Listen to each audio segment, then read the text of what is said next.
Do you like the great game of Pot Limit Omaha? Well, here at the Merit La Dolce Vita series, we love fast and furious action, and for that reason, today we are going to bring you the PLO tournament. James, tell me more. Well, David, it's not just PLO. As you mentioned, Fast and Furious. This one is going to sprint out of the gate because it's a $1,000 buy-in, but only 500's going towards the prize pool. The other 500 is a bounty, but not the more familiar mystery bounty we've been getting used to. This one's a straight bounty. Every knockout will yield $500. So early levels, not much folding. No, it's going to be absolute carnage. Join us now with Andrew Headley and Ali Najad picking up the action.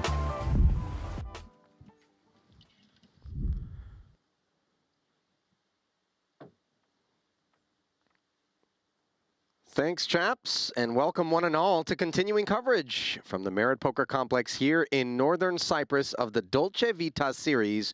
And as the boys mentioned, it is going to be carnage off the top as we bring you the Omaha Bounty event. Ali Najad alongside Andrew Headley, and here's a look at your first feature table. Currently 59 entries. Late registration will be open through 9 levels, and there is a look at the 7 players at our feature table. 20,000 in chips to start. That's 200 big blinds, but Andrew, if you paint a $500 bullseye on the back of everyone and you give them 4 cards with which to work, chances are violence will be the order of the day. Yeah, good afternoon, Ali. Good afternoon, everybody. Yeah, we can expect some chaos in the early goings. And pretty sweet already. 59 players you mentioned, 50k guarantee on this one. So it's already broken it right before a card's even in the air, which bodes well as more players jump in up to the end of late registration. Yeah, this is going to be fun. You can expect people to go pretty ballistic. It's always the case in bounties, right? You just go, right, okay, I have to play like even more aggressive than normal. I think people approach it that way anyway. There's always the MPO, which I think oftentimes does skew a little bit more aggressive and unpredictable, but then add to it the bounty, add to it a couple of extra cards, and all of a sudden, you're going to realize just how much action we're going to get. And you said as the players jump in, when you use the word jump, the first thought I had is these are not swan dives that we're going to see, but rather cannonballs into the warm Mediterranean. Yeah, one of the great features, of course, of the kind of tournament schedules out here in Cyprus, there's tournaments constantly, right? There's one in the morning, one afternoon, one evening. So you will see people hopping in as they bust the other events. Straight into the action here. Raise to 300 from Brand. The Jack 10, 7, 6 picks up 2 callers in the blinds. Ace-9 tray, couple of hearts on the board. 2 players have connected with that 9. Nobody with the flush draw. And nobody with an ace either. Yeah, interesting. Brand going to get after it here, really with no connectivity to this board, but is going to c-bet around about half pot. Somewhat fortunately for him, nobody with much to work with. Very connective Queen Jack 10-9 for Smuskevicius. Let's hope that wasn't bad, right? What, that was probably better than the first time. We've taken to calling Boris Smushkevicius just Smush. Smush. Smush. It's lovely. You know, it's a lovely little shortening and a bit It's adorable. More navigable than the full Monty there. I do remember the very first time I came out here to do comms in Merit, and I wasn't quite prepared, I don't think, for the like surname roulette, I like to call it. Oh yeah. And I remember James just went, all right, Andrew, take us through this first leaderboard, and I was like, oh, that is a lot of consonants. It's a big ass. All right. I've honed my craft over, you know, the last 5 or 6 stops. Smoosh. I like it. Yeah. I like it. Staff here at Merit also have honed their craft over the course of so many series, and not long ago they launched these streams, which have been met with warm regard by all of the players who feel a bit more celebrated than they already did. We always like to call this the world's biggest little poker room, insofar as that personal attention and that sense that you are valued and appreciated percolates across the full spectrum. And in fact, many of those players who have been playing on the EPT, which was paying a visit to us not long ago here in Merit, were very delightfully pleased and surprised by the experience that they had here, so much so that The EPT will be coming back here to Northern Cyprus. Yeah, it's in October, right? So not too far around the corner. Abdulrazak, kings with king high diamonds, has raised it to 300. No queens with 2 suits for Brand. He's in there along with 3 others. 5-way affair. There was never going to be a set of kings on the flop for Abdulrazak. You can see both the other cowboys busy. This 10-7-6 board texture, not what you like to see unless you're one Lebanese Latouf, who has got himself the nuts. A round of checks and the ace of diamonds on the turn. Abdulrazak, the pre-flop raiser, now has himself the nut flush draw. He also had a 2-way straight draw on the flop. Did not bet it, however. A very action turn here as we see Brand and Abdulrazak picking up flush draws. Gut shots in there also. A gut shot, excuse me, for Brand. Second nut spade draw, by the way, for Smash on the flop with a 7 dangler. Yeah, interesting spot. Latouf now recognizing time to get money in here in this 5-way affair. Bets the pot. Brand, with that flush draw and straight draw working for him, makes the call. Tough to blame him now. Tricky spot, Ali, for Abdulrazak. He's also going to call with nut diamonds. Big river incoming early doors. All of a sudden, this one swells to 6,400. Remember, just 20K was the starting stack. And on the river, the 8 of clubs. So Latouf clearly concerned about the two-tone nature of the board on the turn. Now can feel a little bit better about things, but wary perhaps of the fact that the 8 could create plenty of chops, as well as a Jack-9 posing us a problem. He's still checking. Yeah, the specter of that Jack-9 does loom large. You know, with 2 players behind, kind of nice to check here, I think. You know, we can induce some bluffs from the missed draws, of which there are many. Action on Abdulrazak. Very tricky, Ali, I think, to fire here.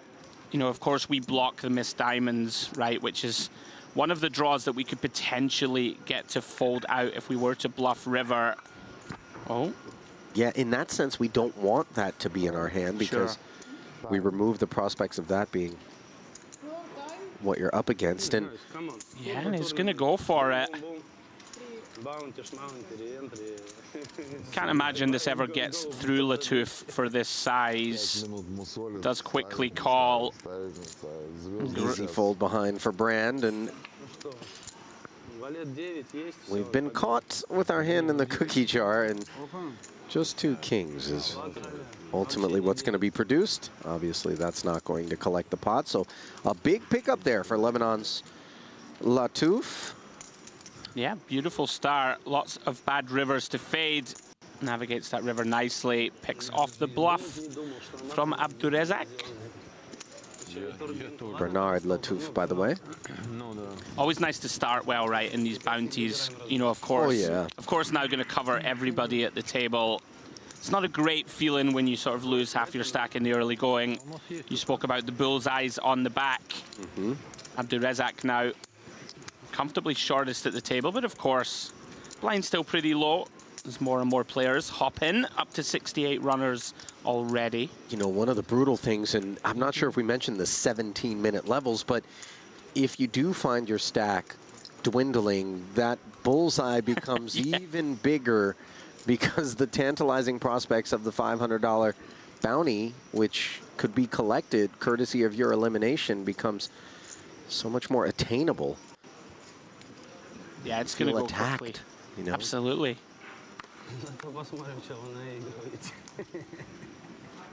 A lot of fun to watch in the booth for us, of course, because ranges will widen as people go for that $500 on the head of each player. Action now on Izatov.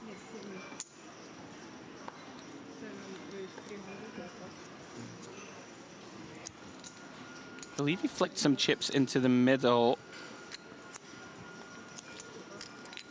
Doesn't appear to have been raised. Or was it? I thought I heard it. Could be wrong. Been wrong many times. Round to smoosh. Very connective. King Jack 9-7 from the button. Gonna enter. Yeah, I thought I saw a raise. Yeah, it looks like 300 ahead. I'm always on it, Ali. I Should heard it. represent Pat. Yeah, Heard you're those right. chips hit the felt. There we go. Race to 300 from under the gun. Called by Shmoosh on the button. Queen Jack deuce with a couple of diamonds here. Gut shot straight draw. Pair of jacks for Smush, facing the 500 chip barrel out of Izotov with just the Broadway gutty. Now a board pairing deuce on the turn. Club draw arriving. Two-tone texture, and obviously Izotov was hoping to just take this one on the flop. Nevertheless, he doesn't look done with it. And he's flicking 1100 on the turn, and that is going to get through. Able to rep aces. Smush simply conceding there. Yeah, interesting one. Pretty aggressive c-bet. And credit to him for finding the turn barrel on that pretty innocuous deuce. Well, I think what I really like about it is that when the board pairs in pot limit Omaha, flush draws are so much less apt to continue. Sure. Queens and jacks are going to feel a little bit wary, given that kings and aces could be out there and you've been counterfeited. Yep. You know, your top two, because as we know, players like to play connected cards. They like to play suited cards. We're not always afforded these luxuries in a format such as this, however, between the bounty and the levels being as short as they are. Right. Yeah, very nice recognition from under the gun there. To find that turn barrel, get it through. Only English, please. First look on this feature table at Fal from +1. Does have pocket queens with the jack in the 5. Diamonds in hand. Figures it's good for a raise to 300. Round to Sudurjani on the button. He's going to make the call, the ace 10, 10, 9. As does Tibet from the small. The ace king 9, 8. Diamonds working for him. And Izotov now with the 8, 8, 5, 4 completing from the big. Ace 6, 5 with a couple of hearts on the flop here. You see the gut shot straight flush draw for Izotov.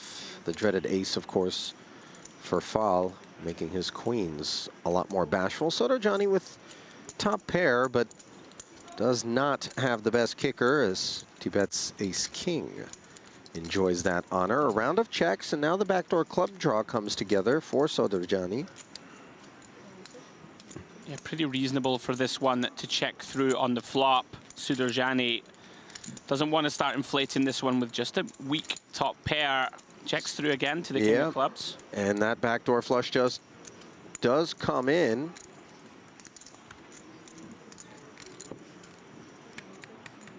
Facts not lost on Tibet, who has top 2, but still not looking to bet in first position in a 4-way pot. And here he is facing a bet of 700 into 1300. Very astute. Queen 10 and clubs all pose problems. Yeah, interesting here, Fal with queen of clubs in hand. Jackson 5's the hand he plays. I wonder if he ever considers turning this into a bluff or not. Do, of course, block the nuts. Has been checked through to the river. And look at this, Ali, he is going for it. Thought he might. This is interesting. It's the dry queen of clubs, which represents the nut flush, or the royal flush, of course, and ensures Fal that he is not up against the stone nuts. Sudurjani does find the call, however. And Nikolai Fal gave it all he could. Yeah, I did wonder if he'd go for this one. Does pull the trigger. Nicely picked off, though, from Sudurjani. Good start for him.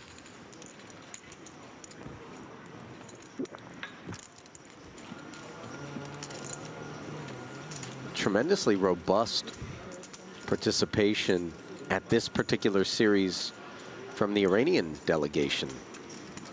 By the way, more so than I can ever recall, if I'm being honest. And I've been to a number of series here at Merit. Yeah, it really is a multicultural poker room and experience here, right? You always see, you know, 10, 12, 15 different nationalities. Quite refreshing. See lots of different poker styles, of course. Keeps us on our toes in the booth. Soderjani, by the way, first paid a visit to Merit Poker back in September of 2021. In terms of cashes, perhaps many attempts prior to that seal-breaking cash. I try not to look at my hand them up for those reasons. You know, when people are like, oh, when was the first time you cashed there? It was a third-place finish for $10,000 back in September of 21. Didn't pay us a visit for 3 years, obviously pandemic-related, somewhat, we would imagine. And then in March of this year at the Carmen Series, Milad resurfaced and had 3 cashes, 2 of them top 6 finishes. Very solid. Another multi-way coup here. Some pretty wide ranges, as we thought might be the case in the early going. Everyone looking to get after those bounties. Jack A3, couple of spades, nobody with the flush draw. Smush with the gut shot. Top pair ace kicker, which turns into trips for Soderjani. On the turn, Tibet had an open ender working. 2 checks in front of Milad. He knows what to do. I'd imagine we're going to start seeking value now. He agrees at 600 into 1.4. Not too much for anyone else, Ali, to continue with here. Should be handover. Back-to-back pickups for Soderjani. Always nice to trend in the positive direction. As we mentioned early on in these bounty events. But 17-minute levels, that is relentless. Yeah. It's a curious number, isn't it? It is a bit You random, often see if I'm being 15 honest. or 20 or... Yeah. I'm not sure where they came up with that. But here we are, in any case. Latouf, 27,600. Has the slight advantage over Soderjani. Mind you, this is day 1 of what rates to be a single-day tournament. We will be crowning a champion here this evening, and that's to be expected when we're playing 17-minute levels. Yeah, do of course have the main event on the horizon. Coverage of that begins tomorrow. And that's much more of a typical blind duration Ali 5-day event, which is pretty good, right? This is giving you a lot of latitude. You know, Yeah. pick your spots, take your time. We've talked about it in the past during other streams, but the fact that there are basically 4 flavors of day 1 Right. for the main, those who want to play the long structure, hour-long levels, go ahead, play day 1A. Day 1B affords you a second shot at that, and then all of a sudden we accelerate things. Day 1C, day 1D become turbos and super turbos, and that way those that are not looking to stick around for a full 5, 6, 7 days potentially in search of a victor can come down, hop into day 1D, try to spin, get themselves into day 2, and you can even register day 2 at the top of the day, if I'm not mistaken. Yeah, that's correct. Yeah, all preferences catered to. Obviously, the location here is sensational, beautiful. People who just want to chill on the beach, get a suntan, get a sauna. Yeah. Much like yourself. All of the above today, yeah. I mean, I was down in the spas, and temperature being turned up here by Izatov on the button with a peculiar candidate. Very spicy. Jack 8-8-5 doubles suited. 3-betting the open. Yeah, may just work. Does get it through. Perhaps a glimpse into his mindset here. Not a hand you would expect to see pump it up. Well, when you have a raise and then a flat behind, all of a sudden, that 3-bet comes with increased upside.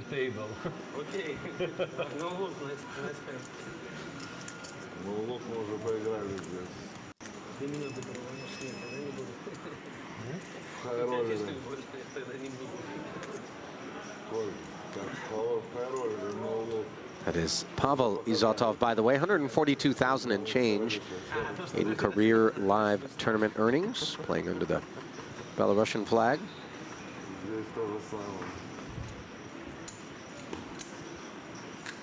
Most recent results on his end and mob come back in February of this year up in Rozvadov at the King's Casino.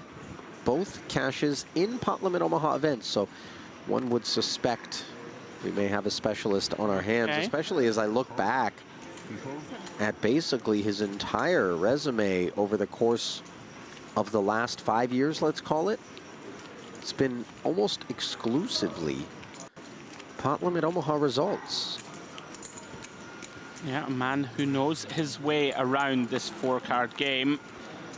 As we see Smoosh make it 700 here from +1 with the double suited King, Queen, 10-4. A couple of wide calls, Sudurjani notably, 9-8-5-4 is double suited, but from early, he's getting in the mixer. He's got bottom 2 pair on a jack-high board here.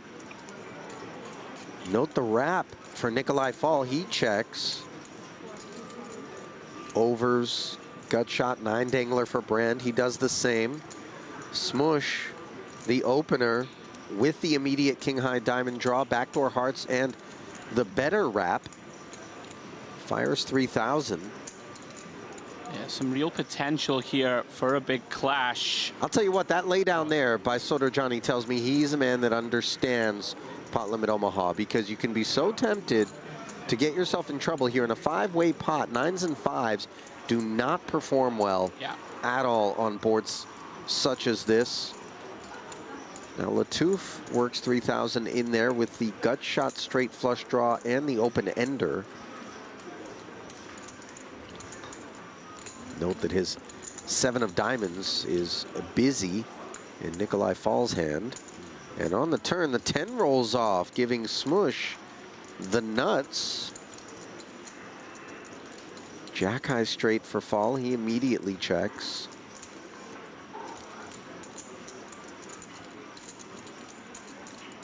Yeah, decision now on Smush on how to proceed. Reaches deep.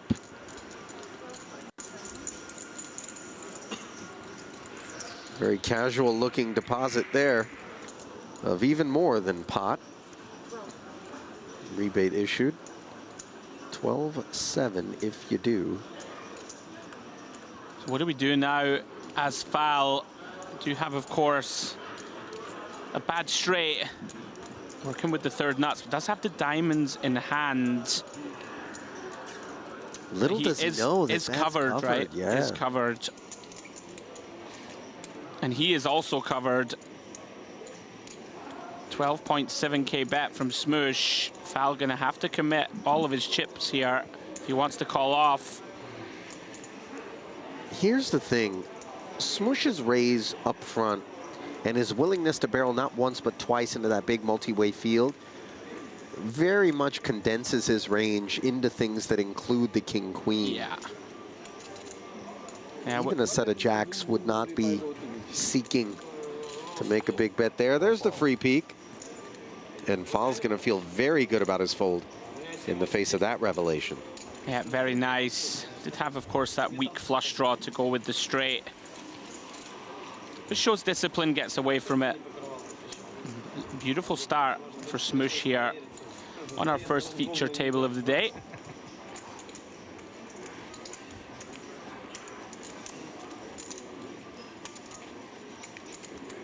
Nikolai looking to wash that one down. Things have not gone his way early going here. Down to just 12,200. Looks like he's ready to hit the pier and maybe the med. Right. He's got the sandals and the shorts. He might sprint out of here if things don't turn around. I always think it's dangerous when you come dressed for, you know, potential future activities. Yeah. We have like a joke amongst the boys when you wear a drinking shirt to a poker tournament. Oh, it's yeah. very dicey. Sure. You know, you're just maybe subconsciously planting the seed. I might be out of this one early. I confess, as somebody who doesn't imbibe, I was unaware that there were such things as drinking shirts. Oh, you got to come to Scotland for a visit in the summer, my friend. Well, in Scotland, they just call drinking shirts, don't they? They do, that's true. In the same way Very that, true. you don't call them French fries in France. They're just frites, pommes frites. You've got me there, I must say. Smush, the pre-flop aggressor yet again. This is not really the board he had in mind. 8-7 tray. He picked up 3 customers. Does not follow through, of course. No betting Likely thus to check far. through this one. Does. 10s and 3s for Latouf, the best of what's around. Backdoor heart draw does come together. Nobody's got it. And Smush now barreling. And this very much could be the kind of line that's associated with a bigger pocket pair than these 10s for Latouf. Because board texture such as that, hands like aces and kings don't want to be barreling and then getting themselves into a situation where they're being raised. But when the 3 pairs, now they like things a lot more. Look at Latouf, though, hanging tough. A non-believer. A very quick call. See if Smush can either improve or continue to tell the story of that slightly stronger overpair. Ace of Hearts completing the board. Backdoor flush shows up. Smush checks, and Latouf, not looking to try to bluff this one, checks back, and he'll be a bit disgusted to realize that he had way the best of it before that card. Yeah, unfortunate for Latouf. Nice read on the turn. Unfortunately, Smush runs him down. He's picking up momentum here in the early going. That he is. Smush is a real player, by the way. Efforting his Hendon mob, but I confess that's a lot of letters to input. Ali will be back in several minutes while he types out the surname of our front runner. Total career live earnings for Smush, by the way.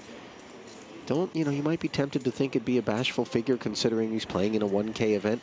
He's front and center in all these Merit Poker Series, and that's where he's done the bulk of his damage. $231,000 and counting for him. Yeah, very solid. An impressive start here on the feature. As has Sudarjani. Queen, Jack, Jack 10 here from under the gun. Let's make it 500 to go.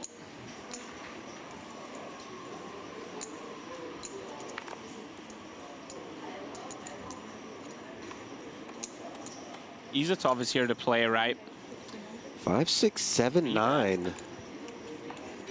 3 betting to 1,500. Really not the kind of candidate that we typically employ for moves such as this. Yeah, very spicy. Maybe a little uncomfortable, of course, for Sudarjani, but compelled to continue with the Broadway holdings. And how about the 9-8 deuce rainbow board? He's got the overpair and the wrap versus the bottom wrap and top pair. Izotov should be thinking this is his board. Yeah, water somewhat muddied by this hand selection that you referenced. Pretty rare to 3-bet a hand like this, especially under the gun versus +2. Sudarjani now facing a bet. Around about half pot, 1.7K, is counting out a raise. Decision back on Izatov. Yeah, he's taking the aggressive line. And it is a little bit awkward because there's no flush draw out there. Izatov has the bottom wrap, but it really shouldn't be pair of 9s, pair of 8s, or pair of deuces that are hanging around in Sudarjani's hand for something like a set. So the check raise, we also kind of remove the overpairs, right? Generally speaking. Those aren't looking to pile chips into the middle. Yeah, like kings or queens, right, are not looking to get it in. It feels a bit more like the Queen Jack 10 kit. Sure. More so than anything else. you know, just based on game flow in PLO. And here Sotoggiani on a very dry looking turn comes with 12,100. A very tricky spot, even if we are up against that multitude of overcards and straight draws. Not going to be in the greatest shape here with just one pair, albeit with backup draws of our own. Note that Izotov has picked up the 4 as an out now, courtesy of the 3 on the turn. That would give him the 6 high straight. So anything 4 through 7, and coincidentally the 9 as well, might be what he's thinking would be good cards, winners. Nonetheless, he does concede. Yeah, spicy one. Another lovely pickup for Sotoggiani. Guess we can get into these tricky situations, Ali, when we 3-bet this kind of combination in the early going from early position. Yeah, we saw him do it earlier, and he won it pre-flop. Yeah, Jack 8, 8-5. Yeah, kind of a disjointed holding. But you're going to see some left brain activity. It's going to happen. Some creativity. 17 minutes. You really don't have time to sit back. Don't have time to sit around and expect, you know, a 3-star meal to be dealt out. There's going to be some awfuls. I'm with you. If there's ever a tournament, you know, where we can really ratchet up the spice level, so to speak, it makes sense, right, to kind of go for it. Yeah. Speculate wide, build that big stack, be in position to take down those bounties, which, of course, account for half of the prize pool here in this one. But you're going to get into some awkward spots.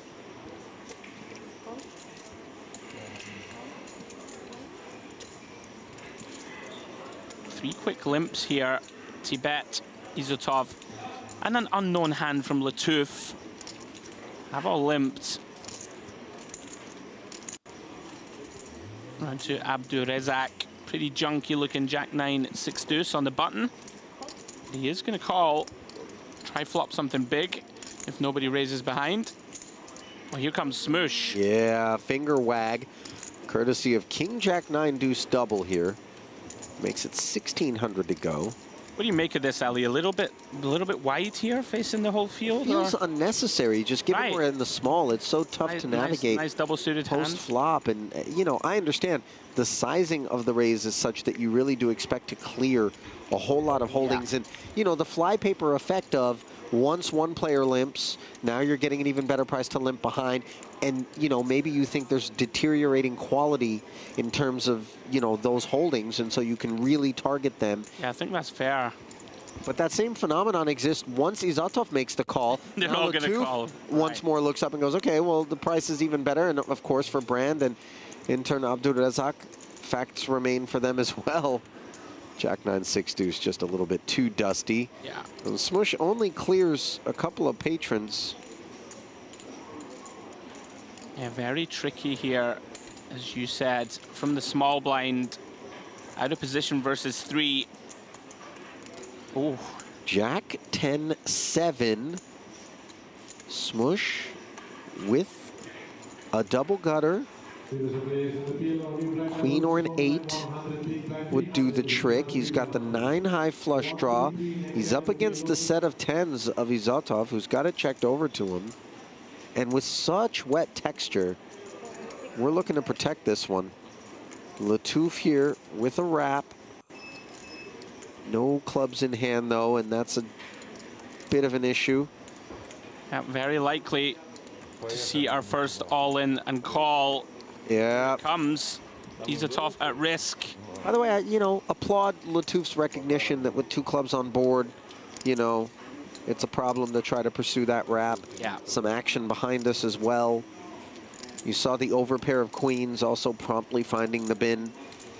And Smush taking a very interesting line. Asking Izotov for all of it, of course, with the set of 10s. He's ready to go. Yeah, you can see the equities here. Basically a stone coin flip post-flop. Oh, ace of clubs on the turn. In comes the flush for Smush. On his feet is Izotov, but the board could pair. Unfortunately for him, however, it does not. So Smush will collect a bounty there. While Izatov is just left to collect his mic pack. And perhaps another $1,000 for a rebuy. Yeah, pretty unfortunate. Middle set, of course, very wet board, lots to fade, couldn't hold on. And Smush collects the first 500 bullseye of the day. This is a max re-entry, do we know? In terms of number of yeah, you can pile in as many as you want. Headley, are you kidding? I mean, it's a good tournament for it, right? Discourage people from re-entering. Action is to be encouraged here at Merit Crystal Cove. I like an unlimited though, right? If there's ever a tournament for it, this has got to be the one. Oh yeah. Little PLO 500 bounty.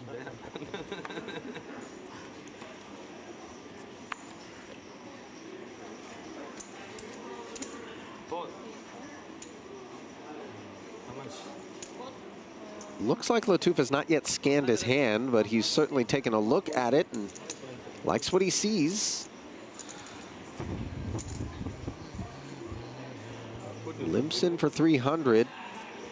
The blinds did go up one more time. Fall on the strength of double-suited kings.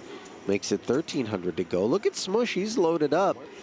He wants to spin the wheel a little bit here on the puck. Queen, Jack, 9-5, 2 diamonds.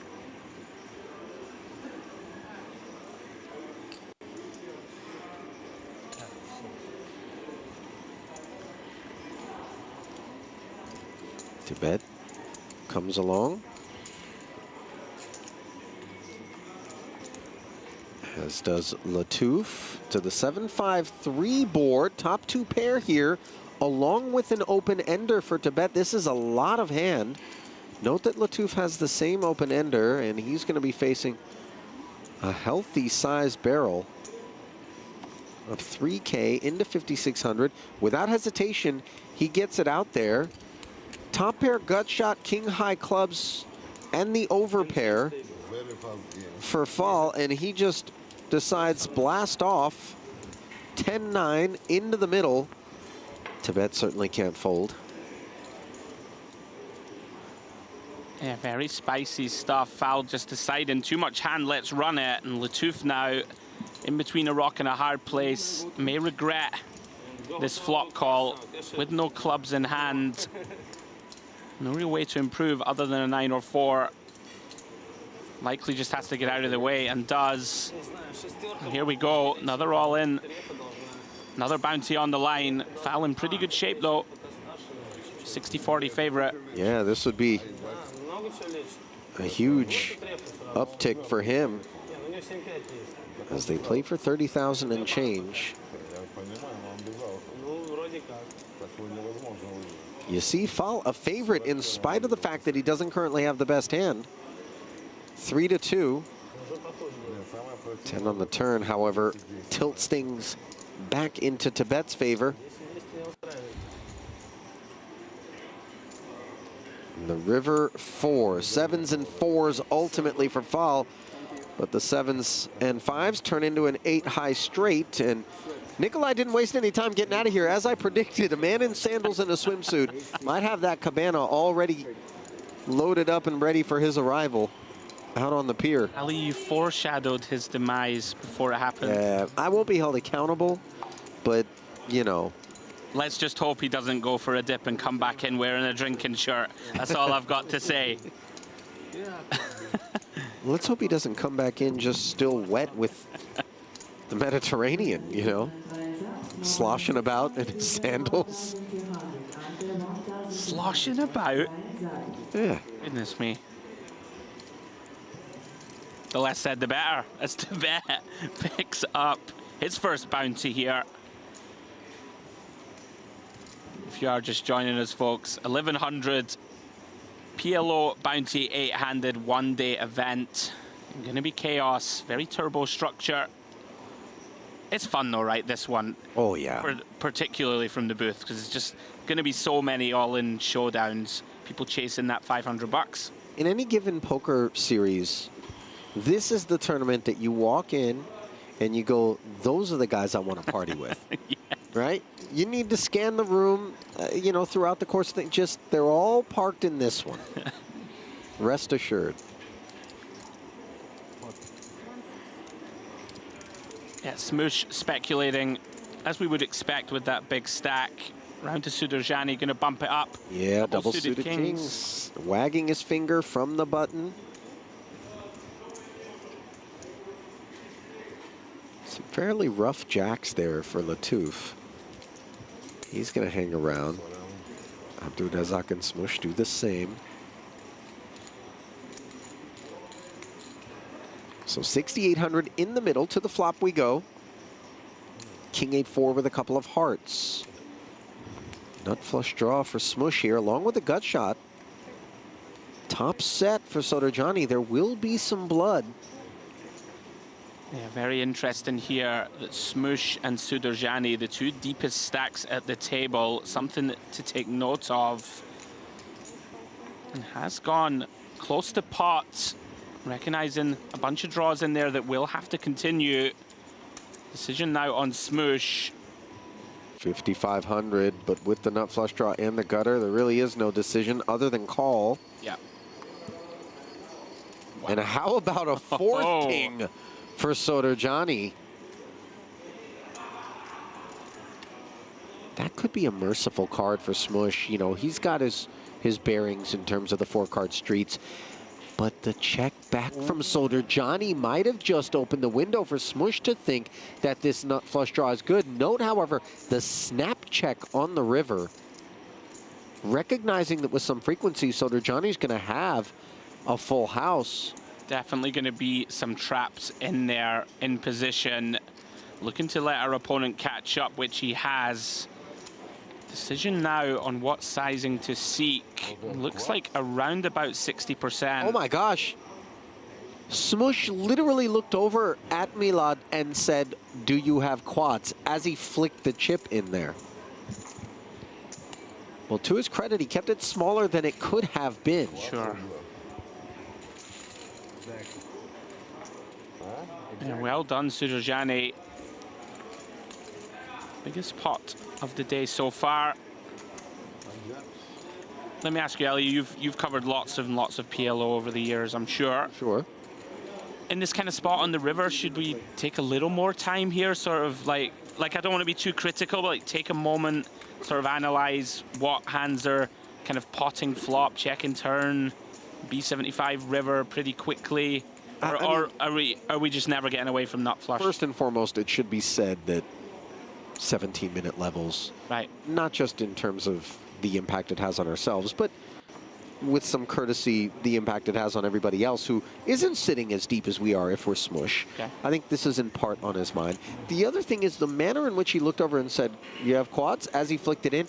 I think he had really decided there was a polarizing aspect to the line that Sudurjani took, and he was content that with enough frequency, the bluff would be what was coming in. We hate having 3 hearts, including the nut flush in our hand there, you know, but it was what it was. I think in particular because it was king 8-4 with the second king on the turn. You don't expect hands that contain the king in the 8 and the king in the 4 to be in there, you know, but again, range is a little bit broader in this particular bounty tournament, so kind of was what it was. Set of 8s here for Latouf as action rages forward. This one was a limp pot, 3 ways. Sudurjani, you see with the inside wrap. Bet 700. Latouf just flats it, looking to see what's what on the turn. Jack of clubs as the board dampens a little bit.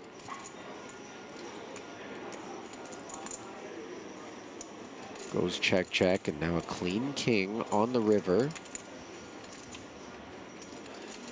Yeah, somewhat unfortunate here for Latouf. Sudurjani has completely whiffed in terms of any pair-ups. Should likely just be hand over. Goes full pot with that set of 8s. Sudurjani with a hand, with nowhere to go but into the abyss. 3 kings in my hand. No way. Really?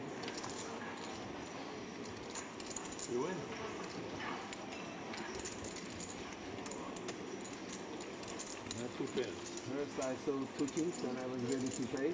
Then I saw the third one. Latoof, by the way, another guy who's got a little resume on him. Popping it into the Hendon Mob, 16,000 plus in career tournament earnings. Most recent cash came in August of last year in a 1K No Limit Seniors event, where he finished third, mind you. Very solid run. I think one of my favorite things about Merit in particular, there are lots of players that sort of fly under the radar and we may not have seen before, and then all of a sudden they arrive and, you know, showing us their chops. And we're looking around, there's a lot of talent in this room. I couldn't agree more. And, you know, given the volume of commentary that I'm doing, in particular, a good bundle of it back in Vegas, Yeah. World Series of Poker just having come to a close, a lot of the better performing names that I would see since coming on to do comms here at Merit would pop up on these like day 2, day 3 chip counts back in Vegas during this past World Series and the one before it. And I realized, like, okay, there's some real players that are making marks and, you know, cobbling together a nice living. 100%. Heads up in this one. Queen Jack 3 board drew a couple of checks. Latoof with kings that have been pretty shy. Now 3s and 4s on the river. Backdoor clubs do come in, and 7s and 4s are going to take this one for... Yeah, pretty unlucky for Latoof. Like how he played the hand, though. Super wet boards. Very vulnerable kings in terms of not wanting to inflate this pot. Abdurezak finds lightning with the back door. Kind of junky little 2-pair. Takes down a small pot.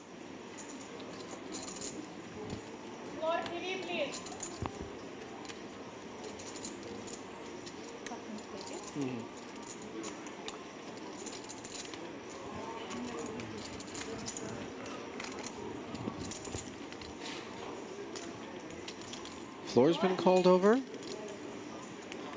Not sure exactly why. Basel Khabaze, by the way, has parked his bones there in the 8th seat. He's very much a known predator out here.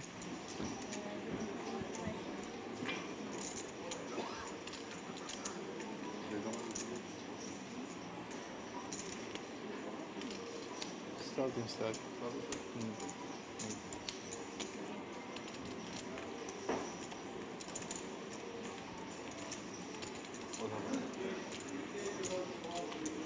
Not quite clear on exactly what I think it was the just, issue was? I think just to Extra check, stack, or? check the stack size for the stream potentially of our new player. Could be wrong. Well, Basil's suggesting that he just bought in. As he said, starting stack. So yeah. unless for some reason his chips were short, or yeah, maybe the dealer just wanted confirmation. Very small issue, quickly dealt with by Seb, our eminently stylish floorman. yeah, Seb is. He's always styling, right? Yeah. To be fair, the bar is set very high in that regard, as each and every series here at Merit does have a theme, and I believe this is the first ever La Dolce Vita, at least the first one that I've been a part of. And Yeah, I don't think we had one last year. Very colorful, very summer vibes. yeah, I do love it. You know, like the dealers, they all get involved. All the players enjoy it. I think there's room for a bit more fun at the poker table, and we certainly provide it here. yeah. Smush saying it's going to cost $1,500 if you want to have some fun in this pot, where he has flopped himself the nut flush draw and an open ender. Over pair and a 3 dangler for Latoof. Backdoor clubs facing the follow through 5K. Yeah, pretty grim spot for Latoof, really, with just a pair of jacks in hand. Does have to get out of the way. Would imagine Brand will likely do the same. couple of very weak straight draws. And Smoosh really getting after it in the early going. I would be shocked to see Brand continue with this one. Really not enough connectivity, facing full pot. He does agree, gets out of the way. Smoosh has performed rather nicely in spite of having run into those quad kings. Picked up a bounty, has more than starting stack, and has shown that he's willing to get aggressive. He, in particular, Andrew, I think benefits from playing so many events here at Merit that the adjustments that, you know, truly do need to be made in any given tournament here based on some player-specific recognition, some knowledge. Because if you come out here, you try to play GTO, I got news for you. I've tried a few. Yeah, you were out there. You made a I did well in the last main. I did well in the last main. But the first time I played, I definitely made that mistake, I think, of, you know, oh, well, I'm supposed to bet 3/4 pot with this hand. And then afterwards I recognized, oh, right, I definitely shouldn't have done that. I'm like, you can't have this hand.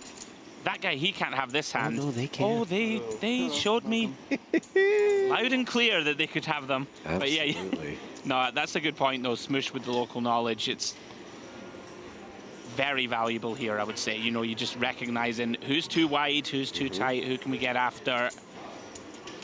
I learned quickly that MPO is something that I need to lean into also. But it kind of worked the last main. I made a decent fist of it. I think I came 40th or something. Top 40-ish. I mean, considering like the volume of entries that they get in any given main event here, that's actually a very strong performance. And on the topic of strong, Sodorjani with kings and sixes has 3-bet to 4,300. The double-suited Queen Jack 10-4 of Abdulrazak, which popped things up from the button, does make the added investment. So we'll be heads up. Yeah, I like this from Sudurjani.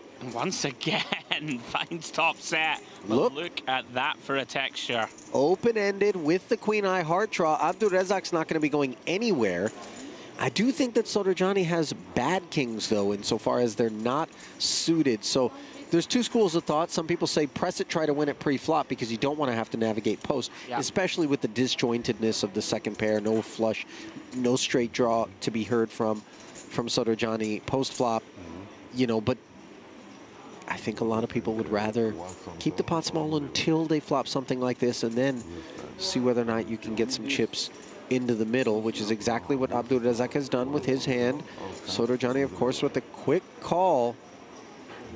This is a very pot limit Omaha-ish development here. 25K in the middle, a 10 on the turn. Still on the hunt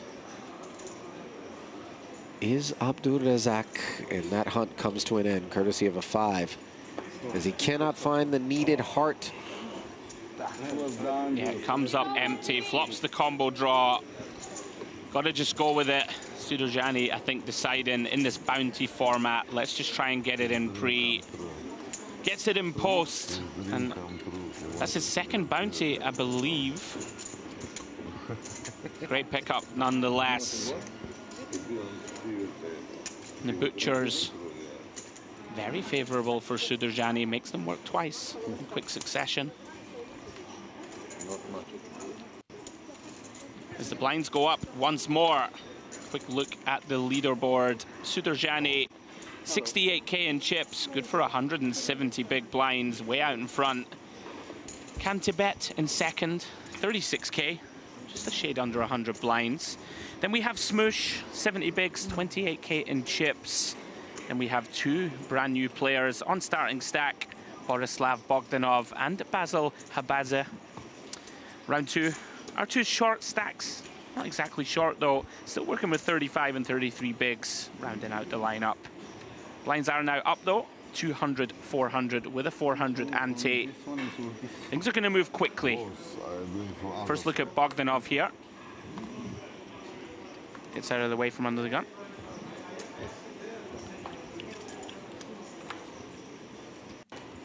That Bulgarian banner It's everywhere these days. I mean, really, poker has taken off, and there's a lot of talent coming out of that country. Absolutely. Its proximity here to the Merit Complex obviously suggests that the trip will be made by many. Right, like it's not too far a flight, right? No, no.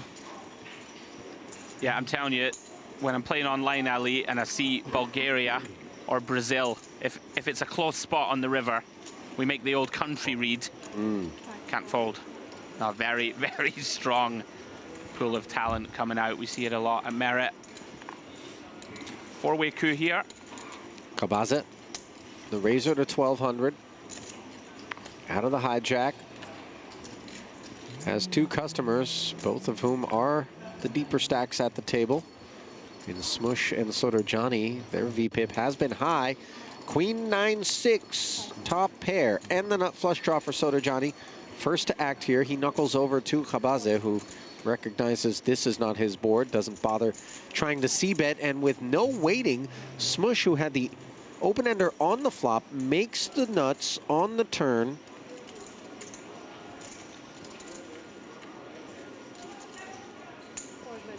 And a round of checks in front of him. Sprinkles 3,000 into the 4,400. Yeah, Sudorjani not going anywhere here with nut hearts in hand. Can look to improve. Very occasionally have the best of it and improve. He does. Jack of hearts on the river makes the nut flush. Yeah, it's actually a card that improves Smush to the ace-high straight. Not that he welcomes it, just given it comes in heart form. Yeah, very nicely done from Smush. We just hear pot announced from Sudorjani. Smush just recognizing going to be so many combos of hearts that check call. 3K into 4.4. Quickly folds river, well done. Not too many bluffs, right? For Sudorjani here taking this line. Check call turn and full pot river. You know, I'm always left to ponder whether or not that full pot, when a very clear bad card rolls off if you have the straight. When you announce full pot like that and you do so with so much confidence, in Pot Limit Omaha in particular, I feel like they just have it more often than not. Yeah, it's so hard to be bluffing, right? He needs to have naked ace of hearts king that just goes crazy, and it doesn't seem that likely, does it? I must confess, I'm not the most esteemed PLO player in the game. I'm improving. I've been learning a lot, notably on these streams. I often wonder on these rivers, can we just put out a little small bet just to ensure we get called by the straights of the world, but then perhaps we're unbalanced in the long term. I'm not too sure. I hear you though, and I totally agree that with this full pot, it just feels like value almost always in this particular check call turn mode. Tend to agree. Yeah. Smush back at it. Beautiful looking ace king queen 10. 1.2k from the cutoff. Let's pick up a pretty wide call from Tibet. King 10 9-5. He decides it's strong enough to continue. Does cover Smush, of course, a factor in this bounty format. Jack 4 deuce board with a couple of hearts. King high flush draw for Tibet. He checks. Smush snap checks behind and now picks up a wrap and a 10 on the turn.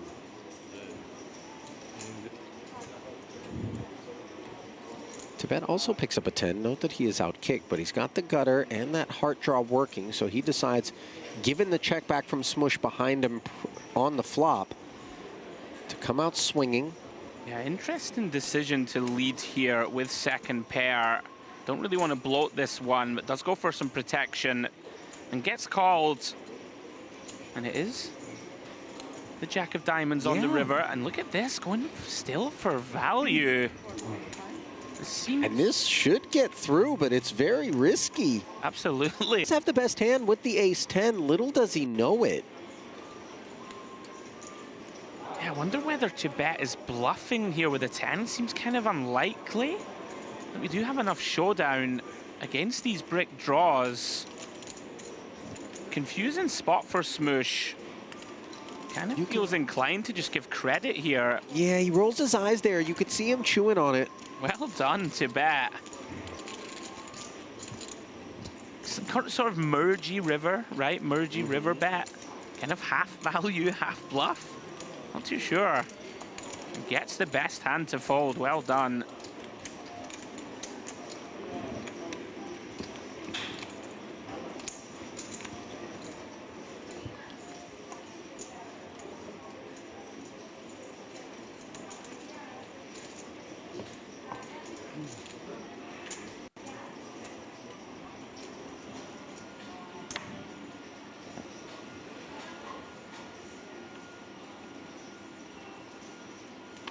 There is Cavaze.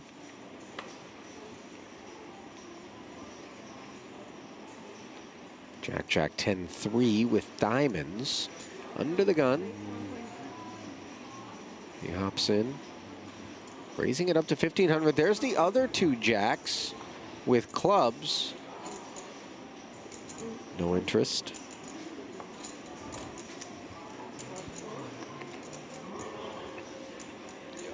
Smush laying down as well. Sodojani, Queen 10-10-4, 10-eye hearts. Sitting so deep stacked, Andrew, just, he's going to want to play as many pots as possible, especially if he has at least a little something cooking.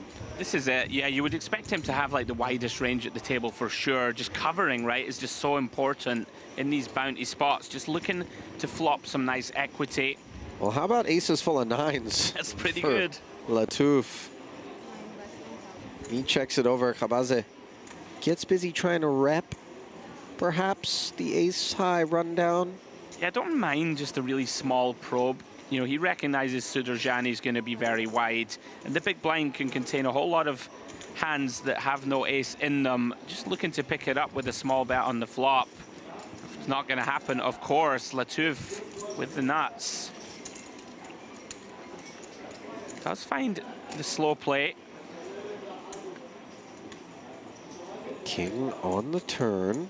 Now all of a sudden, Cavaze thinks he's got a straight draw to go with his jacks. Fires 5,000, gets check raised just north of the minimum and shown the aces full of nines. I think when we get called on an ace-ace-9 rainbow board, though, we really need to hesitate to bet the turn. It's a really strange one. Like, are we targeting? Like, we don't need to target a 9, obviously, right? Because we beat it. Maybe trying to get a hand like King 9 to fold would be, you know, the improved to a king on the turn is about the only logical reason I can think of to barrel. Against an under-the-gun raiser who's willing to c-bet, even the King 9, I feel like, is just content to get away. Just, you know, what are we hoping to accomplish with a hand such as that? You know, that's so much more a two-card sort of spot. Yeah, I'm with you 100%. I was just trying to think of the rationale behind the reason to double barrel. Very intricate game, of course. Latouf, timely pickup, was getting short. Back up now, above starting stack, 22K. Take another look at the leaderboard. Sudurjani way out in front, 73K, 180 bigs. To bet, shade under 100 for him. Latouf and Smush on the mid stacks. Bogdanov, new to the table, roundabout starting, 48 blinds. And Cavaze, after that failed double barrel, gonna have that bullseye on his back that we referenced earlier. Yeah, you hate to be the shorty at any given table. Especially this one. You know, conversely though, Andy, it should be said that the upshot is when so many people are hunting you, oftentimes that triple up, quadruple up is available if your hand can hold. And like, people are going to chase you so wide, right, that you should be able to get it in some favorable situations pre and post.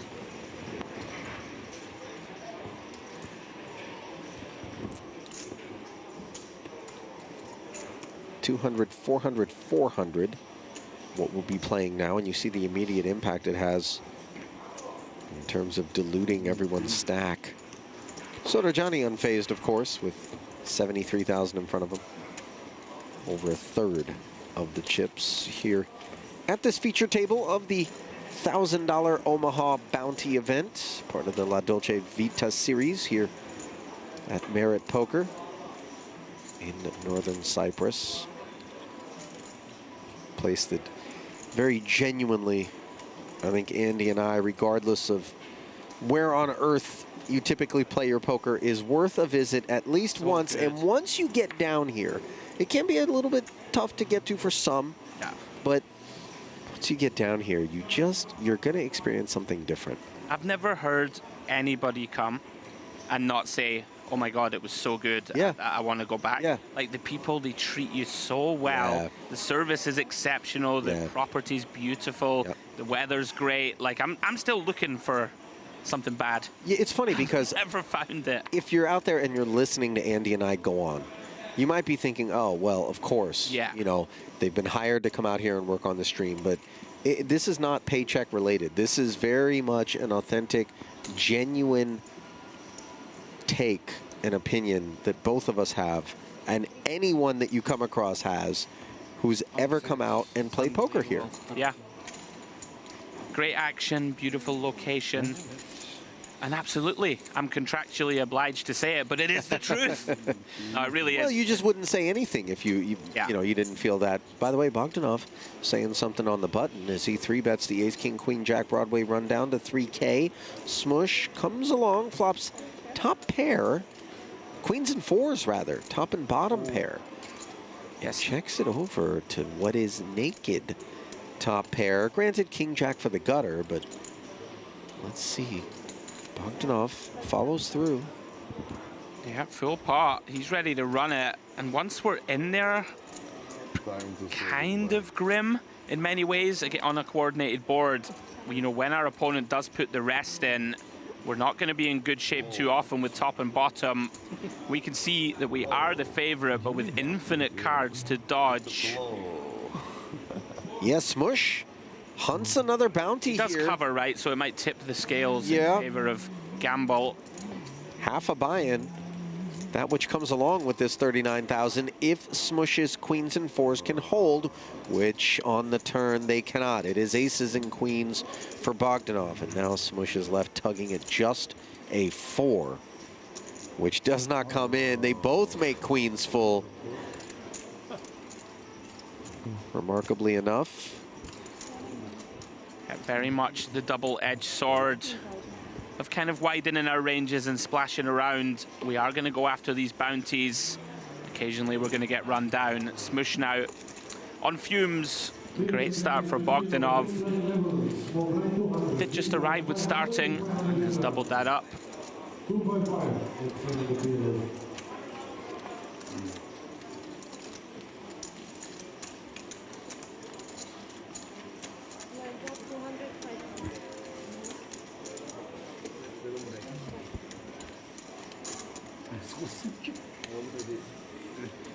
Smush now with a lot of work to do, down to just 1.8K. The whole table going to be eyeing him up. We'd hate to see him go. He's been his box office, isn't he? He's in there. Oh yeah. In there scrapping.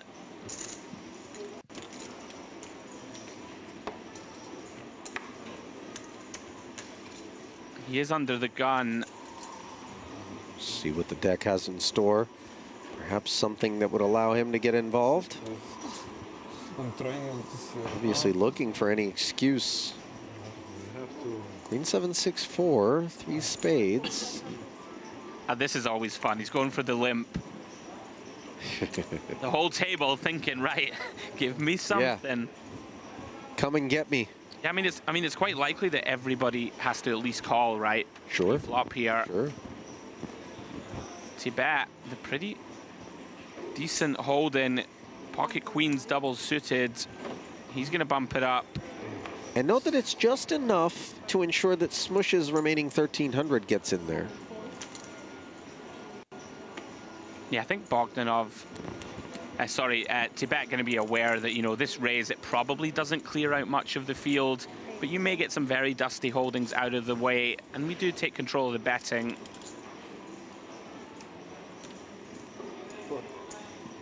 Everybody's in there, as expected. With that little sweetener of being able to go for the bounty of Smoosh post-flop.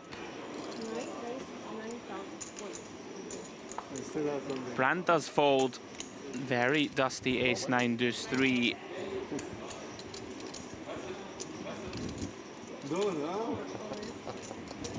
Smoosh, with a laugh and a smile, commits the rest of his chips. And perhaps the aforementioned quintuple, sextuple up is in his future. Main pot is complete. Khabaze. Oh, he bumped it up. I didn't see. Excuse me. Makes it 9K. Leaning pretty hard. Actually, putting in some good work here for Smoosh, because each one of these hands that fold, they don't get to claw back that 1,500. They just orphan it and make the path for this Queen 7-6-4 to potentially pull one in. Yeah, this is very grim, right? Very grim for Sudarjani, because if we call, Tibet can reopen. Don't want to be in a situation where we have to face 40K.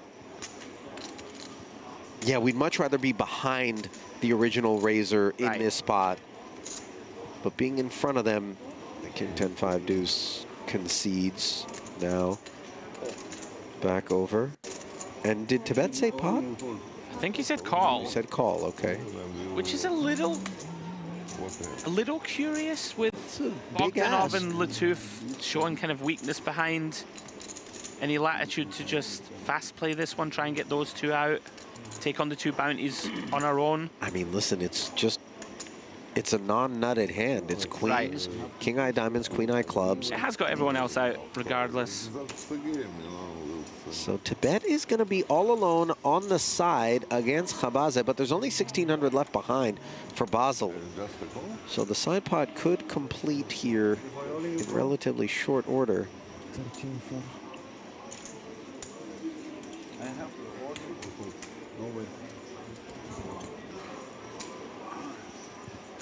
As the dealer organizes the main and side pots. Worth noting, Ali, 109 now, total entrants. So the number's creeping up. 85 uniques. King Jack 7. The board, it's a double gutter, no, single gutter there for Khabaze. Backdoor hearts. In goes the remaining 1,600. Tibet, of course, is going to make the call. He's just working a pair of kings. Backdoor diamonds. And Smoosh with a queen 7. A queen is a bad side card given what's a foot elsewhere. Backdoor spades he wants. Keep it small. Just to give him some hope.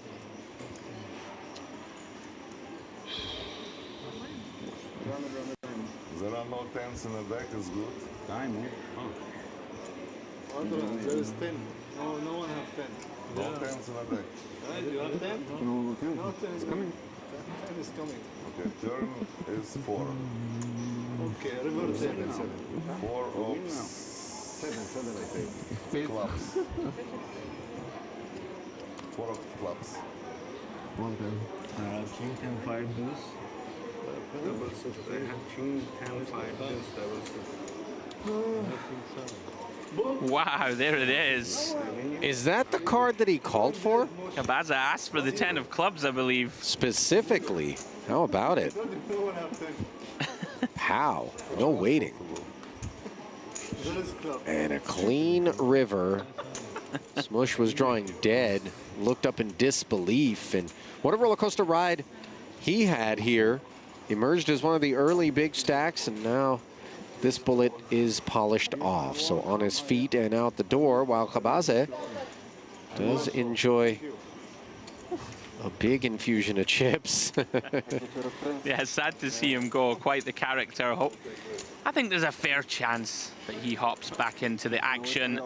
Did secure at least one bounty. Yeah, I tend to agree.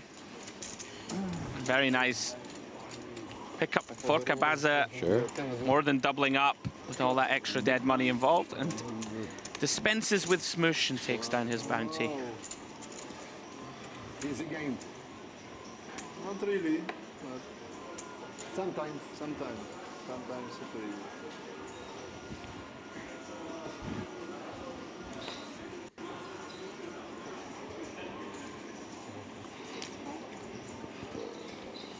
Double suited ace, queen, 10 deuce now for Bogdanov.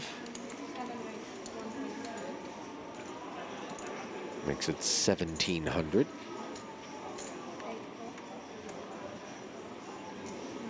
Eight is the number. What?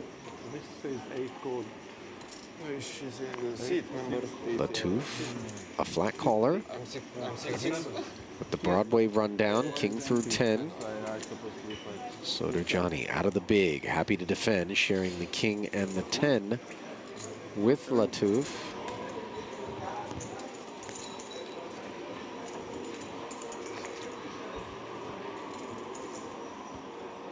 Ace 10 deuce board. King high heart draw for Sodorjani along with the 10 dangler. Bogdanov aces and 10s. Action check to him and into this 5,800. He's going to fire. I don't think 35-6 is the number.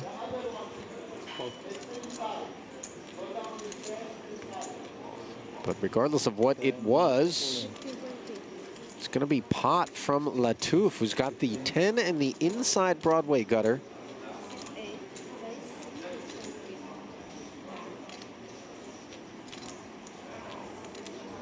Yeah, interesting decision to bump it up. Deciding just to run it. Bogdanov here. Gonna have top 2 pair. Facing this committing raise from Latouf. Sudurjani,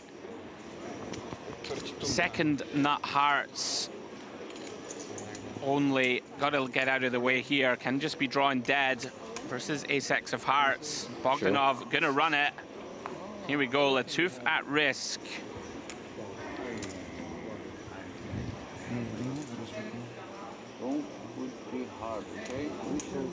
43-4 in there. Bogdanov hunting the bounty of Bernard Latouf of Lebanon. In turn, Latouf hunting a king, queen, or a jack. 7 on the turn. Not what he had in mind. Can he find the needed straight card on the river? No, he can't. So a Bogdanov hold. As Bernard says, take a picture. Pats his man on the back and follows Smush over to what perhaps will be the rebuy desk. They're either going for a rebuy or they're off to Fowl's Cabana. Yeah, For a little right. bit of afternoon relaxation and maybe a max late reg. That's right. You don't have to rebuy right away. You could, you know, go out. Yeah, we got Enjoy the sun. 9 levels of late reg in this one-day bounty PKO. That we do. And we're at level 5 at the moment, as we mentioned earlier, 17-minute levels. So around about an hour or so of late reg still remaining. Worthy of note, great start for Bogdanov here on this feature. Up to 60k now with a bounty in hand.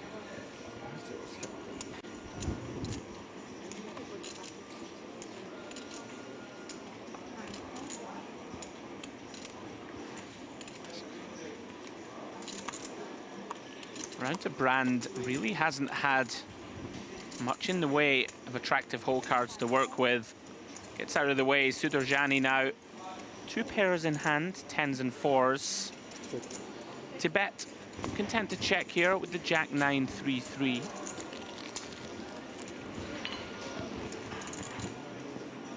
Queen 7-5.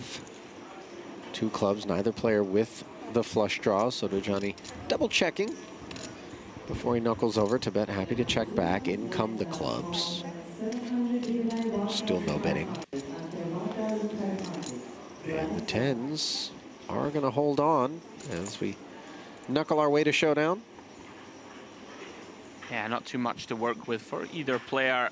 Sudurjani taking down a little one. That's allowed.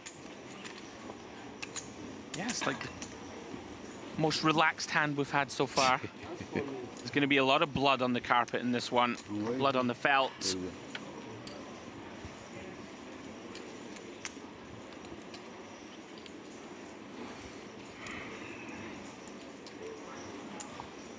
Of course, a feature of Merit. Very jovial spirit at the tables, almost always. Everyone having a good time, and why not? Dolce Vita series well underway. As we see Cabaza from under the gun, opening with Queen 998, diamonds in hand.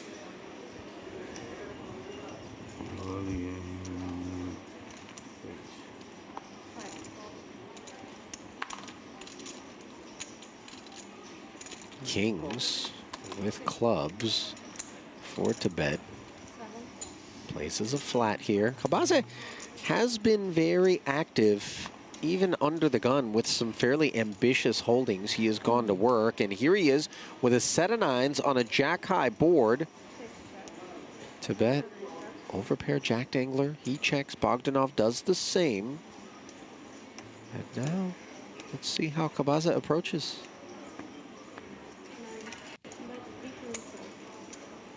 Well, looks like 3,500 into 5K. That ambitious open could pay off, but well done, Tibet. Quickly relinquishes the kings. Not much playability, of course, to go with his side cards. Well done, though. Quickly gets out of the way. Cabaza not rewarded for flopping middle set. Very nice awareness, though, from Tibet. Sure.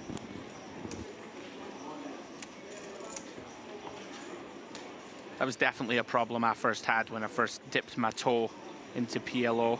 What's that? I don't know, just having kings, right? I'm like, Oh, oh, yeah. it's Jack 9-5, Ali. Yeah, I've got kings.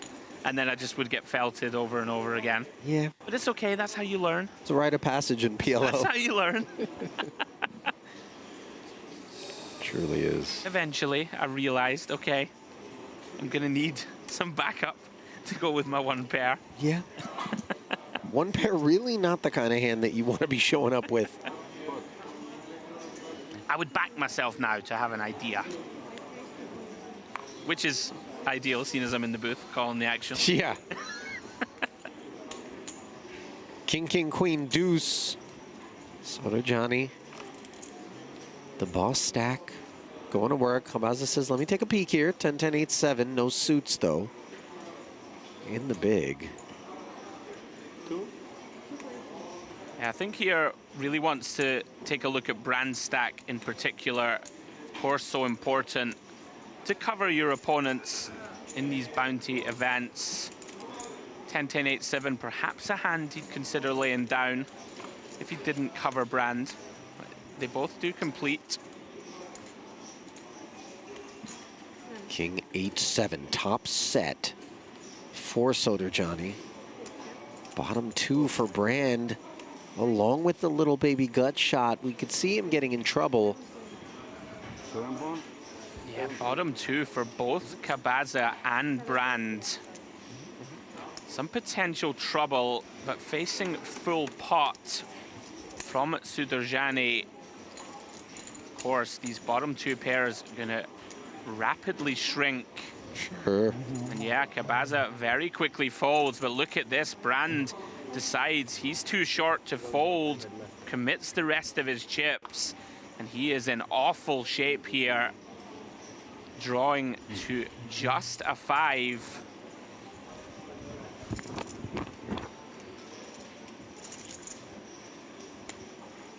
Soto Johnny looking on, and now it's over.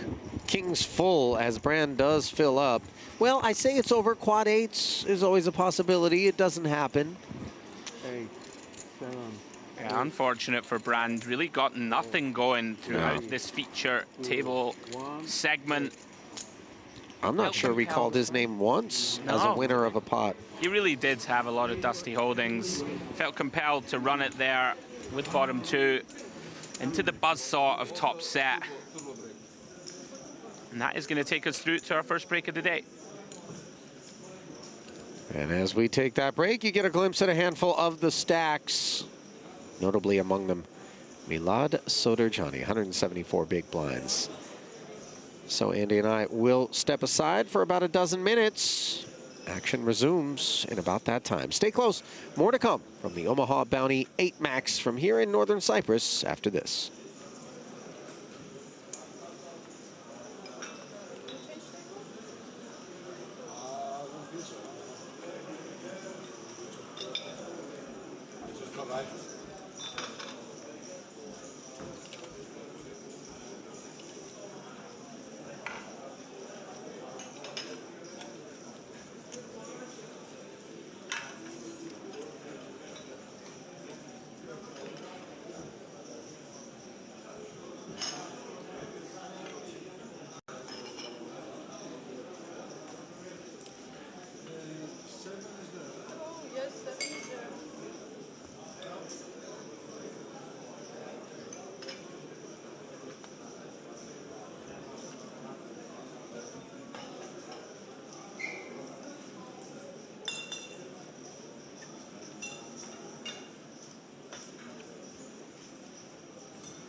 Третье место, это четвертое сказали, правильно? Да.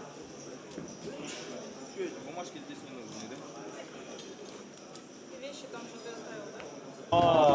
Dolce Vita, mi amore. Dolce Vita mi amore. Dolce Vita, mi amore.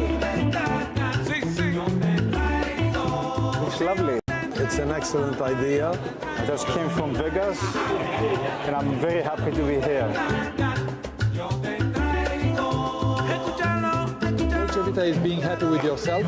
I like the beautiful ladies. I see dealing cards. The atmosphere, the people, it's good energy here. I hope the pasta to be as good as in Italy. Dila's outfit is perfect, matches with the concept. The whole vibe is lovely. Well, the structure of the tournament, pretty much. It's really good. As well, it's so refreshing with all these lemons and all these bright colors, you know, it's really nice. Our partners for this festival are Ojel events from Lebanon, as well as the Bahamas Poker Tour and IPO Master. This time we offer more affordable buy-ins, but still huge guarantees. It will be fun, I promise you.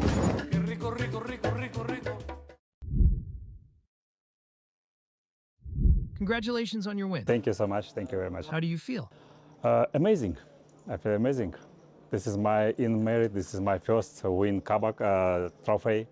I'm feeling very good, but I'm very tired because I play all day from 12 o'clock. We play 1,000 IPO, then half an hour only break and play this mystery. So I get a lot of lucky and not good. I'm feeling good. Any interesting spot worth mentioning? Ace King versus Kings. I win like only 3 outs. Yeah, that's it. And the last hand 7-8, Jack 9, flop Jack 8, Jack 7, turn 8, and that's it. Finish. I get lucky. What do you like about mystery bounty tournaments? How do you prepare? First day I busted about around 12, so I tried the second day, play very careful and go to the day 2 in the money. So just waiting my hands and my lucky and like this. Do you adjust strategy for this format? I play semi-aggressive and semi-tired. I learn opponents and try to improve, make some notes for opponents, then and play my game. That's it. Thank you very much. Thank you. Thank you.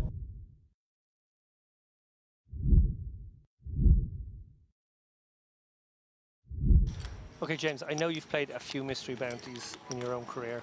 Are you a gonna keep my bounty and pull my envelopes later guy? I want to pull them immediately. Is there any strategy you've thought of around that? Here's a story. I've only played 2 live mystery bounties, both at the World Series, both this year and last year. And then I played a bunch of online ones this year, whilst in Vegas on the WSOP site, you know. And I mean, I must have played 15 of the online ones, I guess. And you reach the bounties before you reach the money. And I've still never in my poker career opened an envelope. Oh, that's very sad. Yeah, I'm quite proud of it at this point. I'm thinking they're saving me a really good one. Okay, but I think I'd be I think I'd wait till I bust it out. Well, hoping to open an envelope now is Saeed, who has the ace-king and the all-in stack of our 126k with the pocket tens. We see that it will be a flip. There's no way that Saeed is turning this spot down. He's getting the count, but you know he's going to isolate this one. Either call it off and then be happy to call anyone else, or shove himself. He's just going to shove it in. A 3-bet to 194, as our graphic is suggesting.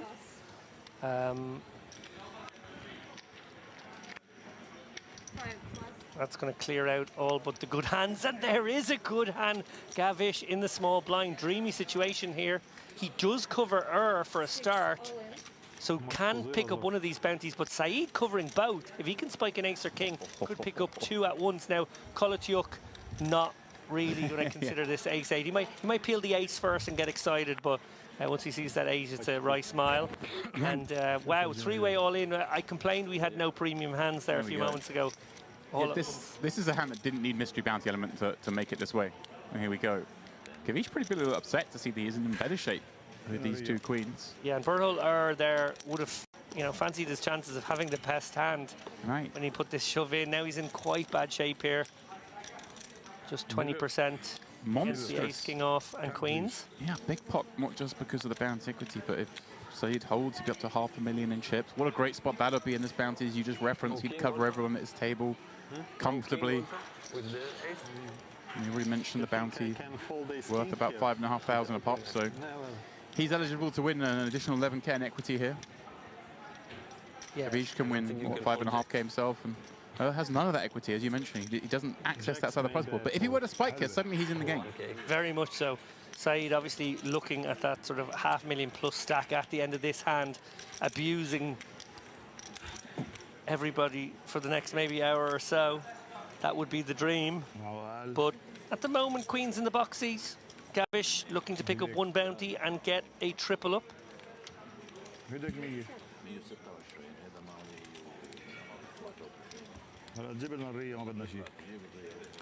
Here we go. 7-4 Trey Gavish, even with the clubs covered.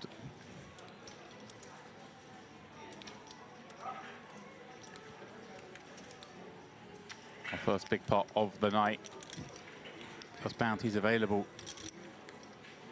Is it going to be Gavish who picks up the first one on our table? Just has to fade that ace, king, or 10. So it's still with a chance to eliminate two, David.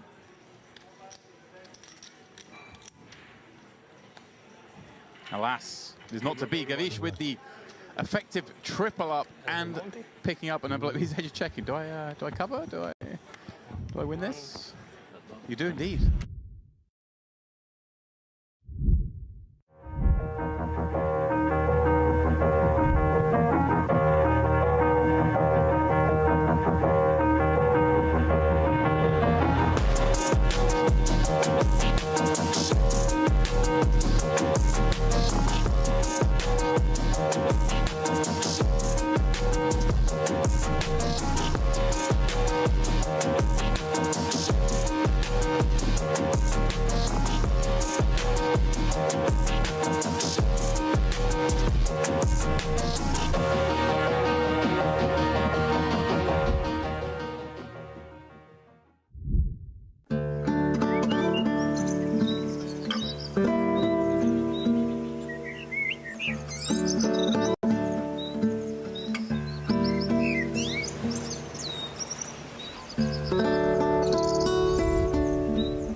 I don't pull them for two reasons. One, if you have yours in your pocket and you are maybe like two-handed or three-handed against a person who hasn't pulled theirs, you can start doing some deals with the equity of the bounties in mind too, which I like. And two, and this is the main reason, it really, really annoys people when you don't pull them. They just get so annoyed. So you'll pull two bounties, bust out, and then not pull yours. You wait for hours to pull them, or you take No, them? no, I will. Once you bust it out, If I'm walking out of the room, I will pull it then, yeah. you're not taking your bounties, going for dinner, coming back and open them later. No. Okay, that's what I want to make sure. No, I wait until I've bust the tournament. Yeah, I figured that's probably where I'd be at. But hey, I might go on a break. If I've got one burning a hole in my pocket, 10-minute break. Well, a very good counterpoint to this is one made to me by Jen Shahade about a year ago when we were playing the one in, I think it was in Barcelona. How much? She said, I would pull it because there was really big ones on the line. Like, okay, this is very nice, but I think maybe in that one there was a 100K bounty or something very nice. She's like, I want to know my net worth. Ooh, here we go. So we'll come back to that. Sambavati jamming his sub-10 big blind stack. Kortiuk, rightly so, springing on it with this dominated Jack-10 suited, trying to go for that bounty. And obviously covers Hassan behind, which is a big part of why he can do this as well, right? Yeah, no, look, we see that he is dominated, but I love this isolation shove by Kortiuk. This is exactly the kind of spots he needs to be taken all day, frankly. Sambavati gets a really good outcome here where he will double up in most worlds, but Kortiuk, you know, bounty hunting. Yeah. Looks like the kind of man who's scalped a few. Jackson suited's come from further behind this in time. 61, right? Yes. Here we go, an ace queen 8 flop. What looks so good for ace jack has materialized with the double-ended straight draw. 10 is no good anymore. For Kortiuk. No longer looking for 10, but look at that, the kings and nines, and they're all live. Showing folded cards, David. He is, all his outs are still in the deck, just one card to pull them. Sambavati will be back in a position where he can start bounty hunting. Oh, there it is.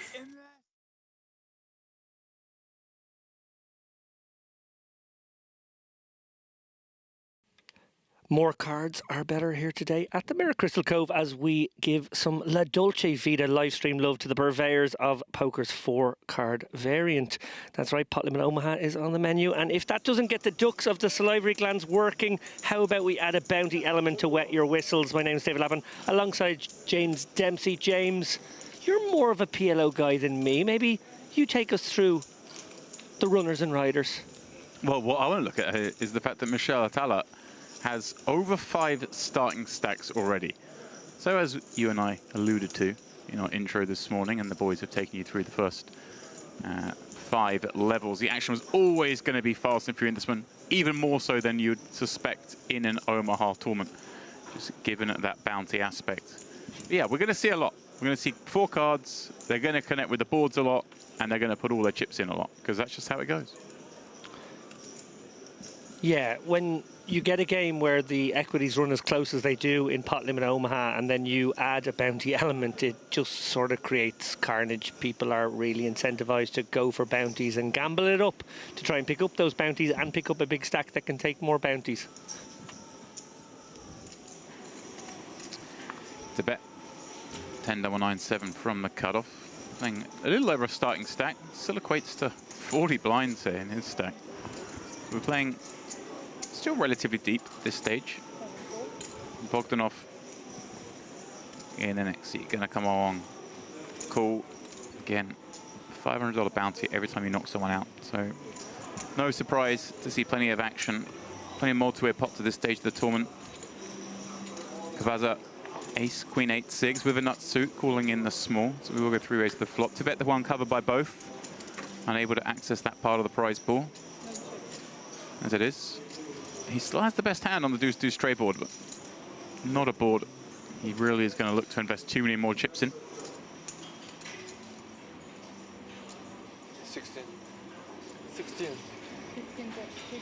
Back to Bogdanov with his 2 6s, deciding to bet when check 2 in position. And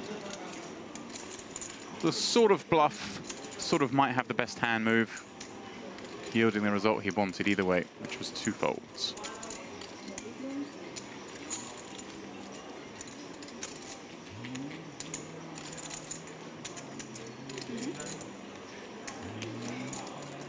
So then, welcome all of you tuning in.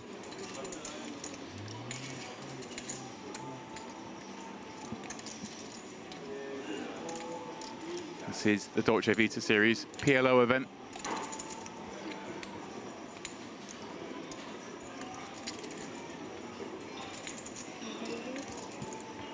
Myself, James Dempsey, and currently struggling David Lappin to charge his phone, which is why he's gone very quiet.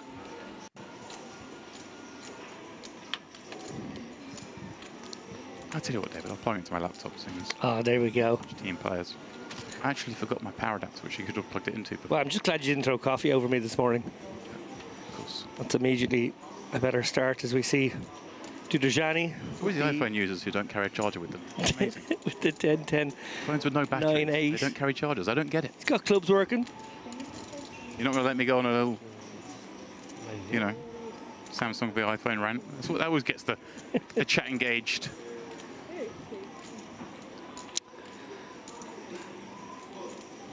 Tibet, ace, queen, 10, deuce with a Nazi.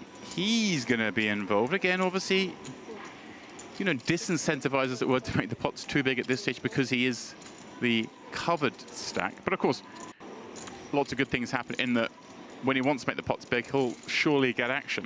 Yeah, that deuce dangler really not helping a huge amount here. I think Tibet would certainly have maybe a button call or a defend out of the blinds, but +1, I think, facing some action. Even on a loose wild table, I think this is a bit optimistic. But it looks like we're going to sort of see that team. A lot of people just wanting to get in there with some sort of hand. Flop well. You have to pry that hand from my cold dead hand in this format, my friend. Cabezza's got top 2 pair here. Yeah, well, this is the problem, of course.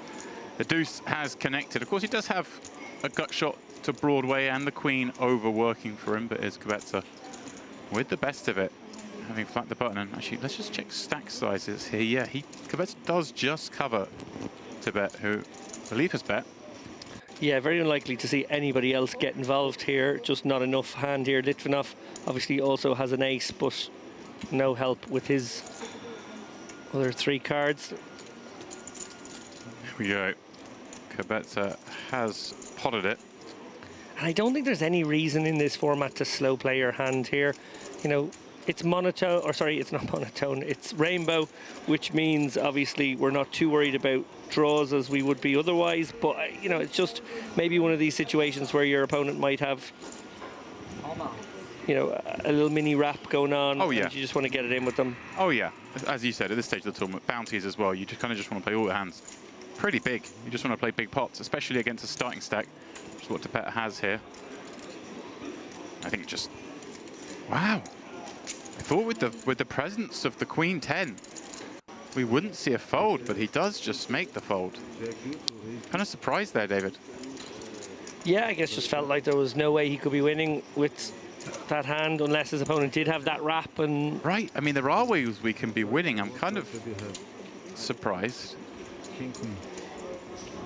So there we go.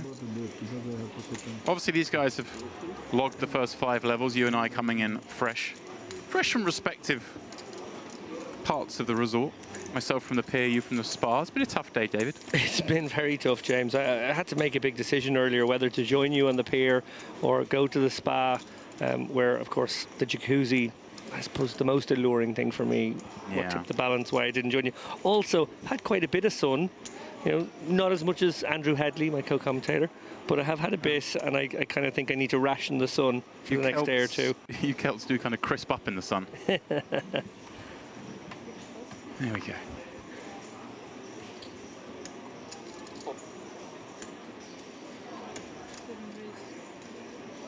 Bogdanov. I was going to say, the graphics showed him as folding, but double suited queens certainly wasn't folding. Popping that one up, 2100. Yeah, this is a very nice hand. 3 starting stacks in his stack as well, so covering plenty of the table. Cabezza, this would be a lovely hand if that ace was suited as it is. These ace 7, 8, 9s don't play that great, but he's willing to have a little look from the cutoff. This is such a big hand if that ace was the ace of clubs. As it is, Sidorani, maybe with the option of Queen Jack 10 and a suit and covering both. No surprise to see him flick it in here. And he has Cabezza's hearts covered. He also has his sort of 7, 8, 9 covered as well with the Queen Jack 10. There's Very hard for Kabata to get the gin board here, bar the nut straight, the 4, 5, 6 kind of board. Well, the ace of hearts in the window. Tsunorami with Queen Jack 10, the Broadway inside wrap. Bogdanov blockers to that, and a king. In Kabatsa with just top pair, but is Bogdanov sort of blocking the strongest hands as the pre-flop raiser, getting to have most of them as well. You see a bet here just quickly getting Kabatsa to fold the better hand, and Tsunorami is surely going to continue with the inferior hand. So it's a lovely bet. Yeah, and it will be interesting now to see if Bogdanov continues the story here, obviously with the sort of dominant range. Oh, well, doesn't have to now. Yeah, look, the kind of fun thing was he does, and he also almost wants to continue when the Jack or 10 come in with the 2 queens working. So it would have been quite nice for Tsunorami on fills, but as it is, king on the turn. Now, question for Bogdanov. Obviously, he blocks those straight draws a lot. I think a small bet here kind of makes sense. Then he can option to check back rivers if he wants. I like that. And quick fold from Tsunorami. Yeah, and he went a little bit bigger, half pot. Rainbow board. It's kind of a weird one because when you hold 2 queens, it's hard for your opponent to have continues that are draws, so therefore they are much more weighted towards, you know, the 1 pair, 2 pair combos. Obviously, some of those are made boats. Some of those just don't want to continue, but half pot makes some sense. There's another king in there. You've got that obviously crushed with the queen kicker. There's also the 3, 4, 5. I suppose the wheel wrap against a big blind defenders. Something until this very moment I was overlooking, but we're just warming up, David. I see you've got a lovely coffee there. You didn't get me one. Well, I'm sort of going to be wearing like a hazmat suit the next time I come into this booth to bring you a coffee. I'd say the carpet, it really is looking rather stained. Did you listen back to that? I haven't listened back to that moment. Here and splash marks there. There's some stainage here on the desk. I'd just like to point out, I took one for the team big time. I took most of the coffee over my skin so that it didn't get on our sound equipment. Oh, there you go. I know the boys backstage are listening. They do like to make their coffees hot here in America. Definitely, I like it because 2 degrees warmer than I would choose. If you don't like it that hot, wait a minute. It's fine. It's better than making it too cold. Some logic to that. So we see Adrianopoulos. Looks like he's limped in here from early with the ace-queen 5-4-1 suit, not the ace. Kvetsa has been fairly active so far. He's going to bump it up here with the ace-queen 10-5. He's got 3 diamonds in hand, not ideal. And to bet ace Jack 6. He is double suited, so some playability to this one in the big blind. I think in a turbo format and obviously in a bounty format, we are going to see these looser ranges engage with one another. It's not going to be sort of one for the purists necessarily, and nor should it be. Well, I mean, is and it isn't. You know, the game has changed. There's a $500 bounty per head. Means you've got to get in there. You've got to go after it. Kvetsa with backdoor diamonds. He's got a 5. Going to take a little stab at this one. Very similar hand, Adrianopoulos. Also with the 5 working.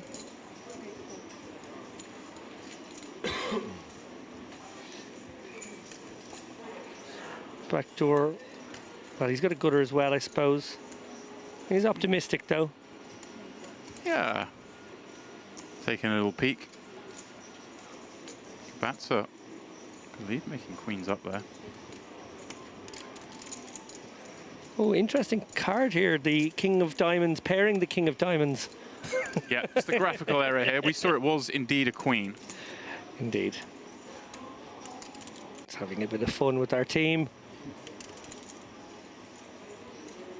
Have you ever seen that, James? Another one of the same card pop out? In real life, I've seen it. Yeah. Yeah, in real life, I've seen it. Obviously, some, that's created, and there's just one card got kissed up to the other, put in the deck. The dealer, Obviously didn't notice it when fanning the deck, prepping it. Neither did any of the players sitting at the table, which is partial responsibility. The dealers always do that in front of you.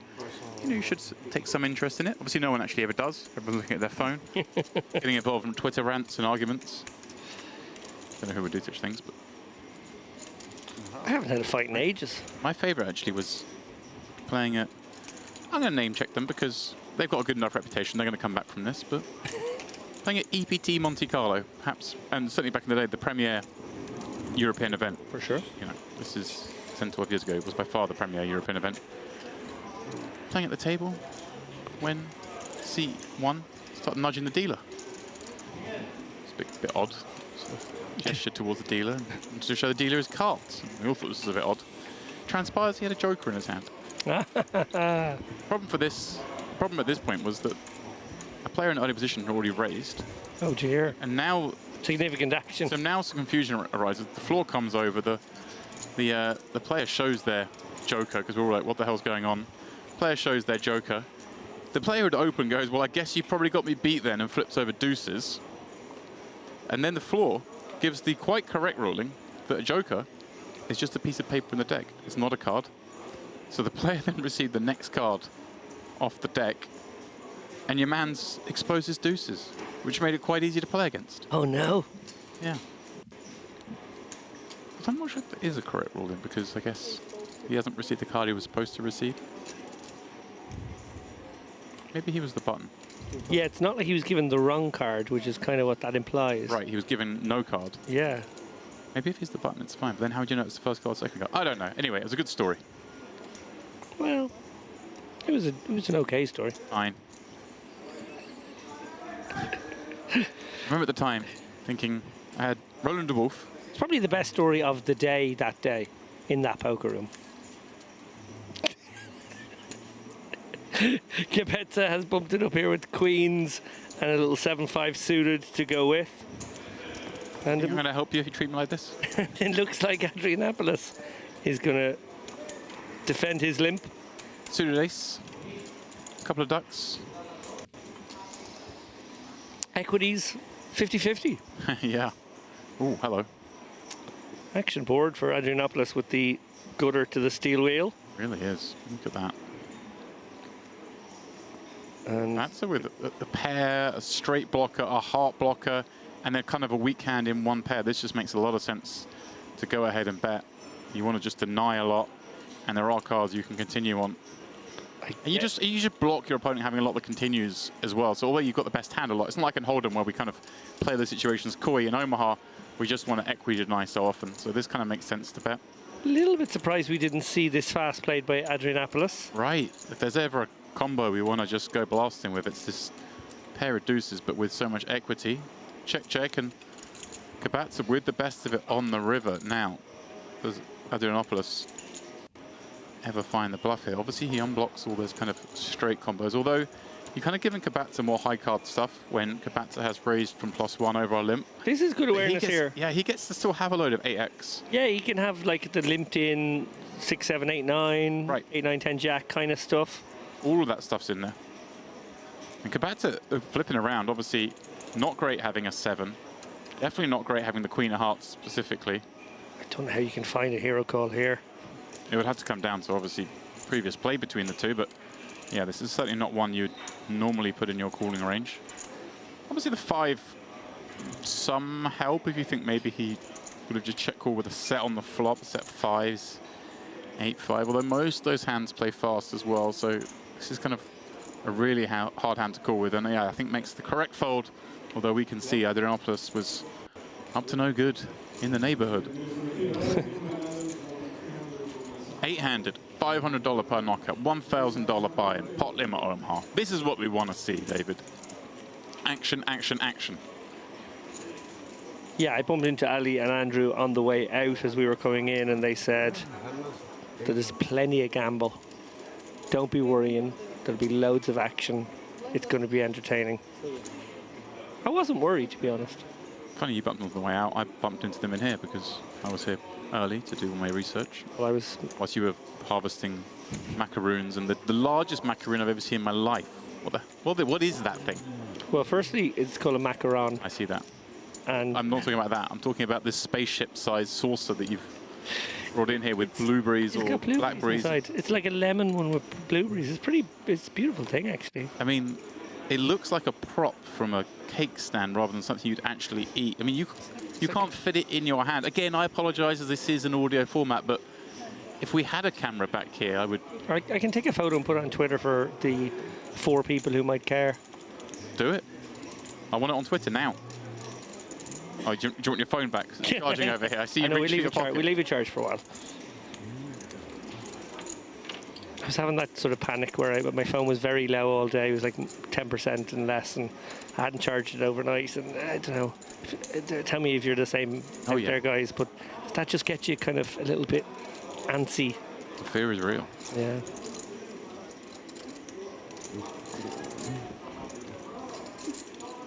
Sudarani, King, Queen, Jack, 8. Taking it up from the cutoff. I don't think there'll be many hands you want to fold from the cutoff when you're on with 82,000 chips and there's $500 bounty on everyone's head. You really want to go after them all. Now, okay, let's talk about strategy for a moment, James. We must. If we must.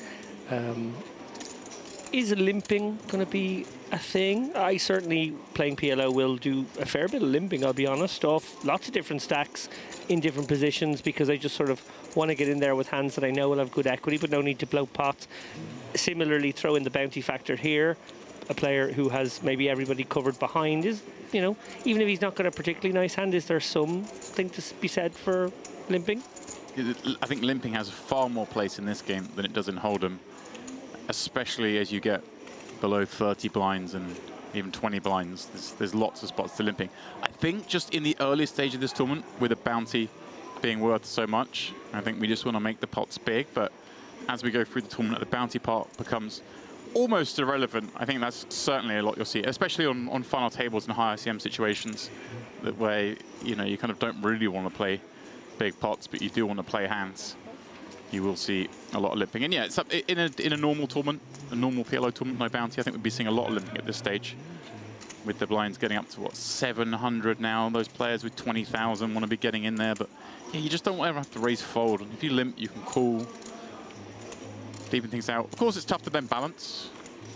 I say tough, it just means you've got to find a way to balance.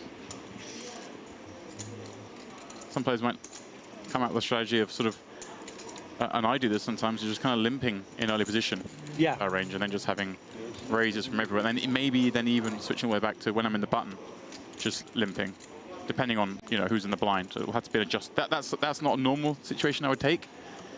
But if the blinds prove themselves to be capable adversaries, then I might just adopt a limp range. But I really like that. I think that's very good advice to people out there. As we see, that's good advice. Connectable stuff here. Kvetsa's got top and third pair. He's also got diamonds working. Blocked very strong, as did Bogdanov, but they both turned Jin on this dangerous board. Credit to Kvetsa for finding the check on the turn here, recognizing that, hey, look, it's scary, but I want my opponent to put some money in. It could be drawing dead, and of course, I just have nut outs. Faces. He said 42. The dealer heard the word pot, which we're doing 58, so we're going to scale that bet down a fraction. And yeah, I think just Kvetsa don't really want to do anything but call here. Yeah. Again, whilst we were having the conversation about limping, I missed the action preview. Someone presumes this was raised from the button and call from the big blind. Pretty grim looking river card for Kabatz, of course, in this instance, is going to save. And Bogdanov loving life because, hey, a fair amount of the check calls on the turn are going to be hearts, and some will even be the likes of Queen 10, Queen 6, perhaps. Bogdanov now just dropping the hammer. It makes sense. He's betting into a very strong range here, theoretically, in that sense. So if you are going to bet, you're going to bet big. Gets to have the sort of aces, King Jack. But he wants to not rep King Jack at this point, stuff like that. Not even rep flushes necessarily. Yeah, and Kvetsa just has an easy fold here, to be honest. He has diamonds as well as blockers, so the kind of hand that you could possibly beat. Well, you're blocking. You're blocking the value as well. You're blocking ace-queen, which is... Aces and ace-queen are the most likely hands, I guess, is what you're looking at, that would take this line of checking back flop, betting turn, bombing river. So it becomes somewhat of a... Yeah, there we go. He decides those blockers are worth a lot. Makes the call. Well, I think I would reserve that call for having a queen, David, but I don't hate it with ace-10.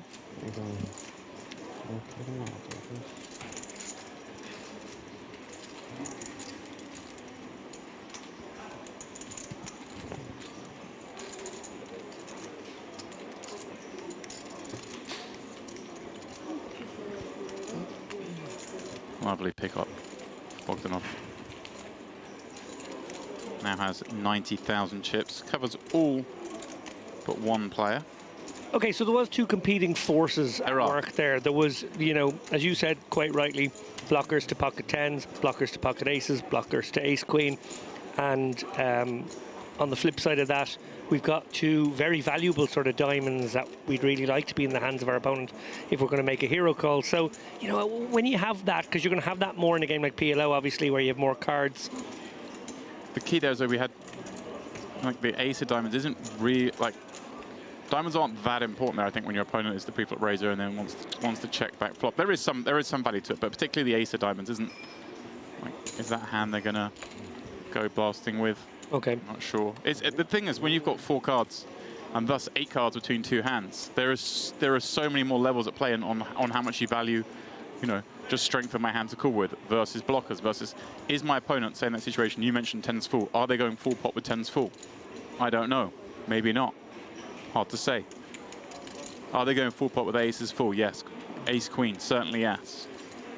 So, I guess call at some frequency with that hand.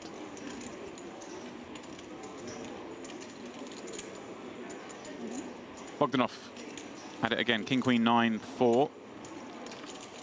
Suited king. Andrianopoulos. He's in with a suited ace. Some connectivity around that jack 8, 7. Atala, the man who covers everyone in the big 10, 9, 9 deuce. And obviously not normally a hand we like to play, but hey, in this format. Again, obviously bounty value not that relevant against Bogdanov, but Andrianopoulos in here with 1.5 starting stacks. And after this hand, David, I'm going to ask you to explain the how to calculate bounty values in this spot in terms of chips. But for now, Atala flopping top set.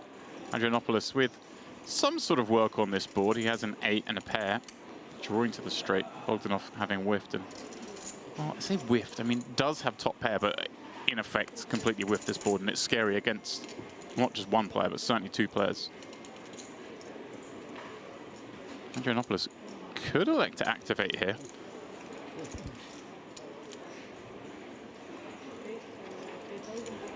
Looks like he's potted pot, yeah. You see this sometimes in PLO. Some people just only have one size and that be pot. Interesting now for Atala, who, you know, could just stick his opponent in here. Yeah, I think he's going just for the call. Obviously, there's jeopardy on this board. Not just in that he can already be beat, but there are a lot of bad turn cards. Maybe electing the call, try and see a safe one before committing for the remaining chips. Andrianopoulos with just under pot behind. With the bounty as part of it, I'm not sure. I think I'd probably just ramp everything up here. You still had the original Razor to worry about as well, though. Obviously playing 80k. Maybe that was factoring into it. Now a grim-looking turn card for him. And yeah, there is the counter-argument, of course. You don't want to set 7s or set 6s to get away on a turn card like this. Absolutely don't. Andrianopoulos now with the stone-cold nuts. And you could just be up against the no-flush draw as well. Right. So. Atala with the swift fold. Wow. Great job, sir. Really, especially when, like, yeah, the diamonds are a part of the range here. Obviously, the 10 a bad one in that he blocks one of his own outs if he is now behind. But that was a really quick fold given the situation. Yeah, he seemed to be sort of happy to take the more circumspect route and then, you know, recognized how terrible a turn card that was. What's interesting there is it looks like this man, the center screen, is getting away with a few spots here. I wonder if he's getting a little more credit for nutty holdings than he really has. Yeah, it's twice we've seen him. Well, that was a medium-sized spot. The one before was obviously he was up to no good, but it would have been very hard for him to be called. Yeah, quick answer to your question there, just in terms of the bounties. Obviously, a very short hand would just be to add 10k to the pot in terms of, you know, what's in there, and, you know, calculate your percentages accordingly. That seems like a very good shorthand. Obviously, that might change a little bit as we get closer to the bubble, risk premium, value of chips changing. You know, half the field have gone already, so that it has changed a little bit.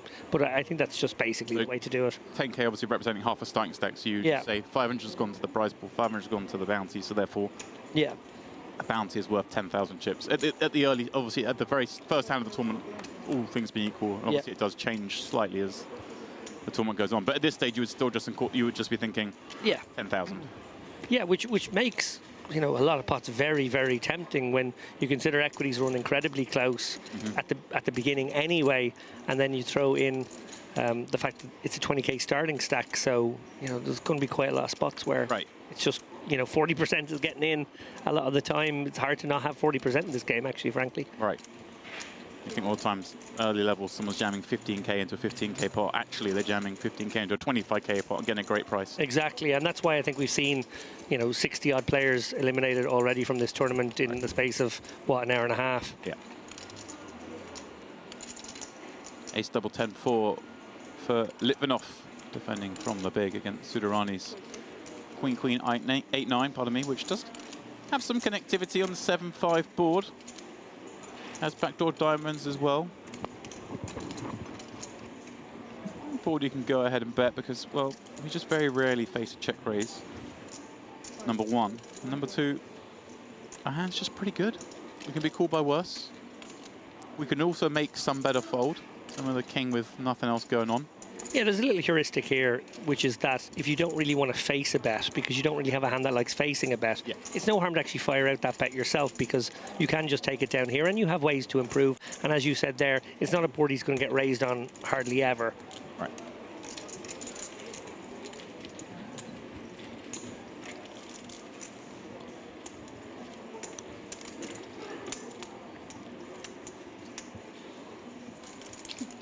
Beautiful Merit Crystal Cove, the Ogeli poker events, the OPE Yellow Bounty.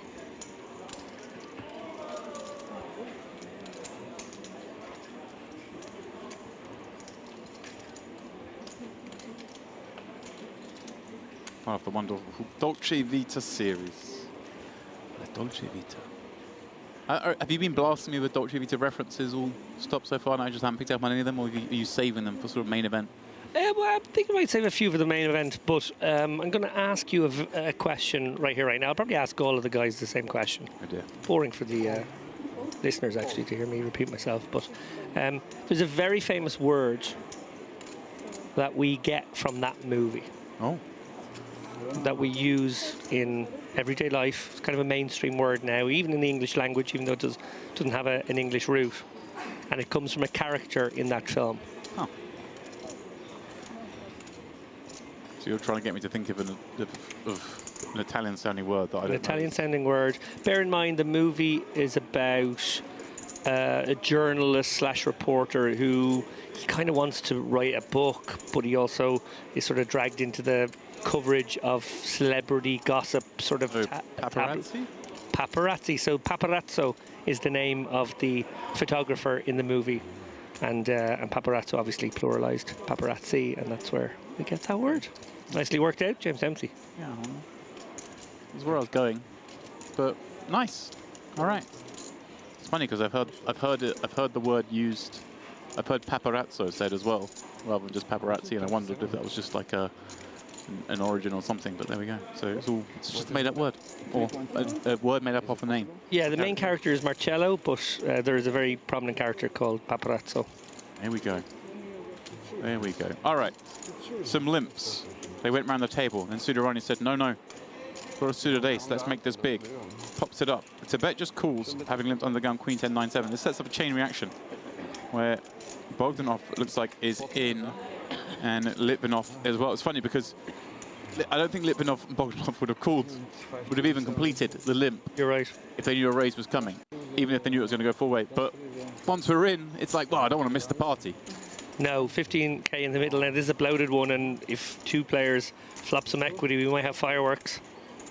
It's kind of like when you turn up to something and you thought it was going to be one price, and you find the price is doubled, but well, you got dressed up. You want to go to dinner, you're in. Yeah, you've already paid for the taxi. Speaking of in, Sudarani flopping the joint on Ace King 10. Living off with all of the pairs. Amazing. You pop it up out of the big blind and get greeted with this.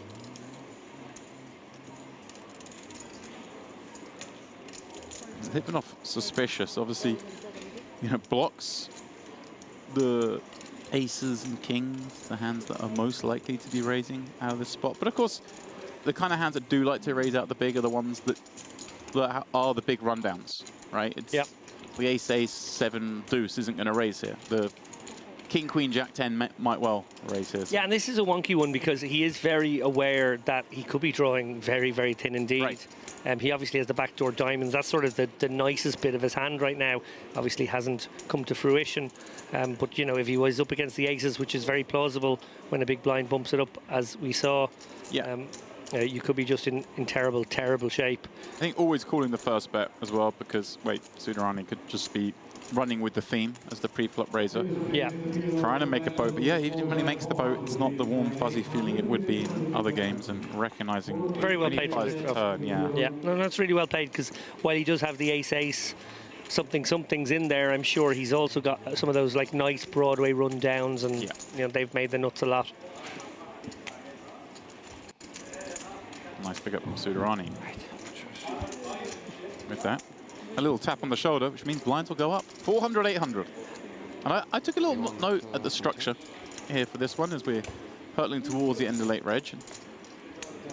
We've got a little bit of repeating early on as we quickly look at the chip count. Not much has changed, but yeah, there's our next level is 500, 1000. We get 2 iterations of that level. Oh, good. Although we then do skip the next because of the chip color up and where the breaks fall. So, we're not going to give this 612, we'll give you 2 500, 1000s. But then we also give you 2 1000, 1500 levels as well. Nice. So it'll slow for a second, then suddenly jump, and then slow again for a bit. So gives them some room as we get towards the end of late reg. That seems like a nice way to do it. I want to reflect actually on that last hand. Obviously, we saw the big blind bump it up. He does have players covered, so his sort of bounty hunting wants to make it a pot where he can win a bounty. But here's something I think is interesting strategically. When it's been a limp pot and you raise out the big blind, in a lot of people's minds, oh, that might be like telegraphing aces, and you've got a really bad seat with all these players behind. It's not great. Actually, the hands I much prefer to do a raise in that spot are a rundown, maybe a low double suited rundown, a medium one, or a Broadway one. But at least I'll have much greater clarity when the board comes out of whether I want to continue. And I have that sort of deception where maybe some of my opponents will think I've got aces and sort of put those 2 cards into my range. It happens so often that you'll see the pre-flop raiser, especially the pre-flop 3-better, will be put onto aces. They'll get it in post-flop where someone's flopped 2 pair, and they're like, no, I've just flopped straight. Like, of course I've got a straight. What are you doing? You know, but it's such a common theme in PLO. Yeah. Right. But yeah, and which is why, actually, typically when you're out of position, hands like aces, although they've got the best equity pre-flop, become so hard to play post-flop because a lot of that equity is actually just getting to showdown on really dicey boards, which isn't going to happen too often if you swell the pot. People are going to fight. Bogdanov is fighting from under the gun.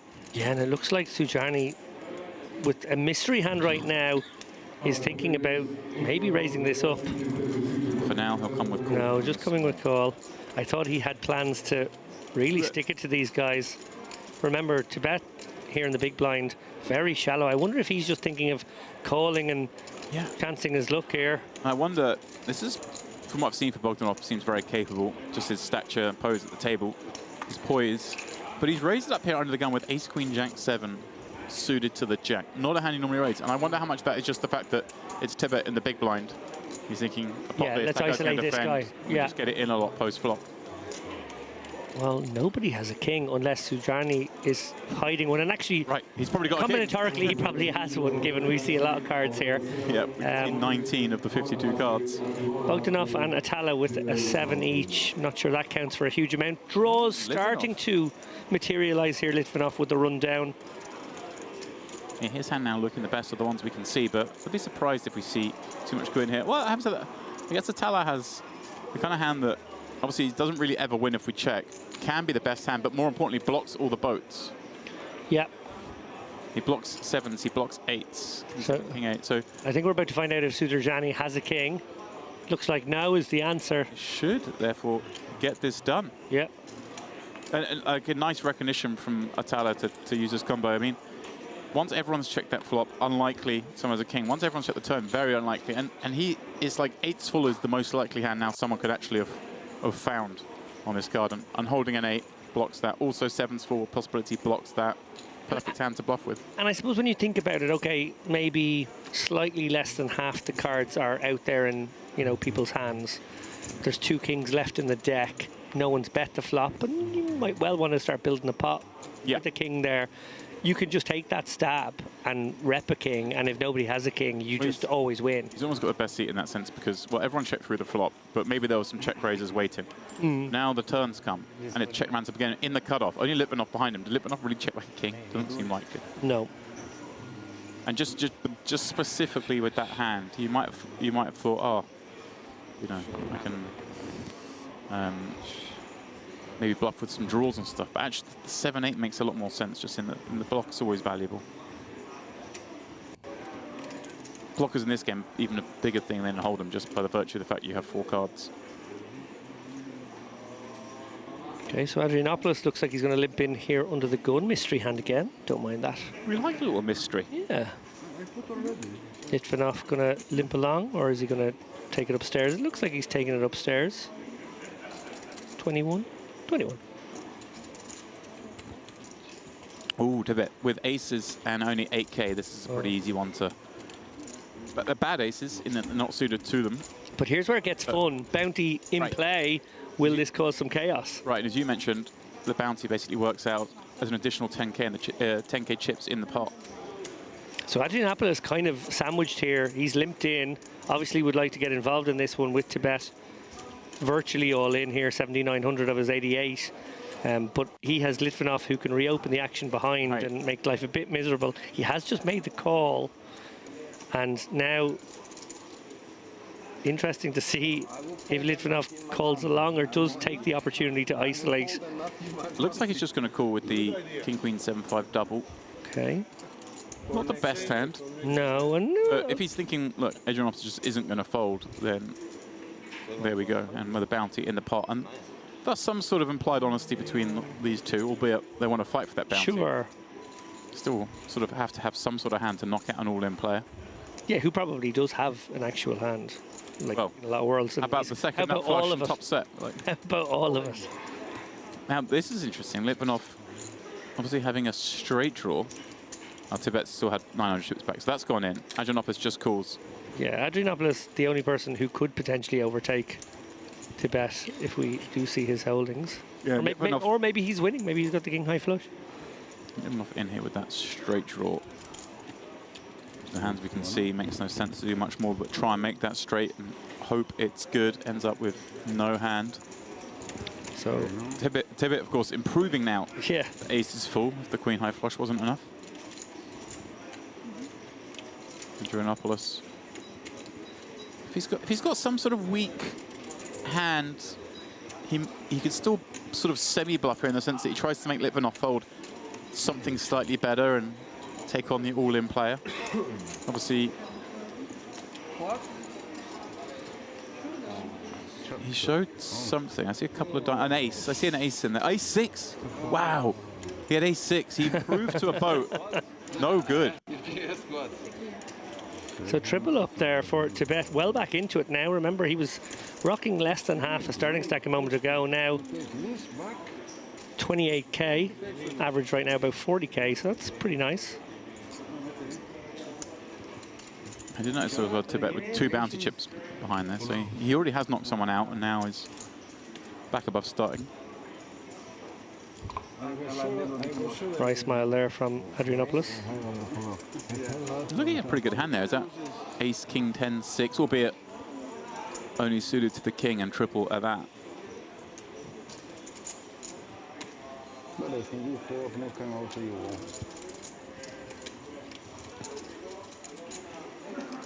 I think the pause is just based around the fact trying to input those cards for us. May have got lost in the wash somewhere. We'll move on momentarily. Thank you, sir. Maybe they want this in the future. One thing I'm interested to see is just how many people decide to last minute late reg this one in half an hour's time or whatever it is, because obviously with the bounty aspect, you're not really meant to late reg here, especially when it's a big bounty. Some of the times you play bounties and they're a quarter of the overall, and you know, while that's still a pretty significant factor, you might still fancy jumping in late or, you know, re-entering after a somewhat early bust out because you want to be involved and you still fancy yourself to build a big stack and, you know, maybe more of your edges in the end game. But in this spot, it really does neutralise. There's obviously an ICM bump of jumping in late when more than half the field are gone. That's very tasty from that portion of the prize pool point of view, but that's absolutely counteracted in this spot by the fact that you're going to be, you know, maybe sitting there with a third of average. A lot of the bounties already gone. You know, more than half of them have been taken already. You're not eligible for any unless you get lucky enough to be sat next to another late regger. Yeah, certainly something. It's almost like the cut-off for me would have been the last break, and I'd be really surprised if too many come in after. But we've actually watched the clock tick over, and we've seen quite a few more come in. More go in, I think. Yeah. When we came in, there were 33 entries, up to 46 right now, as Litvinov is going to try and get a few more people to that re-entry line. Popping up this ace, king, queen, 5. This is a nice looking hand. It's always nice as well when you do have the suited ace. You want to not have like the ace, king of diamonds. You've got the ace and 5 of diamonds. Allow other people to have the king high or queen high flush if you make the nuts. 2.4. And Adrianopoulos with the gapper hand. Yeah. One suit. Looks like he's going to get involved here for a defend. Yeah. I think that's pretty reasonable. Oh, yeah. Like, this hand can certainly, you know, make straights a fair amount. And you see it's up against a very good hand here and 42% equity. And yet isn't the hardest hand to play. I say all that as he flops like a very wonky amount of equity. And right. Litvinov. Happy to check this one back with top pair, gut shot, backdoor diamonds. Now a second gut shot.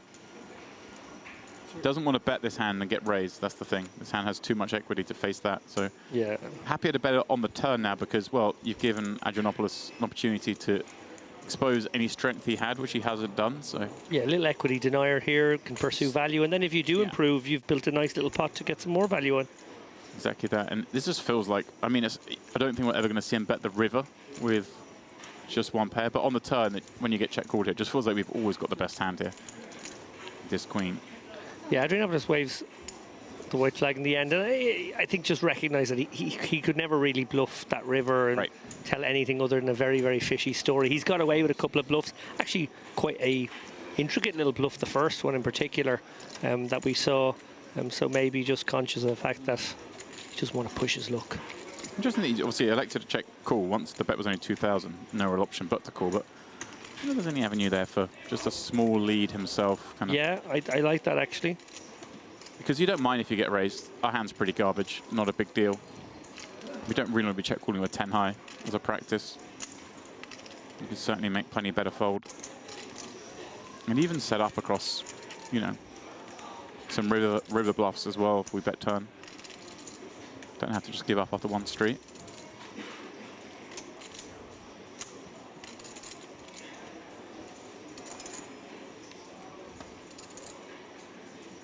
So as mentioned, this one is a 50% bounty tournament. We gave the shorthand for how that should be factored into the maths of the situation. Obviously, as the stacks get deeper, an extra 10k being in the pot will become less and less significant. Obviously, it was very significant when they had 20k stacks. We see here, obviously, this table as an example. Plenty of very big stacks here, 100k for Atala. Bogdanov with 78k, not going to get curious on the button. And, well, Kvetsa very shallow right now, just sitting with about 8k total, including his big blind. Just going to have a look. And the good thing he has is basically whenever he wants to, he'll get action. At this point, he can peel here because if he flops, anything, he's going to get looked up. Well, how about if you flop against the nuts? And I wonder if he do. It's hard on the ace high board, but he obviously has that 4, 5, 6 in a sort of a you know, gutter and a bit of a backdoor sort of potential. Don't think he can stick around. I'd love to see a Tala found a really small bet there, or even a check. Just having all of the board, you just want to give your man a chance to make your, like, hope that he can make a straight. Just like, let him make a straight somehow. Yeah. Or let him turn trips or make two pair, whatever it is, because as you mentioned, $500, effectively another 10,000 in there if you can stack him. Although it does look very, that's why I don't mind betting. Just bet one blind, you know. Something like that seems like the nuts. All right. 2,200 doesn't really allow for any fold equity, you would imagine. Yeah. Yeah, it does look suspicious when you check an ace-8-3 monotone against the big blind when you've got 100k and they've got 5. Yeah. Sometimes it's all right to be obvious. The upside is so big. That's true. Very true. Litvinov kicking us off here. Sudarjani. We've seen him open a pretty wide variety, actually. Maybe one of the looser players here. I wonder if he's interested in this King Jack 8-6 suited to the king. It's fairly disconnected, but he does seem happy to get involved. There's a 6k stack behind. Yeah, I think that's the crucial part here, is that with shallow stacks. And there you go, look, it's come with a limp. Okay, so we talked a bit about this earlier, actually, and now it's sort of becoming more relevant. But that's purely because of that short stack behind. This is he's recognizing how to play a super wide range, and thus he's now going to create some limps in there. Doesn't want to like raise and have to like Bogdanov just target his much wider range with the short stack in play. And I think Adrianopoulos going to limp along here with the King Jack deuce. Bad hand, but again, the same rules apply for him. Kabacha behind with just 5k.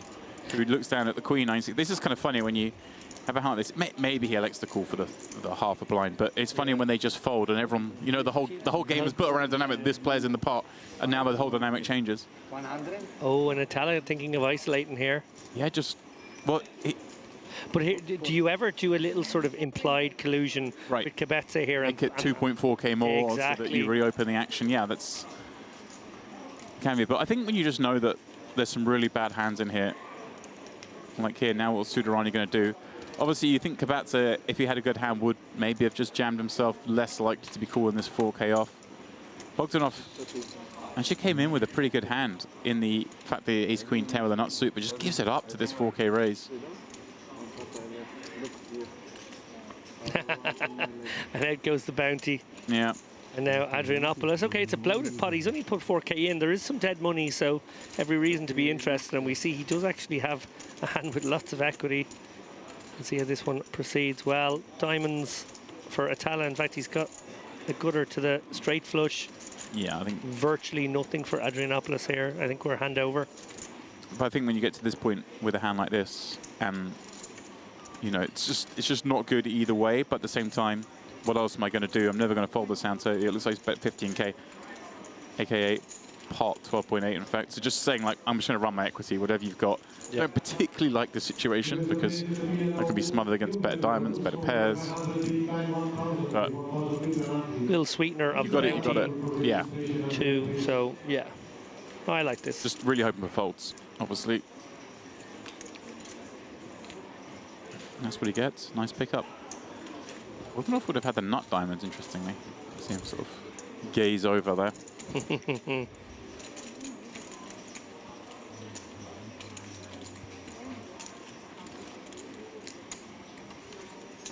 As we continue. Bounty hunting. Kabacha with the target on his head. This hand, he'll be on the button with that, what, 6 big blind stacks. So fun to see how this gets navigated once more.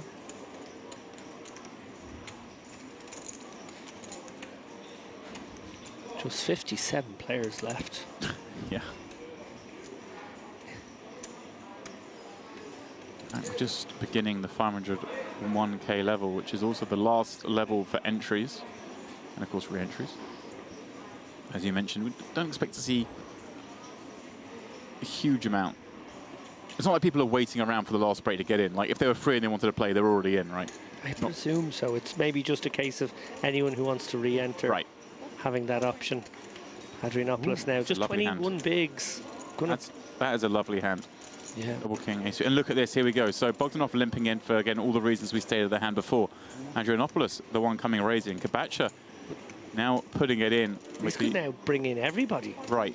This could really, well, there aren't many players left, but Atala here not going to fold the 10-7-4-3 because, as you mentioned, effectively 10,000 chips are in there. Litvinov's double suited. And of course, in this spot, you know, it's not like it's not like there could be another raise behind. Not Adrianopoulos has had the action reopened. No. So here we go, guys. This is absolutely brilliant stuff.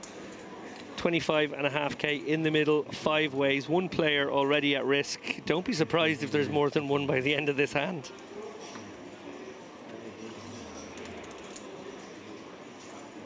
Jack 6-4, couple of hearts. Litvinov with the open ender, 9 high flush draw. Yeah, that's a lot of equity. Yeah, not really too much for anyone else. Atala's got a piece with a pair and a gut shot. So Adrianopoulos, though, just deciding to blast it in with his 2 kings. I guess recognizing there's a lot of weak range out here. And yeah, and he's going to get called by, you know, Jack XXX a lot as well, because, you know, that's 2 bounties on the line for that person. Yeah, look at this. Atala thinking about making the call here with just a 4 and a gut shot with no heart, no diamond in hand. Yeah, that would not be advisable. Litvinov obviously has a very pure call situation here. Right. Knows he's going to have tons of equity. But Atala obviously just really, really hungry for those bounties. Yeah. It'd be interesting if he does call, because it then makes Litvinov's life very difficult, having just an open ender and a 9 high flush draw. Yeah. Yeah, you've now got... very hard to continue against a player who also wants to put chips in. He's so happy to see that fold, because now he, you know, just recognizes he's going to have enough equity to run. And if Bogdanov somehow has it, then good luck to him. Yeah, Litvinov just going to ISO shove this one. He's not loving it. It's like Adrianopoulos can definitely have a better hand and better draws. Well, everyone has some equity in this one, even Kabatsa. Yeah, he's in there. He can pair up. Everyone trying to figure out where they stand. What do I need to hit? Like, Kabacha's like, wow, okay. They got a lot of outs as Litvinov, but I do need to hit. Yeah. It's also, you know, Adrianopoulos can lose to Kabatsa as long as he wins the side pot. Things are okay. Obviously, would love to get that $500 bounty right now. Yeah. Lots of things at play here. 10 of hearts for Litvinov. That's the one he's trying to manifest. Let's just appreciate the attention to detail here by a wonderful deal. Anything's looking pretty.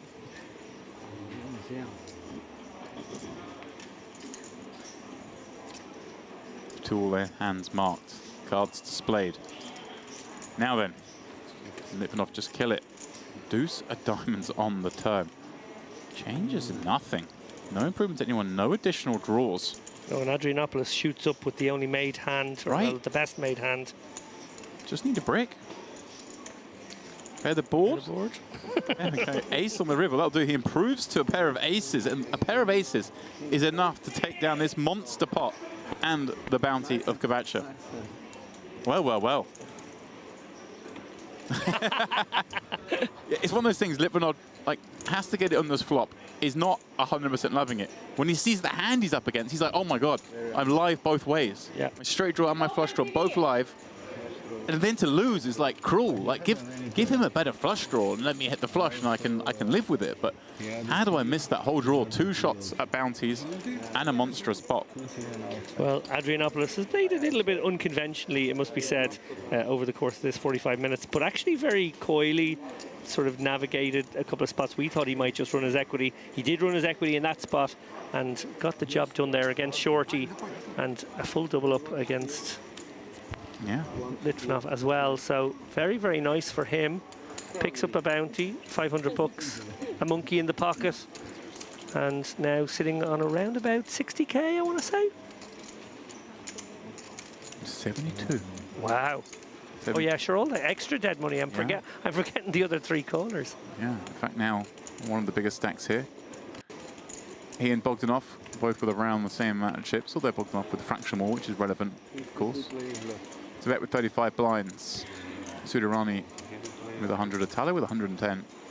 Now Litvinov, the short stack, having been on the wrong end of that one, just has 14 blinds himself and is the marked man at this table. Well, the Django's make their way over to Tibet here under the gun. Probably a limp for me, but you know, I see these guys coming in for raises a lot. Yeah, I mean, I think I like raise here. With just, it's only Litvinov that's short, right, with 13 blinds. Everyone else has got quite a lot, and he's, I guess, one of the shortest himself now with 30 blinds. Well, just the fact that he's one of the shortest with 30k means that bounty becoming less of a factor. Obviously, still quite a large factor, but look at this. Gets the scenario where Litvinov jams very reasonably with the ace-king 10-9 double suited. What a beautiful hand to find. Sudarani, it's like, really, this is the hand you give me 3 deuces. Now Tibet will just get to rejam these kings, go after that bounty himself. And Adrianopoulos might take a spot here. Right, it just sweetens the pot for Adrianopoulos with a double suited ace hand. So he's effectively got to put 20k extra in the middle here. That's kind of the logic. Now, obviously, it's sort of 10k against one guy, 10k against the other, but it is the way you need to calculate this one. The ace-queen 6-7 double is just never really in that bad a shape. This is actually about as bad as it can ever get. Yeah. In that his queen suit isn't live. He's up against a better ace. Yeah, he's mostly going to have like 35, maybe even late 30s three-ways. Right. I mean, well, yeah. Somewhere between 25 and 35 anyway.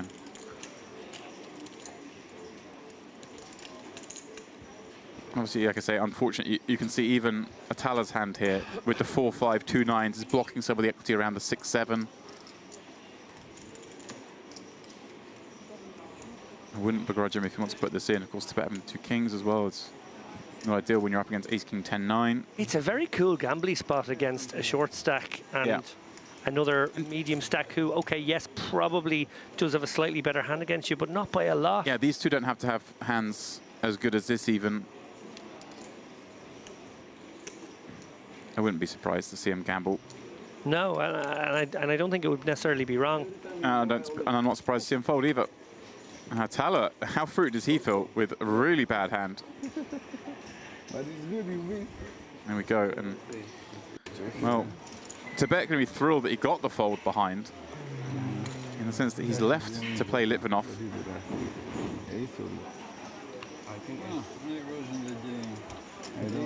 Litvinov with an instant chance to get back into it, so to speak. Save the rebuy.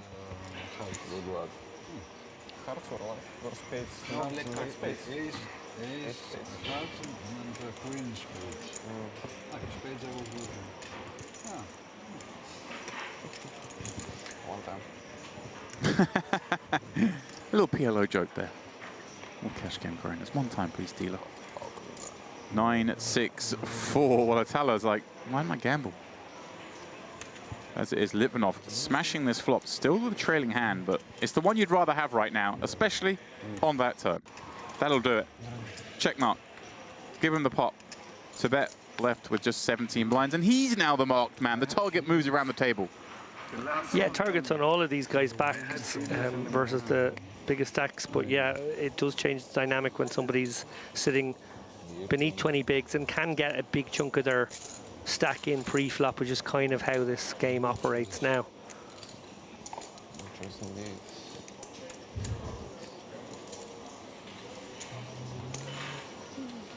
Did you also beat me? I was losing to both of them. You were beating both of us? No, I was losing. Why you didn't call? Hearts and spades, ace queen.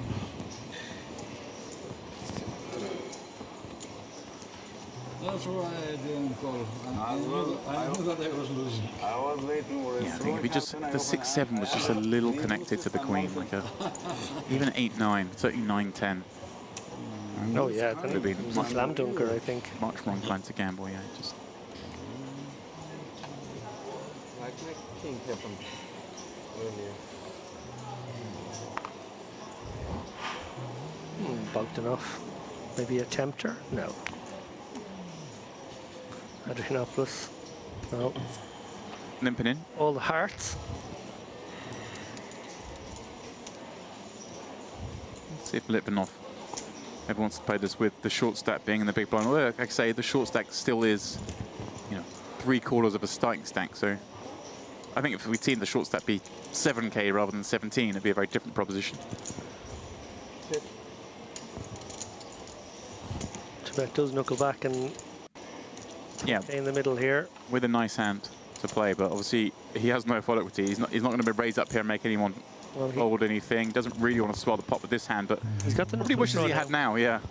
And he could get some action there because Sujajani has the Queen Jack of clubs. Ooh, and Adrianopoulos checking back as well. Makes the nuts on the turn. Yeah, Sudarani certainly. Everybody with a little piece here. Yeah, this could well go. Okay. Either tens and threes Tibet wants to check. Kind of surprised with the target on his back that he wouldn't just go for it here. Checks it instead to Adrianopoulos. Sudarani now kind of with a weak hand that he might want to have played against Tibet more.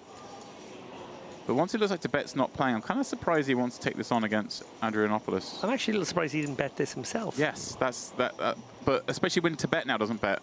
Calling against, when it looks like Tibet probably just has a lot of check folds.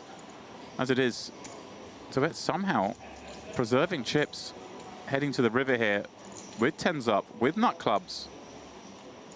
And well, a 7 on the end. Sudarani improving the trips. I was wondering if he ever tried anything fruity there. I think this just checks through now. Yeah. Adrianopoulos more than happy just to knuckle back and try and take the pot down with that board pairing. Recognizing, hey, look, a lot of times I'm up against spades and clubs, and then the few times I've been outdrawn, I've been improved upon.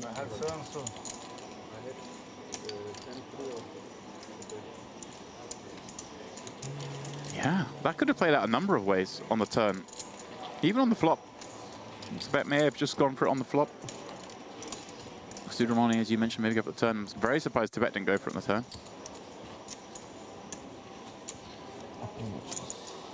You've been called by so much worse there with a bounty on your head if you've got two pair and the nut flush draw. And then when it's gone bet call, what a great chance just to check jam at that point. Get some protection perhaps. Get some isolation from worse, even than the tens up. Okay, we've reached a really interesting point here where we have already lost 2/3 of the players. We're going to lose some more over the course of the next, 22 minutes until the break. That is actually an extraordinary ICM spot. 3 minutes to the break. Are we not repeating this level? It repeats after the break. Aha, okay. Okay, one level of it pre. Okay, It's level 9 and level 10 are the same level, as it were. Well, okay, I was about to make a point that if we reach the point where maybe 3/4 of the field were gone, what an unbelievable ICM spot is. It's still pretty amazing with this amount of the field missing. But obviously, get your calculators out and try and figure out whether it's the ICM bump is worth the loss in all that bounty money. I think it probably still isn't, but it's a lot closer than it might first seem. Sudarani popping up kings on the button. Adrianopoulos having limped kings under the gun. Calls to defend, and here we have two not stellar hands clashing. Oh, well, one of them just got a little bit better. Flopping the flush, and Adrianopoulos. He's going to take a little stab, a little 1/3.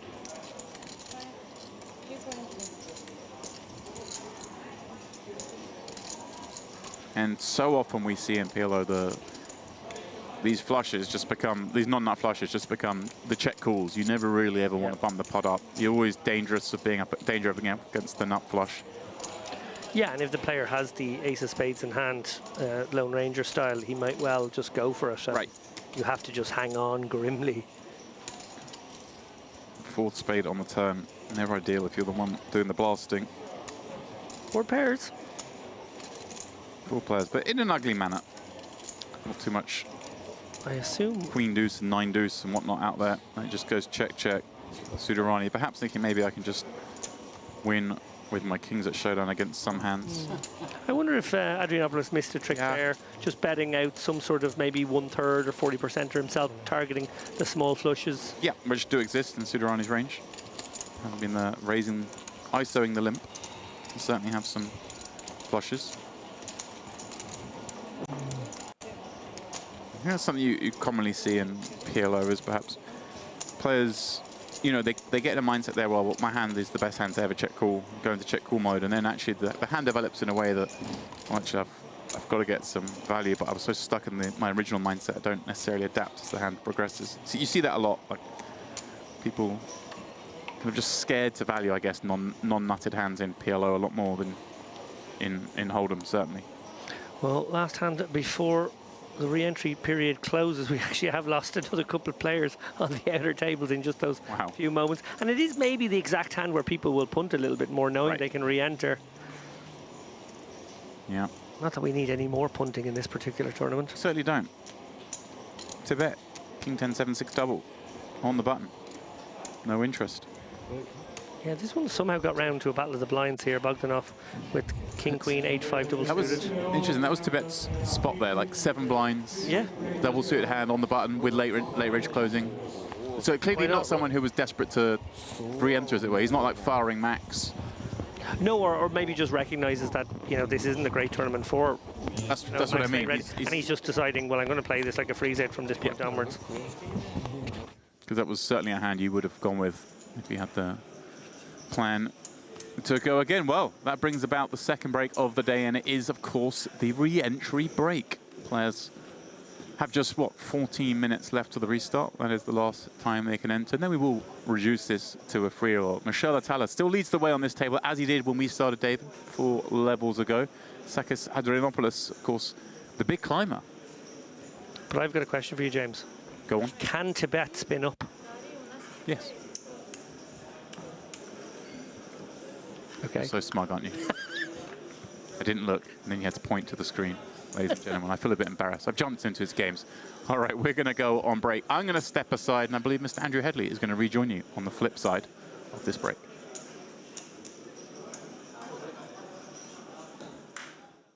Yes, there it is. The king on the river. Kulatiak, the second player at this table to pick up a bounty.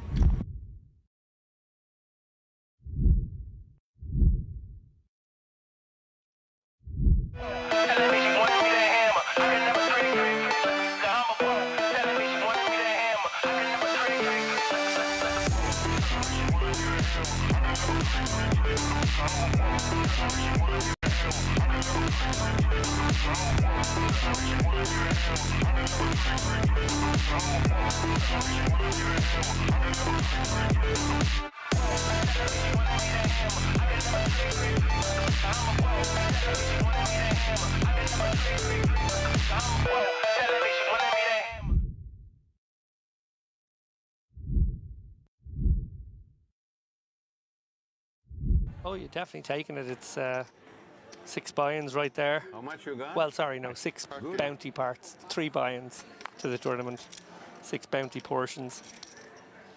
Gavish with the Johnnies here. Going to look for action. At this stack depth, I don't think these become too hard to play. You're looking for action here. Obviously, notoriously a difficult hand, but that's generally at upper stacks. And only if you've got superstition working against you. James and I had some chats over dinner about superstition in poker. We'll come back to that in a moment because we see Gassan with Big Slick here in the small. These guys, similar stacks. Yeah. I think Gassan covered again against Gavish, so yet to be able to deploy these big hands in a spot where he could actually bounty hunt himself. Well, the action does go on there, but we'll quickly pop on over here again because it's envelope time as Zan has made it 65k. One assumes, given that Gavish covers, he's just gonna kind of run it, but again, it's maybe scary against this man that they seem to be aware is pretty solid. Right, yeah. I think Jack's too much hand. Oh, here we go. Here's a man giving us the full sweat. That's for the what we fans. like. Okay. Oh, we got the 3 zeros again. 2,000. 2,000. Okay. Okay. What I'm loving right now is we're moving from these smooth still cameras and these 1 shots and 2 shots from Here we the go. table. Gavish does just decide to say, hey, let's just run it. Suddenly we're frantically over to the tombola. It's like an episode of VR. It's just like that.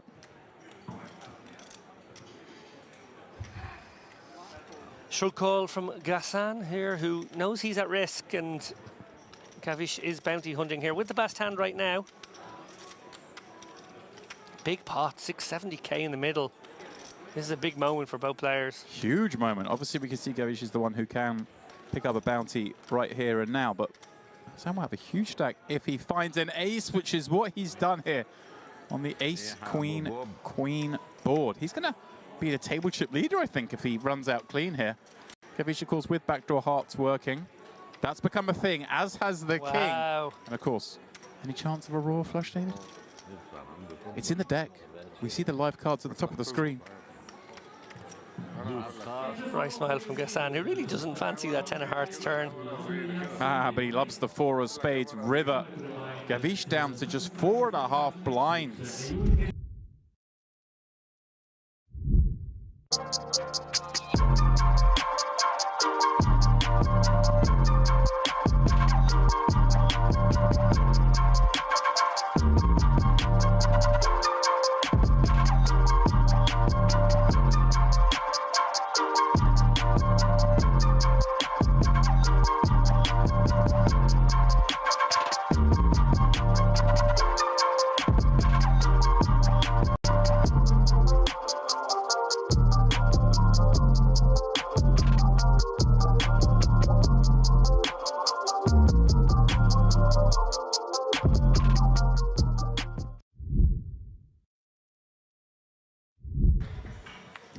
By the way, credit to Turuguru Beninoff on that last hand. Yeah, the pot.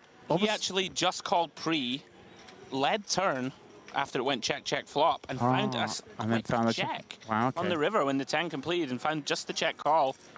Yeah, I mean, very well not to get stacked or lose more. Right, he lost 75k on the river, which was only half pot. And yeah, I have to confess, I was too focused on the bounty portion.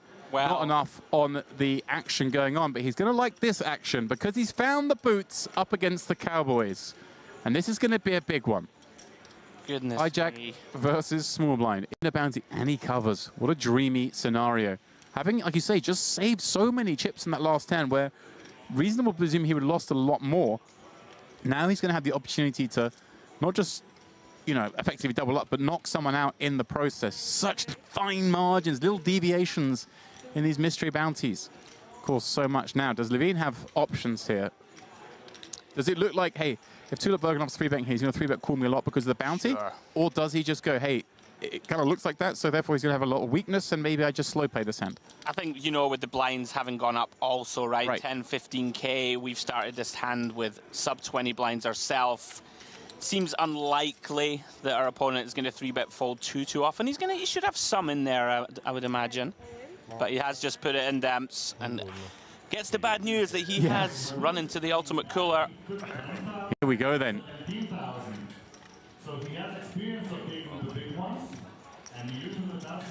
Well, there is someone drawing a bounty, but for now we'll focus on aces versus kings. It is the kings at risk, as indicated by the all-in marker.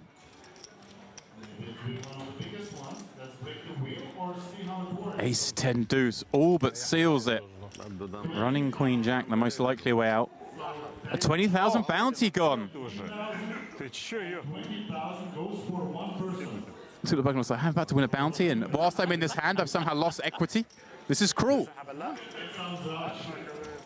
6 on the turn seals it. Well, he can't win the 20k bounty. But he's going to have another pull.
They must have had a perception, Demps, that Halabi not going to be 3-bet shoving very wide here. To say, before you came in, we saw him kind of very surprisingly fold ace-jack, although that time was against 2 queens, but was getting the price basically against everything but jacks plus. Right. We questioned what was right, and now we see him go that way again, like just being a little bit too tight. Although this time, obviously, being the covered stack.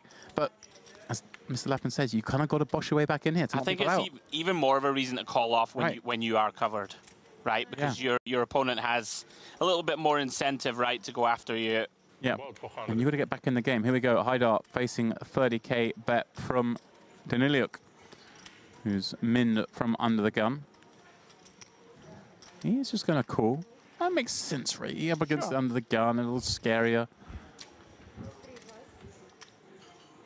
Yeah, I think in theory you're going to mix this hand a lot in between call and 3-bet. Lands on call. What a kind of interesting spot here for Halabai. Obviously a squeeze spot and a hand that does like to squeeze, but at the same time a hand that kind of plays okay if he just calls and takes a flop, right? Yeah, this is one of those sort of 24 big blinds deep. Could certainly shove this one. Can definitely call. See what he decides to land on. Doesn't look like a man who's going to jam. To me... Remember turbo jam the last time with the ace-7 suited. Yeah, does decide just to call and likely going 4 ways. Oh yeah, Kolotiak obviously covered by all, but 8-9 suited. One of the hands you love to see in a spot like this. Beautiful looking hand to peel for one more blind. You kind of know that he's the one most likely to get action post-flop if he does find a piece of this.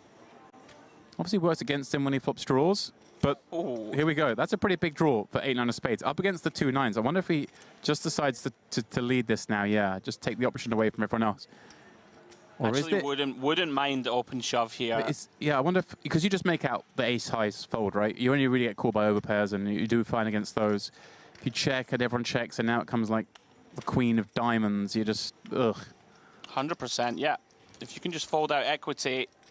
It looks like he's piecing out a non-all-in bet, which is kind of fun too, I guess. You can perhaps maybe go small and then keep some of those ace highs in and then go big on the turn, or let's see what size he's come out with. Yeah, maybe just trying to give an illusion of a little more strength, right? When you just open shove, you probably don't have too many strong hands. Well, maybe you can do that. Maybe there's a class of hands that perhaps sometimes calls here and can fold turn and he wins more. I don't know if those exist, but as it is, obviously going to run into the overpair straight off the bat, and that's a pretty warm spot for him. Obviously, Haidar and Halabai could have flopped sets or something, but it's very unlikely anyone's trapped him with stronger. Sure.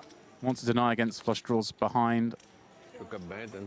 And now Kolotiak will call and see that he started this hand in terrible shape with 8-9 v 2 9s, but things have got a lot better courtesy of that 7 of spades, 5 of spades flop. He's chasing straight and flush draw. Daniliuk with a chance to scalp a man. If he doesn't know, he'll be down to just 50k himself and will be in the big blind next hand, so effectively he's at risk here too. 4 is good. Can he fade? One more card.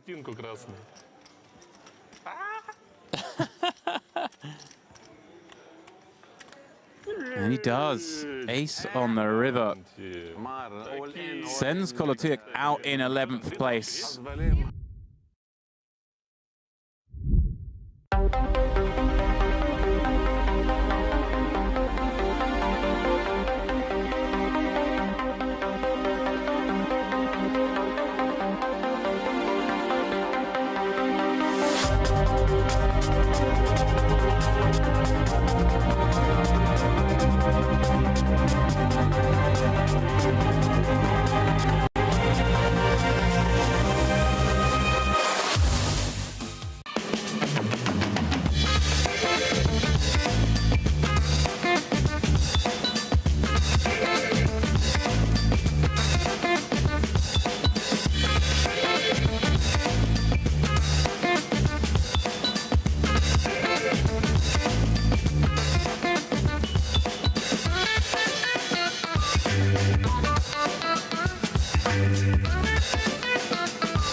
was saying to James, as you were on your well-earned break, kind of selfishly want that 30k to remain into the sort of three-handed, four-handed, like, because you don't see it very often, right, in these tournaments. Often it just disappears, you know, off the prize pool earlier in the piece, because it really will change things a lot, right? Like, if that 30k is still there and there's 3 of you left, third place is 11k, right? And if there's a 30k in there, oh yeah, it changes everything.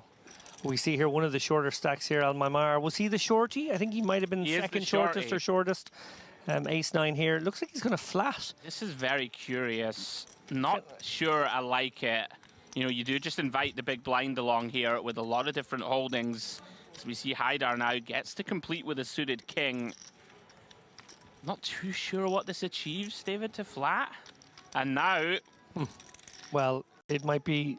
Could be curtains. Game, set, match for Al-Mamar here. Goodness me, look at Daniliuk here, flopping bottom 2. This could get super messy, actually. This could be very messy.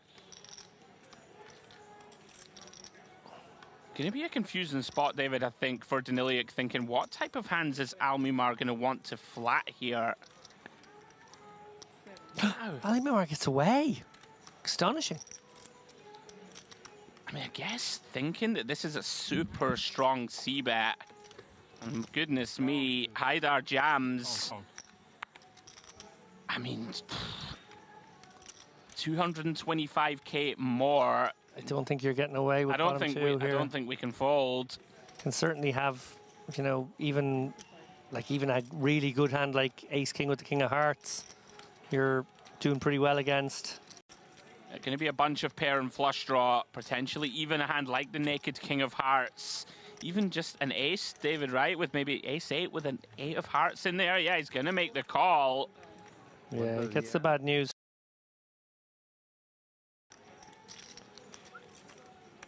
And yeah, had the ace-9 shoved it in, Haidar would have got out of the way, and Daniliuk would have no doubt snapped it off to try and take the bounty, and would have been in pretty good shape right now to do so.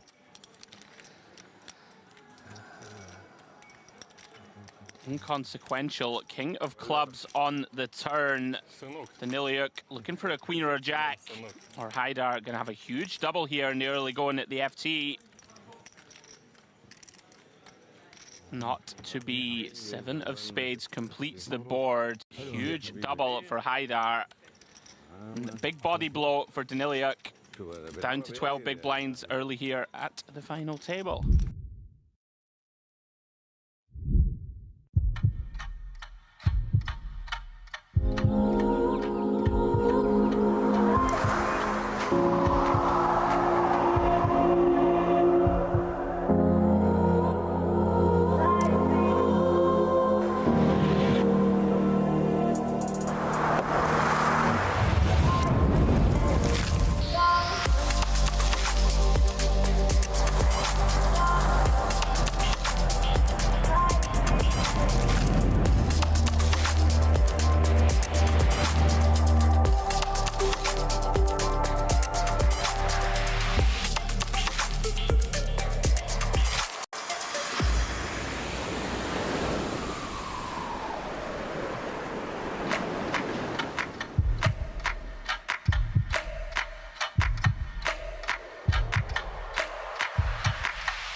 Your unique journey starts now. Merit Starlit.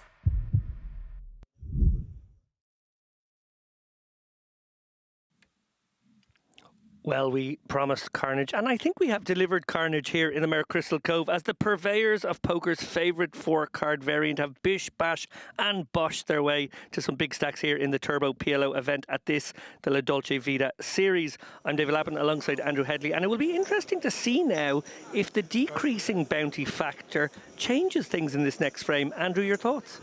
Yeah, bish, bash, bosh. That's the way I like to return into the booth. That's a really good point, David, as we have a quick look at the chip counts. Todorati out in front, 128 bigs. Sharaskin close behind, 117 blinds, good for 117k. Zorlukan Air also with a big stack, 101k. Down to the Midland ones, Fuad Rabahi and Alexei Gortikov, both with 60 to 70 bigs. Then we have Abdelmajid Shibub, 38,500 in chips, and one cut adrift short stack, Kuzanbek Abdulayev with 10 big blinds.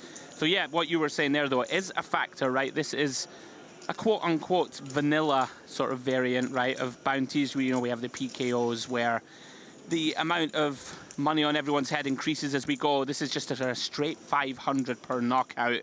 And as we start to get closer to the sort of final few tables, it definitely should be like having an impact. This, the fact that you can only, it's still 500, but you can only get 500 per knockout. So people should start to disregard the bounties a lot more as we proceed. I guess it depends on who's at the table, right? Some people just love it and they're like, right, in this mode of I'm going for bounties no matter what, and still heavily hunt them, whereas some people, as you're probably suggesting, will chill it down a little bit and not hunt as heavily as we approach the final few tables. Yeah, well, the way I think it should and probably will manifest is it's still worth about 10k in chips. Right. It's still going to be that equation. The difference is going to be we're probably going to see pots that are much larger, so the 10k could certainly, add just enough equity to make you make the call off. Yep. So should still be a factor in some spots, but it's not going to be the factor as it was at the beginning when it was 20k stack versus 20k stack, and that 10k extra in implied equity basically made almost everything a call. How do you think it happens in real life, so to speak? When people are just at the table, because some people are just predisposed, right, to just hunt. Like I've seen it before in tournaments where there's 15 players left and you've had a field of 2,000. And people still obsessively hunt for $300 when, in fact, first place is going to be 50k or whatever. Yeah, right. It really comes down to the individual, I guess. Well then, blinds, of course, moving up quickly. 501k, 1k. Open from Rabahi, very beautiful looking double-suited ace-jack 9-8. Picks up calls from Chibub and Todorati in the big. Off to the jack-deuce 3 board. Rabahi still best. Yeah, Todorati with a decent amount of equity here by virtue of his one pair gut shot and backdoor diamonds. Also has backdoor Broadway working. It's not. It's a hand that had a lot of equity in that particular instance, but doesn't feel like it has the kind of robust equity you want.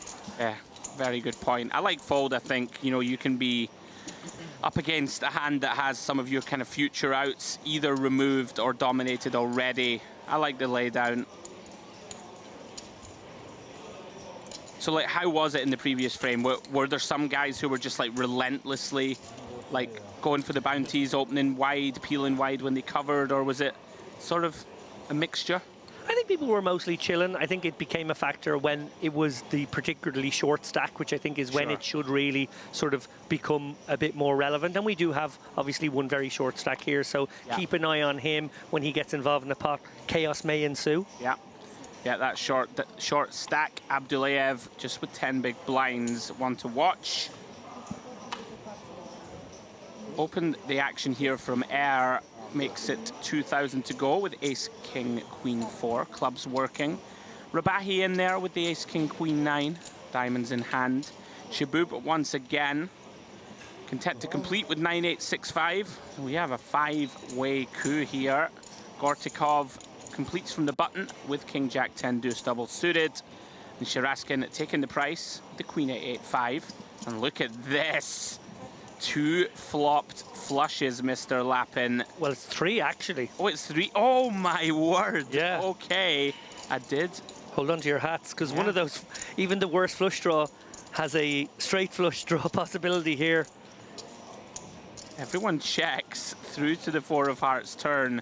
Gortikov here in dicey waters, particularly with the second nut flush. Air with the second nuts of his own, of course. 8-10 of clubs would be a straight flush. He's going to be very happy.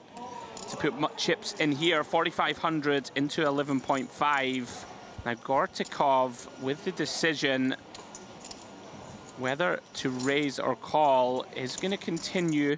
Yeah, I think it's an always call situation. You're basically in bluff catching mode here, hoping a player has the ace of clubs in hand and decides. Especially in a five-way one, right? Yeah, I think that's definitely the wise way to go. Very interesting here in a very sort of high-end sort of way.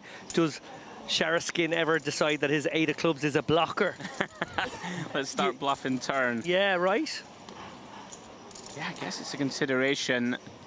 Paired board should slow everybody down here. Pretty good card this for Gortikov and Sharaskin. They're going to get away very unscathed. Pretty merciful 7 of diamonds on this river as Air tables the nut flush. Takes down a pot of 25k. Pretty well played there, right, from Gortikov? Yeah, I think he played it pretty well. I don't think you really want to be overplaying the king deuce of clubs in that spot. I think it just should be very handily into the let's just call down range. Yeah, see what happens. And also when you've got away with a street with the flop, you kind of go, okay, well, I can very happily call 2 streets with this one. The 3rd street would be the dicey one, even with a hand as strong as king deuce of clubs there. And you're just delighted to see that not even come into the equation. Yeah, he did very well to pot control with that flop check back. He's going to be pretty happy to only lose 4,500 chips post-flop. Cards back in the air then.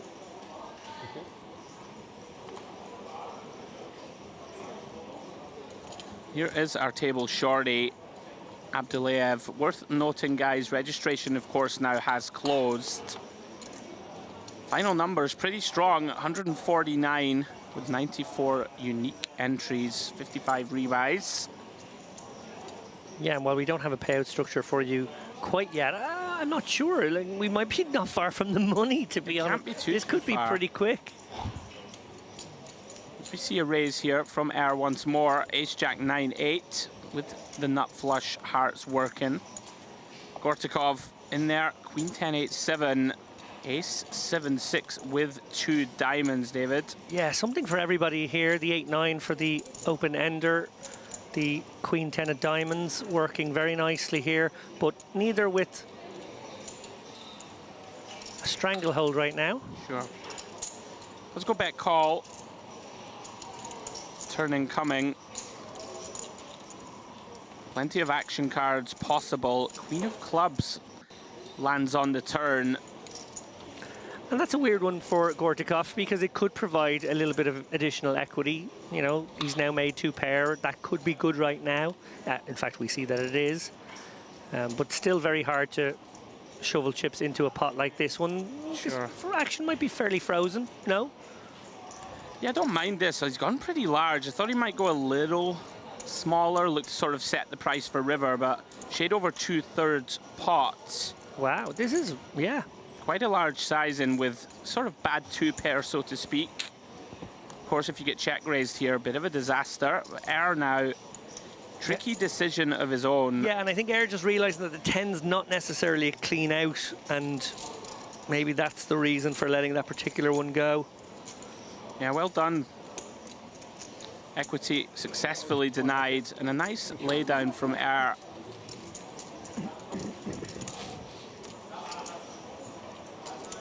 Some really tricky spots in PLO, right, to navigate your way through. Of course, equity's shifting so often down the streets. Oh, look at that. Did you see that? Little wink to the camera from seat 9. Little raise of the eyebrows, little cheeky wink. There's always a bunch of showmen at Merit. One thing I've noticed, more than any other poker room, it's fun, right? Oh, I think there's a lot of banter. We coined the phrase poker's biggest little card room at one point, and it does sort of hold up in that sense that it's obviously more than a home game, but there is a sort of collegial home game environment, even in a big poker space, that gets the numbers, even the big numbers such as this, because I think of maybe the players' familiarity with one another. Absolutely. As we see Gortikov wake up with a big hand, Has aces with the king and queen of hearts working. Chabub kicked us off here with a limp. Todorati calling the raise from Gortikov with the double-suited queen 10, 9, 7. Rabahi coming in with a pretty weak hand, it must be said. 6, 6, 5, 3. Chabub completes. Off to the queen, deuce, 3 flop. Aces of Gortikov still best at the moment. Does, of course, connect with the queen of clubs. Yeah, 2 backdoors here for Todorati to go with top pair, and obviously some side cards that are above the deuce and the 3. So he has reason to believe that his hand is in decent shape right now, although now facing a pot-sized bet from Gortikov. Yeah, this is nasty. Wow, this is actually a little uncomfortable. You really want to, like, see the turn here, but you don't want to pay this much to do it. Yeah, I think just have to make a disciplined laydown. Don't close the action. Got 2 players behind who can raise the price of poker. And 2 pots taken down back to back. Well done. Yeah, very successful equity denial on both occasions. Have some of that, pots. I must confess, I think I would make some sizing mistakes, I think. You know, I'm not the most experienced PLO player. I think I'd have an idea, but certain situations like this 4 ways, I wouldn't find myself betting pot here, whether that's right or wrong. Yeah, like I suppose we're used to the Hold'em streets where multi-way you generally size down, but That's of course in this at. game, you know, there's reason to try and shut out equity an awful lot of the time, particularly when you're facing 12 cards. Yeah. Action back on Chabub. Pretty loose limp once more with the king 9, 9, 6. Todorati is going to bump this one up. Some pretty marginal holding himself. Queen, jack, jack, deuce. This is a nice one for here. Could consider a squeeze, actually. It's so nice.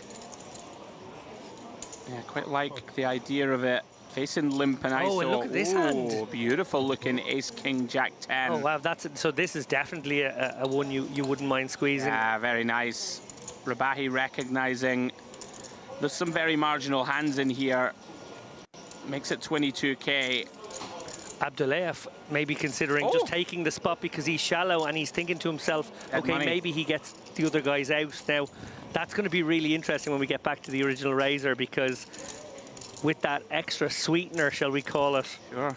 But I think that's actually quite a good awareness of Abdullayev, that maybe he gets this one through. There's a lot of dead money out there, right? The dead money plus, you know. Yeah. What about Air, though? He seems to have the toughest decision in my eyes. That's a genuinely nice hand, and one that I would certainly have given some consideration to a squeeze with. Certainly if that 6 was a 9, I think it would definitely have been in my squeezing range. So wow, he does fold. I thought he may feel compelled to call. So amazing spot for Abdullayev, who obviously is, you know, has the worst hand. We see with the cards that have actually been dealt, graphically we can see that he's actually favourite, which is hard to believe. That's but you know, lots of big cards have disappeared into the muck now. Amazing spot here to, what, 3.5x's stack? Yeah. It's worked out beautifully. Whole host of other hands forced into the muck. So off we go. Abdullayev looking to improve and stick around. Wow. That's close to curtain. That's out the door, barring a very unlikely back door here. Yeah, Rabahi flops the second nut flush. That will do it. That's going to do it.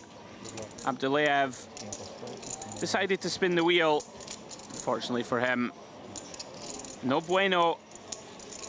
And I want to pick up on a point here, just because it is a little kink and a feature that we go with here at Merit, at least for this series, is the equities as we see them displayed on screen. They do factor in the discarded cards, the dead cards, the cards, basically any card that you've seen. I don't want people to get the wrong idea that a hand like that is actually a favourite against something as pure as the ace queen, I know, jack 10 or whatever it was, double ace king suited. jack 10 double suited somehow is behind. I think what we can probably you know, if people want the real maths on that one, you know, just that random Abdullayev hand probably does have 38%, 37%, something like that. But you know, it was just so happened that the discards were particularly interactive with the better hand on that occasion.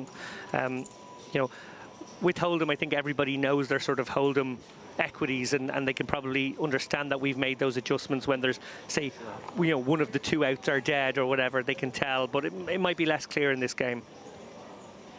Yeah, very succinctly summed up as Rabahi adds $500 to his wallet. Todorati in a limp here with Queen Jack Jack 3. Look at this lovely one for Sharaskin. Yeah, Ace King, Pocket Kings, excuse me, double suited, drawing to nut diamonds.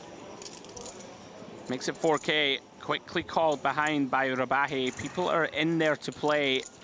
Shaboob again continues with a suboptimal holding, allows Todorati to continue. Yeah, what's fun for Shaboob here in this instance is he does have that bottom end of the board all to himself, but he doesn't connect, unfortunately. That'll keep him out of trouble. A really interesting flop. Queen 10-8 with 2 hearts. Sharaskin, second nut flush draw. Rabahi with bad hearts. But key here is 2 9s, 2 very important blockers here. Yeah. Backdoor spades and front door hearts. Sharaskin going nowhere clearly for this price, though. Yeah, Rabahi, of course, blocking the nuts. And Todorati wondering how valuable is his queen with those jack blockers. Right. This would be spicy. Does decide just to relinquish. Does have Sharaskin lurking behind. Can't go anywhere just yet. Drawing to Broadway and the second nut flush. Be intrigued to see a blank here. We don't get one. Jack of spades on the turn. Sharaskin turns the nuts, but look at that, David. Rabahi turns the second nut straight. It's very pesky. Second nut flush draw. Yeah, it's very pesky here. He obviously has a made hand, but no reason to bet this hand himself, but it doesn't look like he's going to be given the opportunity. Sharaskin going to come out leading here, hoping for maybe a scenario where he gets it all in with the free roll. That's sort of what can happen here sometimes. Quite like this, you know, charge a set, right? Make it pay to see a river. A hand like King 9 is in really bad shape now. A hand like Jack 9 is in a difficult spot. You know, a hand like the nut flush draw may feel compelled to have to continue also. Like it, 21.5K, half pot. Yeah, those 9 blockers have sort of vanished in their relevance here, and actually now it's all about having spades and hearts. If he hits hearts, we know it's trouble.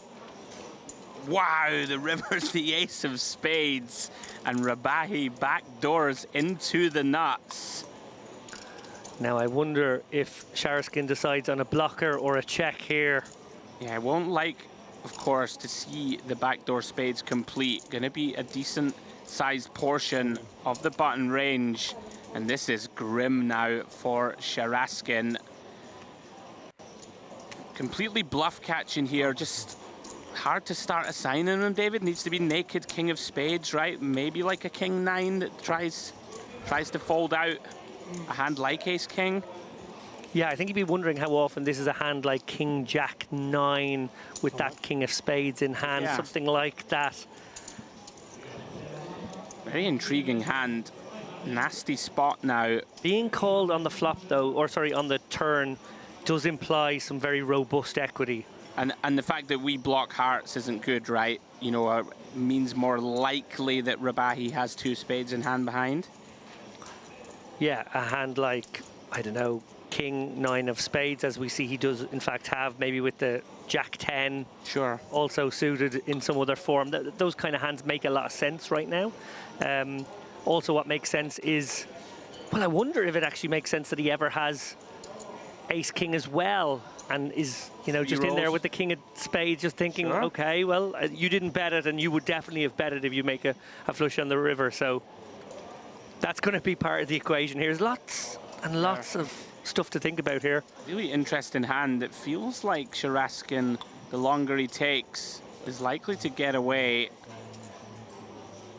Never want to foreshadow things too much. Looks like a man who's getting ready to ditch his holdings. Oh. Takes one last look at his competitor.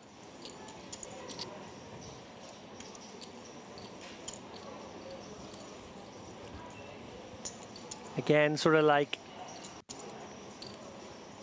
royal flush possible. King 10 of spades would certainly be in there. King 9 of spades. Again, we were sort of fixating on the idea of nines being in there because of the flop action. So they're certainly making the most sense if he does have it.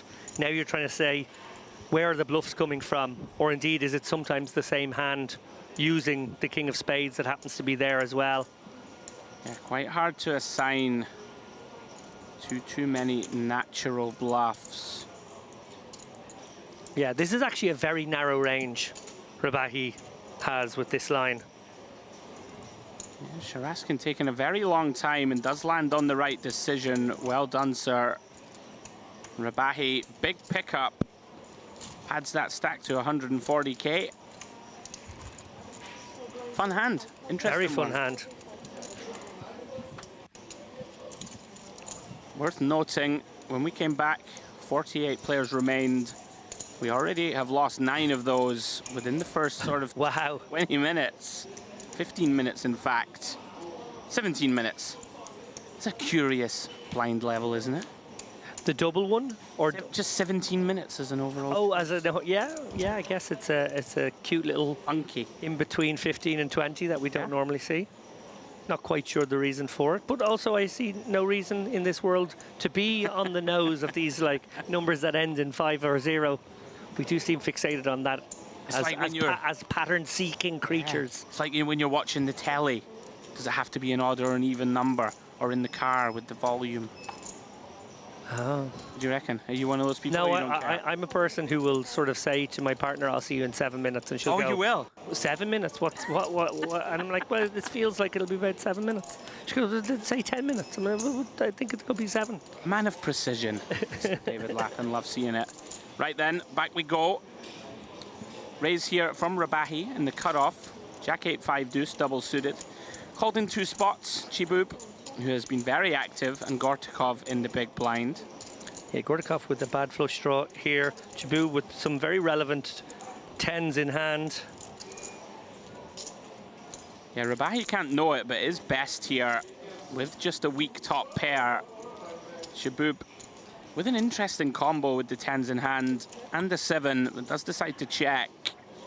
Rabahi now gets the green light. 8k into 10.5, but it's pretty large. Big bet. I was going to say sort of advanced blocker maybe getting deployed here by Rabahi. I expected it to be actually south of half pot, but I guess he's maybe just trying to get a few extra hands to fold there so that he does feel comfortable about, you know, having defined ranges if he ends up on a river. Betting large also, you may occasionally get better to fold in PLO. You know, like a hand like a Queen Jack here with no backup, King Jack. Yeah, it could be mergy. They're all going to be put in a pretty grim spot if they have no backup equity.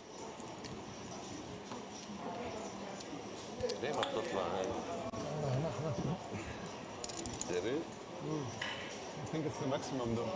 Maximum? No. No, fair.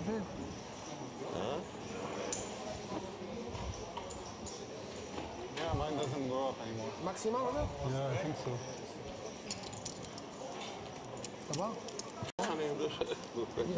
The best we can.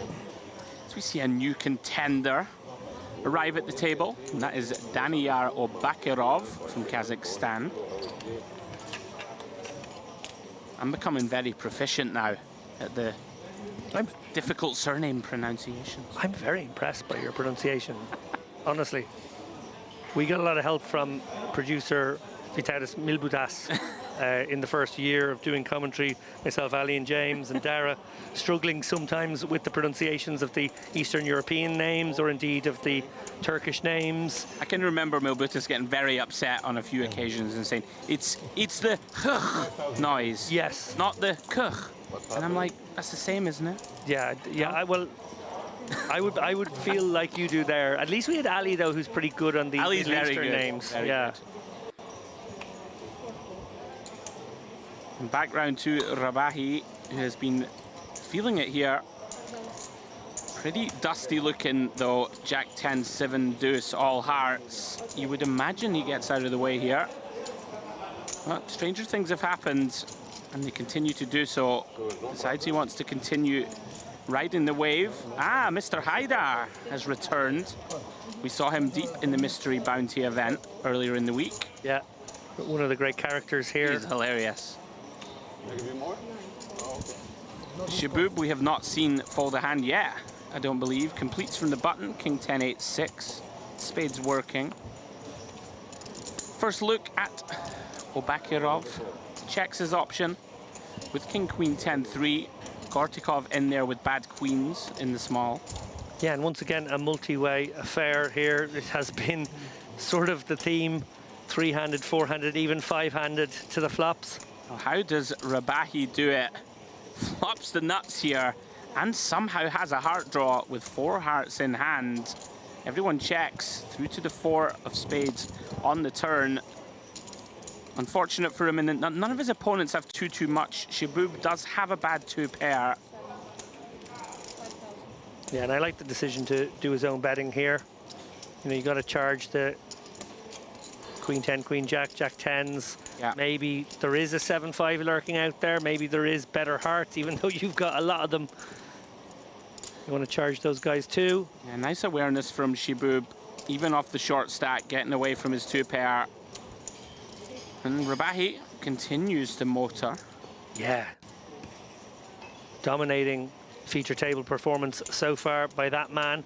Obviously got fortunate with the river there a few moments ago, but can't blame him how he played his hand at all, and didn't get paid to the full, but won a very chunky pot and has won a couple since. That's a very vibes type hand. Jack 10, 7 deuce all hearts. It's like you could see the wheels turning. He was like, I should fold this. Yeah, this is a bit much. He's like, I should probably fold. However, the dealer is very kind right now. I'm finding momentum. You literally saw him go, I should definitely fold this, but and then calling chips in hand. Worked out again. Yeah, one thing I would say about this tournament is obviously PLO. I would generally expect a slightly higher degree of circumspection, some better ranges getting involved, and players generally playing maybe some.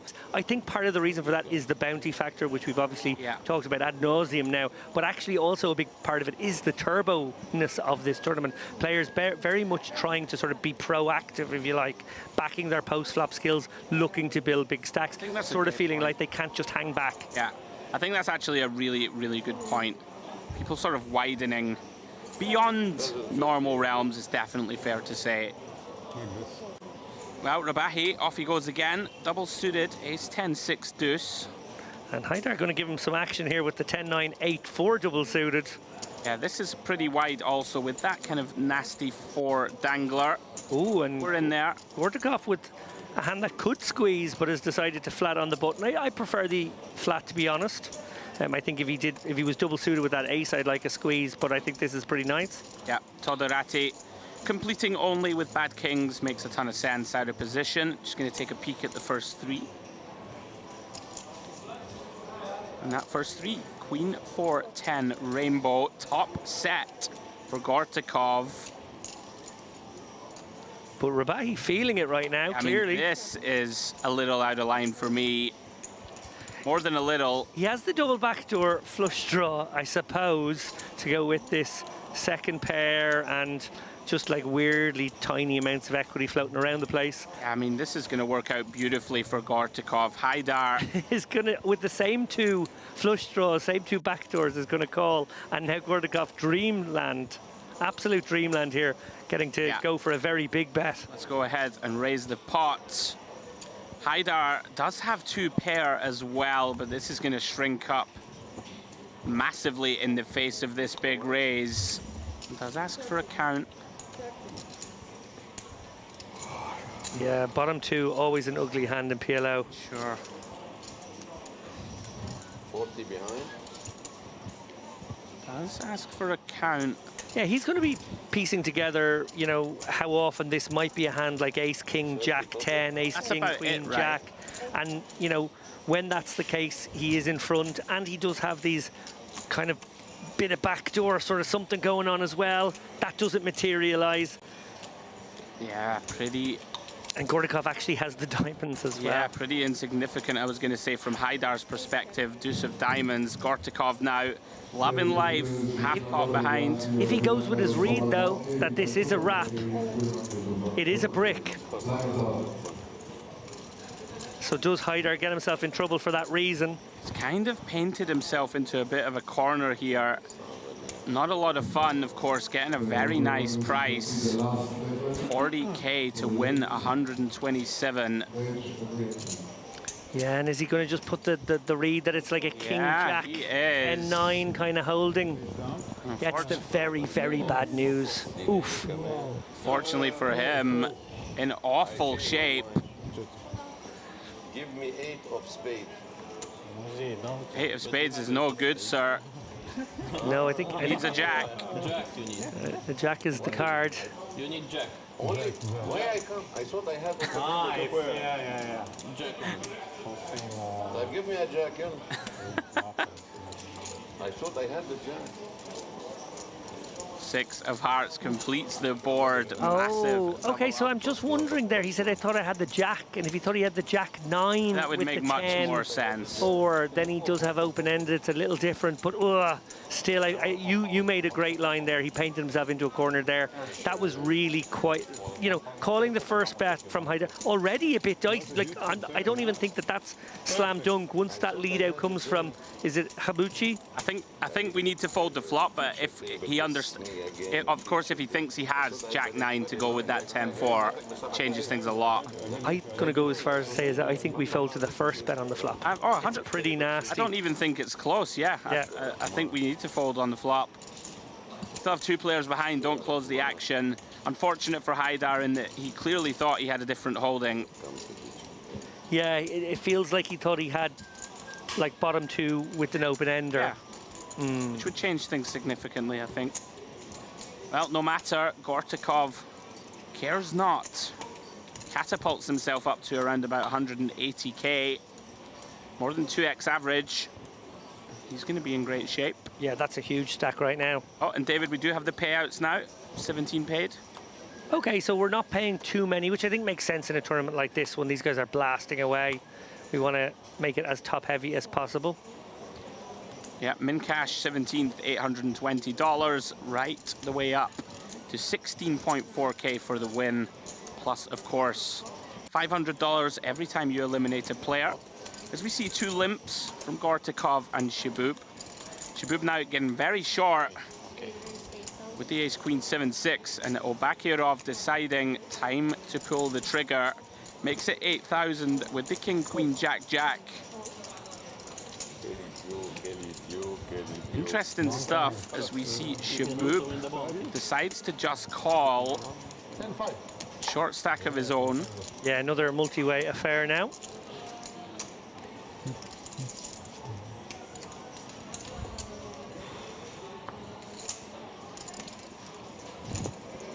And navigating these multi-way affairs, always difficult.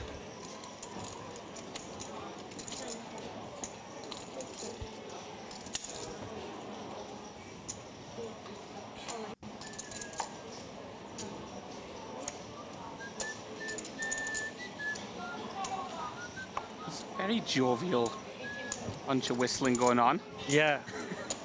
Well, whistle while you have top pair. Yeah, great spot for Obakirov. Sends in the remainder of his chips, 18.5k. Gortikov, kind of grim one. Ace-Jack 4-3.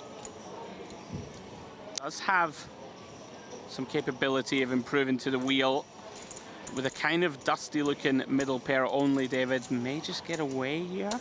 I don't know, it's pretty close actually, because he's only facing a pop bet, which means he only needs to be 30%. Plus we can add that 10k in for the bounty factor here. That sort of makes it a bit more appealing. This might be exactly one of those spots where, because there's a bounty on the line, it could tip him to call. Yeah, it looks like he's reaching. You've called it. As does Gortikov. Flicks it in, and he's in pretty good shape. I think expecting to see aces in Obakirov's hands a lot, and then having very close to actually the same amount of equity that he has anyway. He's going to be pretty happy to see the hand he's up against. Multitude of outs.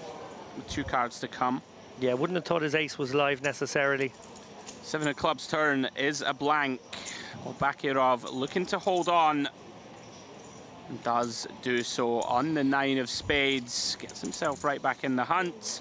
Yeah, pretty reasonable out there from Gortakov. I think with the sweetener of the bounty, probably tips you over the line. A problem, obviously, that you have an ace in hand and are wondering if it's actually a bad card, a dead card in that scenario. And I think that's probably part of the decision that we saw him mull over.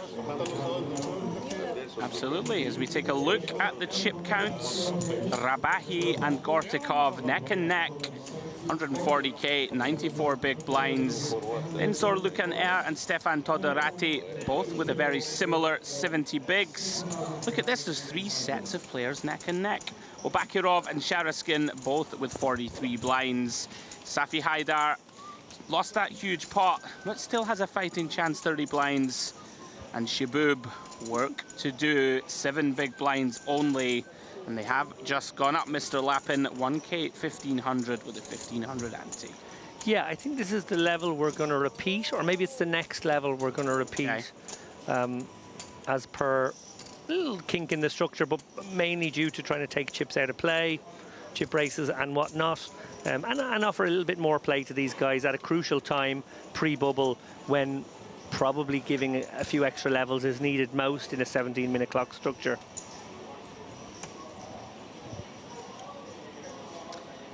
And on we march. Rabahi, who we've seen finding some heat. Yeah, he hasn't seen 4 he doesn't like if he, too often. I was going to say, if he plays this one and spicy, Haidar looking to recover some chips after that substantial loss to Gortakov. Does enter with a limp, ace-jack 8-7 and not clubs. Obakirov, excuse me. Pretty dusty hand, but does decide to complete. Yeah, sort of a set mine here from Obakirov.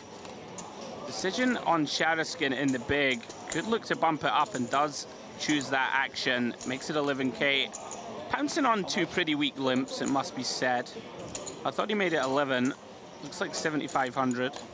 Yeah, and looking to play a pot with Haidar here mostly.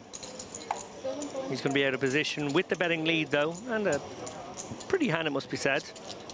Yeah, Haidar happy to comply, makes the call. Pesky now for Obakirov, who just get out of the way. You know, I don't mind the fact that he was possibly factoring in a cover Haidar. Yes, I think have a dusty hand, but if I flop a jack, there's a chance I can stack him, take his bounty. They do go heads up. Yeah, and I think maybe those guys seeing that last hand and seeing how light he was willing to get a lot of chips in, maybe thinking that he is a spot to, you know, maybe take advantage of. Potential trouble for Haidar once more. On the ace 10-10, does check through. 9 of diamonds turn improves Sharaskin to the nut flush draw. Not a great card for Haidar. Does give him 2 different straight draws. Good. Compelled to call the 4k lead from Sharaskin. 5 of spades, brick river. Now, can Sharaskin find value? Does decide to check. Yeah, both with enough showdown, I think. Yeah, gonna knuckle this one through. Another flesh wound to Haidar. Nicely played from Sharaskin. Look to bluff catch some rivers. And not swell the pot too big against a deceptively played 10. Well done. So they are flying out the door. 34 remain. If you are just joining, guys, this is a one-day event. 1100 buy-in, PLO, 8-handed bounty event. We'll be finishing this evening. We'll be taking you all the way through to a conclusion. Yeah, it's sort of edgier seat stuff here as we go from 150 to 1 in, I want to say, like 6 hours, it's 7 gonna hours. Be quick. It's going to be quick. I mean, we are not that far off the money. Relatively speaking, of course. And I think it's lovely, by the way, Andrew, that, you know, we have had a much more eclectic program here on the live stream at Merit previously, and nothing wrong with the old-fashioned way of doing things where we would more deeply cover the warm-up, the main, and the high roller, giving a bit of love to these side events. We had the Mystery Bounty, of course, we had the ladies event, now we have the PLO, getting to sort of spice things up with the more varied coverage. I'm quite enjoying this, I have to say. Yeah, I like it. Looking at the different variants, the different options that you have here at Merit. Anyone who hasn't seen the schedules before, something to everyone's taste is always available and covered. Back we jump into the action. Raise from Obakirov, double suited, Queen Jack 6-3. Picks up 2 callers in Sharaskin and Rabahi. Off to the Jack 10-7. Let's check through. 7 of diamonds on the turn is all Rabahi. This man is a machine right now. He's turning some fairly mediocre hands into value. Tricky decision now for Obakirov. Does have a bad flush draw to go with that top pair. Sharaskin with both flush draws. Yeah. Gets out of the way, doesn't like. Quite like it. Sort of muckiness of it. Could be drawing dead already. Sure. Nice try. Yeah, very disciplined fold. But not as disciplined from Obakirov, who get into trouble here. Feels he needs to keep his man honest. Pretty good river for him. Ace of hearts. Massive sigh before Rabahi. Knuckles there. Obviously doesn't love that King Queen could be in the range of Obakirov. I wonder if he thinks he needs to bluff at this one. I think he does. Yeah, he's reaching. Blocks pocket jacks. Blocks King Queen. And Rabahi with a pretty dusty 7 and nothing to go with it right now. Not loving life, only beating a bluff. Yeah, it does have a blocker to King Queen, but other than that, difficult situation to be in. Hard to give our opponent too many bluffs. Sick one. He picks it off. Really does just pick it off there, and Obakirov caught with his hand in the cookie jar. Obviously was part of the plan there, you got to say to yourself that he was going to bluff some rivers, because it was hard to justify without that. Yeah, nice to have no spades in hand, no diamonds. Well, he does have the 4 of diamonds. You hear my train of thought. Yeah? I do. Picks it off, Mr. Lappin. Have a bit of that. Rabahi motoring up to 170k. 500. Good for over 100 blinds. We're obviously doing a good job of selling the poker room here with the eclectic mix of games this festival, bringing the buy-ins down a little bit from what they normally expect at, you know, Merit events, usually a 2k warm-up, 3k main, 5k high roller, 1k tournaments popping off pretty much every day, some 600 turbos in the evening. That tends to be the offering, but the other offering, and I think we're both on the same page on this one, is the magnificent hotel and complex and resort. The beach is absolutely stunning right now to be out there. Various piers to do your sunbathing, hop in the beautiful ocean, which is so warm right now. It's like a bath. We've got the spas in several of the properties, which are all beautiful in various different ways. And then, of course, my personal favorite, the desserts in the buffet. I just had a little lemon mousse on my break. I've been at the macarons. It's not good for the waistline, folks, but it's good for the soul. Right, multitude of limps. Shaboob now. Super short. Everyone gonna have their eyes on his bounty, you would suspect. It looks like everybody already does. Our graphics are having to shrink to fit in all these hands. I will check. All right then, Mr. Lappin, take us through this 6-handed affair. Oh, thanks for throwing this one to me. Good luck. Okay, we'll give this one a go. You take one off, Andrew. You've been doing the lion's share anyway. Pearl Haidar with just 2%, given the cards that are out. That in itself is quite shocking. King, ace, 3, ace, king, 3, 2 spades. We've got some spades in Haidar. He's improved from 2% to 8%. A lot of the spades are out already, though. Ace, king for Shaboob. It's pretty nice. Top 2. Must be feeling fairly good about that. Gooder for Todorati. Obakirov has a little piece of it, too. Check. Okay, so Queen of Clubs on the turn means Jack 10 is the nuts. Nobody has Jack 10. We do have a couple of 10s in Sharaskin's hands. I don't know if he would consider using them as a bluff into 5 other players. Here he comes. This is ballsy, to be fair. I mean, interesting decision from Shaboob to not try and deny here, but he has done beautifully to elicit a bluff. Yeah, just basically decided I'm getting my chips in. I may as well let somebody with the 10 just go for it. Now Sharaskin almost can't call this 1500. It's pretty simple. He's gonna. Oh, he has 6%. Excuse me. He has to call 1500. He needs a pot of 30k. Needs 5% and has 5%. Has 5%. Looking for the one remaining 10 in the deck.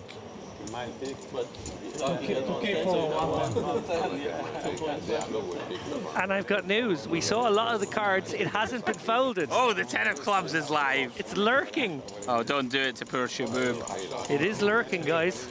And we have seen 3/4 of the deck, I think. So it feels like it might happen. Oh no.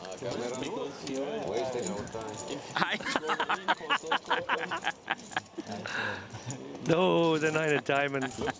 And Chaboob lives to fight another day with a replenished stack now, 29.5k. 30 players left, remember. We are kind of bubble adjacent. There is some ICM. I always make the case, Parliament Omaha is sort of a broken game when you throw risk premium into the mix. Now, at least that's countered by the bounty factor. There's a lot of competing forces in this particular structure. But yeah, risk premium massive here as we get down to maybe, I don't know, 22 players left, 21 players left. Big stacks with a huge advantage can really just like ramp up the pre-flop pressure. Yeah, something to look out for as we go. Haidar, what a character.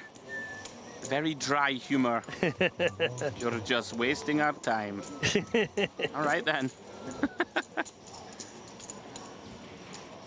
He's been great to watch all week. All right then. 4 cards per player, back in the air. Gortikov, first to act under the gun.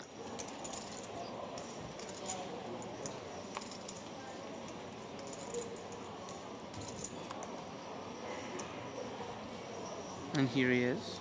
Well, I'm gonna go for a cigarette. What do you think, guys?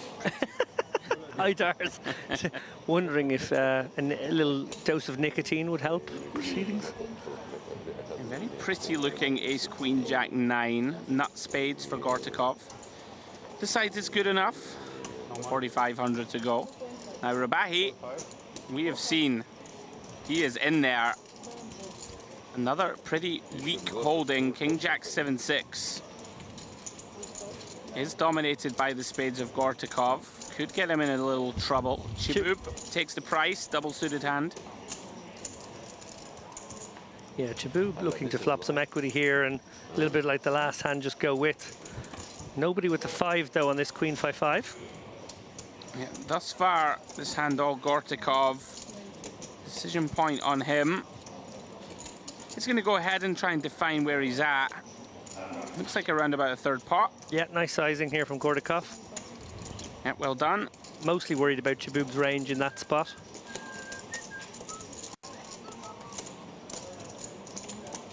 Yeah, Rabahi one to watch.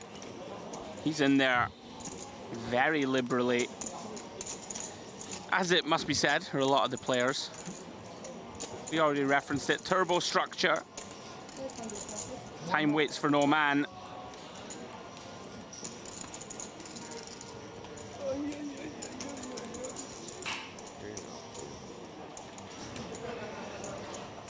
Yeah, just 3 minutes left on this level. We're going to have one more level then before the break. 1k, 2k. Average stack right now just over 100k, so still playing very, very deep. Average right now over 60 bigs.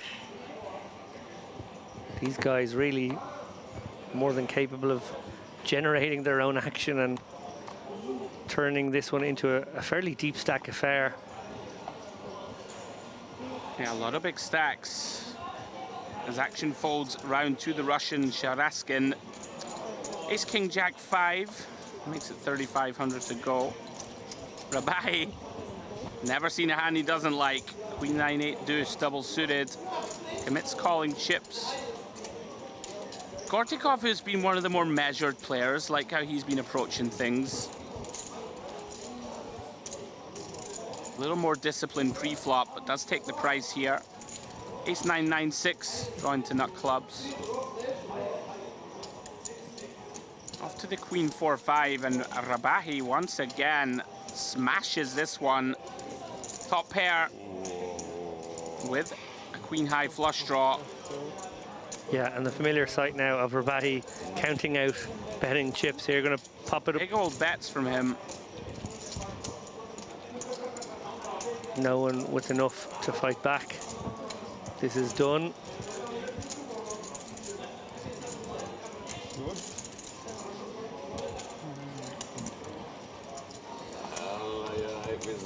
And it's tough to blame him, right? If you're just smashing every flop.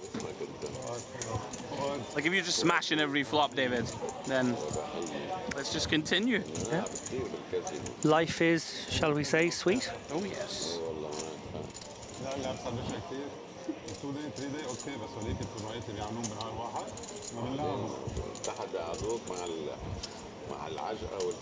All of these guys right now living La Dolce Vita here in North Cyprus.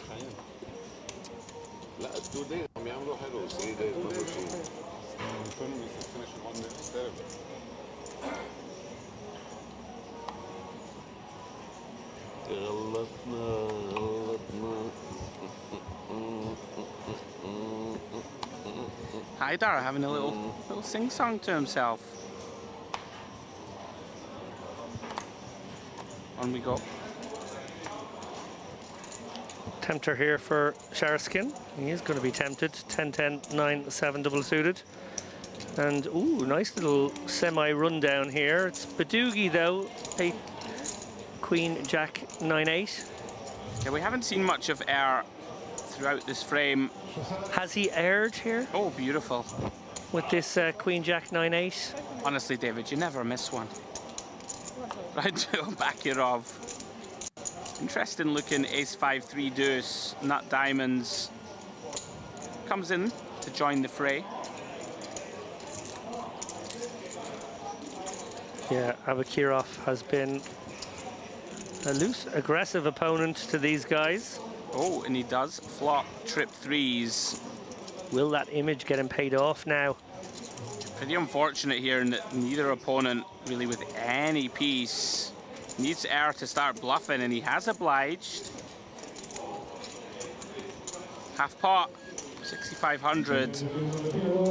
Decision now on Bakirov. Do we fast play? Don't have any spades, of course. Don't have a king. What's interesting about this one is if Sharaskin folds, Air will pick up most of that 12% in equity. Obviously, all those cards are the ones that he needs to turn his hand into a straight. But Abakirov is going to just bump this one up. I think it makes a lot of sense to fast play here. Just hope your opponent has something like the nut flush draw, hand like bad aces somehow that was in there without 3-betting pre, strong king with some spades. As it stands, the benefit for Air, of course, when we bluff flop, it can be very easy to fold to any resistance.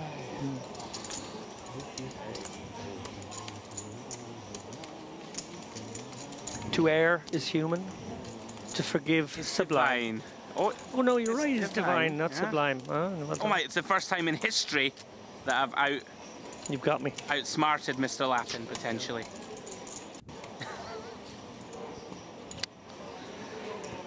You can... Are you okay? Just, I don't know if it was the sun exposure today or if I'm feeling a little red-faced. I'm just happy I actually knew one of your... That was Shakespeare, I think. Yeah, genius references. It is hot out there, though. I went on my little break, went and saw my good lady at the beach briefly. Saw your good lady and your boys at the beach. Oh, I heard that they're down nice there, time. Yeah. Bucket and spades. Yep. One man who is... Oh, Rabahi, come on, man. Just getting after me. it. He's building sandcastles, Rabahi. He is. Does allow Gortikov to overlimp here with the 10-8, 6-4 double suited. Bakirov also allowed to get into the mix. Todorati has had enough. Bumps this one up. Announces pot. 10K. Very nicely timed, it looks like. Yeah, cheeky little run down this one. The Queen, Jack 10-7 double suited. Sort of the kind of hand maybe from the big blind you want to put into a squeezing range, because you don't want to just have aces here. It's actually very vulnerable if you do this with aces, whereas by doing this with a very clean and maybe easy to tell where your equity lies post-flop, while your opponents maybe presume you have aces, it's quite a nice... Yeah, I'm with you. But, you know. This would be very thin continue. Bakirov, though, maybe thinking Todorati might be weighted to those aces, David. Has some playability against something of that ilk. Exactly, and I think that's why he made the call. Well, he gets to rep it now when he doesn't have it. Todorati's going to presumably stab. You can bet very small here, right? Like if your opponent has a hand that has connectivity but whiffs this board, like Obakirov has. But actually what's kind of advanced about this one is that you would also check if you have a boat. Sure. So he's going for that delay c-bet, which is actually a bit smarter. Yeah, very nice. Well done. You can see you got a hand that had 90% next to it to lay it down. Well played. I think if I don't bet the flop, maybe you believe I don't have it. Yes, exactly. There we go. Or maybe Nice little levels on levels there, a little insight into how sophisticated these guys are. Yeah, well done.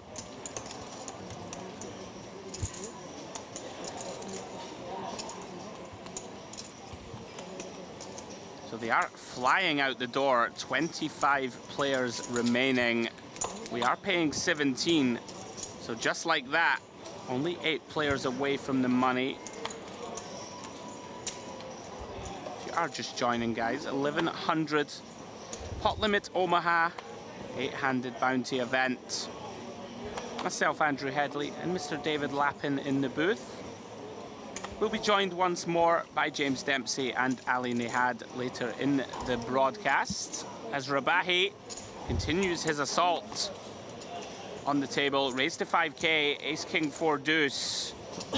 Some pretty unappetizing danglers in there, but he is undeterred.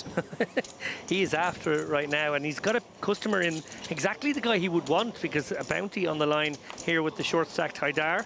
Yeah, we really are seeing some wide continues. Haidar, king, queen, jack, of course, nicely connected, but that pesky 4 of hearts, but he's in there regardless.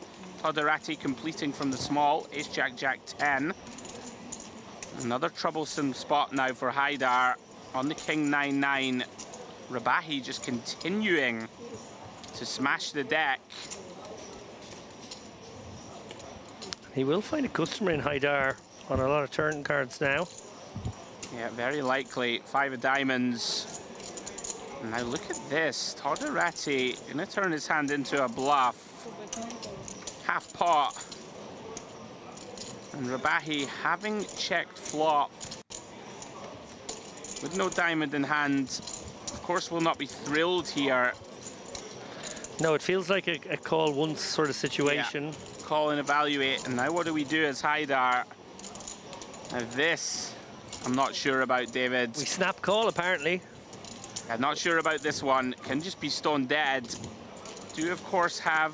Very difficult, though, for Todorati now, facing 2 players to bet again. That might really have helped Rabahi out.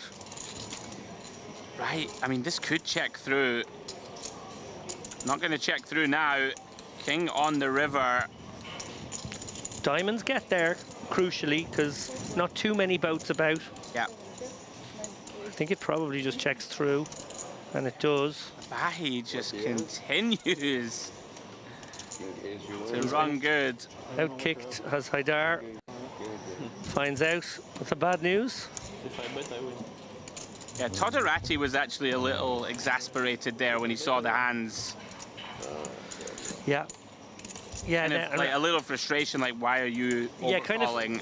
And I think that's exactly what happened. I think Haidar overcalling meant that he doesn't go for it, and I think he probably does go for it on the river. Yeah. Otherwise, so, you know, again, just everything falling this man's way as he pulls in these chips. A pot that maybe in another world he would have not won. You have okay. I thought he had more. Todorati and Haidar deconstructing the hand. Nice scenario. I like it. Yeah, if he could, I didn't see that he had, I thought he had more chips. Pretty funny, Todorati basically referencing, why are you overcalling here? Haidar just looks at him. What do you want me to do? I don't have so many. Flash. Will you bet the flush? When there are two full houses, I don't know how many But full it's houses. not two full houses, Okay, because but- it's 9-9 king, yeah. There is no full house up there.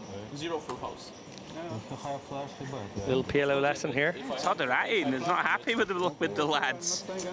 If it's not double pair, I don't bet. But if it's 9-9 king, one full house. Gordikov with the aces here. Ace, 9-8. He's got the 9-8 of clubs working. Likely going to raise this one up. And does for the max. That will clear out a lot of hands behind now. But will it clear out the man of the moment? Rabahi. Yes. Queen 6-6-3. Oh no, I'm wrong. It does qualify. Double suitedness. I don't think we're ever not seeing a flop here. Off to the Mr. Rabahi. 6-2 flop we go. It has been coming up for this man. Well, this one's going to be a very tough one for him to navigate here. Gordikov going to just find out where he's at here with a 10k bet. Yeah, not the greatest flop in the world, of course, for aces, but does just decide, let's find out. Picks it up. I like how he's playing. Oh yeah, no, I do too. We've seen him make some sort of speculative overlimps and then fold to pot, which I think, not being unkind, some of the other players would have just flicks in, continues. Yeah. You know, he had a 10-8-6-4 double suited where he was able to call for 2k, was made 12k behind and got out of the way. Some very astute, patient play from him. One to watch. They let you watch. They take my watch. Yeah. His watch also. They know you. As we march on, 24 players remain. Yeah, noteworthy 24 left, and we haven't done a table redraw, so I'm going to assume we're going to not do that. Maybe just go random on the table. Breaking. It is turbo after all. Every minute sort of counts, if you like. We're maybe going to get to the bubble in this frame. I didn't expect that, I'll be honest. I firmly believed it would be the next one, but we've got about 25 minutes left here, and we could get down to it the way it's going. 24 left, 17 paid. Yeah, we are motoring. Haidar limps here under the gun. Ace 8-8-6, maybe a little lack of patience. May have had enough. Obakirov. You have one more blue. Is kind of deciding, David, let's try and isolate with kings. I feel like Haidar is just willing to gamble, actually, if someone puts it in here. I think so. I think he just doesn't like being in this short stack sort of situation. Obviously, the bubble is looming. He doesn't strike me as the kind of guy who's going to try and cockroach into the min cash. Wants to spin it up here. We have seen Rabahi play aggressively in these spots, and here he comes. I like it. Well, I don't think I've looked at a hand of Rabahi's that wasn't double suited for about an hour. So I guess he always has some reason to be in there, to give him credit. A curious sizing choice of 15k. Haidar does oblige here. Bounty. And now what do you do as Obakirov? I think against these guys, you might actually just go with it. He is going with it. Good fault. Todorati is just looking at so much out there. Couple of bounties, does let it go. I mean, the problem is Rabahi can just put it all in behind us. Yep. Now then, Rabahi, you've been running hot. How hot are you running? Okay. Haidar in pretty bleak shape here. Basically looking for clubs or an 8. Rabahi can't believe it. Yeah, he's in very good shape here to scoop. Got roughly a third of the equity. 115k out there. 2 bounties on the line for him. 1 for Abakirov, who could pick up Haidar's bounty. And Haidar with just that 14% equity right now, looking for very specific run out. Yeah, big run out incoming. Obakirov can close to treble here. Haidar looking to hang on, and Rabahi looking for the big boy stack. Everyone has a suit. All suits are out there in terms of flushes. I feel like Haidar's getting there here. I don't know why.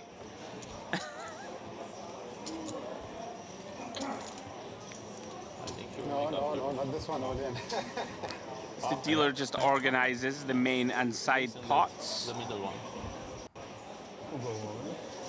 Him and him, all in. You call all in, you call. Yeah, I fall. Here we go. Wow. Ace 5-5 on this flop. Yeah, Abakirov not loving the side of the ace, but he does have hearts working. Looking for a king or a heart. 6 or an 8 for Haidar. Oh, hello.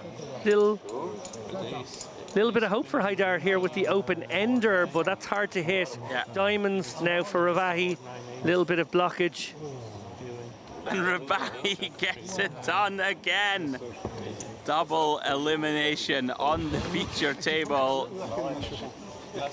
Haidar spun the wheel. Obakirov gave him action, but they've both run in to the buzzsaw of Rabahi. Picks up 2 $500 bounties for his troubles, and now has a massive stack. What are you talking about? No, before. Before the flop? I don't care, I will go all in. No, when he makes 7,000. I was waiting for you to move. I was going to go all in. Yeah? Yes. Good, I didn't go. A little bit of beef I was sure you have developing. No aces. You were counting his chips and everything. I was sure you don't have aces. 100%. I have ace jack 10 9. Okay, well, let's play it. I don't mind playing it if you want to play it. Love it. I think this might be the first time in history at Merit I've seen a little bit of bad blood developing. You should do it one time. Let's see. Next time. This time you win. There's some fighting words for sure. Yeah. Nice hand. Thank you. Like, I actually think there's a lot of respect between these players who are at least sort of half bantering, half maybe a little needle. There's needle under there. Todorati's going for it. Maybe trying to plant some seeds of doubt. I'm here for it. I love the passion. I mean, something to be said if there's a guy just running away with it, playing, from your perspective, too many hands, to try and tilt him a little.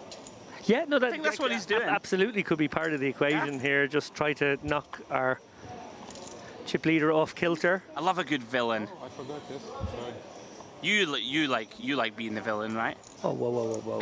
Hang on a minute. You told me in a little segment we did yesterday, which may or may not see the light of day. Go on. Be careful. You told me that you slow rolled an old man one time. Don't spoiler it for the people who haven't even seen the segment yet. What are you doing? It might not be allowed to be aired. It was so savage. Right then, look at this. We did ask for it. Villain on villain action. Todorati raises, Rabahi calls. Oh, goodness me. 10, 9, 6, 2 hearts. Here we go. Well, there's been a lot of talk. Now there's going to have to be some walk. Are they going to play a huge one? You could see it. 2 pairs for Rabahi. Every reason to just call here, Rabahi. I don't think you want to bloat this one. Here he comes. Does check call. Todorati, plethora of overcards and open-ended. Queen, of course, working for him alongside an 8 and king. Oh, and there it is. Instant service. 8 of spades turn. Rabahi can't like this card, of course. Does improve to a slightly better 2 pairs. But Todorati with the nut straight. Oh, I'm sorry, but if we get a call from Rabahi and he spikes it. Oh, please. Oh, my God. He's gone very large, though. Looks like pots. Too expensive. Fair play to Rabahi. He knows exactly where he's at here. Sure. I think he's just figured out that he's up against a straight of some sort and oh, look not at interested. this. Oh, yeah. Even gives a little rub down. Had 2 pair. Well played, Rabahi. Yeah.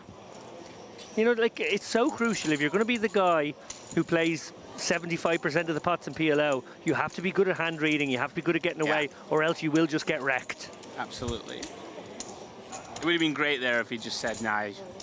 Well, he kind of did. Too expensive. Like, you bet too much. Yeah. Didn't play that hand very well. It'll rub down as the pocket. Play that hand too well, sir. Brilliant. Little look at the chip counts. Fouad Rabahi, 100 big blinds, 247k. Alexei Gortikov in there, 63 blinds. Stefan Todorati, 46 bigs, good for 114k. Zorlukan Air on the middling stack, 36 blinds. Down to the shorties, Igor Sharaskin, 54k and 22 BBs. And Shibub with a lot of work to do to get back into this one, 18.5k in chips. Good for 7 big blinds. So as we hurtle towards the money, 21 players now remaining. 17 will be paid, min cash $820. Of course, a feature of the fact that this is a bounty tournament, half the prize pool is accounted for by bounties and the rest goes into the main pool. We are moving quickly. Now Todorati wants to get involved. He's going to limp now under the gun. Double suited hand with some connectivity to the low boards that could materialize. 2 quick calls behind from Air and Rabahi. Shibub gets to complete with a very dusty looking holding, it must be said. Gortikov checks his option, double suited hand of his own in the big. Off to the 7-8 jack board. Air has flopped it here, David, with the 9-10 in hand. Nothing much for Todorati or Rabahi. Everybody checks. Jack on the turn. Potential trouble for Gortikov. Does improve to trip jacks. Yeah, this could become expensive. Yeah, Air, of course, with the case jack in hand and that flopped straight. Still a huge favorite here. Well, Air's got a boat. Oh, he does. Sorry, excuse me. Yeah, he had so much of this one. No, he had so much of it, and we have a lot of cards in front of us. Yeah, there was a lot happening. Gortikov's gone pretty large. 2/3 pot. Air now content to continue the slow play. Yeah, I like this. In position here against Gortikov. Obviously, we see he's in incredible shape. Now, Gortikov probably sticks the brakes on. Or does he go for a blocker? Maybe you go for a very teeny one. You go for a little 6k blocker. That can sometimes function. Have been impressed with his sort of discipline. Knows when to pump the brakes. Perhaps feels here best to check on over. Maybe allow my opponent to bluff some holdings and keep the pot smaller if he does have me pipped. Like this size and choice from Air, very nice. Hasn't gone too greedy. 14k. Round about a 3rd pot, a little over. Gortikov with a bluff catcher. Yeah, it's not great. No. Really tough. We have been impressed with his hand reading and ability to avoid these marginal ones. And what are the bluffs, Andrew? Like, it's very hard to find bluffs here. It's tough. It's tough. Your man has called turn here. And it was a pretty big bet, right? Which, in a multi-way pot also, I believe Air wasn't closing the action. Only real natural bluffs, some kind of bricked club combos that don't feel compelled to bluff very often. We do, of course, lose to some full houses, some flop straights, some even the better Jack X. Like an ace-jack type hand that Air could go for some thin value with. Yeah, I think you got to let this one go if you're Gortikov. Yeah, well done. Really like how he's been playing. And well done, Air. Nicely played hand. Finds the deceptive flop check. Picks up a nice pot. Well played hand by both. Okay, worth noting here, we've lost 2 players on the outer tables. I think we are going hand for hand. 19 left. It might even be 18. Remember, 17 paid in this one, so every reason to sort of pump the brakes here, assess how many players there are exactly out there. Just take it down a notch, play a little bit slower. Short stacks have no... Yeah, we are down to 18, confirmation of that. So we're on the direct bubble now, but really, really strongly worth noting how quickly we went from 24 to 18, given that there's a bubble. Unbelievable. Like any of these players who are shallow could have just sat out in orbit. And, I haven't seen a single tank either. No, it's extraordinary. There's no... Now, I appreciate that an 820 min cash, which is less than a buy-in, is not exactly something you're going to write home about, but still a factor. Money's money. I love it. It's my favorite thing about Merit. No one cares about the min cash. It makes for great viewing. Rabahi, 245k, finds kings with nut clubs. Yeah, and he needs to just be abusive of this bubble now. Not that he hasn't been for the last hour, but like...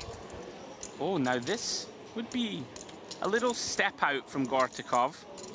By his standards, pretty thin. Does, of course, have nut hearts. Yeah, these deep stack players, obviously less of their equity in the min cash, don't really care and want to build big stacks here. Todorati fancying this semi-rundown here, 9854. Oh, hello, Rabahi. Wow. How you running today, sir? Wow. Just flops quads. Too much of it, has to check. Just flops quads when Gortikov has the nut flush draw. Well done, does find that check. And now Todorati is a flush draw. Both players with the 9, not insignificant. Both players with a flush draw, which we know is completely stone dead. Yeah, Gortikov's going for a little equity denier, but he's gone pretty big again. How much? I'm inclined to think that this is a bit too large. 15k. Todorati nicely snap folds. And the Oscar goes to... I quite like it. Doesn't look too strong. Just a quick call. Oh, and that glance of sort of like, oh, don't be annoying me. Deuce of clubs completes the board. All the draws do brick. Gortikov here likely to be faced. I feel like Gortikov is the guy who bets big in those situations that we think a smaller probe is good because he feels as though it gives him an honest read on the situation. And that's fair. However, he's about to make a liar out of me because he is going to fire. Well, I don't understand this bet.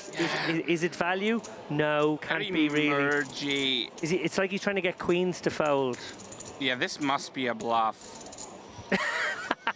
Now the Oscar will be going to Rabahi after goodness me, a full minute performance. Remember, the clock has been stopped, so take as long as you like. I suppose one little wrinkle is that we are on the direct bubble and he can try and make it look like he's somehow strong-arming his opponent. Exactly. But it just, yeah, Gortikov, too experienced, too long in the tooth. Yeah, just hoping that your opponent has like 9s or 6s there, even though you blocked a 6.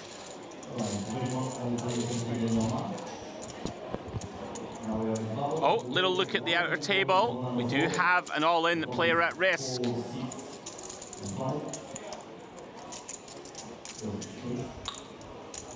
Here we go. Here we go. Flop is 6, 5, 4, 2 spades. And it looks like we got the Jack 8, 7, 5 versus the King at 9, 9, 6. Spade draw definitely for the King 9. Yeah, we have a flop straight versus the flush draw. Yeah. Oh, 6 on the turn. Lots of outs. Oh! Wow, he got there the dirty way. Kings it. And with that, we do lose Miroslav Krasimov from the outer table. Nasty way to go. Backdoor full house for his opponent. GG, sir. Got it in good. Unfortunately for him, he is our bubble boy. Scooby-Doo. Scooby-Doo announced we're in the money.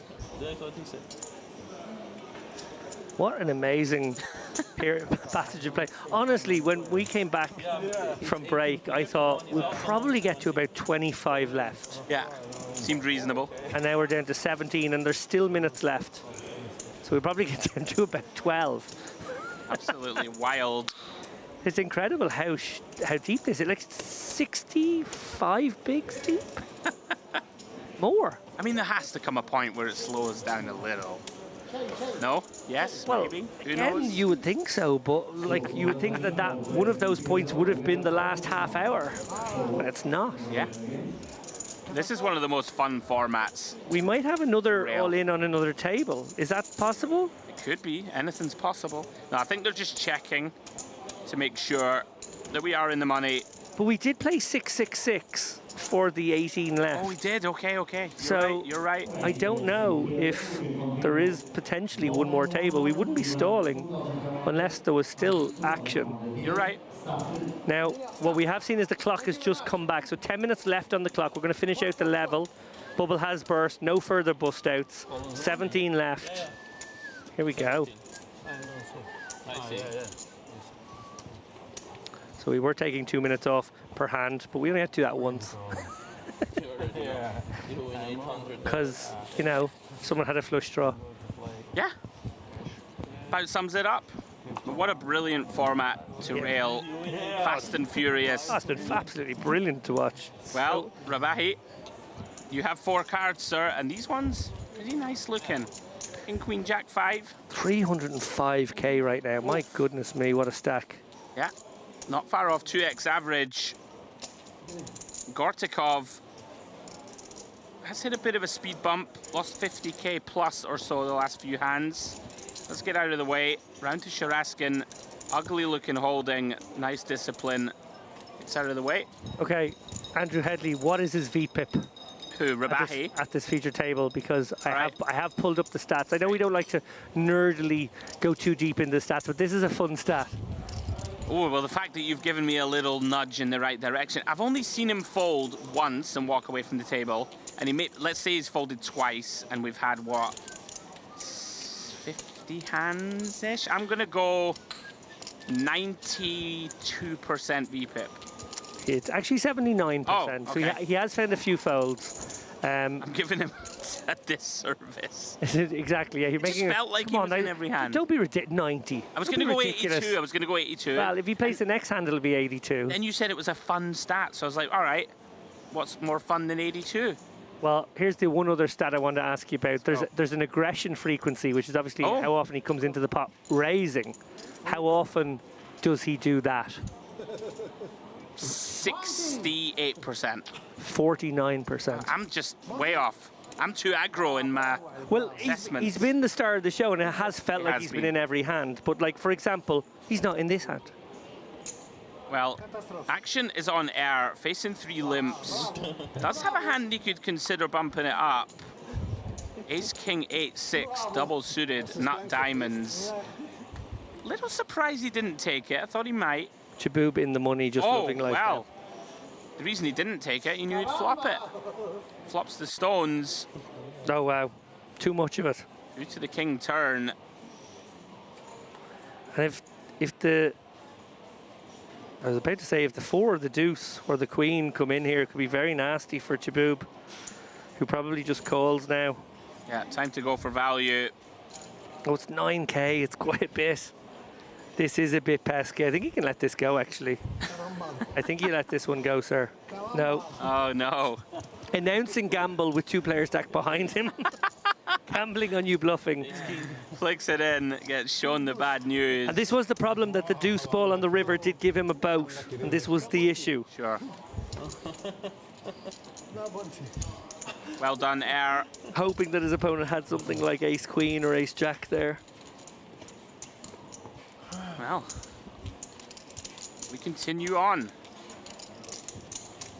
Been a fantastic frame, really enjoyed it. Hasn't been much pause for breath. I just can't believe we're in the money already. It's just absolutely wacky. Yeah. That means it has taken approximately 3.5 hours to get to the money. It's amazing. It's sick. It's amazing. Lovely look at our beautiful trophy. That will be going to the winner this evening, folks. Myself, Andrew Headley, and David Lappin in the booth, coming up to a break shortly. Yeah, confirmation, 3 hours and 40 minutes of play. There we go. Get us to the money. Well, Chaboob, you found aces. Get your 2 big blinds to work, sir. Gortikov now with a hand that may consider an ISO. Of course, this is a bounty tournament. I'm going to go out on a limb and say that if you had max late reg this and sat out, you would have made the money. I have. I think you'd have made the money. That's no fun. I'm not sitting out. Not at this table anyway. Chaboob.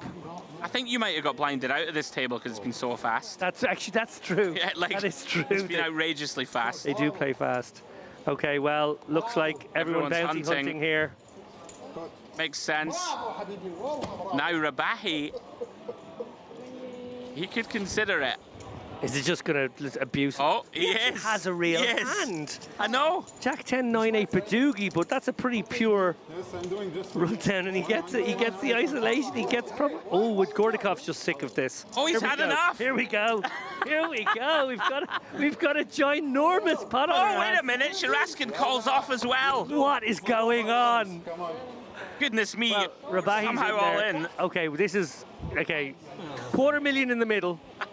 But yours is better. Little did we know Rabahi was going to cause chaos. If he wins this one, oh my goodness, what a stack. He will be sitting with 450k plus. I must say, Gortikov has been our most sort of...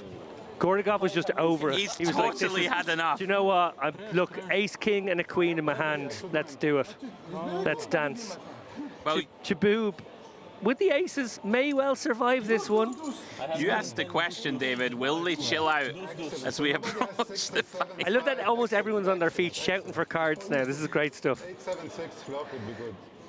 All right then, as the dealer sorts out the chaos. Yeah, this is, for the dealer's sake, let's hope Rabahi wins. Here we go.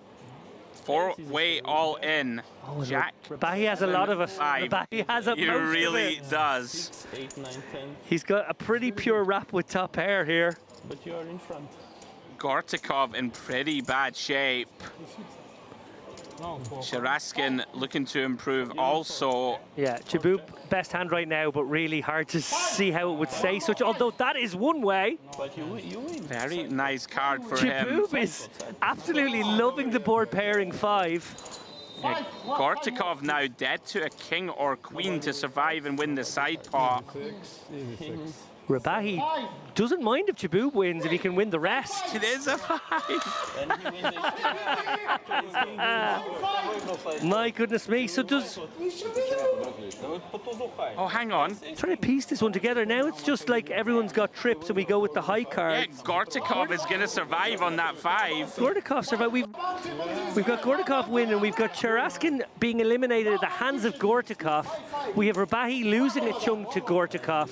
And we have Chaboob surviving somehow, getting probably a quintuple up. Bravo, madame, indeed. What a ridiculous way to enter the end of the level. Fabulous stuff. Wow. Somehow, Gortikov just finds a way to survive here. He'd had enough. He essentially trebles, or not far off it.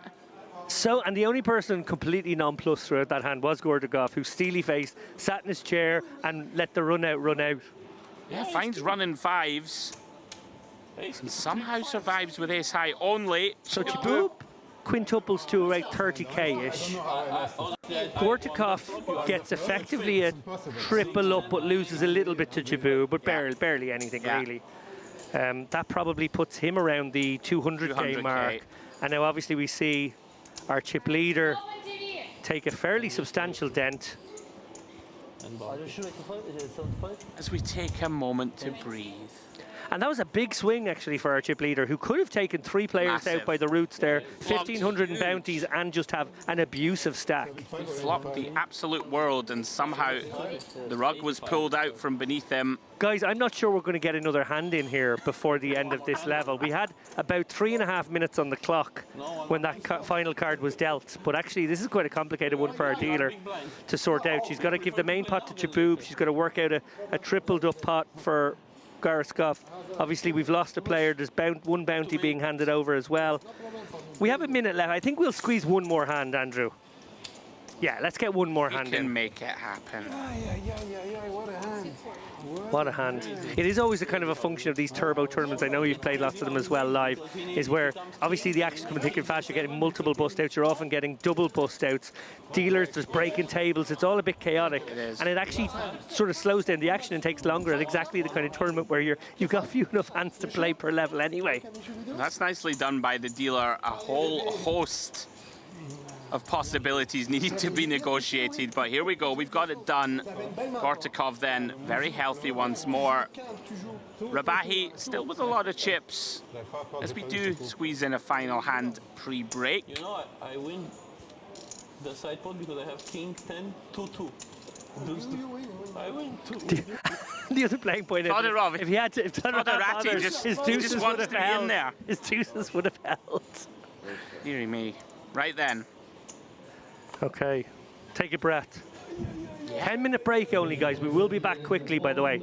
And maybe we'll just play a 10-minute pot, so we won't actually have any break. I haven't seen a pot take longer than 90 seconds at this table. Right, Todorati. King Jack 10 deuce. Diamonds in hand. Round to air. Does make the call. Here comes Rabahi behind. Air with a lovely looking double suited ace queen 4-3. Boop. He's in there. King Jack 8-7 all clubs. Is of course still very short. Looking for something post flop. Off to the queen 5-6 we go. Todorati with the best of it is unpaired with those king high diamonds in hand. Air with top pair and the low end of the straight draw. Action on him is going to check through. And look at this, Shaboob. Somehow. Love this guy. Wow. Can you get a read on that? Does that seem strong? It seems relatively strong. Look at this. He's yelling off stage. He's like, lads, He's I'm already all in. celebrating. He's already celebrating. What does Air make of this with two pairs? It's pretty He does, he gets away, and there we go. Shaboob. How's that for a poker face? Sensational work. Oh my goodness me. Basically announces off stage, lads, I'm back. Goodness me. Right, let's calm down for a moment. Oh, I need a break. Me too. Right, quick look at the leaderboard, guys. I'll take you through the stacks very quickly, and we are off on a 10-minute break. Gortakov and Rabahi out in front, followed by Air, then Todorati and Shaboob with New Life. Myself and David are going to step out of the booth now. Join us, guys, in about 10 minutes' time, where Ali Nihad and James Dempsey will pick up the action.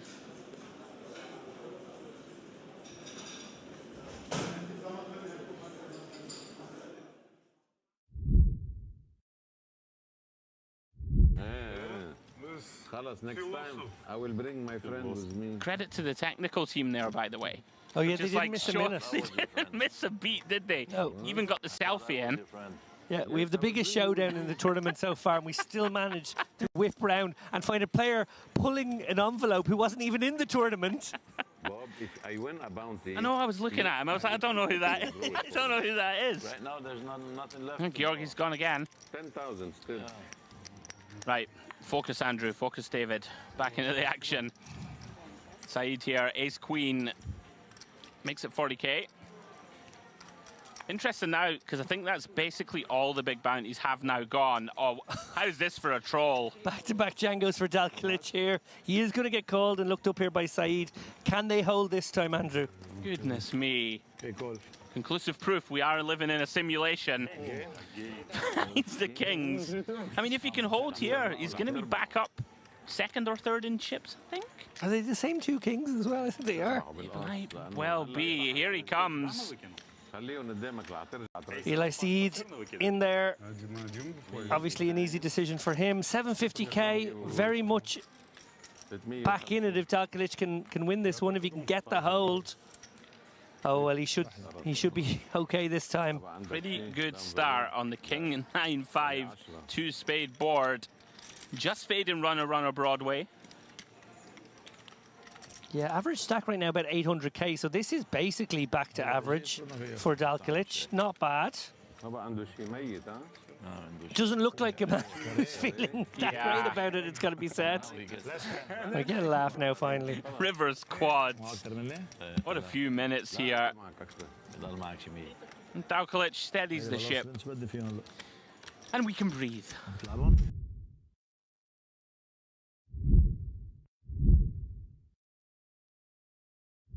Yeah, agree completely, and they're pretty good with it here at Merit, you know, for the most part, unless we have kind of streaming restrictions from our end. Normally I allow the players to sort of write their own script, as they should. Tulip Bergenhoff here finds pocket sixes in the cutoff. More than strong enough. Does he potentially have a clunky shove?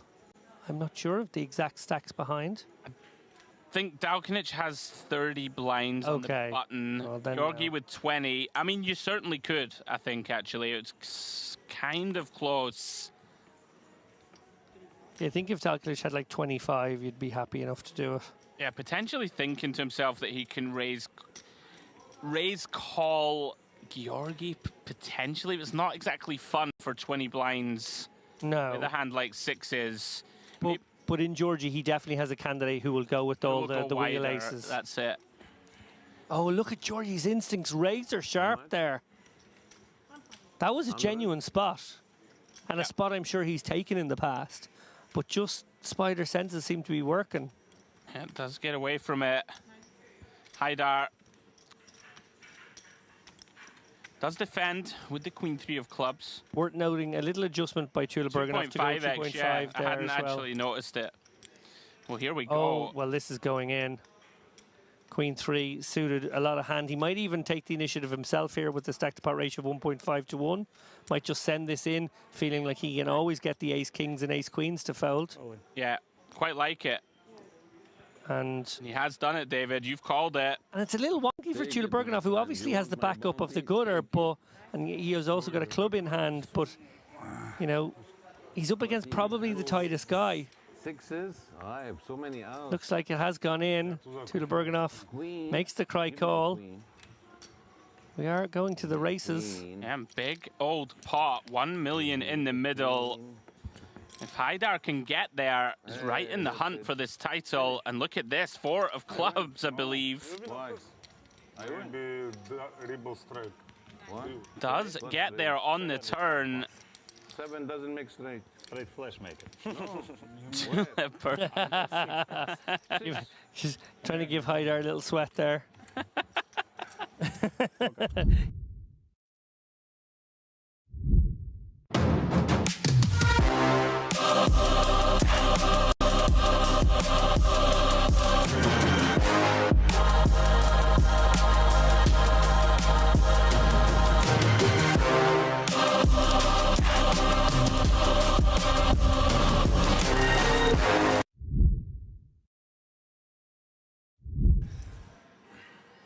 Ooh, well, speaking of liking things, Sant'Agostino, one of our Italian contingent, ace king of clubs in the cutoff. Just a shade over 20 bigs to start, Demps.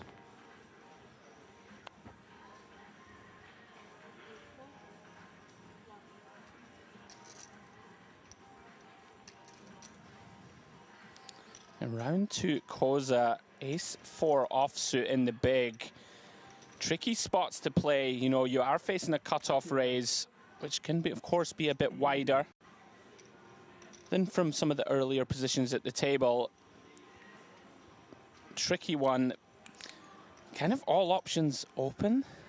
I think still, James, unlikely to fold this one. We could elect to turn this one into a 3-bet bluff. I hear you. Seems to be popular at some sort of frequency, but this call seems like the most likely play. Sure. Just call, take a flop. Sant'Agostino is going to attack those ace-high boards a lot, obviously. Whoa! How about this? He's going to attack this ace-high board, and he's going to do so straight into Koze's flopped full house. Good. Carnage. And what a dreamy flop if you're Sant'Agostino, right? You're just ace-king. Not supposed to have credit for having an ace. Certainly not a big one. Raising from the cutoff. Betting here. Now, decision point surely rests upon this man. Does he elect to move things up Yeah, I mean, it's one of these spots where we just have so much hand, right, that I think people feel inclined to just slow play this one. Like, we block the entire board. Right, a lot easier to raise if you've just got a 4. If you just have a naked 4, of course. Obviously not worried about spades, not worried about straight. You kind of don't mind your opponent perhaps catching some backdoor. And he does a little acting job there. And then makes the call. Talent agent on the phone already. Yeah, I wonder. I mean, the funny thing is, Sant'Agostino's probably thinking, "Oh, great, he's got an ace." It could be. He could perceive an acting job as. Oh, what's he doing here? Is he rechecking the card? He's going for the recheck. We're getting the whole thing. I thought for a second he was going to reach there to lead, but no, he's doing the whole Hollywood. Now, problematic if this is the only time he does it. He's going to lead. Wow. Okay. A little stock take. Oh. Oh, wow. This actually, look, this is the sort of stuff you, I mean, in my mind, when you see people do all this and then check, it's like they're desperate for my opponent to check behind. I always feel like it's not. Yeah, okay. When they do all that and then check, it's like they're trying to get you to check behind. Yeah, the old tank check and just sort of. Yeah, like I'm thinking about betting. Trying to buy a card. You know, don't bluff me, be careful, I've got it. And like I say, Sant'Agostino's feeling great about this. Yeah, this is very, very problematic stuff. Slides out a green chip, 500k the bet into 1.275. Now, Koze, does he continue to lay this trap again? Getting into character. Yes. I assume we just keep calling because if our opponent's got an ace, they're going to value river if it's a good ace. And if they're bluffing, we'll let them bluff. He could maybe have picked up some outs now. Might backdoor a hand. And yeah, he does. Takes his time. Makes the call. He's remaining consistent with this posture, at least. I'm always worried when people do this much sort of Hollywooding, but now Sant'Agostino has left pot behind, has seen a great river to go for it all if he thinks his man's got an ace. And again, he's doing the whole counting down. Oh, this looks so good. At first, I thought this man looks like he's flopped a big hand. And now I'm thinking, right, this man's actually quite weak. Yeah. Yeah, I just don't really see a universe where Sant'Agostino doesn't go for value. Is he going to lead? Oh, he is leading, so this is... Wow. Now, does Sant'Agostino ever think, right, this is an ace and I'm going to go for it? Or is the chips behind just worth too much? I think likely this is where we end up, and he is just counting out a call. Right, he was praying to see a check and he was going to jam, right? I think so. Said he makes the call. Sees an ace, but it's the 4 behind that causes all the damage. Sant'Agostino, well, may feel a little sick about that one, but there are plenty of worlds where he would have busted.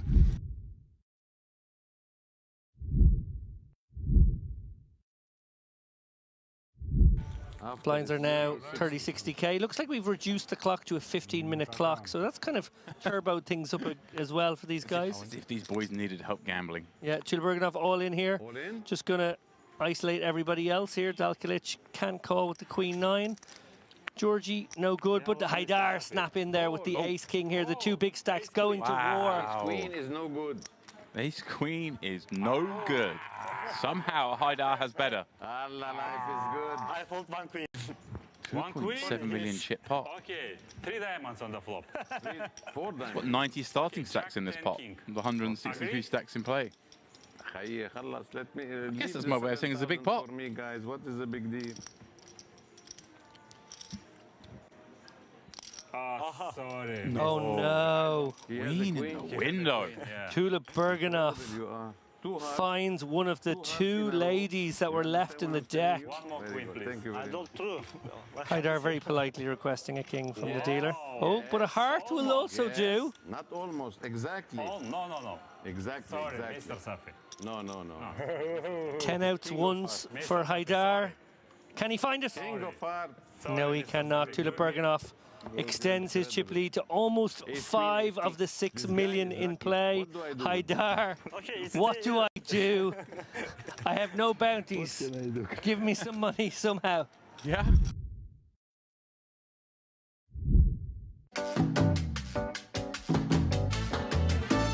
proudly presenting a crown jewel of Dolce Vita Poker Festival, $3,300 buy-in high roller event, crafted in collaboration with Ogeli Poker Events. For over 13 years, the legendary Shadi Ogeli is bringing poker players from Lebanon to Cyprus. Get ready for unforgettable poker showdown. After 15 years of working here in Merit, it means a lot to me to have a tournament under my name. Since Ms. Songul took control of the poker room, you see the great work done in 10 years. Without her work, we wouldn't be here. I started here in 2009 as a player, and after 4 years, I became agent for Merit. And since 2014 till now, we did a great job together. When you're a partnership with such a big company like Merit Poker, considered now like #1 poker destination worldwide.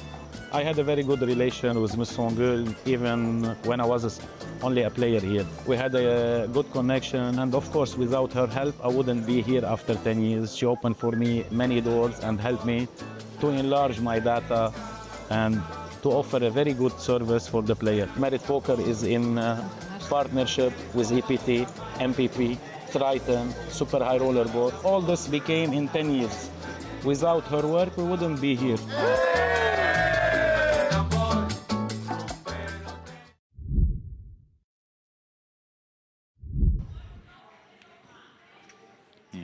Yeah, that IPO generated 937 entries at 1K pop. 175 players remain. First prize will be 146K. Oh, and this is going to show down the Jack-9 of clubs once again in the hands of Dalglish. Not the first time he's held on to those same two cards as a previous moment. Here we go then. Step 1. Get the first double up. Finds himself in great shape with the Jack-9, but ooh, I saw the 7, but a Jack rolls out behind. 2 cards away from making a game of it. Still be 3-1 down, but more than doable. Ooh. Backdoor potential, but he doesn't need it. Wow, well, Tulip Bergenov has improved, has taken the lead, but the backdoor goes the other way, of course, because Dalglish can now find a 10 himself. He can nullify with a 5. Jack or 9 doesn't do it. That's it, James. Good game. Just like that. Tulip Bergenov is the champion.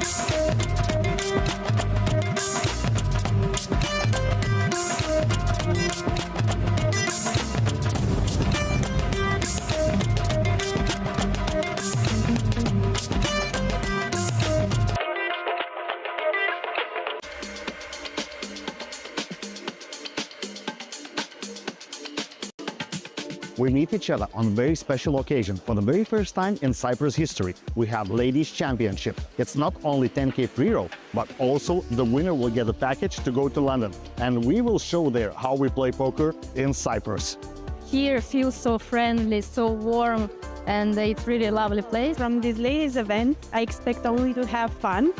And of course, the first place, full of emotions, just winning. But of course, definitely, I want to win. It's more challenging to play against men, to be honest. Women I can read better than men.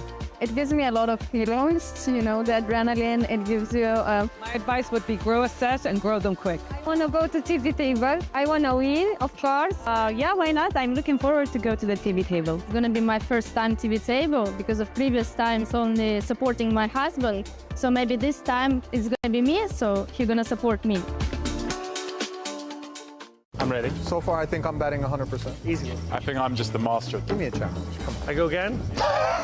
Oh, no. Let me see that one more time. Got me. I can't relax when I'm looking at that many letters.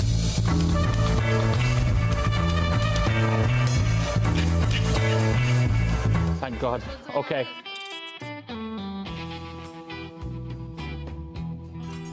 Lesser leather, never weathered, wetter, weather better.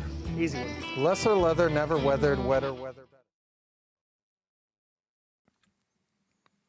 And we're back with continuing coverage of the Omaha Pot Limit 8 Max Bounty event, part of the Dolce Vita series here at the Merit Poker Complex in northern Cyprus. Let's not forget the bounty aspect. Ali Najat alongside James Dempsey on the back of this break, where the money bubble did burst during that last frame, James. And here is a look at the 7 at our feature table, including 3 playing under the Lebanese banner, and a man who is not at all unfamiliar to you and I, Maroon Jazar, up at the top of the chip count. Yeah, and Mazen Halabai as well. Seen him here before. But actually, I want to go back to a second. I just want to say thank you to whoever pressed the cut button backstage there and cut that little segment where we were doing our pronunciations and our tongue twisters, because before your bit, I absolutely botched every part of it.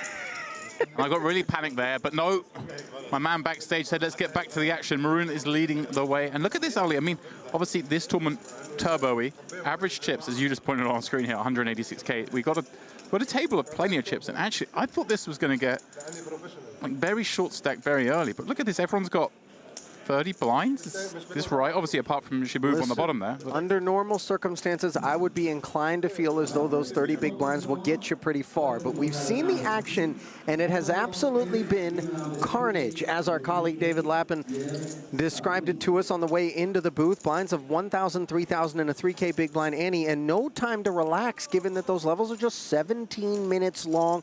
Current payout, $820 for 16th place. Yeah, the table's filling up now as well. We've got a table of 8. And by the way, you might be scratching your temple going, wait a minute, wasn't this a $1,000 buy-in? How could a cash be for less than $1,000? Of course, half the prize pool stuffed into envelopes, one for each unique player. 94 of them in total, 55 re-entries. And a cancellation. That was also noted there. A single person who canceled. I wonder who that is. I think maybe it was just a mistake. It was Jazar, by the way. Toderati, ace, queen 4 with the hearts. 10. Makes it 10 to go. Yep, obviously bubble having bursts, fun times now. Rabai in here with the ace 5, 6, 7 double. Nice little rundown, low rundown on the button. He wants to take on Toderati's open. Obviously a hand that in some games might get you in trouble. In this kind of game, far more palatable. And Ollie, again, I can see what you're doing with your fingers there. You're pointing to the equities because they start off as basically flipping pre-flop, but that has swung very much the other way now. In spite of the fact that Rabahi actually has nothing more than a pair of 5s at present. Nut flush draw and the gutter, however, to go with it, not to mention the backdoor clubs, and this is why he's the 70-30 favorite against the wheel gut shot, the aces, and the queen dangler for Toderati, who finds himself all in. Rabahi hunts the 500 bucks and this 187K pot. Yeah, certainly. We've reached the stage where the $500 bounties are, you know, they're not insignificant, but they're not as relevant as it was obviously early in this tournament, the first couple of hours. Much more now about that, chasing that prize pool. But 500 bucks, Ali, is still 500 bucks. Turn pairing 3. Aces now swing back into the lead, almost 70-30 themselves. Yeah, just nullifying that 6-7 as outs. A real good turn card. And a great river.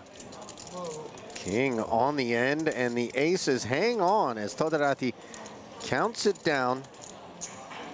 And we won't be losing the player in that seat just yet. Rabahi obviously deflated a bit given how much equity he had.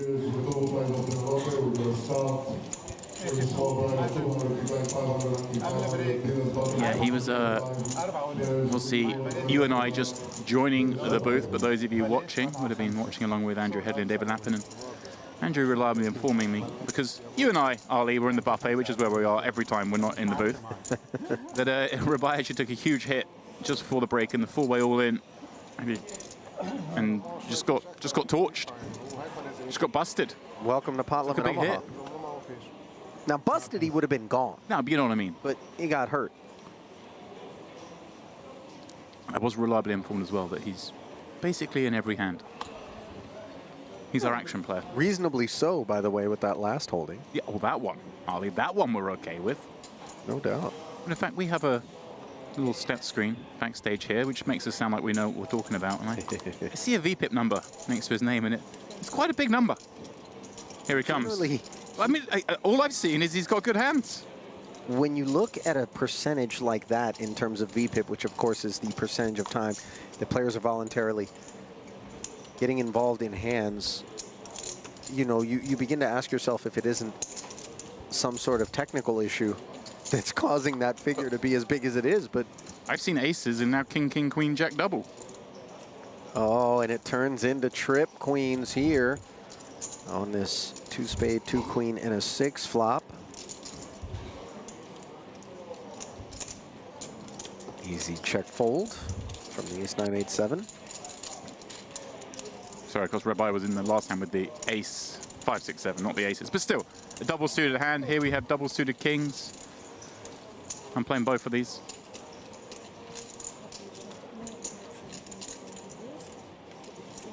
Ali, does that setup not make you want to get hold of some sort of lemony drink? Some zesty freshness? I have had a disproportionate amount of Turkish lemonade on this particular trip. The subliminal messaging's got through to you? It's also just the weather has been toasty, summertime. Lemonade, you know, ice cold lemonade sounds good. It's hot enough out there for you to spontaneously combust, but it's also really humid enough for you to instantly be doused. Stuck in a perpetual cycle of burning and drowning. I played golf yesterday afternoon at sort of teed off about 3:30, 4 o'clock in the afternoon. That was a mistake. Yeah. Let me tell you. We thought, well, there's a bit of a breeze in the afternoon, so we played the morning. This coming from a man who teed off at 1 p.m. on the hottest day in the history of Las Vegas this summer. You got to test yourself against what Mother Nature's got, Ollie. 49 degrees Celsius. That's how hot it was when James decided in his brilliance that he would play some golf. What it is the other guys have got hair. I don't. I recognize, I'd ventilate better. Or burn easier. Well, there is that. Gordikov on the button. Limps the 6K. Rabbi in there. Actually, forgive me, this was a call of 6K. Yeah, min raise. Min raise, forgive me. I think, yeah. Everybody checked around on the monotone board. Things staying that way. Yeah, I can't imagine anyone's too enthused here. Rabbi, having turned 2 pair, is going to fire out a little bet here. I guess he just wants to stop someone else making a better 2 pair. Todorati does have a straight, by the way, with the 4-6. And this is the problem. Like Rabbi bets it, doesn't get a straight to fold, so it doesn't really make anything better fold. But on the flip side, of course, he was up against some of that. Oh, here we go. We've got other ideas in mind. Bomb. Have that. Full pot. Oh, and now things getting awkward. 38. Todorati's suspicious here. He's like, why would Rabbi check back flop and then bet turn and then pot river? Like, generally when we pop these spots, Ali, we're trying to say we've got the nuts. Sure. And would you really check the nut flush 3-way? Would he not try and get a little value? Fair question.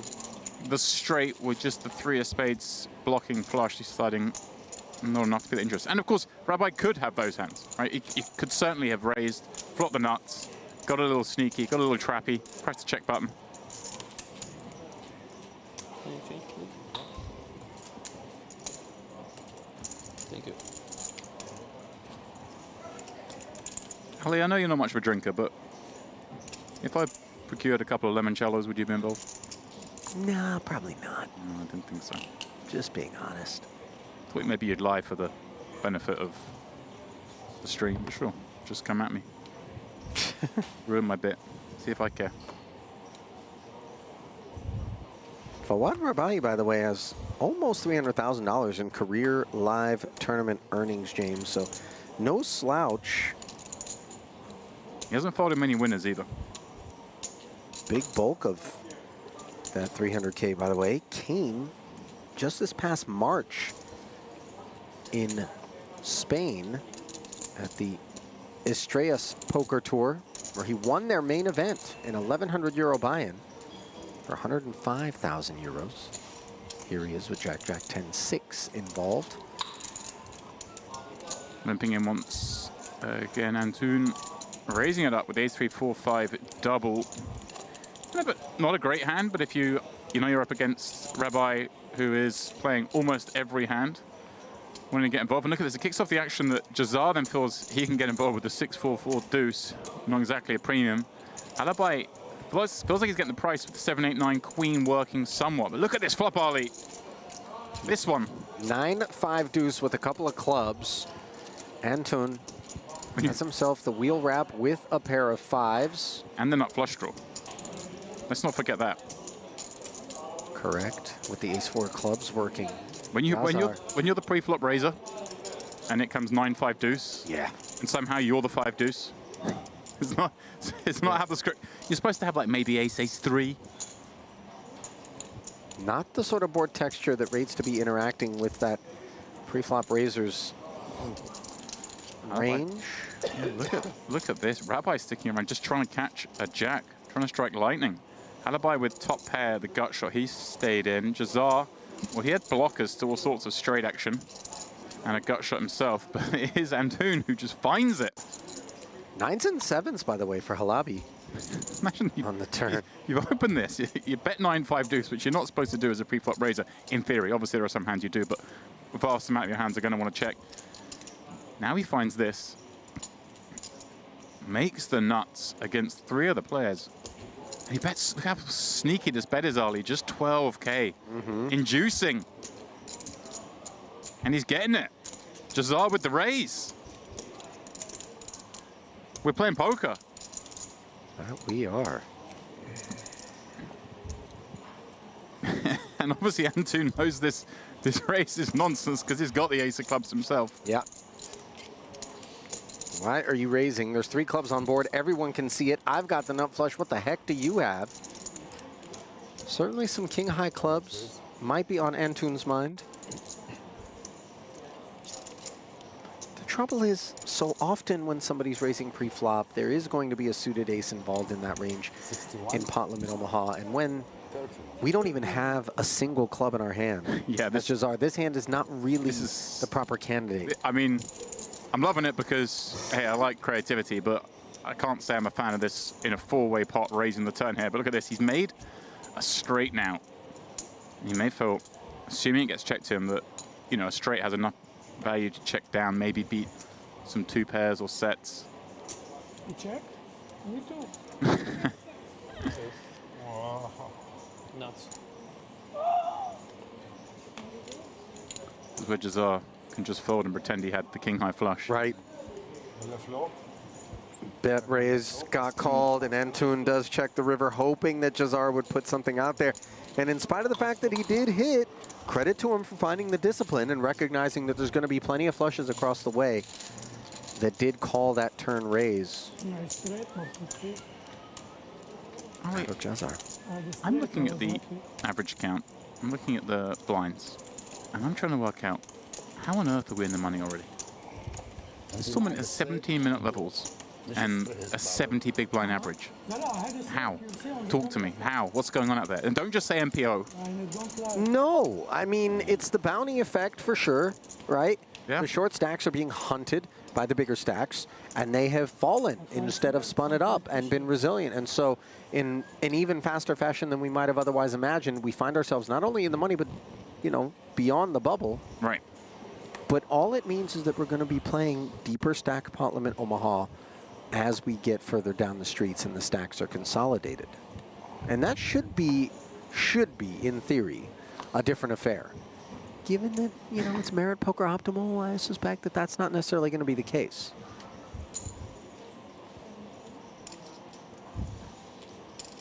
Right, bye. In again. Under the gun. Limping. Jacks. No suits. 6. And look at this. Antoon with the min. Just seems like that's the theme here. Raising almost for the sake of raising. Yeah, just Rabbi playing super high percentage of hands. So Antoon with a really bad hand himself, but recognizing that, hey, he's probably ahead against range. Optimistic to try and get this through from that seat, but that's what he's gone for. Got a Cove suited ace. calls with 9-6-5-4 on the big, likes the price. King, Queen, 7. Couple of clubs, one flush draw. That belongs to Air.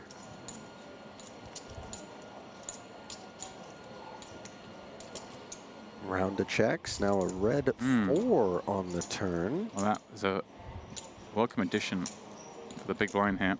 Yeah. 5-6 working. Open-ender plus 1 pair. Still just the kings. For Rabahi, who made the call, and Toon not interested in his Broadway gut shot. Note the busyness of the jacks. Yeah, and her here with that open-ender does have clubs that are live. Look at that, just recognizing that there isn't a lot of great outcomes here. Sure, we can hit the 3 or the 8, but he's going to hit a club some of the time. Be no good. Just laying it down. I'm surprised he laid down so quickly. But I'm okay with the fold. I mean, let's get some hands in. This isn't online. 17 minutes, you might only play a half a dozen hands if everybody's tanking. That's true. All right. Quick game is a good game, huh? Rumor has it. I mean, that's true, but as a losing player, Ali, I like to play it nice and slow in those cash games. I'm going to stay long enough for the food delivery to arrive. You want to be the guy who busts out in the game, Ali, and have to sit around and wait for your food? You know how embarrassing that is? You know how cheap you look? You're sitting there. Like, you rebuying? No, I'm thinking about it. Just sitting there waiting for the food, watching your chips fly around that table. It's a dark time. In the light, Shibub, Queen, Queen 8-4. I'm so glad you were here for the pronunciations. You know, it's not a guarantee that that's the right way, but, you know, we hazard guesses around these parts. As are hazarding the merits of King 7-6-5. Toderati decides to make it 16 to skate, and that does do away with one combatant thus far.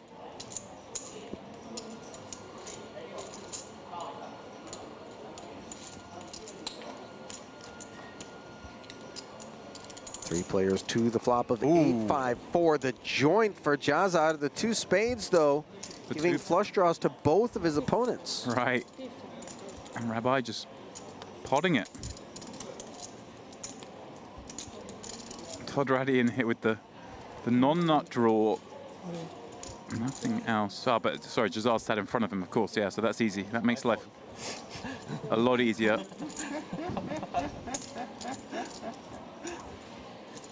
And one assumes Rabbi, well. I tried something stupid.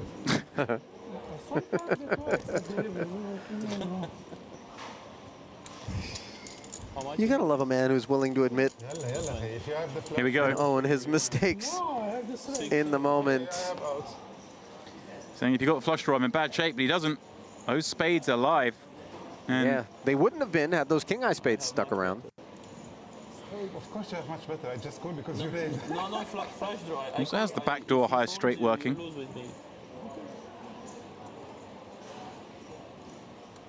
Come on, one time.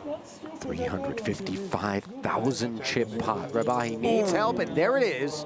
The jack rolling off, and that is as clean as it comes. Jazar drawing dead with 1 to come. Flush? Yeah, I called you. I have ace, king, queen, 6. I have nothing, almost nothing. What more than you? Yeah. Double bad beat in the sense of the 355k you mentioned, Ali, but of course, also $500 direct equity. Although, like I say, those $500 nowhere near as relevant now as just the chip value of these pots. Started off the tournament with 20,000 chips. You could equate, therefore, a bounty being worth about 10,000 chips and 10,000 going towards the prize pool. So it does change, obviously, as ICM maneuvers around, as other parts of the prize pool are awarded because everyone's now on the money. So the value fluctuates, but it doesn't fluctuate much. So the bounty's only worth 10, 15,000 chips. It doesn't really matter. We did happen to lose a player elsewhere in the room, by the way, James. We are down to now 15 players remaining. That said, the pay does not change until we go from 13th to 12th. Flat 965 ahead for the time being. And as we push dealers, we give you a glimpse at the chip counts here in this Pot Limit Omaha Bounty Super Turbo, dare I call it, event. 17-minute levels. Chips have been flying around.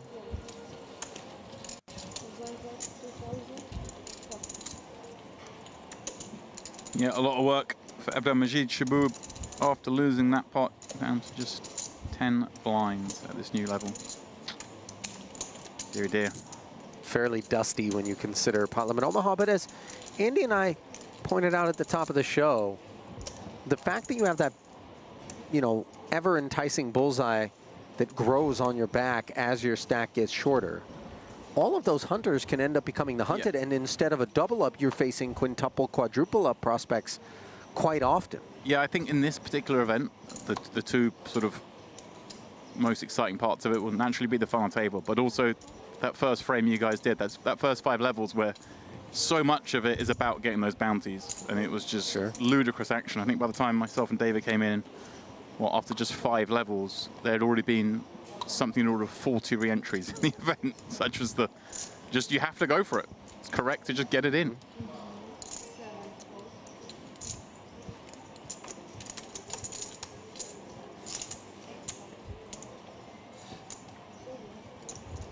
Antoon resisting.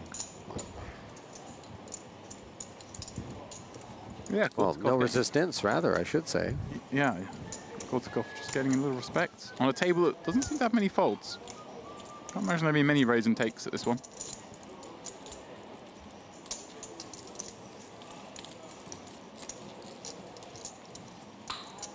You would think we're on some sort of protracted bubble based on the body language being given off by our man in seat 8 here. Yeah, Shaboub with just the 10 blinds left. And he probably does feel that way. Don't blame him. 10 blinds can become 50 blinds very quickly in this game. More so than any other. Jazar with very bad aces. Now, in your experience in Pot Limit Omaha, when you have the bad aces, do you try to size up? You know, where maybe you were doing 2x, now you do pot, something to really help create more vision out there and get some of the dustier hands to fold so you can navigate accordingly? I think it's actually, like, you can go either way on this, but sometimes actually it's the sort of, they're the aces that are perhaps the nicest to limp, to have some limp traps, to have some limp re-raises, because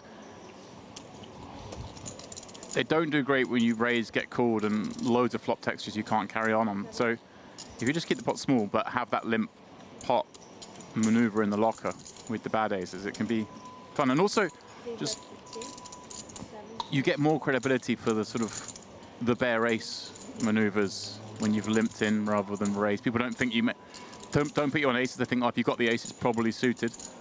Whereas when you pot it, people always trick themselves into thinking, well, he's probably just got aces, not suited.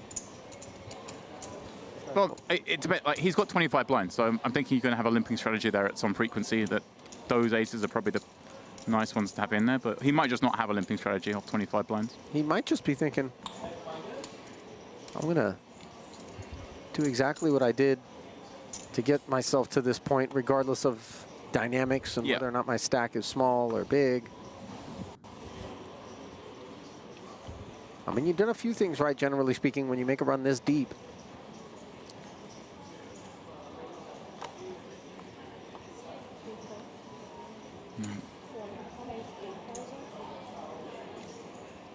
Dorati coming in with a double suited combo. Not the finest, and not a deal if you're on the sort of table where the ace 7 8 10 is going to put up a fight.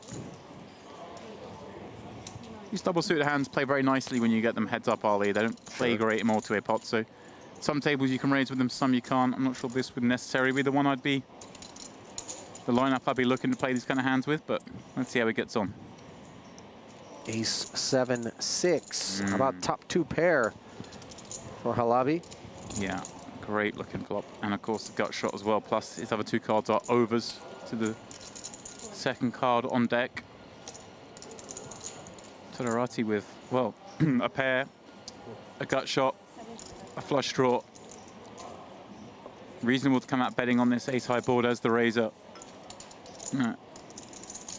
Halaby deciding just to run his equity here. And then it's very hard for Todorati now. Obviously, he just got a gut shot and a 10-high flush draw. Can't say he can ever continue here, but he's probably thinking, hang on a second, why are you raising when this is supposed to be the board that when I bet you kind of just call, or at least get to see the turn.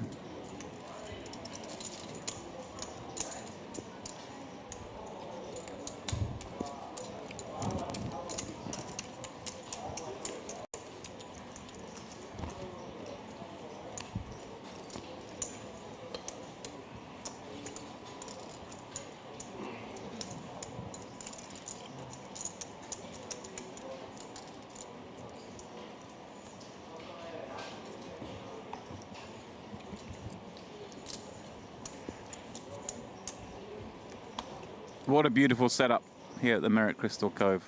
Fantastic stage. And a fantastic little glimpse there for the first time. At least I think we've noticed the trophy in play. There it is in the foreground. I love the fact that you don't need to have some special nook or setup in your home in order to display that thing proudly. It's got a built-in uplight to showcase the etching on the inside of the crystal. Only if the trophy doesn't have a power button, is it really a trophy? You know, up until these ones, I had thought yes. But now, I think no.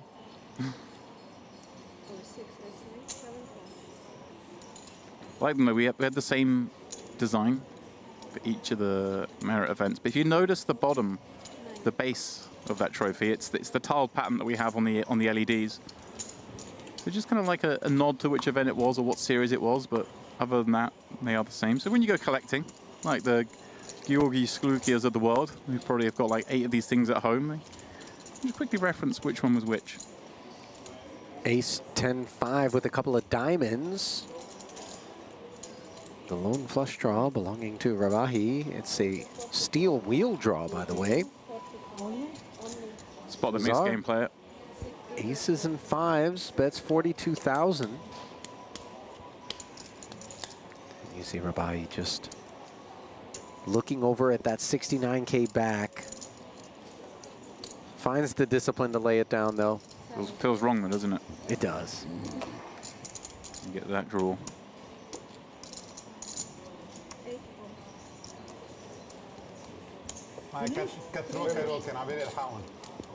Ultimately, the fold does come in, and Maroon will haul that one.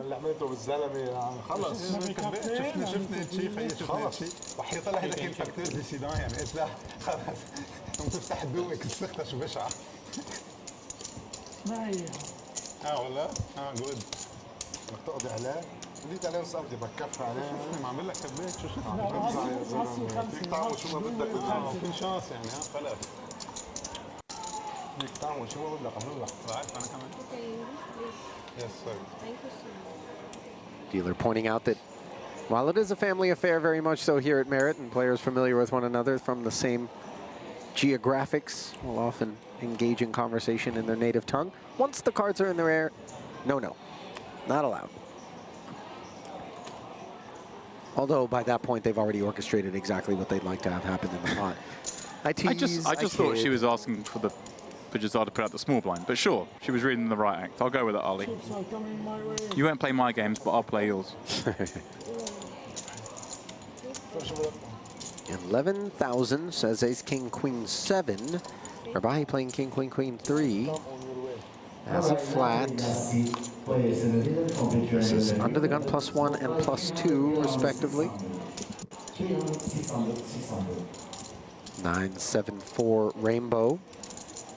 Just the 7 dangler to speak of for the time being for Check calls. The 10K bet from Rabahi with the overpair.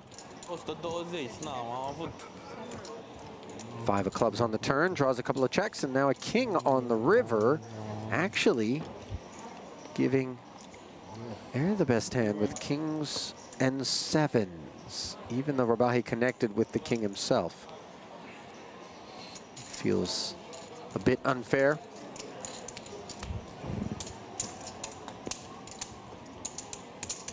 Just heard in the background, Ali, a little announcement referencing La Notte degli Assi, the Dolce Vita series main event, if you will. Obviously, everything's branded slightly differently, but that's our main event, all intents and purposes. I believe they're just finishing off the day one, a very civilized, short day one, allowing players to enjoy their time here and get to the buffet in plenty of time. Ali, did you just fall off the chair? I didn't fall off of it, but equilibrium is something I've been struggling with since I entered the sauna, which is affectionately what we refer to our booth as. I'm a little bit worried for you. I'm a little bit worried for me, James, and that was even before that incident. But yeah, they're bagging, they're tagging. There's some big chips out there. Abdallah and Dean bagging the chip lead. Now, I can't remember, are you allowed to bag and then play day 1B and then play day 1C and then choose the biggest of the bags to move forward? No, I don't know.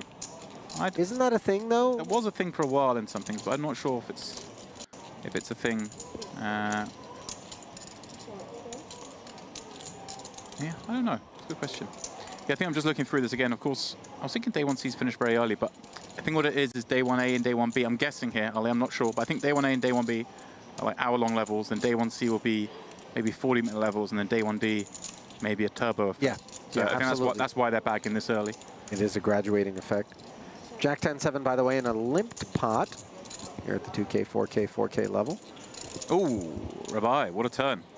Queen giving him the king high straight with the spade redraw for dessert. Note Halabi did flop the nut flush draw. Did not choose to bet. Toderati with the queen high flush draw and the pair of queens and jacks top two. He's obviously not going to be going anywhere. Yeah, Halabi. Weird options. I mean, fold's not one of them. There is a world where you could potentially try and pop this up against what you perceive to be weaker ranges, but also happy just to take a card, try and make the nuts. Doesn't happen on the river. And quite a nice card for Rabai, in that obviously there were a lot of cards that were bad for him, but this may give a lot of players, or some of these other players, you know, potentially a queen high straight, yeah, there with a 9 and a pair and some other combo, as it is. No dice. Halabi, I think, shows the nut flush draw there as he folds, and Toderati's looking at it going, oh, thank God. Yeah. Had the queen high diamonds in here. The reason I'm mentioning the Notte degli Assi, Ali, is of course that's where we'll pick up our coverage tomorrow. And for the rest of this stop, we'll be barreling through the field there. Queen jack also. I don't. figured you had the spades. I figured. No, I have the same flush as you, but I want to pack the board, not flush.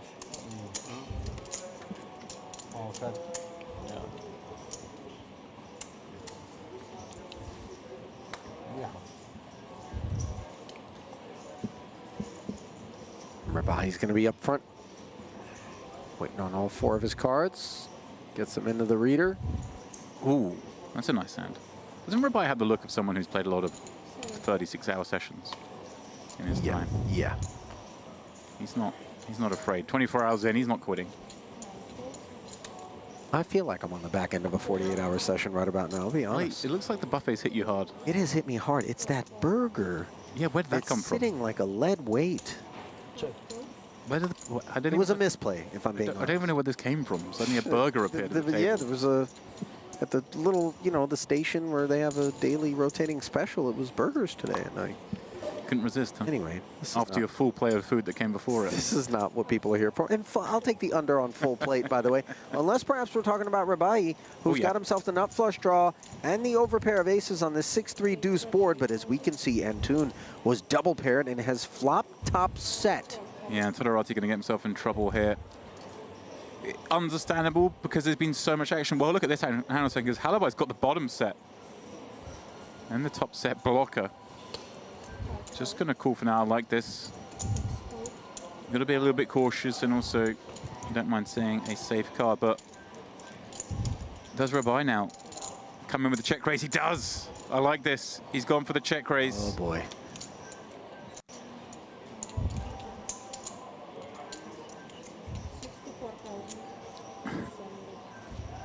I can see why Todorati wanted to get involved here with the Jack High flush draw, because there's been so much action, but you still have to sort of just respect the chance of cards in hands. We're playing a 5-way pot. Is Jack High flush draw really going to be a hand you want to peel with?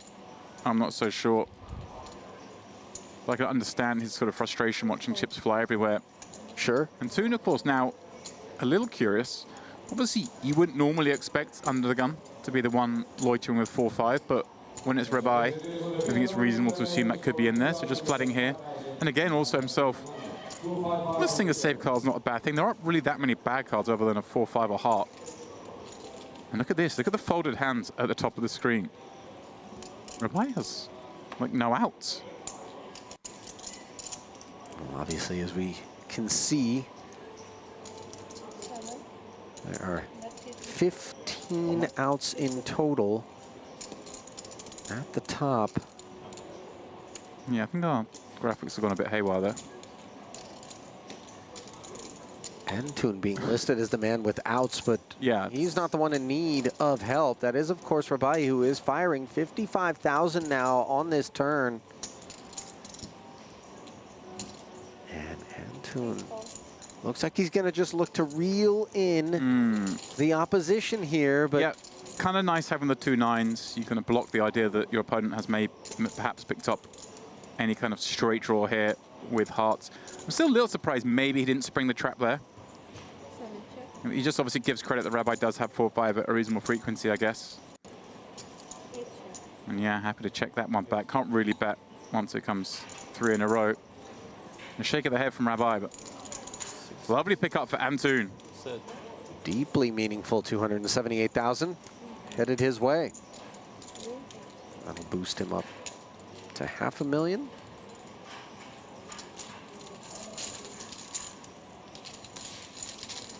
Rabai's VPIP continues to defy gravity.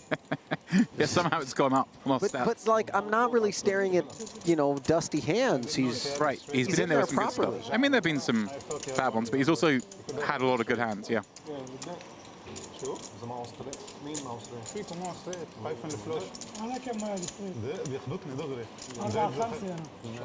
Lebanese post-mortem. If only we spoke Arabic. Do you not? Oddly enough, not only do I not speak Arabic, but here where they speak Turkish, I can pick out words now and again just based on my knowledge of Farsi. There we go. But I'm also trying to make a joke that do you not, as in obviously I do, but then I realized you went for just the fact that you're far superior languages. Do you speak anything other than English, James? I barely speak English, Ollie.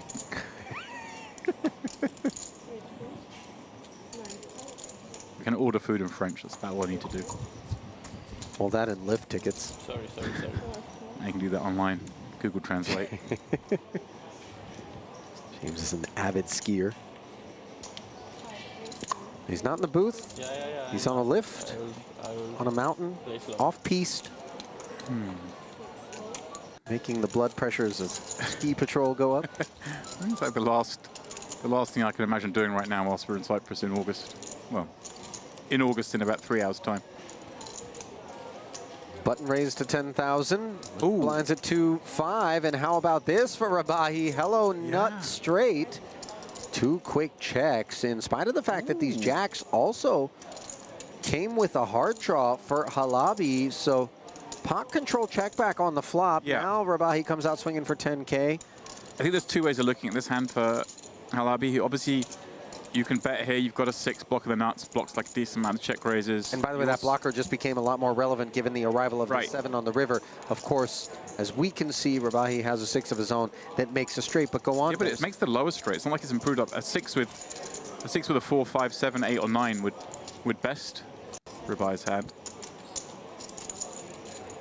But yeah, but there's 2 ways. Or the alternative is to check back, try and make that flush, and get Rabai in there with far weaker and perhaps prosper more down a couple of streets of betting. So there's definitely 2 ways to approach that hand. It looks at first like this is a slam dunk bet. And Rabahi in particular, I would have thought would maybe be the candidate to slow play against. Yeah. I can definitely see Delmich just try and make a good hand against Rabai and then get chips in. Sure. Also, he's the most likely to check raise you, I guess, in that kind of board as well. From what we've seen thus far.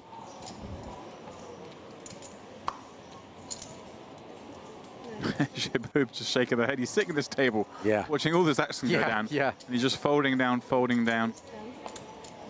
It's like a defeated grizzly bear at the, at the river. There's salmon jumping out of the stream all around me. I have these massive paws and claws, and yet I can't seem to sink them in to a single king or Chinook anywhere. Wow, he went there. Min raise. Party started here by Gordakov. Yeah, some reasonable hands here. So, not even for the min is he going to look at this flop with the a6-8-9. He's played too much PLO, Ollie. That's a trappy scenario. There are just certain types of hand composition that perform so poorly, in particular in multi-way situations, that even though the price is so attractive, we need to refrain from getting into trouble. 10-8-5 board here. How about top two for Gordakov? Yeah, lovely looking flop, Ollie. And the King Jack working over the top as well. So there are a lot of good turn cards for his hand. So often you see top two, but not all top twos in PLO are equal. Top two with two overcards is a very good hand. Yeah. Backdoor straightiness, an improvement upon the two pair, all prospects. Yeah. We see the Russian fire 33,000. Alibi, here we go. Him with a little trappy sort of hand now. And yeah, I think good discipline letting that one go. Alibi with just the one pair. Also relinquishes.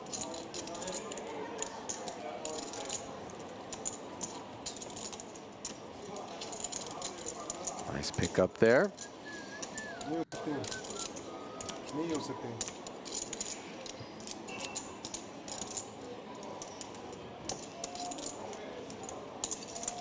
You know, this is these 17-minute levels, what I'm referring to, sort of reminiscent of somebody who's just desperately trying to tread water, desperately trying to keep their head above the waterline, the average stack line, the relentlessness of not only the 17-minute levels, but the pace of play as well, James. There hasn't been any tanking. Nobody's asking for a time bank or a clock. These guys are all wanting to get as many hands in as possible so as, you know, to avoid collectively being bled out.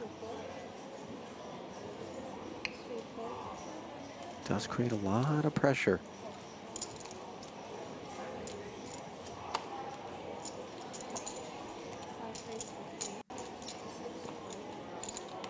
Gordakov, a limper, King 995 and clubs. Halabi says, let's find out just how proud of this hand you are, as he makes it 15,000.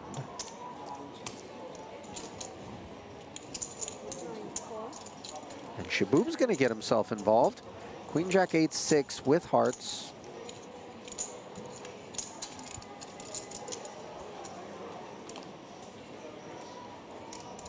Nine, 8-3, two diamonds, top set for Gordakov. He is heating up. Oh, yeah. We do have a diamond draw for Halabi along with the gutter. Resting behind Gordakov.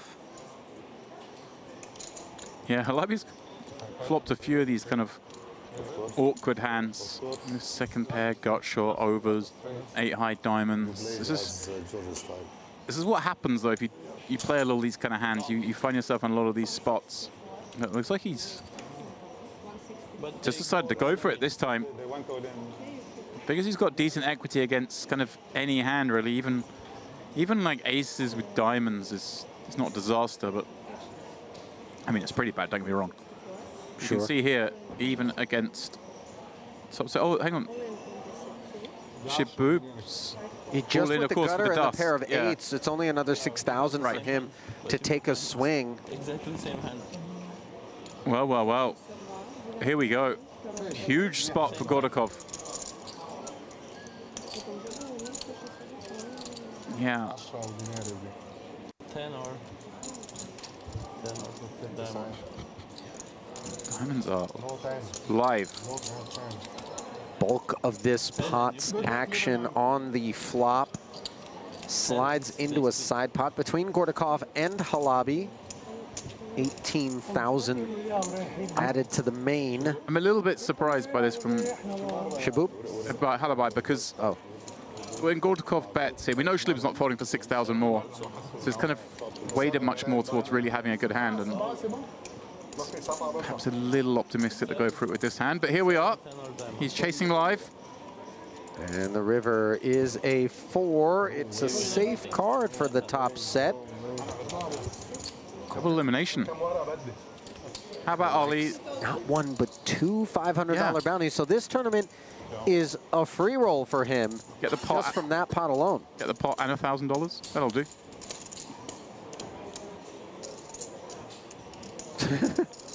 The cameraman took peculiar amounts of pleasure in swinging that rig around to capture the brisk pace of the bust-out shuffle.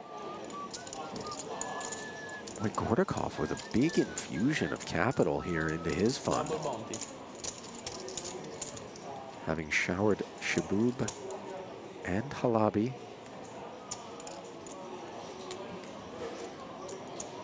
Yeah, just from being at the table and the hand selection we've seen thus far, I think Gordakov certainly seems to be pretty experienced in this realm. The way he's handling himself, he's not getting too caught up in the carnage that's going on, the high V pips. It's easy to fall into that trap. You see everyone playing every hand, you think, hang on a second, I want a piece of this as well, but the way to beat fire, Ali, is not with fire. No, you're absolutely right about that. You know, long ago, kind of an oversimplification, of course, I was told in a loose game, you want to tighten up, and in a tight game, you want to loosen up.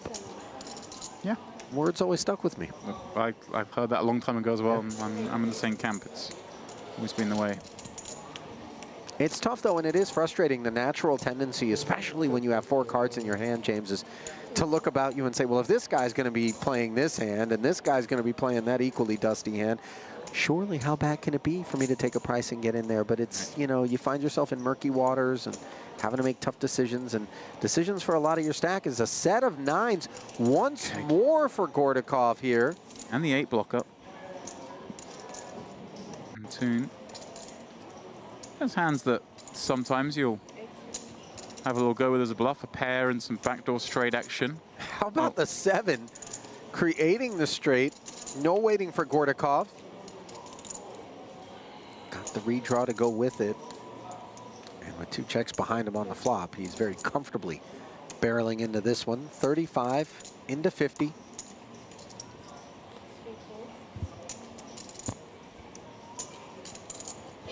Got shot in the 6 dangler. Really nothing else to speak of on this rainbow texture for Antun.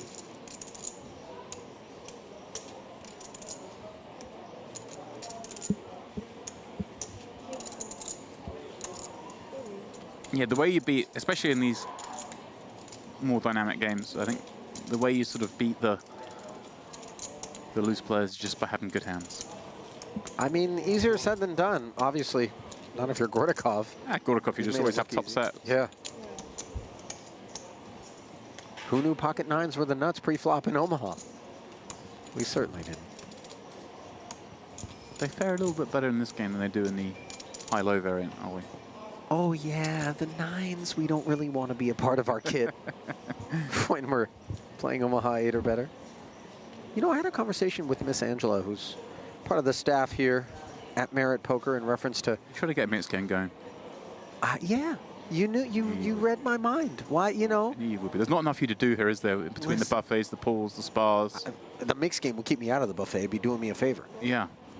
But I do think so many limit players converted into mixed games, and granted the bulk of the folks over here at Merit are no limit hold'em players, but once you get a taste of draws and, you know, different variants, I think a lot of times you'll find yourself looking back on whatever game you used to play before you played mixed and asking, how did I do that for so long? How was that for a pitch? Yeah, I zoned out. Rabai got the ace, king 10-8, made it 20K. Todorati, oh, the limp jam with king, queen, queen 9. I don't know what time it is. They took my watch, my phone, everything. So I don't know if I go on in. I know you don't go all in. All in, call. Oh. Whoa, whoa, whoa. He said all in. I thought he was joking. We're in with Jack, Jack 6-5. Todorati, what a spot he's found himself in here with this King, Queen, Queen 9. Limp jamming. This is gonna win. Getting his 100K in 3 ways. No diamonds. Jazar also all in. Rabai covering both with a very reasonable ace, king, 10-8. See how close the equities are running here between he and Jazar. He'd settle for even just the side pot. A chance to win $1,000 outright.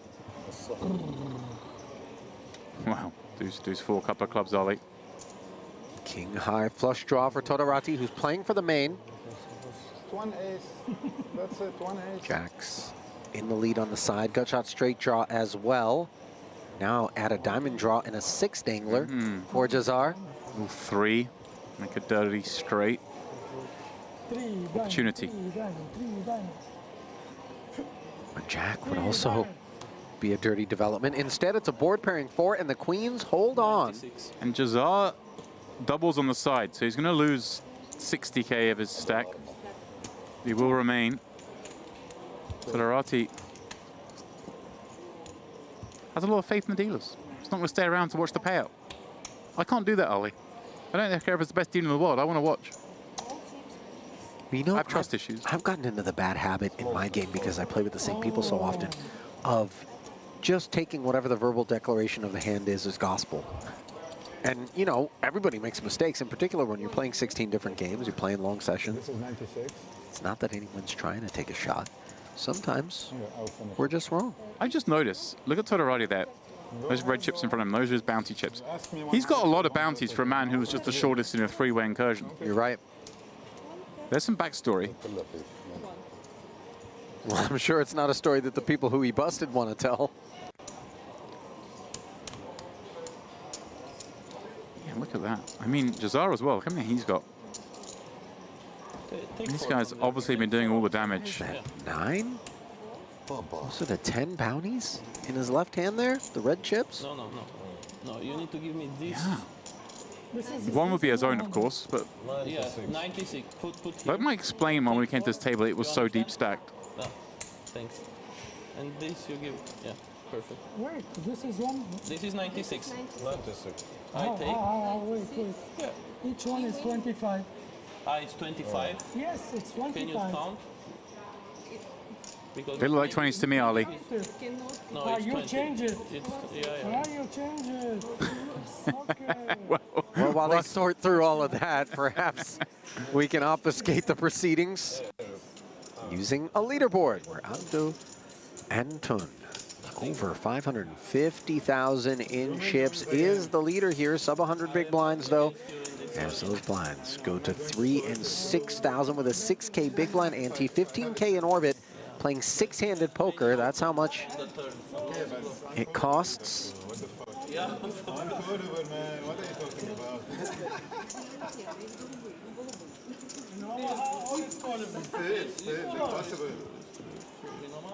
Still stuck on 15 players, it looked like, at last check. 13. That's 13, forgive me. Oh, the double elimination, of course.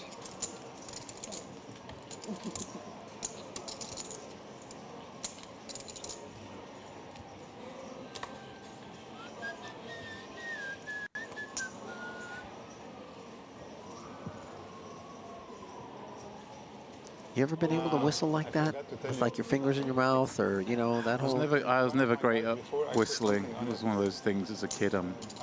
Just figured everyone was a freak who could do it. Gave up after, I don't know, 3 years. Trying every day. Stop. So you amazed the other day, both Andrew and David started juggling lemons whilst in the poker room. And I looked at them and they sort of gestured to me to try. But I mean, I can't say I ever tried juggling when I was younger, but I'm pretty sure I can't do it. Yeah. I don't need to try. I can tell you right now, it's not happening. Yeah. I have very poor balance, coordination. And yet you golf. Yeah. It might be dangerous. I might spend some time in hospital when I go skiing every time. But yeah, golf's taken a minute to figure out. Most people, it takes a lifetime, and they still don't. Poker's something that's been more and more figured out these days than in the past, however, James. Quite a controversy over at the World Series of Poker main event recently with Jonathan Tamayo, who won and had former main event champion and roommate Joe McKeon on the rail, along with Dominic Nietzsche, a renowned German pro. Did you hear what I said before? And they were running software for Tamayo to be able to reflect upon pots that he had played and kind of navigate perfectly as much as possible with stack dynamics where they were. Could you just stop for a second and just think how absurd that is that two roommates have both won the main event? You know, let's just start there. What is that about? That's crazy. And it's not like they started rooming together after Joe won. It was before Joe won. This isn't like a what are the odds of aces 2 hands in a row when you start counting after you get the first pair. This is, they both won the main. Listen, ludicrous. Ludicrous is how white hot Rabahi is. We looked at his VPIP and we thought to ourselves, he's playing every kind of hand there is. Anybody that was dealt a lot of the hands that he's been dealt would have found themselves headed to a flop. Here he is with company in the form of 2 players and a 4, a 7, and another 4, spelling disaster. Yeah, I like this. He went for the limp raise, obviously, off of what? 16 blinds, 17 blinds. Didn't get it. Wisely checking back the 7-4-4. He's either miles ahead or miles behind.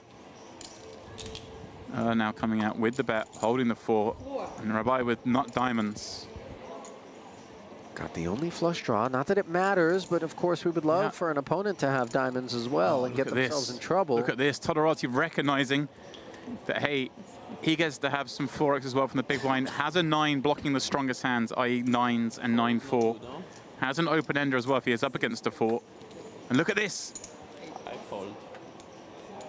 Pardon me, I had the hands the wrong way. Yeah, you were looking at me strangely. I'm sure what I'll the see biggie myself was out. there. Like, what can I do? I can't juggle. I can't call poker. 3-6, 6, 6. Too much. Too much, huh?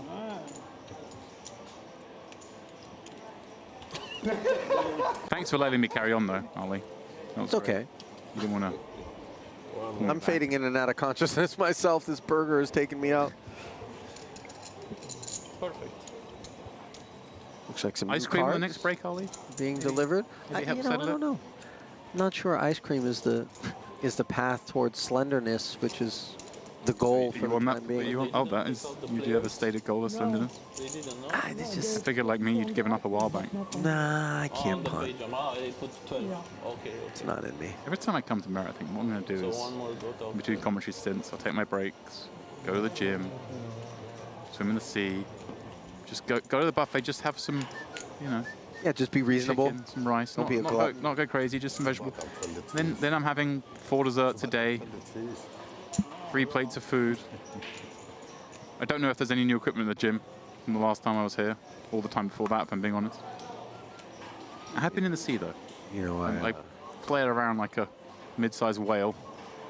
I don't know if mid-size whale. You're right, I'm small for a whale. Like a petite whale. Petite whale. Oxymoronic, but I'll allow it. You can have small whales and big whales, come on. Wouldn't that just be a porpoise? A small whale? Consult my zoologist. King 10, 10, 9 says 13 if you do. Bear does. Rabahi does as well. By the way, now we're finally seeing sort of the creative side. Granted, he's in the big blind with the big blind and he invested already. That's 12K. Another 10. 7 a call to win 38. Not a hand I'd do it with, but hey. It says casino outside the door. Godakov. Hobson top pair. All right. Yeah, this King 5-3 board giving Air the wheel gutty. Pair of 3s for Rabai, and Now Gordakov. 33,000, he says. No takers. Yes. And the rich get richer. Notice the sizing he went there, Ali. It was not pot, but it was near enough. But what it did do was allow the action to be reopened if Rabbi had jammed. So there was some trickiness there. That from Gordakov. If he bet full pot, then Rabbi's check raise wouldn't have reopened the action. So it just makes it that much harder for in the middle. You know, the amazing thing about you picking that out, James, is that, you know, to the average person streaming at home, that is nothing that they're ever taking into account. And you realize just how much the advent of the game has sort of exposed.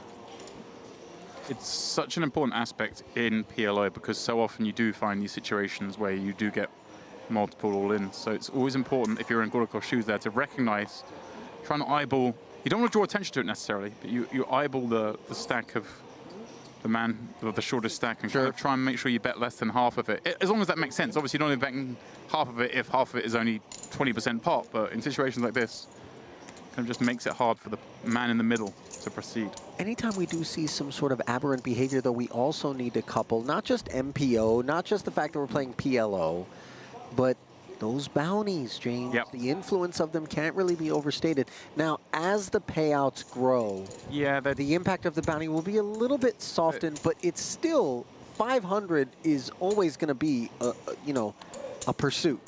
Yeah, it's something that's relevant in these spots when Rabbi's involved now, having so few chips. 10, 10, 5. Not sure what Rabbi's holding is. Does it contain a 10 would be the immediate question. Well, it's 12 cards that aren't a 10, so it's a lot more likely.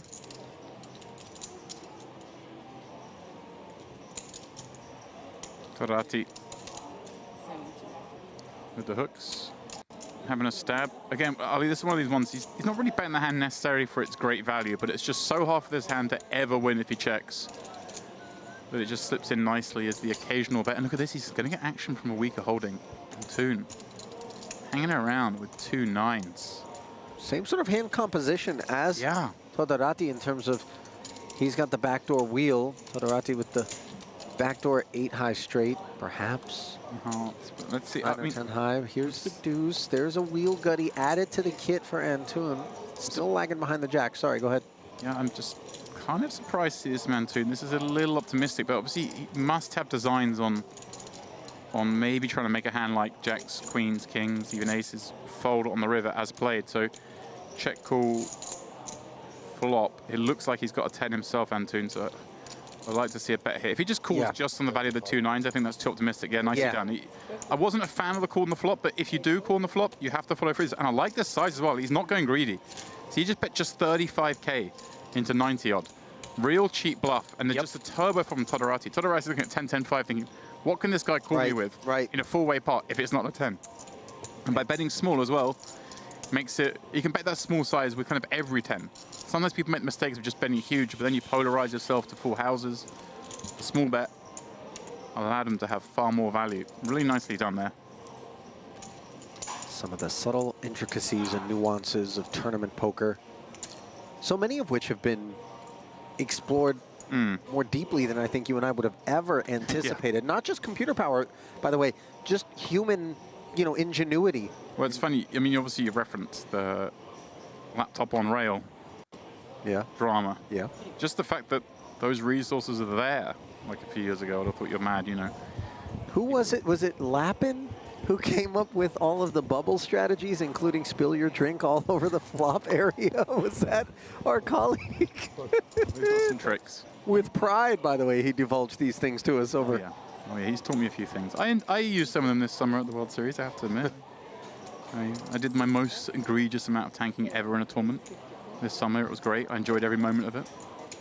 And you could just see people boil and call the clock? Well, actually, like, kind of table where everyone was a willing accomplice for the most part.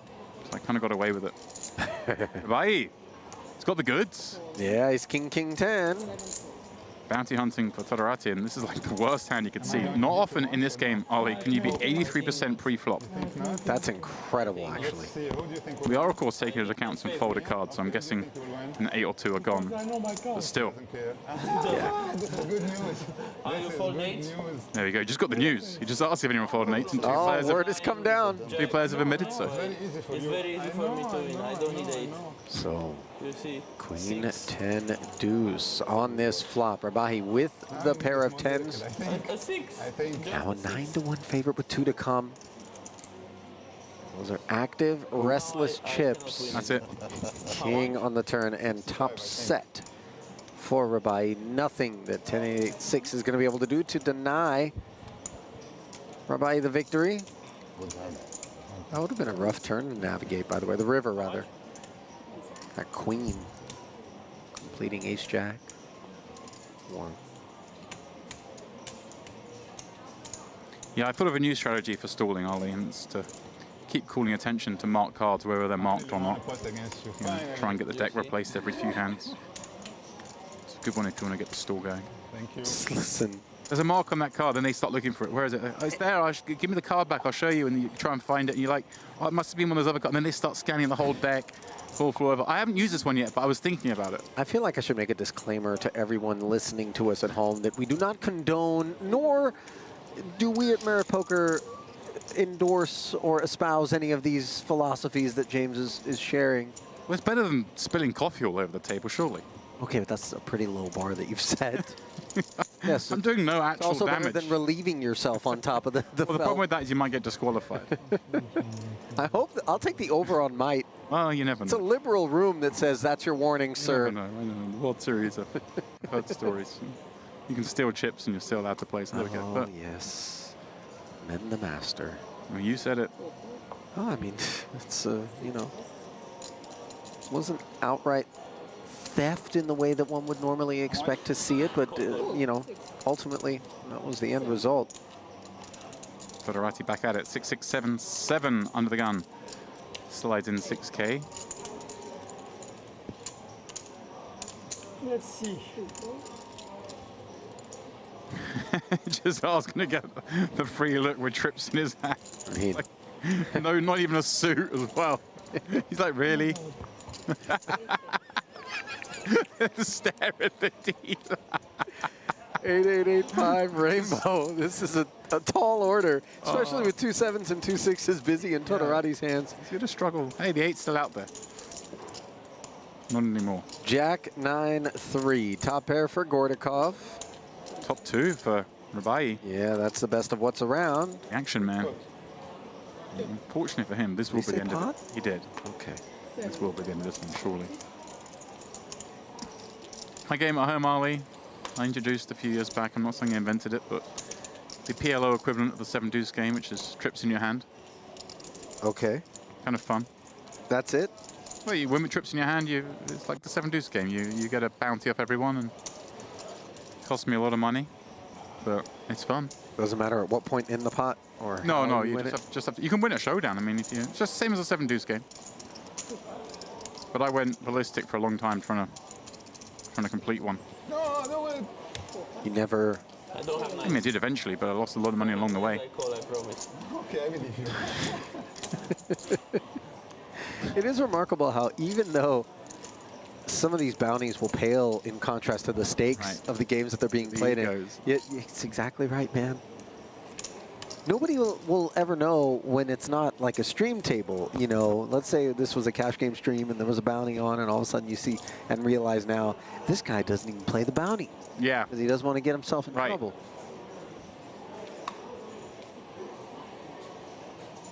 Yeah, that one.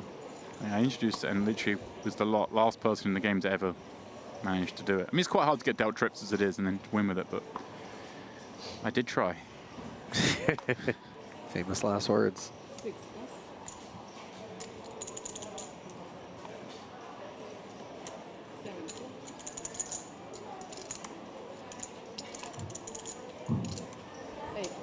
Okay, with the man to the Omaha, please, 4,000, 8,000, lines up.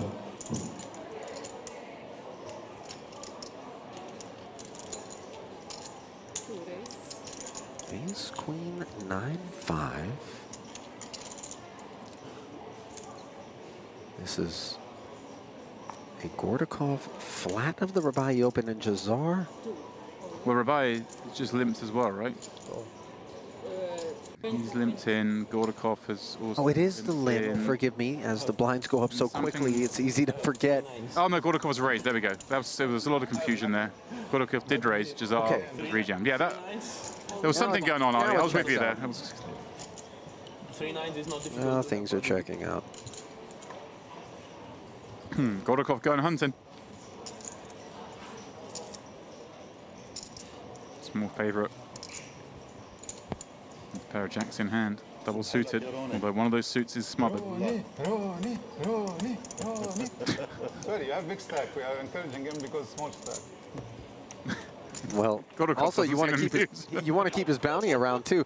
Jack right there on this board, a set for Gordakov. The ace queen works for a Broadway gutter. Backdoor clubs also a thing. Tens are all in the deck. Still 10. It's 10 hearts.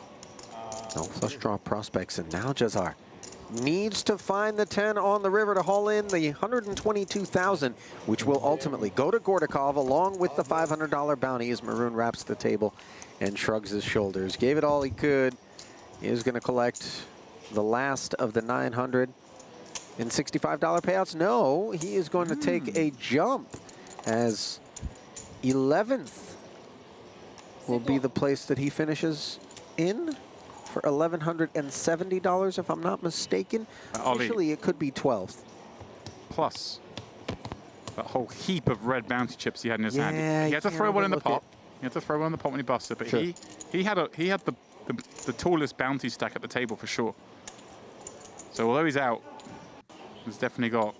What you thought you had maybe 10 or 11 chips there, so let's say 10 bounties. Let's say another 5,000 to throw on top of that 1,100 payout. That's chunky. I mean, if it is 5,000, I mean, he could get more than 4th place gets in this tournament, or near enough, the same as 4th place, without even making the final table. Rabai, it's a nice hand. King, Queen, Jack, 9 with the suit. This time going to come in for a raise. Having limped a bunch of hands from under the gun lately, suddenly, including the ace, King, Queen, as we said. A little different now, of course, he's got a few more chips going. Is a limp strategy an actual thing in pot limit Omaha more so than in like 2-card? Yeah, a lot more, especially when you start to get below 30 and especially below 20 blinds. Just because so many hands you can't really raise fold and you don't, so you kind of have to raise cool, and then you're playing really big pots that you don't necessarily want to play. Instead, come in with some limps, keep the pots smaller, as long as you balance. And we've seen Rabai capable of that because he did limp in with the ace, King, Queen. He knows to do that on occasions. Look at this. He knows to do this on occasions. Flop top 2. Easy. Equally easy. Getting away from it if we're Todorati, who did have 8 high clubs, I think, on that particular board. And, you know, a lot of times you can get yourself in trouble if you get too fond of flush draws that are not nutted in pot limit Omaha. In the flop, I cannot win any hands. It's good strategy. Now I know. I'll never go all in with you. Now, from now, I don't call with you anymore. I just report. Confessions. He's still been having a lot of fun. Andrew sort of clued me in that before we came in. There's a lot of back and forth, a little bit of jovial needling, and maybe a little fraction of needling that wasn't quite so jovial even. Hopefully maybe some spice in there. You know, in my experience here, and I think yours as well, it isn't often that we find actual strife between players out there. Most of them are so familiar with one another, but as the secret gets out, and, you know, more and more new faces do begin to sprinkle in, there will be sort of a melancholic effect of, it's almost like your favorite garage band that gets a record label deal, and all of a sudden that romantic, you used to be able to watch them with 50 people, but they're making money and now they're mainstream and they're on the cover of Rolling Stone and they're on MTV, and, you know, tickets are expensive, and you're like, oh, I don't know how I feel about things. Rolling Stone and MTV, Ali just aged himself. Yeah, I did. 5-8-9 with a couple of diamonds. Nut flush draw for air. How about Todorati? The joint. Yeah, 6-7. But Air first to act is going to fire 32,000. Note that he does have that gut shot straight draw to chop it with Todorati, who is facing this 32K bet. He could very easily ask for the remaining 65,000 behind. It looks like he's done just that. And Air, of course, with the nut flush draw, says, let's spin the wheel of fortune. Oh, okay. And Todorati looking for another of those bounty chips. Look at his part. Has around 10 of them himself.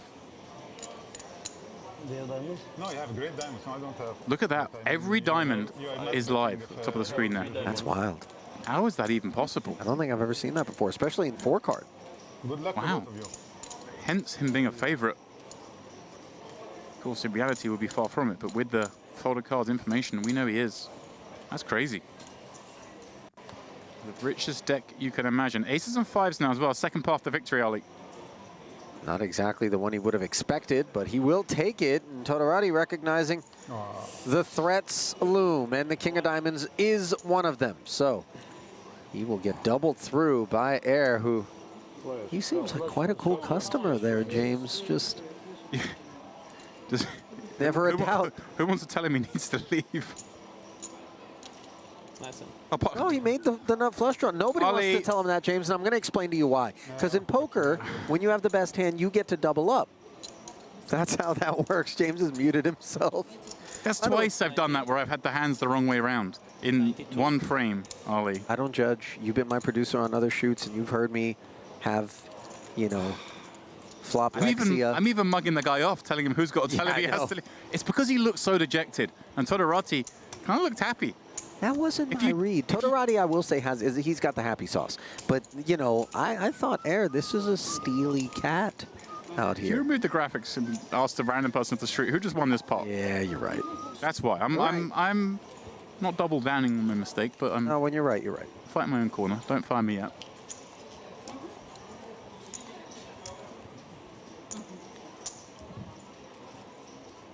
OPE, Major Poker Events. Part of the party here at the Dolce Vita series.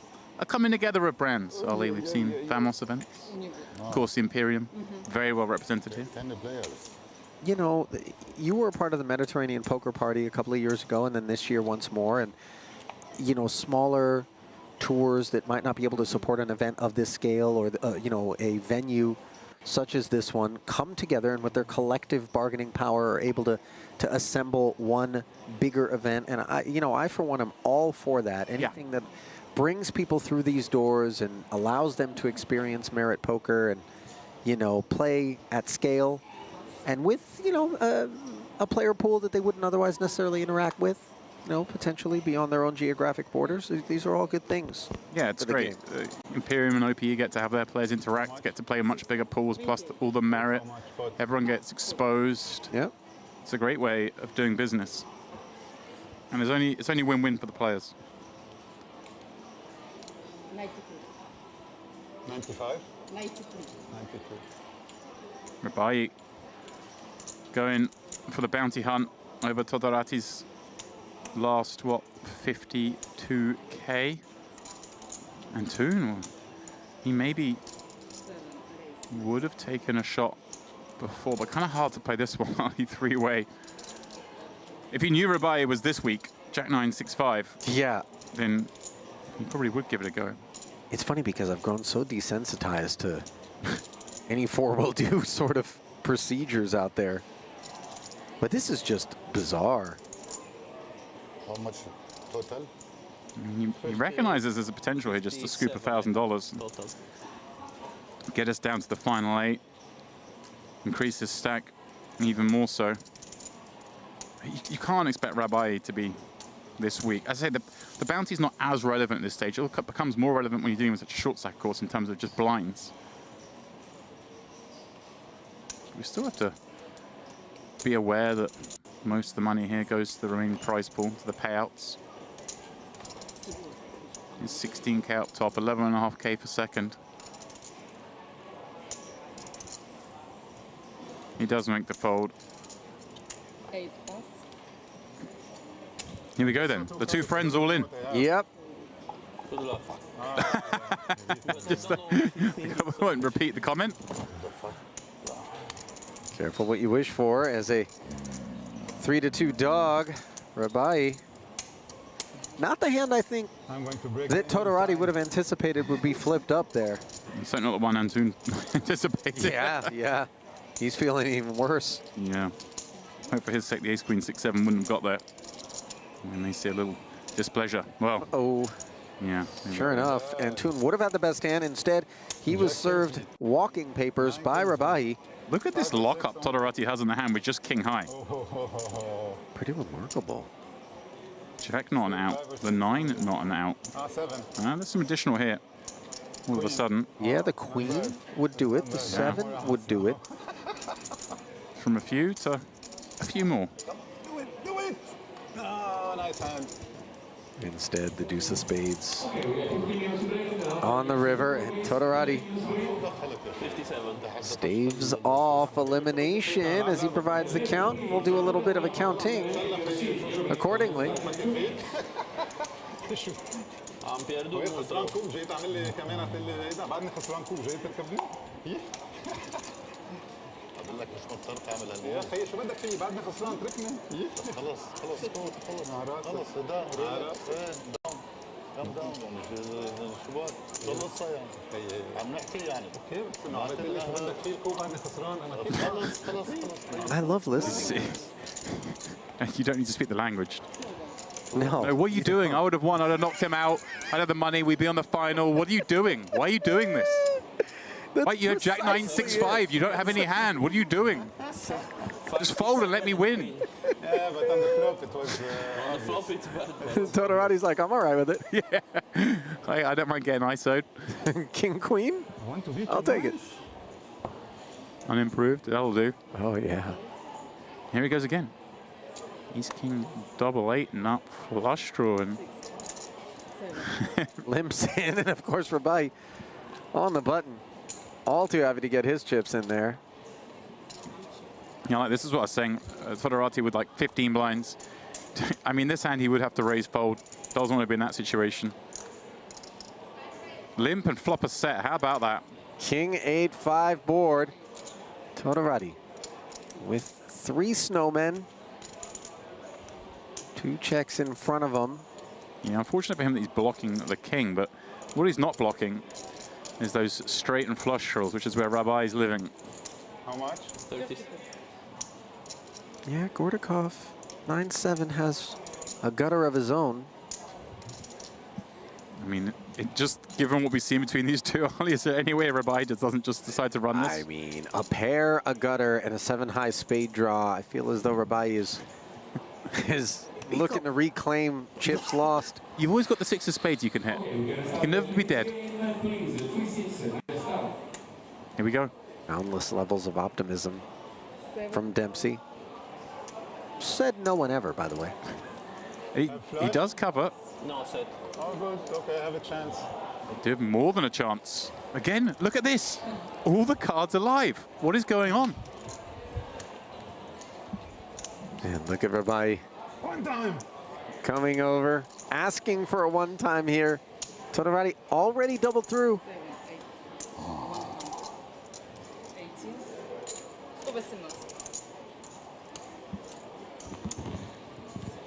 Yeah, Rabai covers by just 11K.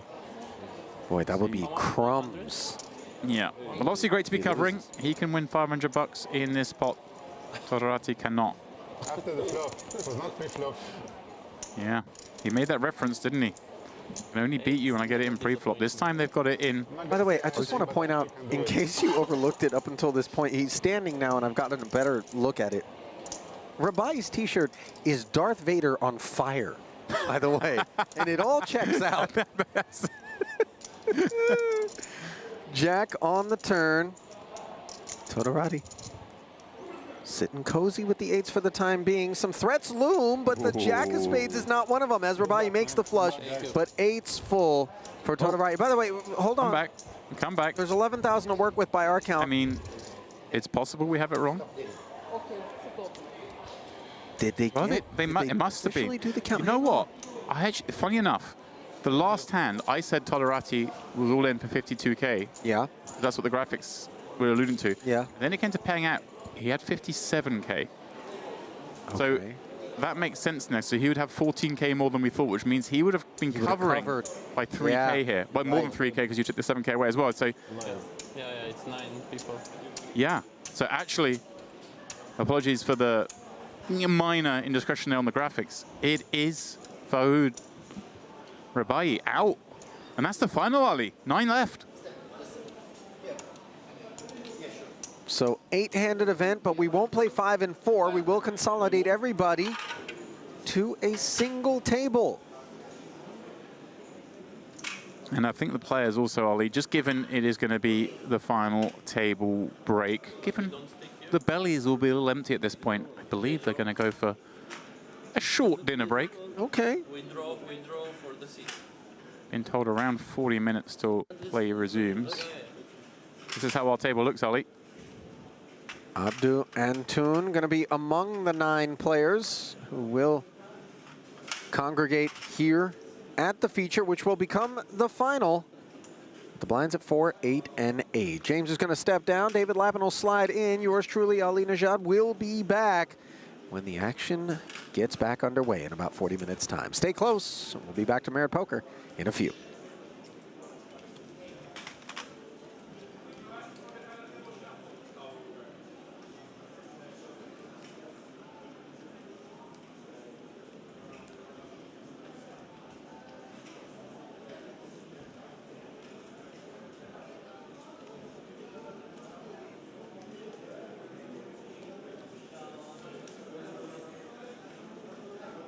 Lesser leather, never weathered, wetter weather, better. Do you want second time? Yes, lesser leather, never weathered, wetter, better. Bollocks, you got me. Lesser leather, never weathered, wetter weather, better. Lesser leather, never weathered, wetter weather, better. It's easy. Okay.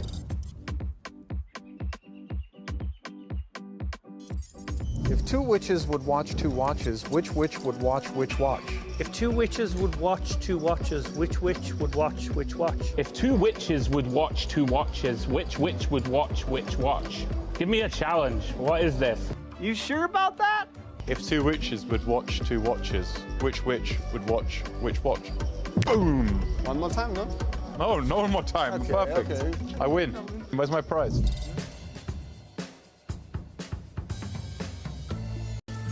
Surely there's got to be something more to this. Betty Botter betting better with the gutter bot on flop. I think I'm 100% GTO. Betty Butter betting better with the gutter butt on flop. I go again? Yep. Okay. Betty Butter betting better with the gutter butt on flop.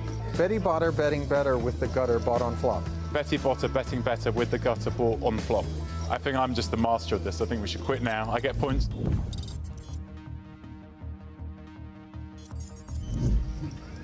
Oh no. Oh no. Oh no, no. Yeah. Georgi Skuhul. Is he behind me? Georgie's name is the one that gets me every time, I think. Skuluchia.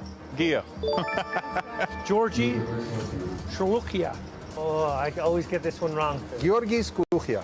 Georgi Shulukia. Georgi Shulukia. Shulukia. Skuluchia. Skulukia. Skuluchia. Skulukia. Yeah.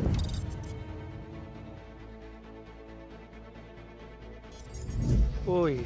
Oh Jesus. Come on now, you're making these up. This is someone's typed this one around. I was going to say, when are the really hard names coming? Okay. Abik. Oh wait. Is this real? Abak Navid Aivas Purtaher. Abak Navid Aivas Purtaher. Abak Navid Ivas Portaher. Abak Navid Aivas Purtaher. Abak Navid Ivas Portaher just defended his big blind. Accepted. Abak Navid Evers Purafa. Abak Navid Ivas Purtaher defends the big blind. I don't know why it went French.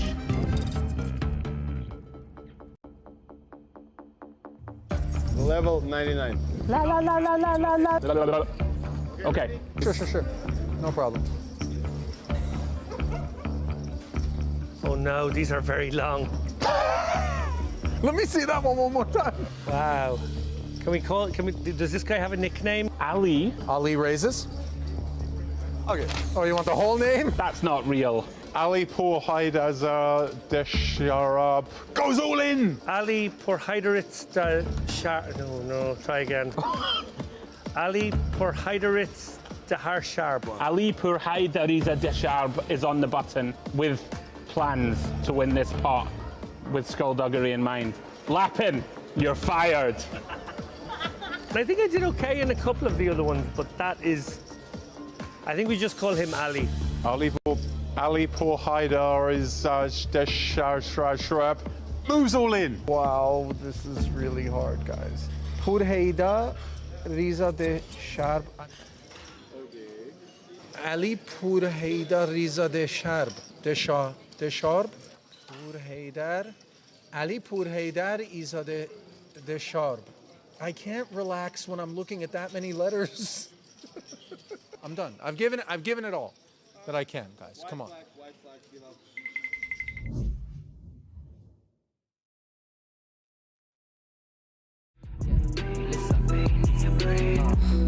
Even though it's hard, it's not impossible. Tell them there's no limit, I'm unstoppable. Stop myself and guilt, then it's possible. Nobody else will play the fool. Maybe I was born just to break the rules. Stop the water for the money and fill up my pool. Not my morals or my dignity, we keep it cool. Just to work for the system, usually like a tool.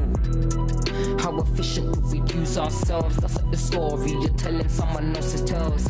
All that chit chat will make you feel. Try worry less and really worry about yourself. I learned the hard way would damage health. Listen to that voice within, gotta know yourself.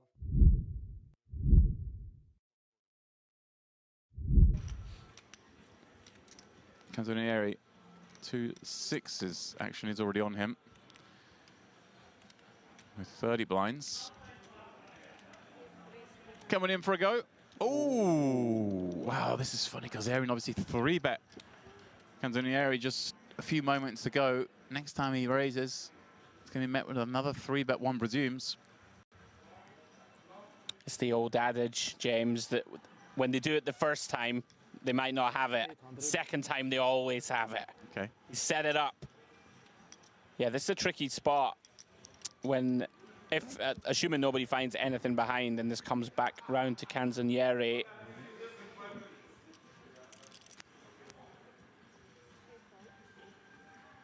Oh, wow. Pascucci's called found the queens. Yeah, this is just death, isn't it? This is such a dream spot for the cold 4-bet jam. What he's playing, what, 25 blinds? And take his time, of course. Gonna be a lot harder decisions than this one. This one, a must. And, well, bar some help from the deck. He's been dealt out of this one. Makes, you know, Canzonieri was probably in like a real tough spot here, wondering what to do. Sure. With these 2 6s, this will of course make things a lot easier for him. And here we go. There is the jam, as he must do. Chelik. Pondering with the 8-4-0. I wonder if we are on a pay jump. We're not, but also he's, you know, Interesting. with 6 million in chips, he's the big stack. Does he know it's on him? I mean, I feel like he might not know. I'm wondering. I'm sorry. There we go. Yeah. He checked out so long ago. I thought that must be the case, because if he was like the shortest stack, maybe he's tanking. Sure. Here we go, the cold deck, the announcement received. Pascucci not liking seeing Gazarian just insta-flick the chip in. Cannot be good news. There are still 5 cards away, though, from the end of this hand. Anything can happen. Gazarian, wow, look at the stack he'll have after this hand if he were to hold. 8.3 million in the pot. Here's 1.1 behind as we see a Jack 4 5 flop paint, but not of the right variety. Pascucci with no backdoor equity, but with the courtesy of the folded cards, we can see he is drawing still to 2 outs.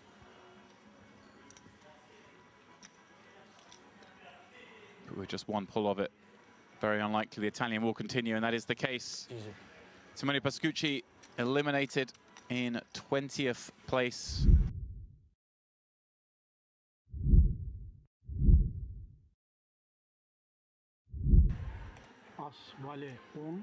And what a hold that is for Sahafi, fading 2 nut flush draws. And a bunch of overs. He knows it's on him this time. He's got the butchers. Fast-paced action here. Missed the IPA Masters final day.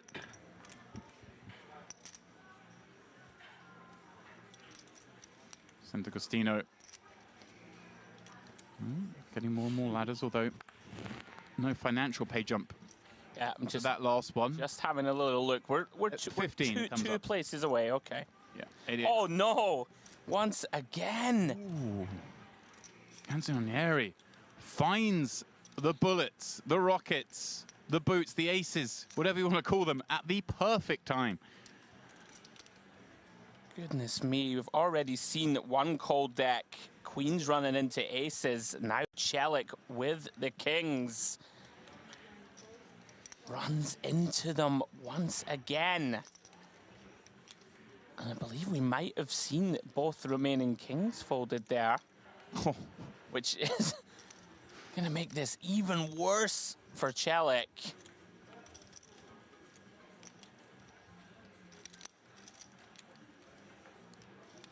Koza once again. This just looking at the clock. Very deliberate style. Just wanted to get as deep as possible. We're playing as few hands as possible. For whatever reason. Again, makes sense, I guess, more as a short stack, but everyone has their reasons.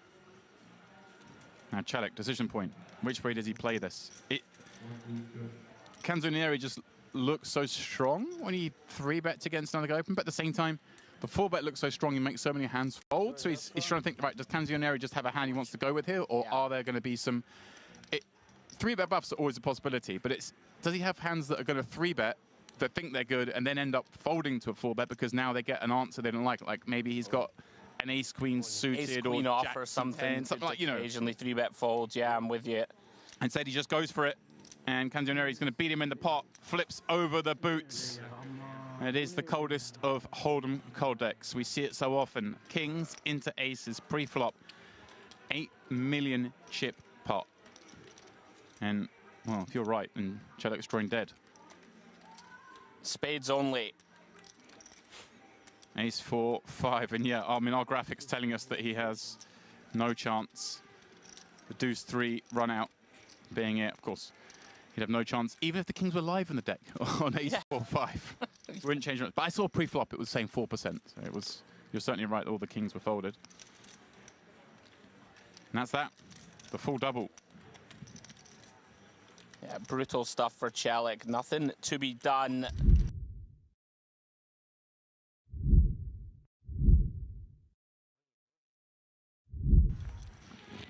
Belaku, king 10 under the gun. This table, he's going to try and get one through. It's been snug since his arrival. Maybe I want to capitalize on that image. But like I say, I think at this point everyone knows everyone. Koze, yeah, not going to keep banging the old same drum. Clearly has his play set out here.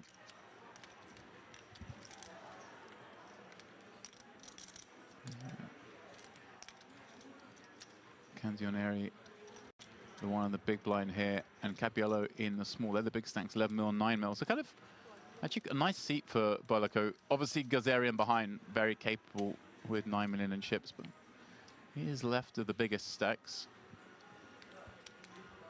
Celik, stock take, but Queen Jack O, can't imagine him being a hand he wants to play against an under the gun open, albeit we can see here it is a lighter one.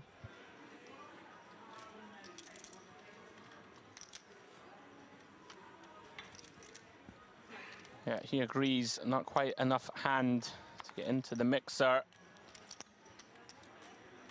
This one going to fold round to Cappiello in the small.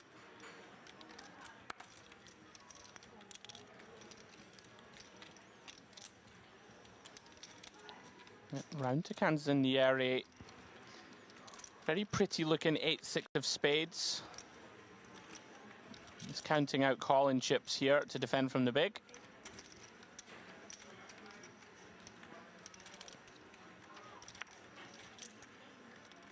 Seems to be a devout Yankees fan.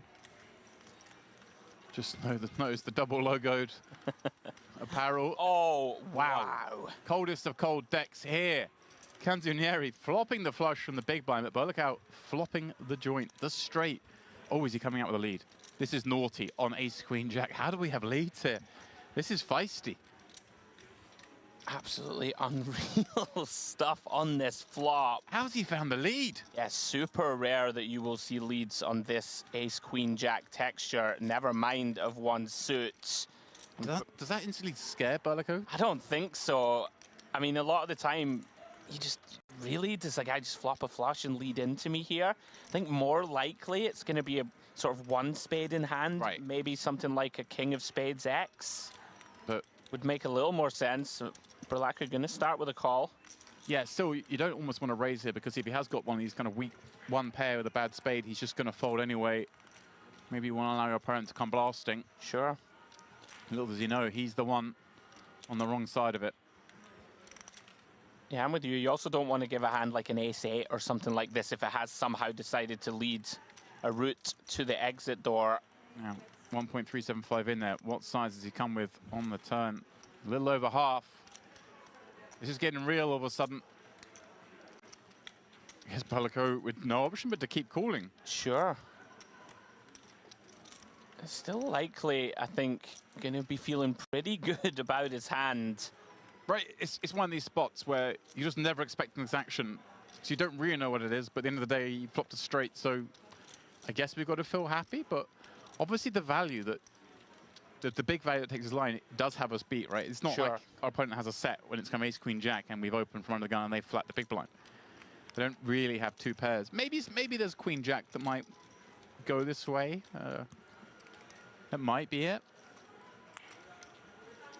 Yeah, I think I'm with you that calling is the way to continue here. So he does. He does agree.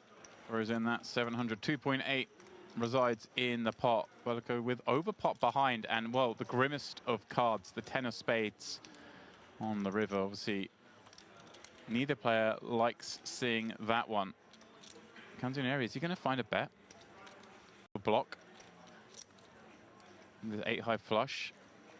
Kind of scary, right? Because the most likely hand that Berlicao's keenest to call two streets with is the king of spades in hand. I think one... Ace, king, king, queen, king, jack, king, 10. All these hands could be in there with the king of spades. For sure. I think one thing that is sort of working in our favor, very difficult for Berlicao to have like the 9 of spades or like 9 of spades, 7 of spades or another small spade in hand. Right. Like he'd have ace 9 off. Yeah, it's basically king of spades or nothing. So we can sort of still fairly comfortably value bet. You know, look to get value from a hand like a straight, something like an ace king. Right, all the sets. All the sets, right, might feel compelled to flick in 800k. And is there any world where... I wonder if we can ever bluff. Wow. It would be very spicy. It would be, but I mean... Yeah, it does get away from it. Well, he won't like that river, but he's going to see later on that it was one of the best rivers in the deck for him.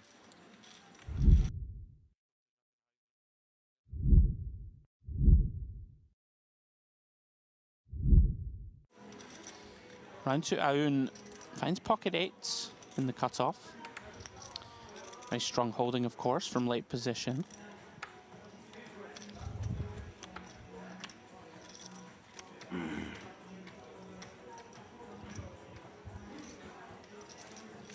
Does come in for a raise. 40k to go.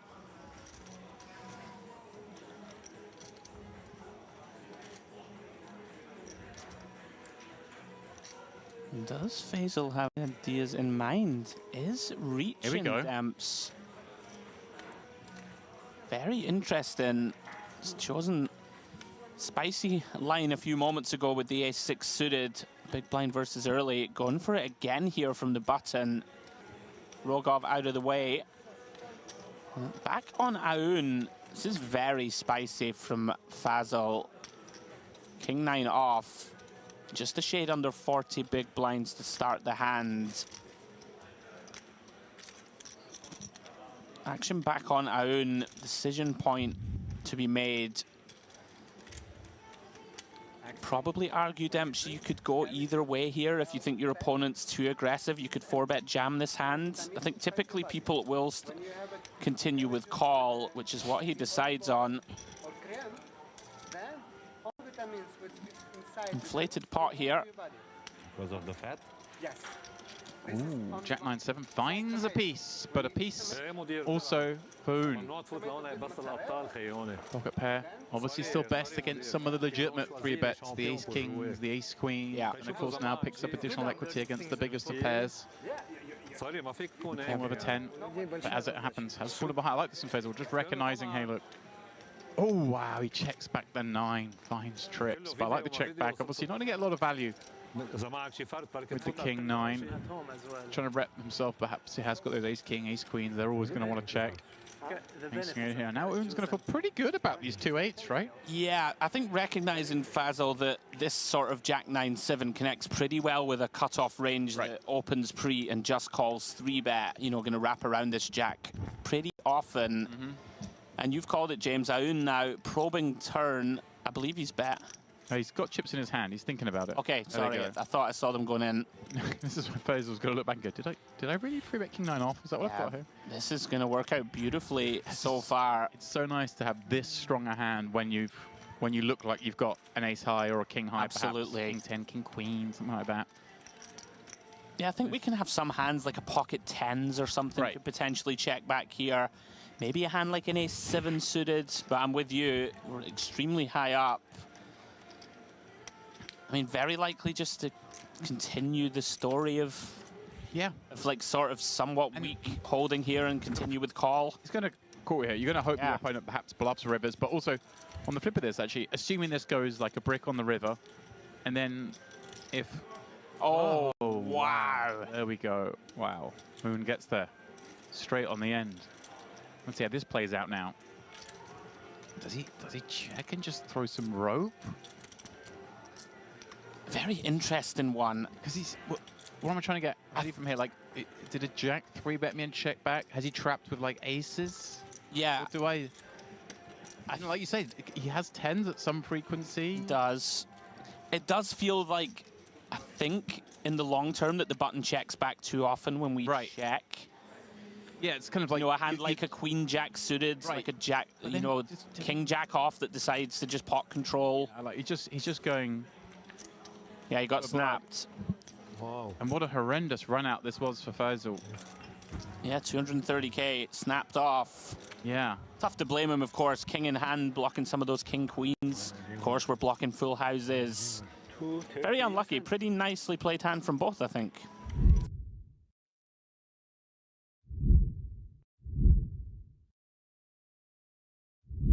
Have you got any gorgeous looking trophies at home from anything? Oh, you've done me. Not. I've actually never won a live tournament. Oh. Yeah. What about from your wakeboarding days? Did you win any big awards? 10-pin bowling trophies, mate. I've got bags full of them. 10-pin bowling? 10-pin bowling, mate. Yeah. I could see you being a bowler. Didn't you know that? I didn't know. I used to be ranked 2nd in Scotland as a young man for 10-pin bowling. 2nd in Scotland for what age group is that then? The under 16s, I think. Then under 18s. That's how I was so successful with the females of the species. They love bowling. James is making a symbol that I will not repeat in the booth. Right. And that's enough of that nonsense. Round to the button. Canzonieri, ace-jack of hearts, 450k. Berlacci has a potential one here, Demps. We did reference that he likely thinks that Canzonieri has been really pushing the action. Yeah, and this... Here we go. This seems like a pretty reasonable spot, doesn't it? Really tough to blame him. You should have fold equity here against the chip leader. Yeah, when you're this short, 12 blinds, you don't get many 3-bet jam spots because, well, you just don't have much 3-bet. You don't have much fold equity, but against the button, you do. And look, I mean, Canzonieri is taking a moment here, but this is way enough hand. It has to be. And he just moves it. I mean, Berlacci held back some chips. I think he's just checking the situation. We're showing us 15 left, so we are through the pay jump. I guess he's just confirming that. 16 players, got 76. You didn't restart it. You didn't restart it, right? So, okay. Pretty unfortunate here to run into a hand. 14 left? No, 15. 15, 14, same price. It's the same 3 people for money jump. I'm sure. Can you move a little bit? There is 3 for money jump. So yeah, he was just, he thought the pay jump came at 14, but the other players quite nicely pointing out, hey buddy, you've already got the pay jump, saving him as time banks. I mean, there's some camaraderie. 15, 14, yeah, it's the same. He didn't realize. Has secured that pay jump. In fact, the next pay jump's not till 12 left. So, Balaku, he's the one at risk with the ace-4-0. But we've seen the ace-4-0 perform pretty nicely on this table up to now. Can it continue here? Well, there is a 4, but not before a jack. One of those outs folded. It's going to have to go. On the river. Oh, doesn't even want it now. Well, he hasn't got it now. So there we go. Time banks here for 4. But he has asked for it on the river. No. Balaku. Oh, finds it on the river. Wow, there we go. That's the trick, Andrew. We live and learn. You don't ask for it. You be specific where you want it. Didn't want to find it on the turn. Said I want it on the river. Little does he know that the other 4 have been folded. Oh, it was?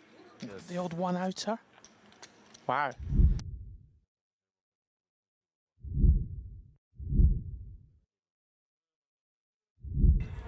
I'm just glad I wasn't losing my mind. I thought we'd spelled it wrong. It turns out it's a different gentleman. Well. Balaku, ace-queen on the button. Let's go. You reset it? You did reset it? He's always asking about the shot clock. He protects his time. The timekeeper, I'm going to call him, I think. The Time Lord, perhaps. Goes for 2.5x. Almost like he's, hey, I'm going to fight your 505. You like bigger opens? Have one of these yourself. It's Koze. Koze is going to defend with 10-7 off. Yeah, not a bad hand to drive more money into the pot with either. Ace-queen.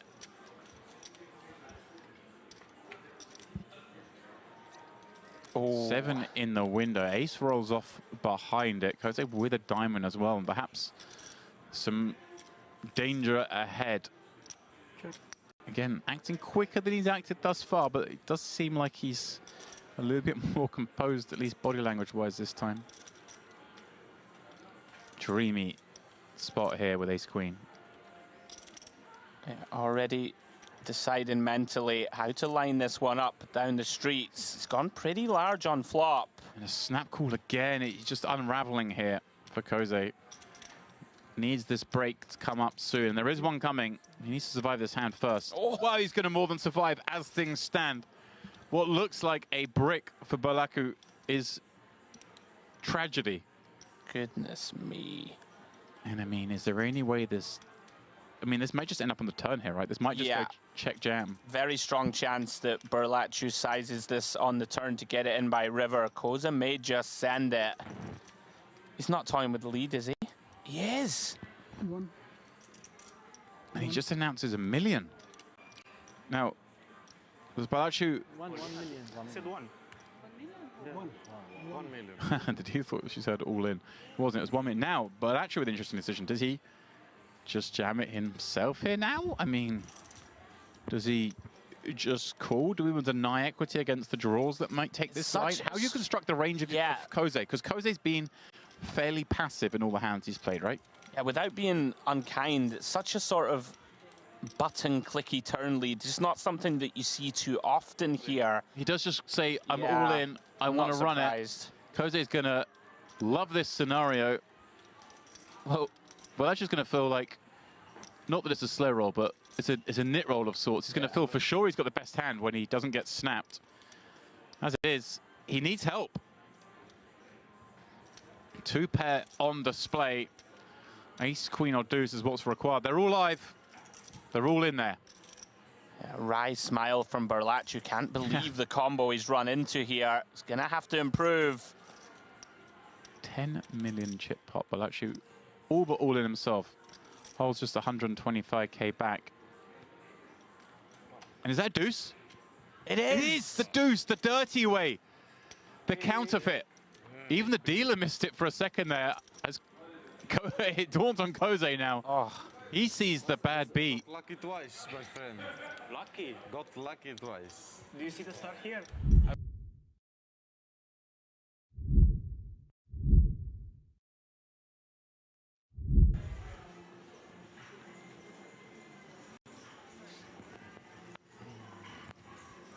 And once again, a playable one for Berlaccio, who seems to be playing almost every hand at the moment. Yeah.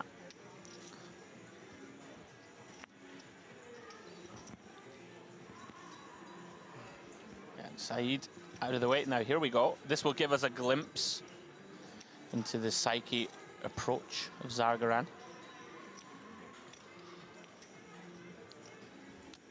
I mean, pretty big hand, David, obviously. This one wouldn't be out of line by any stretch. Interested to see how he wants to approach this.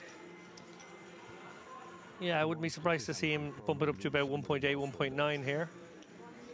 Yeah, looks like 1.625. Just under 7 BBs. It's a little small from out of position, but I guess you start being allowed to have smaller sizings with ICM about. Yeah, I think I would agree. It's one of these spots where Berlaccio is going to have to tread cautiously and may not peel in position as liberally. Oh, here we go. Looks like we have lost the player on the outer table. So it looks like final table is imminent as the players rack up their chips. Now back to Berlaccio.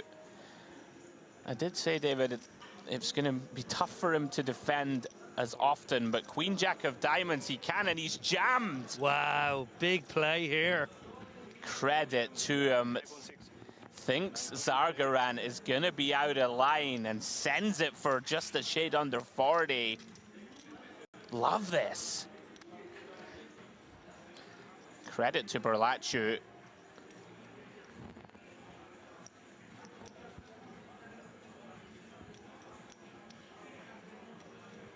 For finding this for 40 blinds. It's a huge moment in the tournament right now. We've obviously seen that the final table bubble has effectively just burst. These guys are going to play their next hand on the final table. And Zargaran can basically be sitting fairly pretty here with the chip lead and 20 million if he lets this one go.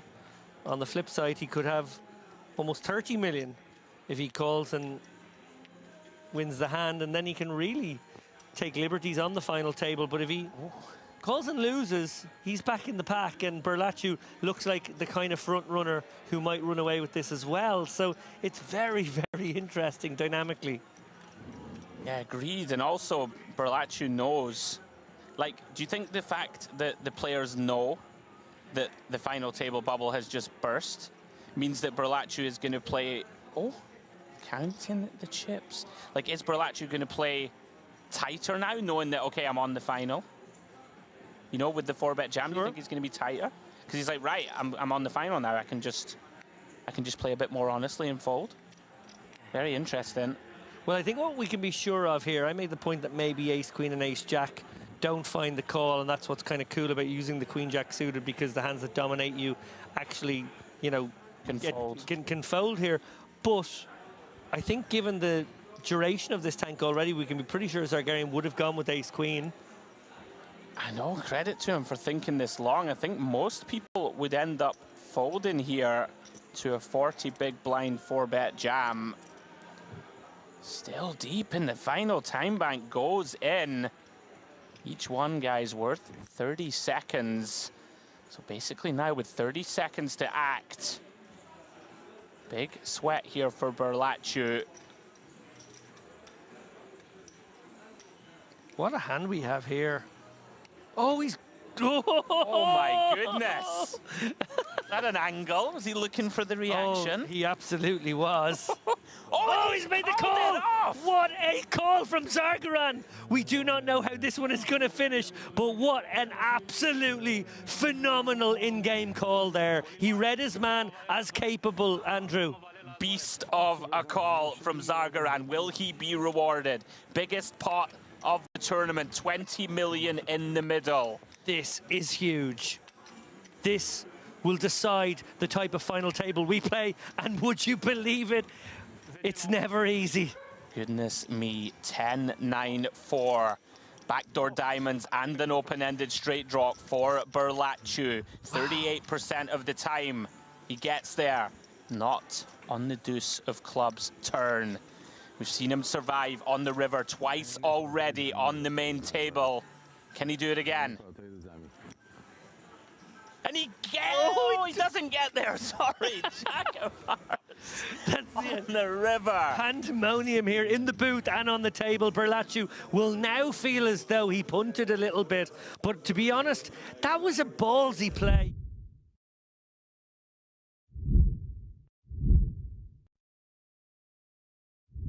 Take another hand in here. Already action whipped round to the hijack, and Sarakoglu with a potential bottom of range cheeky open here. He's going to turn it down. I like that. I generally steer clear of those offsuit ace-5 and worse in that spot. Yeah, I'm with you. I think when we have a really big stack and we cover everybody behind, I can get behind it more. Very impressed with Zagaran, really just getting after it here, even into 2 short stacks. Yeah, Solovev confirmed over it, as we say in Scotland. Now then, Barbarix.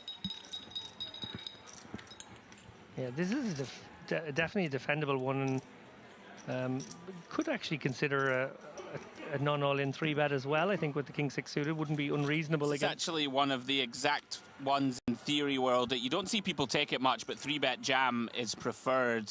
Just rifle it in, you get so many better hands to fold. Well, we've got an action flop here. Clubs for Barbarich. Zargaran with enough of it to not feel obliged to bet. Oh, trouble. Big trouble here for Zargaran. Actually improves to a gut shot straight draw and flush draw of his own.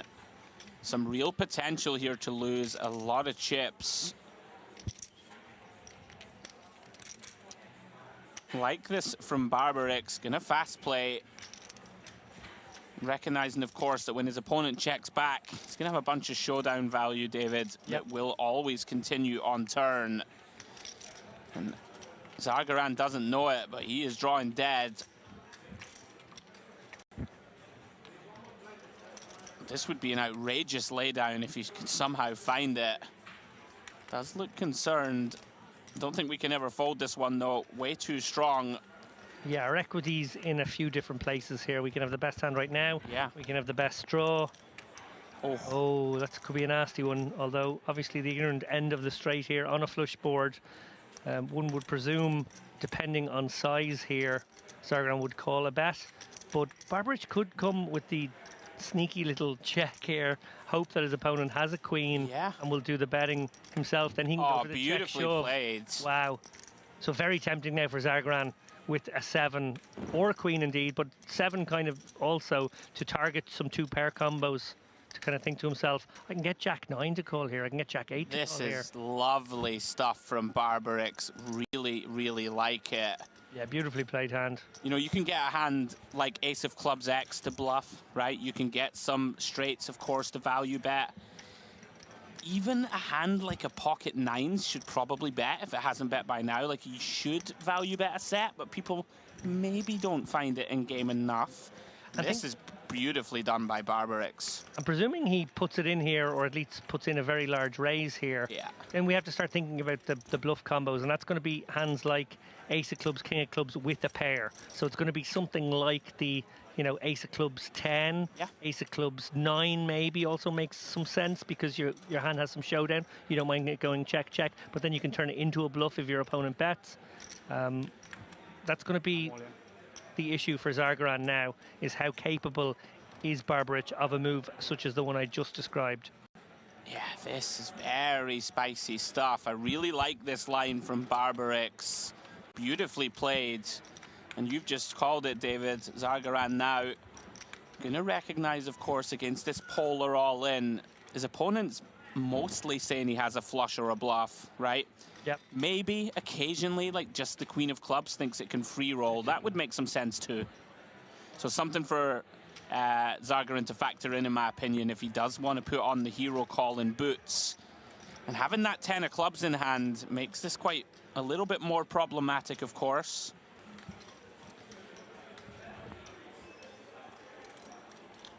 Sometimes really just does come down to, is my opponent capable? I think he announced call. He did make the call, David. Huge pot goes the way of Barbarix.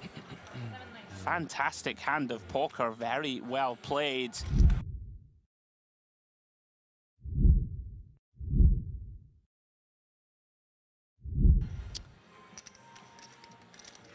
Zargaran back at it, pocket eights.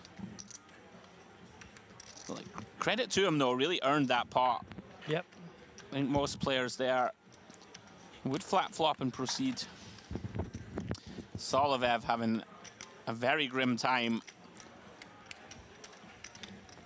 Round 2, Barbarix. Fresh off that big double. Finds a very playable king-queen.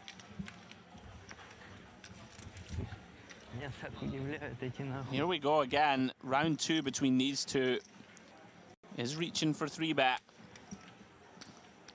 Yeah, and I like it. I assume Zargaran will take this one to the streets, keen to win back those lost chips from a few moments ago. Interesting spot here. These guys have virtually the same stacks here, and they're two of the deeper ones, 40 bigs deep here at our feature table. If you're Zargaran, do you always make the call? I think so. Yeah, I think so too. 40 bigs effective or so.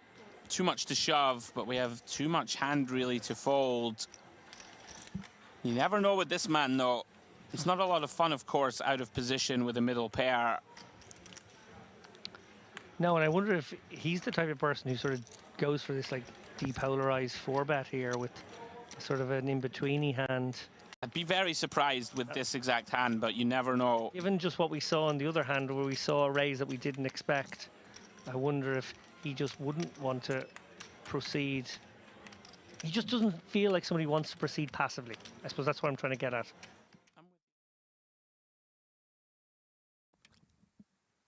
And welcome back for continuing coverage of the Pot Limit Omaha Bounty event here at the Dolce Vita Series. Northern Cyprus Merit Poker Complex, that's what you see on your screen there, nestled along the shores of the Mediterranean. And yours truly, Ali Najad, nestled alongside now one David Lappin, who rejoins us here in the booth.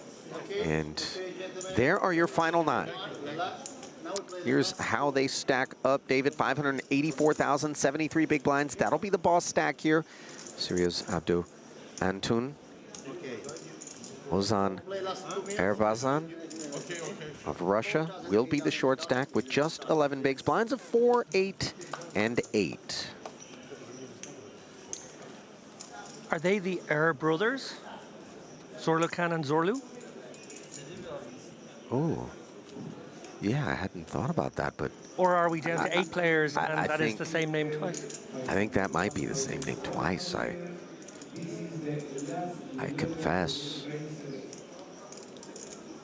Although... Can we merge their stacks? I'm not sure. That would be really something, by the way. You know, if we were 10-handed and then we lost a player and then, you know, we were in the final 9, but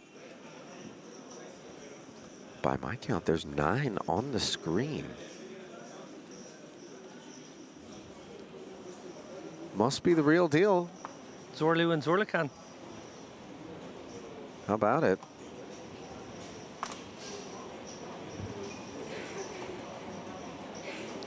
As we pick up the action here, Erbasan. King Queen 6-3, going to bin it here.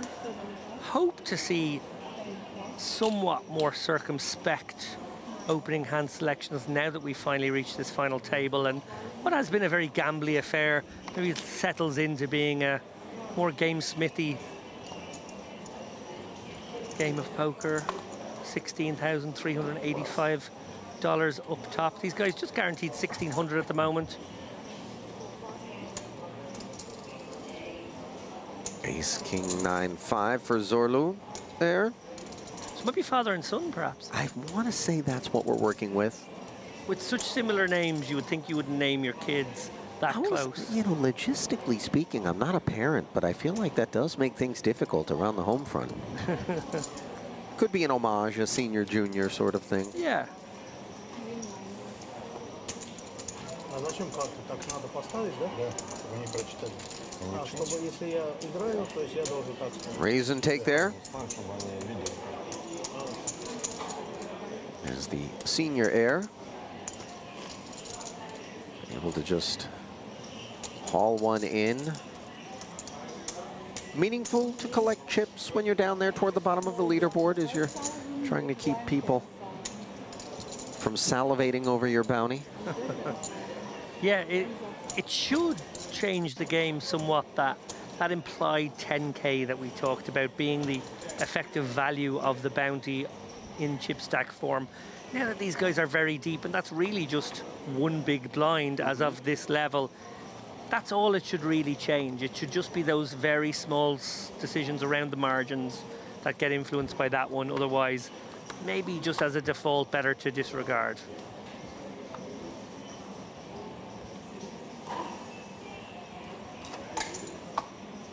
I also think a couple of our perhaps gamblier players did fall away in that last two table setup, so maybe that will change the dynamic as well.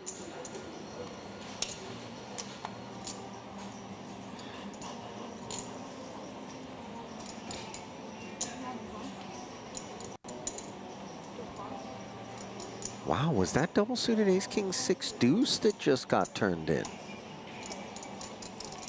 Yeah, that's a tight one. That was a very tight one. By the way, $1,610, your ninth place payout. 22.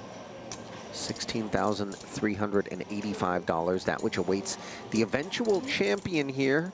Oh, it's an interesting, very small raise here, blind v blind, into the stack of 6.5 bigs of Urbasan, who lets go the 10-7 4 deuce.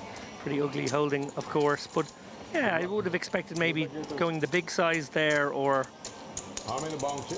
25? limping in. Instead choosing to go for the small raise, which works because his opponent was literally staring at some napkins. That he was. To borrow from something I said earlier this week, the game of poker was once described as hours of boredom punctuated by moments of sheer terror. The man who said that clearly didn't play a pot limit Omaha bounty tournament either. Certainly not one in the Mare Crystal Cove room, where I think we've been treated to hours of carnage punctuated by moments of utter carnage.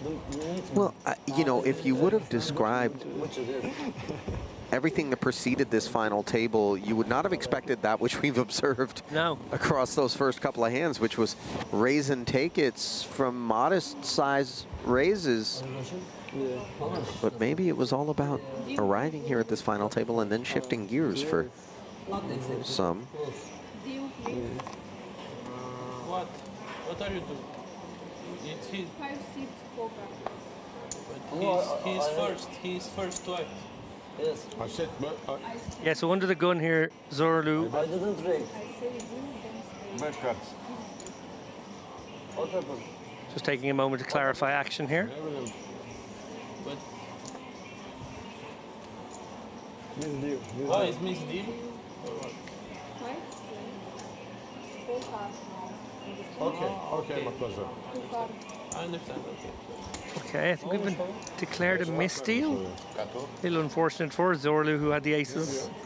Admittedly, not good aces and under the gun, so not necessarily a spot you're absolutely loving. It's your luck.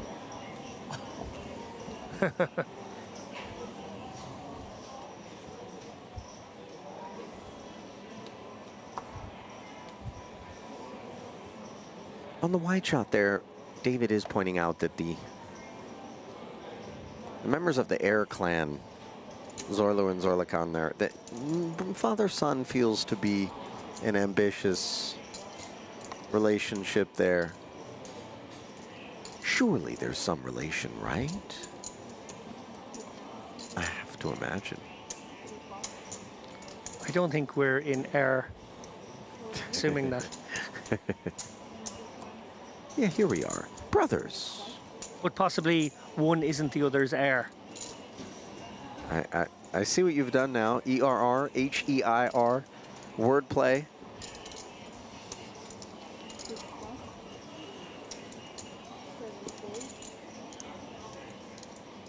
$25,000 to go, says the Ace King 10-8 of Fedotov. 2.5x calls from both the small and the big blind. It comes to Ace 10-3. How about top two against bottom set? Toderita has got some medicine. By the way, it's top and bottom pair for Erbazan, so can't blame him for being the man that comes out swinging here for 40,000. No, what a setup of hands, really, when you look at it. Top two are going to love this, and obviously bottom set. Maybe it doesn't feel great about it, actually, if a lot of action takes place. Perfect. We shall have to see how this one develops.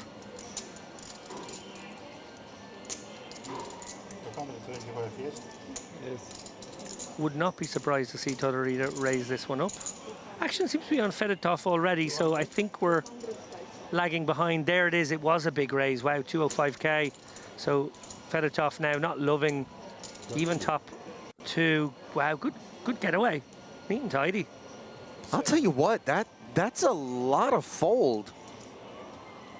Granted, there's a couple of diamonds on board, and obviously, as we've seen in Pot Limit Omaha, there are occasions on which the hand that has nothing at present but is just nothing more than a draw is the equity favorite. Yep. But aces and tens.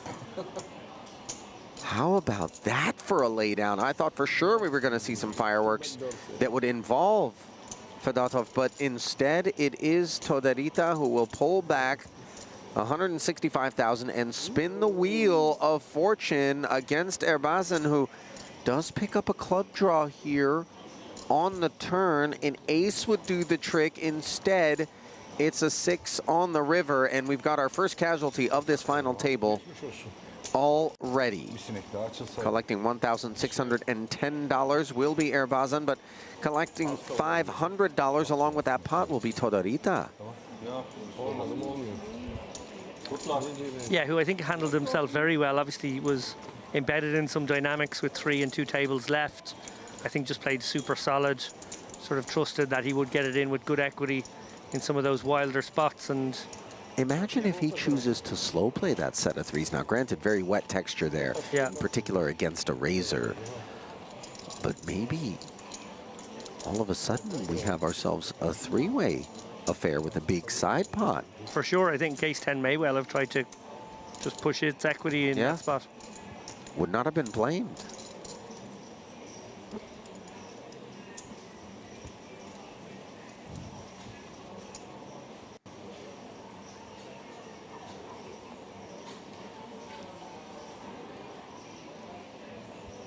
Fedotov, by the way, would have been the covering stack there by a fairly wide margin over Toderita prior to the double.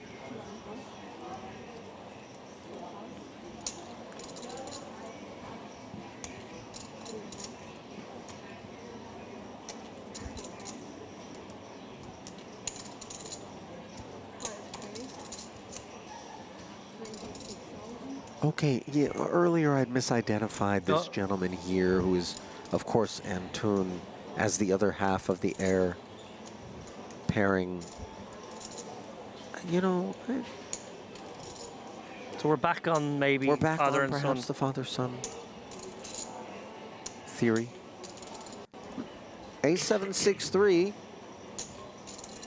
has Gordakov interested. He ran very hot en route to this final table, by the way, picking up a wealth of chips. Yeah, and getting his engine started just before you entered the booth, Ali. There was that big three-way all-in as well. Crucial spot for him. He looked to be more than 1 foot out the door, but sort of an unlikely, shall we say, turn river trips on board meant that suddenly his ace to play, his ace high, was back in business. And yeah, from there he's obviously built a very healthy stack here, well above average. Battle between Zorluer, the elder, Gordakov and Antun. King 10-6 with a couple of clubs here. You see Antun with the only flush draw, 10s and 6s for Air, who is mulling his options. He does check it over. Not a board that rates to be of interest to the pre-flop raiser.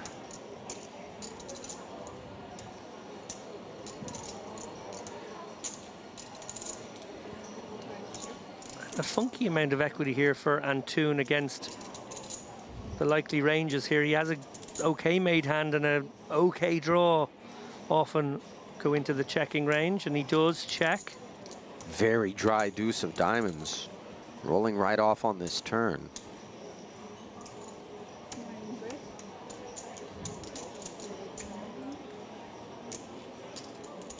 And once Gordakov gets out of the way here, I think Antun will have a pretty clear call and assess river situation unimproved and call and maybe look to get more chips in if improved.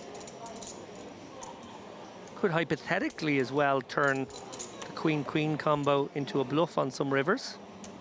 We shall have to see how this one develops. Oh, how about this? A squirrel with a nut presiding over the stack. And Antun does find the call of 38,000. So we are down to heads up. And a third 10 for Zorlu Air on the river here to hop in front of these queens. And let's see just how proud of that holding he's going to be. 86K back. Looking over at the tournament clock. Yeah, I wonder, okay. All in declared. I wonder if on that somewhat draw-heavy board he would have considered checking over to his opponent. Just to induce the bluff? Yeah, that if the, you know, ace, queen, jack kind of hand is out there, maybe he gets the bluff on the 10 specifically. But obviously it's a situation where he's trying to target the King X for a cry call. Well, you know, these are facts not lost, David, on Antun, who is asking for a count in spite of having nothing more than queens on this board, perhaps anticipating that a naked king wouldn't be putting its neck on the chopping block out here in this manner, so we remove that from the range.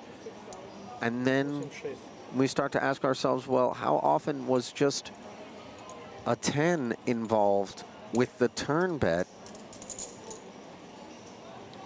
Yeah, now this is where Antun's Queen 8 of clubs blockers come into play, as reducing some of the obvious flush draw possibilities of his opponent. We don't love having clubs. We'd rather be assigning that across the way. But you're right, there's plenty that missed in terms of straight draws, flush draws. The queen's also bad in that they block a lot of those straight combos, so it makes it a bit of a tough candidate here. I wonder if he ever lands on the notion that he would have been reverse free rolling himself to not shove the ace-king XX hand here, given that it's only half pot left, and therefore it lets the king-queen, king-jack combo away, and feeling like maybe with that ace-king combo he wasn't going to be able to get away from a bet from his opponent either. That might be the only way you could piece this one. Just land on call in the end, a bit surprised. So a bluff catching attempt there that goes quite wrong, and an extra 86,000 slathered atop this one on the river. Big pickup there for Zorlu Air. Yeah, I'm really surprised there, because obviously the Queen 8 of clubs and also the Queen-Queen are sort of blocking all the draws that missed. So you really have a hand that you can feel quite good about folding. Certainly. I'm a little surprised by that, but great pickup for Zorlu Air.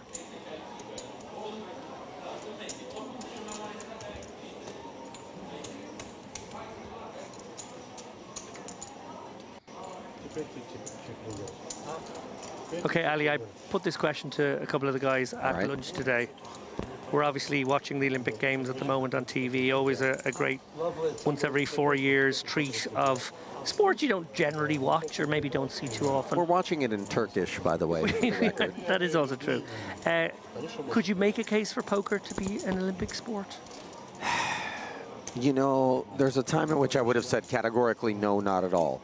But given the scope each year of new sports that are being, you know, welcomed in, I don't know. The one thing I'll say is I don't know that anything that exists now as an Olympic sport per se lacks the physical aspect that I think for the most part poker does. Now, granted, there's, you know, some stamina arguments and, you know, fitness is a big part of some of the world's best players and their routine and regimen, but specifically that attribute or lack thereof, I think in poker is what lends me to believe that we're not going to be seeing it as an Olympic sport per se. Are we not as sporty as those guys who shoot a gun?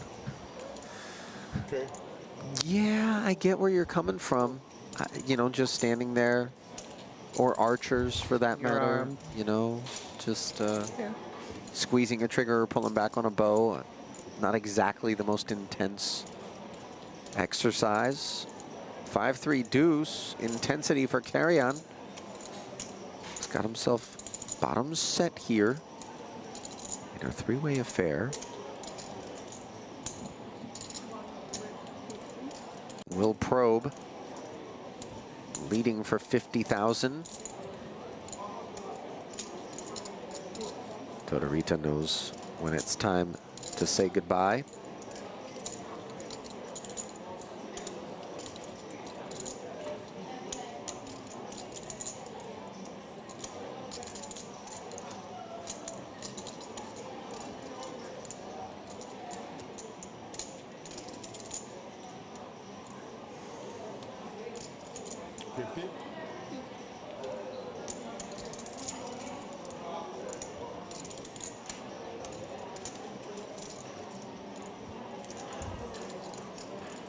Top pair and a gut shot. No spade draw to speak of, however. Yeah, Andrea Bocelli not seen quite yet. Time to say goodbye? I would agree with you. It actually would have taken Bocelli levels of vision, or lack thereof, dare I say, to really find your way forward with that one. Only the blind would espouse such a holding. 5-6. Is that distasteful? It's just matter of fact. Feel free, you know, I'm trying to find the line. Oftentimes I come shattering through it like the Kool-Aid man through a wall.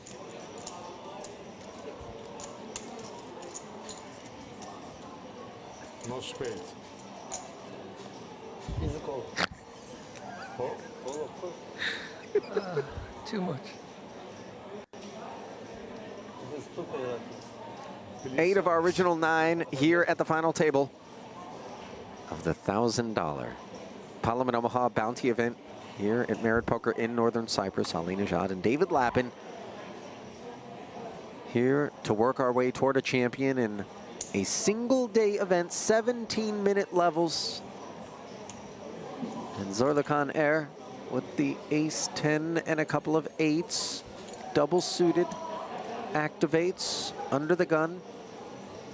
Double paired is Antoon here. Very speculative holding. He wants to get involved.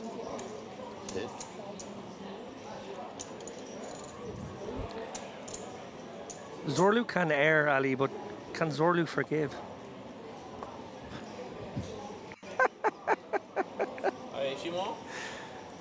Well met, my friend.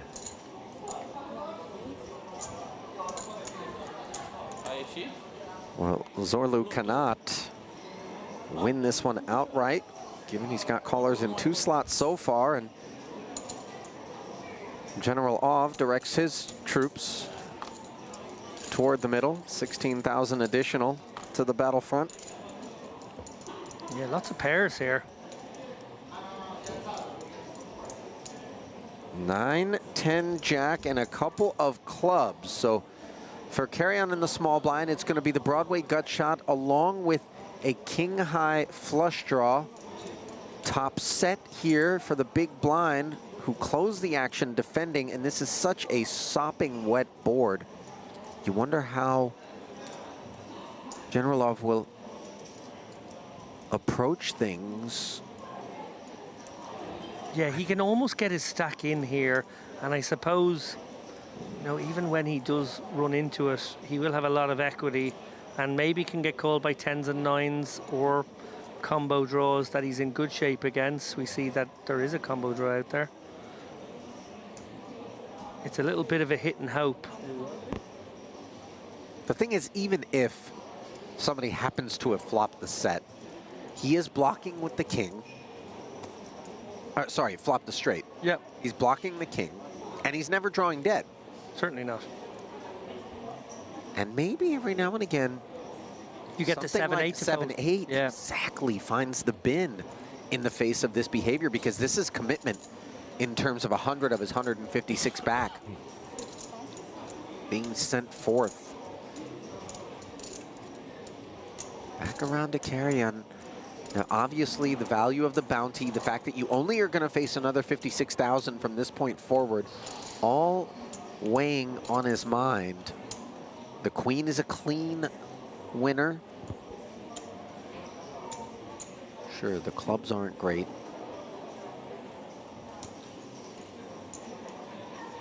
Good fold, I think.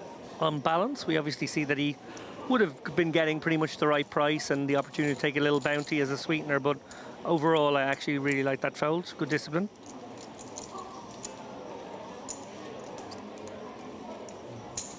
And yet again, another meaningful pickup for one of the shorter stacks.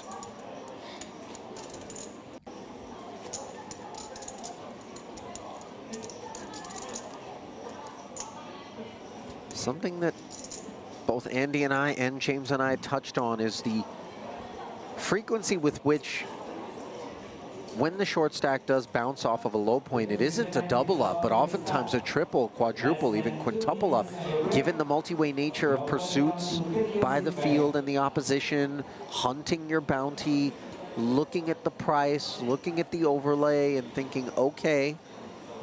So when you are able to hold as a short stack, which is a more difficult proposition, given that you're going to have to face off against multiple opponents, it can be quite fruitful.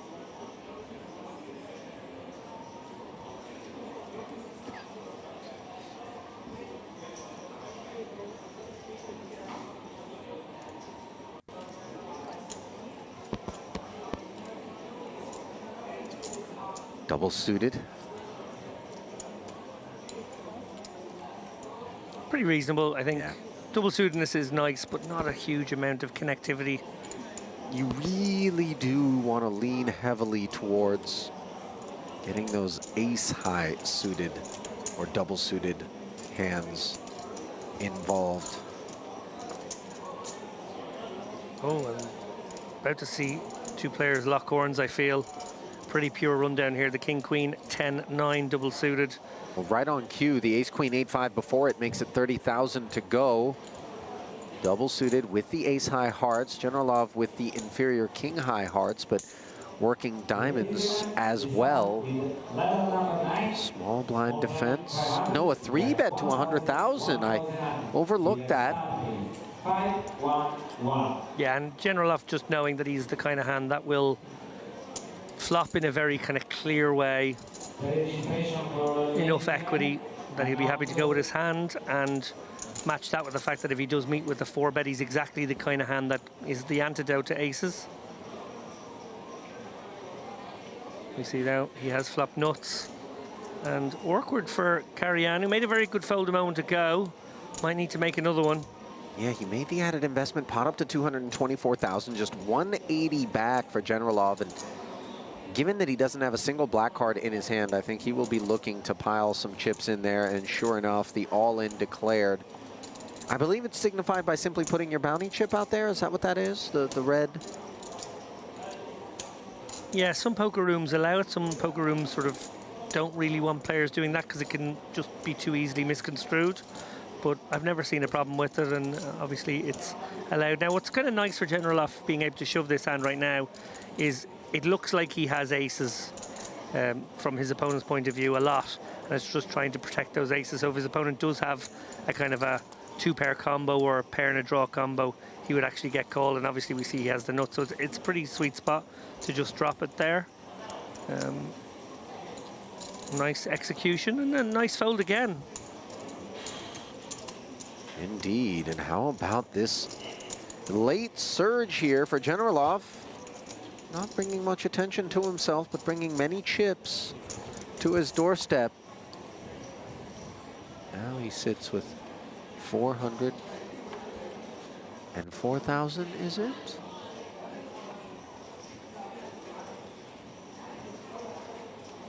I want to say it might even be more than that.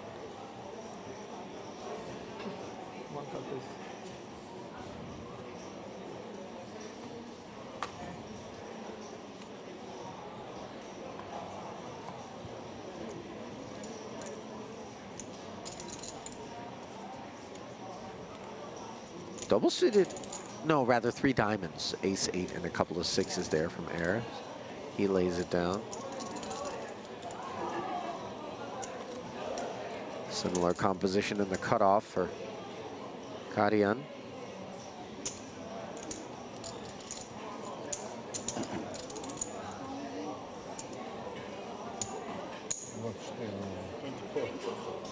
$24,000, the required amount, with the blinds at 6, 12, and 12.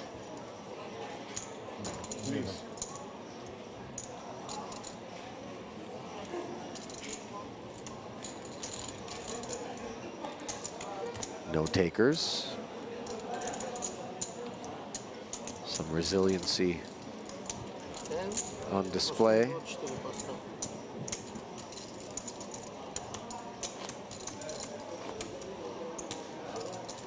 Yeah, noteworthy that the sort of rambunctious pace of play, or I suppose just pace of getting chips involved, has settled down a bit here now that we are on a final table with significant ladder jumps. The ICM is cresting right now, as big as it ever will be, and it's kind of a tricky game when you add a risk premium pot limit Omaha. Equities running very close together, big advantage to the big stacks when there is ICM afoot. We obviously saw some wanton disregard for ICM pre-bubble. Players just still keen to go for those bounties and have collisions, but it does feel as though these players are now settled into what is a much more serious affair. 24.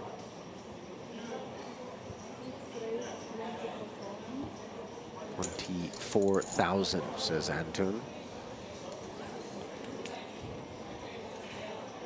I'd be surprised if Todorita got involved with this combo. Obviously double suited, and he does have an ace, but it's just a bit disconnected and a lot of players stacked behind.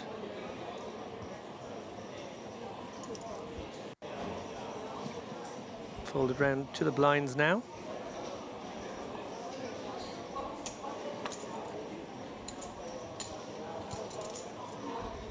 And Gordakov with very willing to defend King, King, 10, 7. He's got diamonds.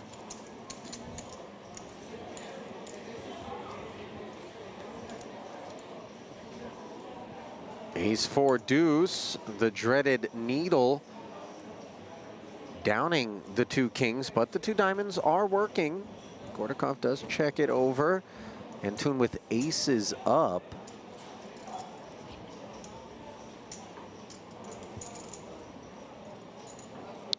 Yeah, I would expect this to go check back call.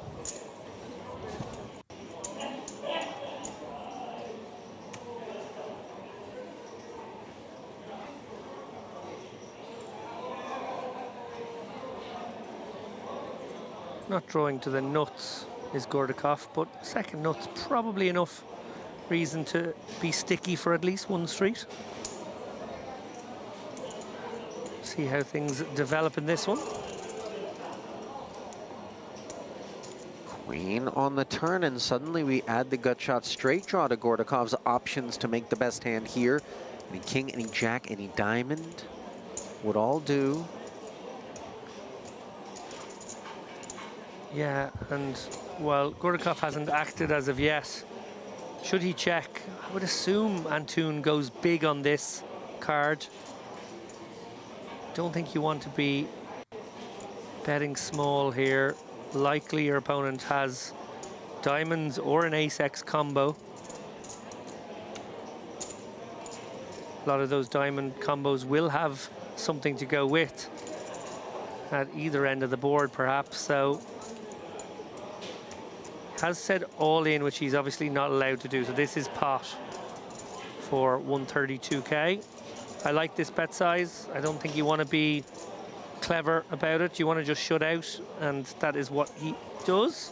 Nicely done. A nice quick fold from Gordakov, obviously, as well.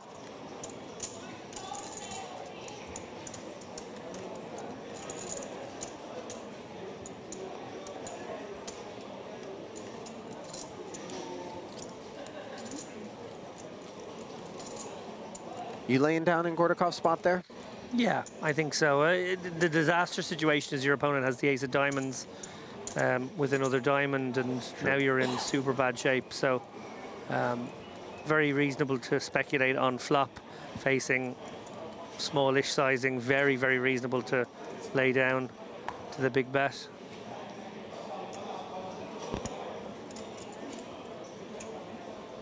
So much of Pot Limit Omaha in tournaments, and just generally anyway, is about sort of pushing your equity to drive out hands that could catch you.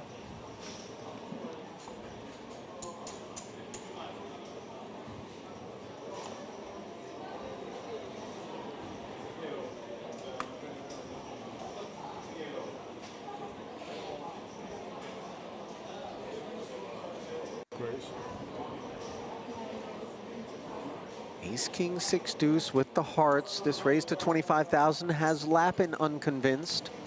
Yeah, it's a little light, I think. Probably don't open this one myself into the field, but obviously that ace, king of hearts looks very pretty. Just those danglers, not so much.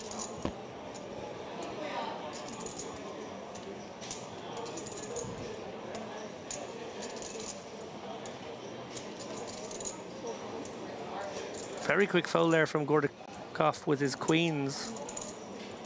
Just shows you how high the ICM factor is playing into things here. Expecting people not to be opening hands where queen, queen, XX would be in that great a shape, and actually could be in very bad shape. Out of position to a discouraging factor.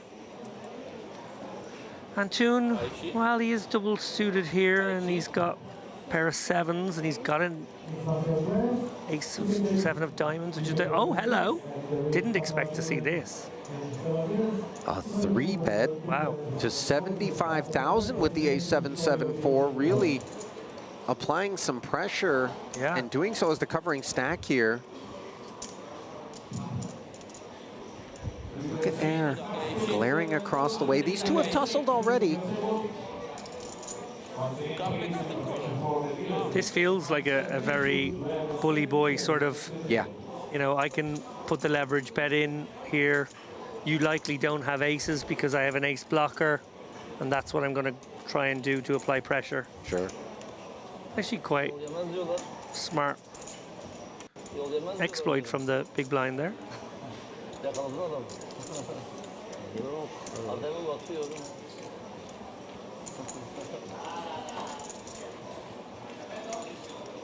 Double shoot, king. Quick gander at the chip counts, where Syria's Abdu Antun. Moments removed from the 3-bet and take it there. Up and over $500,000 in chips. All alone in that distinction. Sits as the chip leader. Hot on his heels is Grigor Karyan. As the Russians run 2 through 5 here. And the Turks running 6, 7, and 8. Pay jump between 8th and 7th, David, $535. So still, you recognize the meaningfulness of chasing bounties, by the way, when you look at it in terms of that pay jump. Sure. It's still tempting to pick up a bounty, and it still needs to be factored in, but now at big blind 16k. Remember, the actual sort of flat value of a bounty, we were putting it at 10k. It's probably become less because we've paid out some of the prize pool. So actually, in relation, it's not that big a factor anymore. They're nice to pick up, don't get me wrong, but I don't think we want to chase them anymore. Fair point.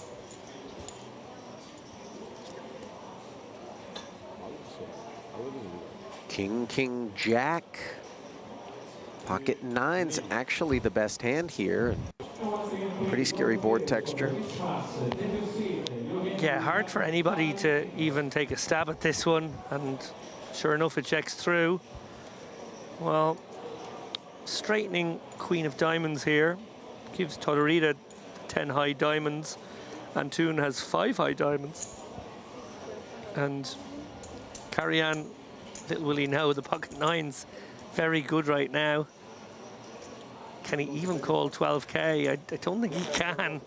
And Antoon just using that big stack. Okay, I'm going to say it right now. We need to keep an eye on this man. Antoon has just executed 3 times in about 5 or 6 hands. You're right. Plays that are leveraging the ICM pressure onto these middling stacks around him. I think he understands really, really well, actually, how with a couple of short stacks who I think have maybe like 10 bigs or in or around that number, these guys with 25, 30, if they open, he can just raise it back at them, or he can take stabs on certain board textures, and they just have to fold so much. Yeah. They just can't realize in the way that they would want to if it was a catch game. Yes. You know, the idea of going out in 8th place when you're sitting 4th in chips is such a disaster, and you've got a game where, you know, even if you have a really good hand, you know, how close are the equities really running? You know, maybe 60-40 is like a really good spot. Yep. It's not like Hold'em where you can be 70-30 and 80-20 a lot. And it would be disastrous to take home 2,100 and change versus 16,000 and change. Yeah. That's the gap between 8th and 1st. Yeah, I really like how Antoon has approached the last few hands. I think understanding that, you know, while ICM will become a ever decreasing factor, it's pretty close to peak right now, and you know, until maybe we're down to 4 or 5 left, will be a pretty significant factor in this game.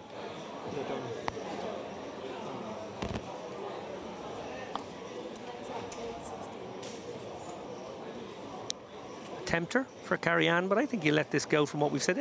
Karajan strikes me as someone who's quite conservative, but quite solid and sensible, actually, and he's going to want much more clear-cut decisions, maybe later in the game as well, when we've seen a few bust-outs from some of these shorter stacks. Well, the shortest of those stacks right now does belong to Zorlukan Air. And this Ace, King, Queen, 8 has him putting 56,000 of it forward. Yeah, getting in as much of a stack as he can here. A couple of ways you could have gone with this hand. You could limp it, and still with the view to getting it in an awful lot of the time. But he's obviously just trying to push as much equity as he can. The fact that we play pot limit Omaha tournaments with an ante these days, admittedly, it doesn't count in terms of the making the pot bet pre-flop. It doesn't count in terms of any of the pre-flop action. But it is there to be won. Downside of that one for Zorlukan Air, though, will be that it will lay a pretty good price to some of those late position guys getting a discount.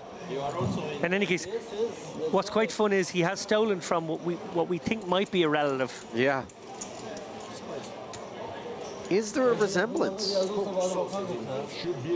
Certainly not in terms of their holdings in that one.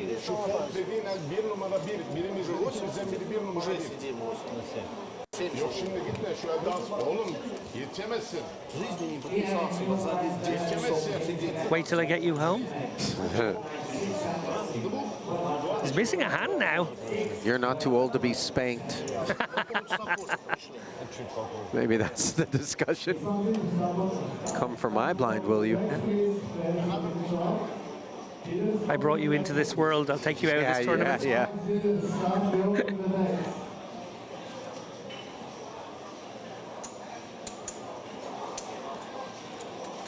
Okay, so look at this. So ace, king, queen, deuce.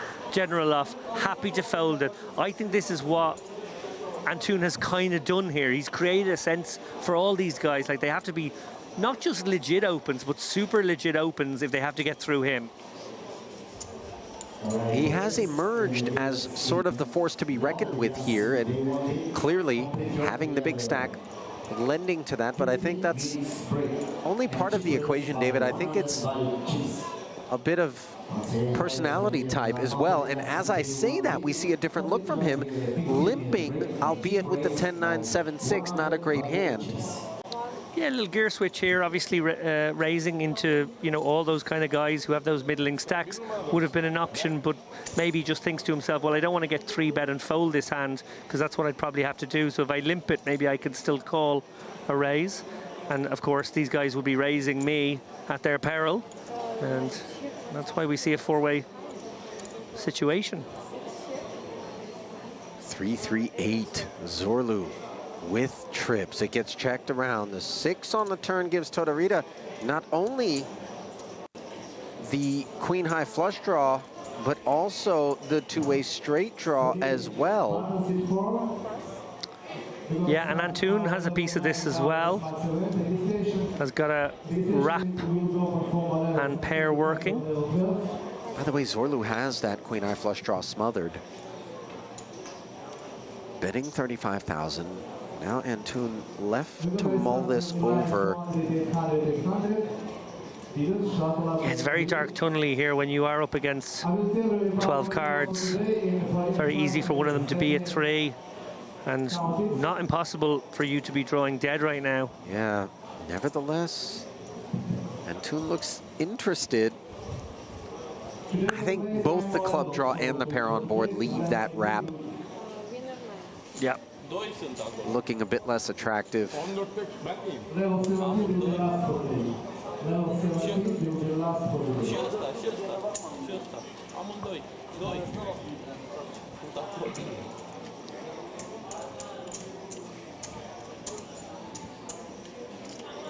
So players looking around, I don't know if they're looking to get drinks or maybe... You've been to too many Irish Opens, David. That might be the case when, you know... Just had the look of a man who looked thirsty. That's all I'm saying. I've seen that look. I've seen that look in the RGS. Thirsty for chips. That much we know.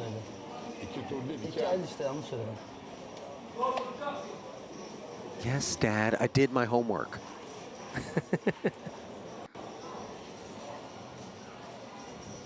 Could you ground your son in the middle of a final table, by the way? You're on timeout. 4 pass,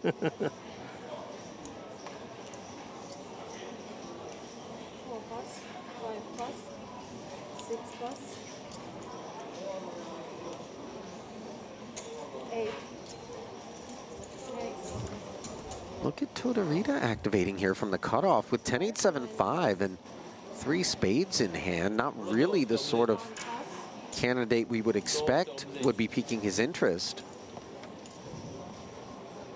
Offsuit, Jack-Jack 8-3, but with already 32,000 invested in the big blind and big blind ante, Generalov will come forward for the extra 19 and hope to hit a jack, which he does twice over. Wow. What? How about that? Obviously, Generalov happy to check, and such a dry texture, one can't blame Todorita for trying to represent a big pair here. Yeah, too much hand here for Generalov to take a fast line. Just going to play a trappy. Hope that it develops for his opponent in some favorable way. Well, that's kind of what we're seeing. Yeah, spade draw on the turn. I think Todorita's going to be content to check back. Yeah, he's a pretty sound character, recognizing that being called on that particular board and then seeing something as innocent as a 4 of spades roll off, we're not likely to be able to win it with another barrel. Now the king on the end. And let's see if Generalov tries to induce once more. No, once the check back comes in, he decides he's got to do his own bidding. Yeah, this is, I think, probably targeting a king here, hoping his opponent has made a king on the end. But it's very hard to even get a king to call. I suppose it's a kind of a cry call. Yeah, 25,000 laying as good a price as you could hope to there. I like that though. That sort of procedure and navigation informs us with respect to poker acumen. No, it certainly does.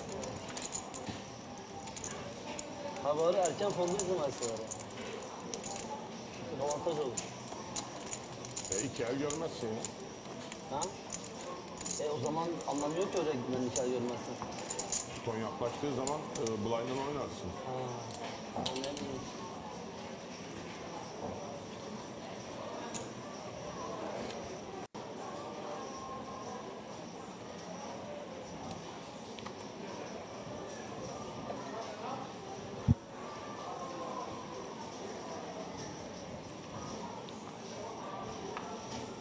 Probably not making enough of the fact that this could be a father and son combo.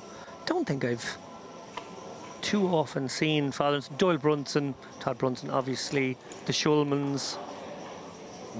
Barry and Jeff. Here, let's not overlook Recep Aydemir and his son. Of course. Who play. Fedotov, double-suited queens. Definitely adds a complication to my feelings if I'm there and someone with whom I share blood is on the opposite side of the felt. Honestly, if your dad bluffs you, it feels wrong. You know, you're supposed to rely on that man. Right? Here he is showing you a bluff. And they're going to get to see the cards after. Yeah. So it's not like you can even, you know, oh, I had you, son. I would never. You know, it's gonna be there. Yeah, it's. I suppose it would be akin to when you realize Santa Claus is not real. That level of disappointment.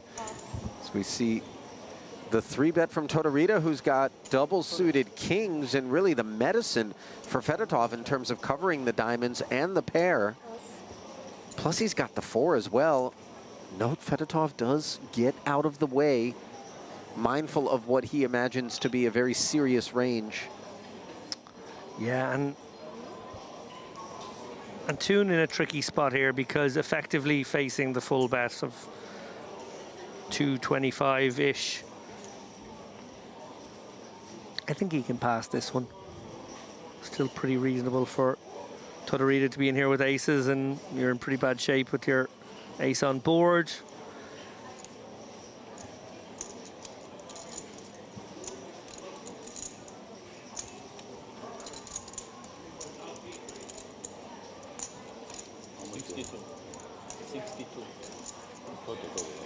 Sorry? How much you have? 62. 62 plus. Yeah. 212. 212.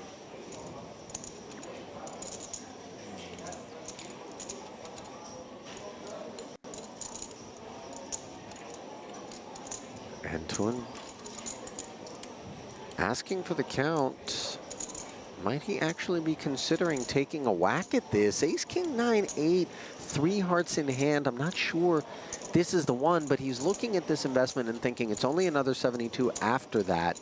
But these are significant chunks of his 500,000 that he has back. Yeah, I think it's having the ace in hand that makes it sort of dirtier in a way. We see that against this particular hand, it's useful, but if you think it could be dead. Yeah. Because there's not going to be that many 3-bet committals off a stack like that that aren't ace, ace, XX. Like we see there, it was double-suited kings. Agreed. Good kings are nice. And he's obviously chosen to put them in the range as well. But yeah, it's a bit pesky.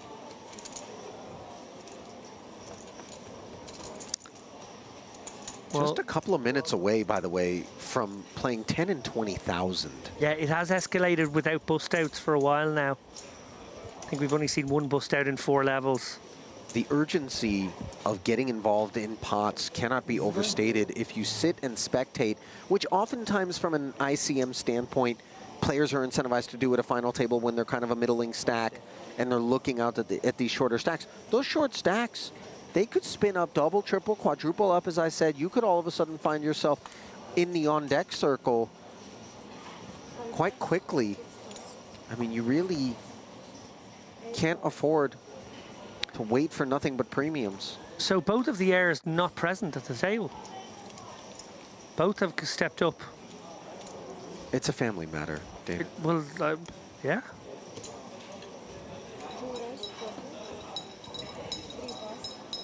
Okay, Zordakan did get back in time for his hand, but Zorlu did not.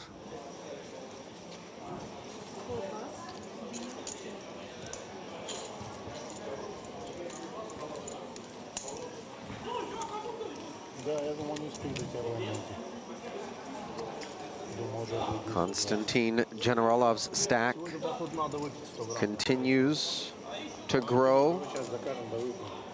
What a resume on that young man, by the way.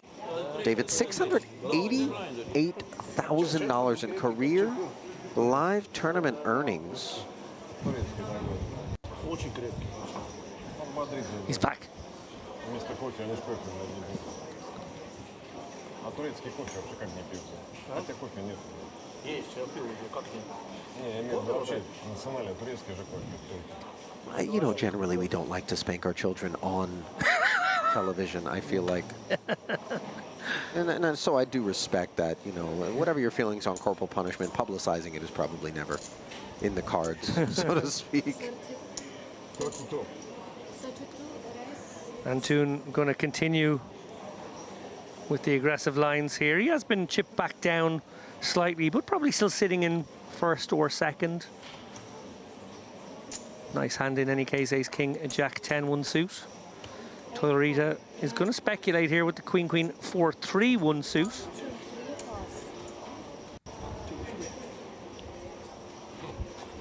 So Todorita showing a willingness to tangle here. Obviously took that squeeze spot a few moments ago. Now flatting kind of in the middle of nowhere here with a hand that can't take any more heat. All right, players. That brings in Gordakov in the big, jack 10 of clubs, 8-6. All diamonds, ace, king, 5 of diamonds. Antun with top 2. He's going to knuckle it, and queen of diamonds blocker now for Todorita. Interesting. He's also got a gutter.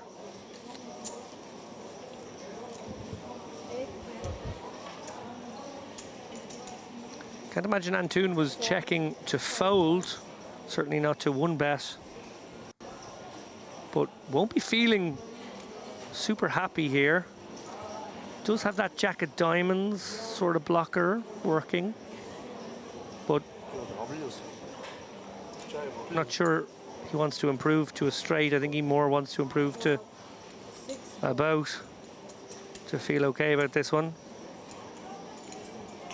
Monotone board texture. 37,000 ahead. Todorita, of course, had designs on taking it right then and there. Here he is, having connected with the 4 on the turn for added path. He is blocking that straight draw of Antun, but of course the aces and kings, all that's on Antun's mind. With that queen of diamonds, naked as it may be, yeah, he's going to sell it. Yeah, a spot of salesmanship here, representing the flop flush. And very much a threat bet that the rest is going in on river. 80 into 200, threatening to put 170 into 350 on river. Antun being really tested here. Wow, he finds the call, however, David. Wow, these are 2 of the biggest stacks. Tussling now. And you can't love being Todorita. You know your opponent can't have the nuts, but maybe he is doing this with the jack 10 of diamonds, just letting you hang yourself right now. Red 9 of no consequence on the river. Let's see, Todorita goes hard at it. A snap bet of all in, 167,000, and now Antun's suspicions are going to cost him a lot. This was always, sorry Ali, this was always coming on a clean run out. If this had been an ace or a king, I do feel like he finds some way of slowing down, but on this very clean run out, this was always the plan. Tortorita sized flop, turn and river bets to get to this spot to win the maximum. I will say this, there is no other combo but a flush that's going to be behaving in this manner. I think a set of fives would have slowed down on the river, and we don't really expect 5-5 to be a part of the flatting range against our early under-the-gun open if we're Antun. I also think that Antun is looking over at Tortorita and knows this man's a player.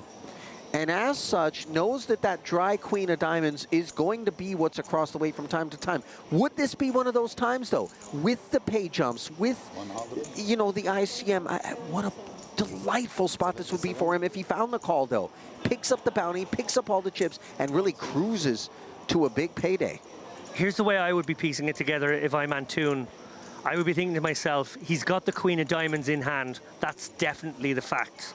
But does he have another diamond? And then I'd be thinking, how often is he calling me +1 without double suited cards? He's going to have that sort of Queen Jack 10-9, Queen Jack 10-8, Queen Jack 10, you know, maybe a dangler's in there, or maybe he's got an ace somewhere along the way as well. But he's going to have those types of things, and they will be double suited. And by the way, Antun's holding blocks a lot of those rundowns, though, right? The ace, queen, king, queen X, queen, the jack and the 10 in hand, also blocker effects.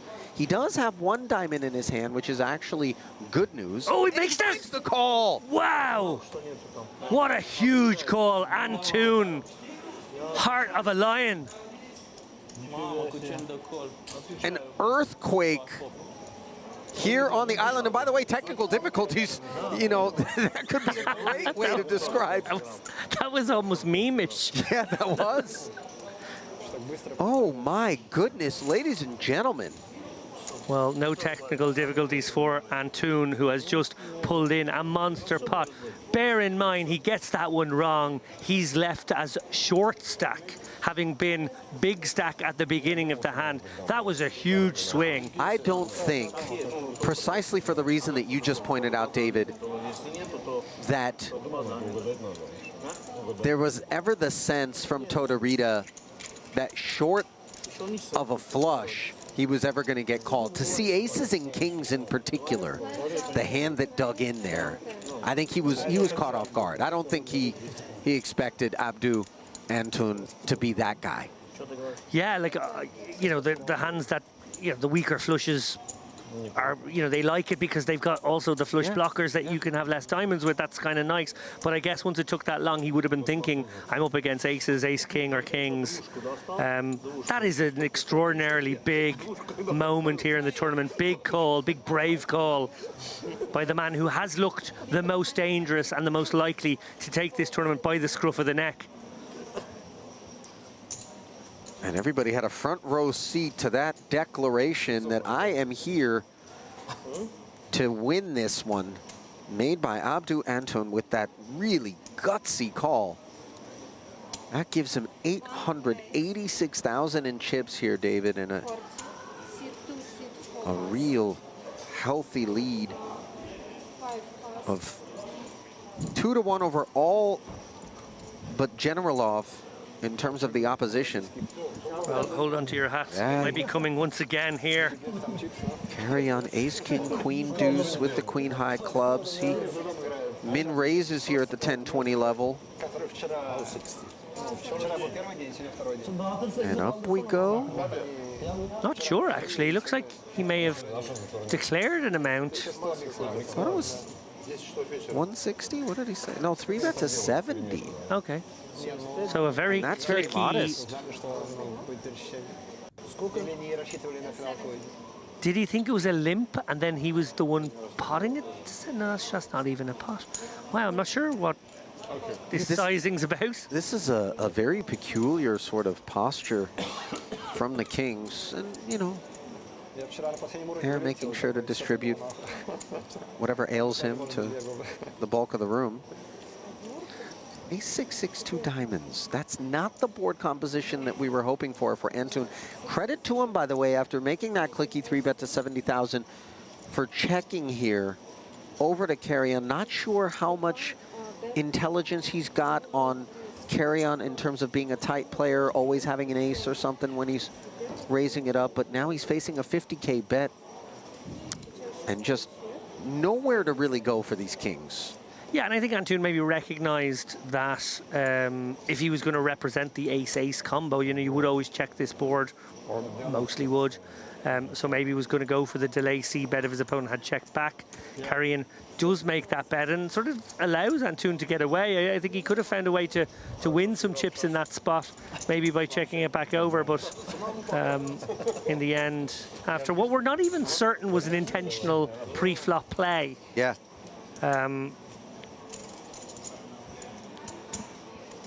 Запомни, должен проиграть мне. Почему? Уже поделим? Основание есть. Основание есть. Ты знаешь, почему я говорю так. Ну,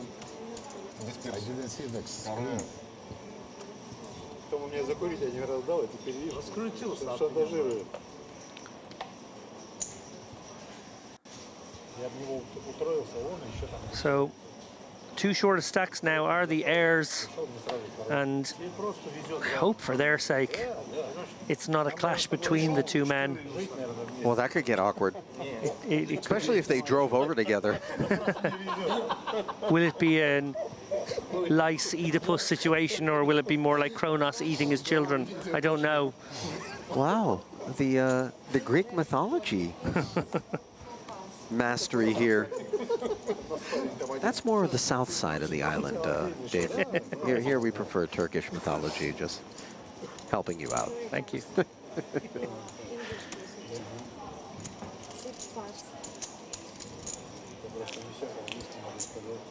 Generalov min raising, 8764. Actually a reasonable candidate, given that he's second in chips here.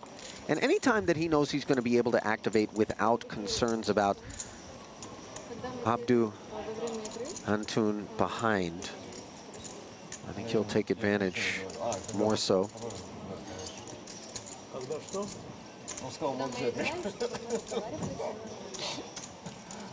Сейчас можно по-русски уже. Я только по-русски знаю больше. Я свой... Лучше молчать, я скажу. Лучше молча играть. Когда радач идет, по-русски нельзя говорить. Знаю.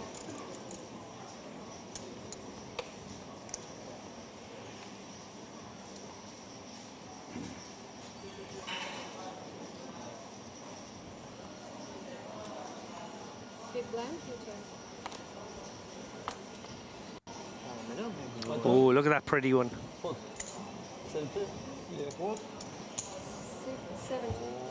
Ace, king, king, queen, and look at all those chips being plowed forward there. Full pot size open.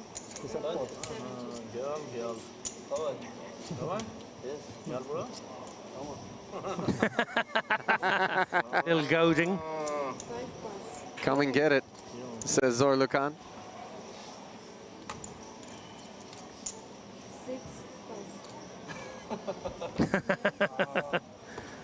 Oh, and Carry-On has a hand. A very reasonable situation to flick in 50 here and try to connect. He wants to know how much more Air has behind that. And did he pot it himself? I think he did. So we're going to spin the wheel. Bounty hunting a bit, but really not in great shape. Yeah, I'm surprised he's actually as good as 39 here. I'm going to guess with the discards, he's been kind of elevated to that number. My hunch would be this would be more like a 66-34 type situation. 3-2 favorite is Air, with his back up against the wall here. The covered stack. 356K. Wow, a bit of everything. Nut flush and a set of nines. What a collision. Anti-sweating the board pair, a lick of the lips. Dangerous looking 8. keep that board pair free and haul in 356. Otherwise, it's goodbye. And a clean deuce of clubs. And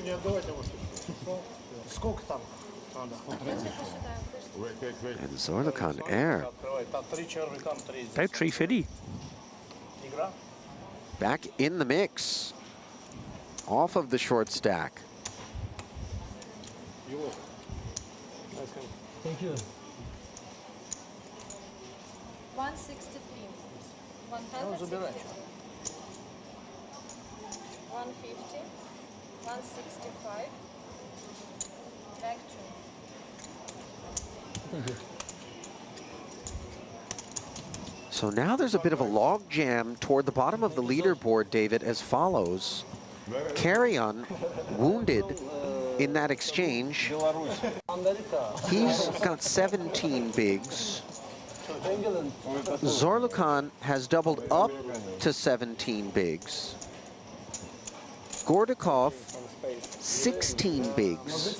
Fedotov, 15 bigs. And then the master and commander here at this table, Abdu Anton and Konstantin Generalov behind him, running 1 and 2. Yeah, Anton in a great spot now to really push everybody around virtually. By the way, I failed to mention Zorlu Air is actually the shortest of stacks with 13 bigs, down at the stone bottom of the leaderboard. But if I'm Generalov in particular, I think I'm the guy that is really not looking for an excuse to get involved right now, just given chip dynamics. Yeah. And ICM. Couldn't agree more with that. Zorlukan now with a pretty light open from under the gun here. King, Queen, Jack 7, 1 suit. Not a massive fan of this open, I have to say. I think it's a little optimistic, although we see it may well get the job done. Okay, very nice one for Generalov. 7-6-5, 4 run down, 1 suit. Sort of wry smile before he threw the chips, probably knowing that he is just the right kind of hand to go after this. Ace, ace, queen with a couple of diamonds. Flush draw for Generalov. The queen for Zorlukan. 2 quick checks. Yeah, Zorlukan has to fire out a delay C, but I like that he's sort of repping the ace while having the queen. And gets a hand with okay equity to get out of there, so.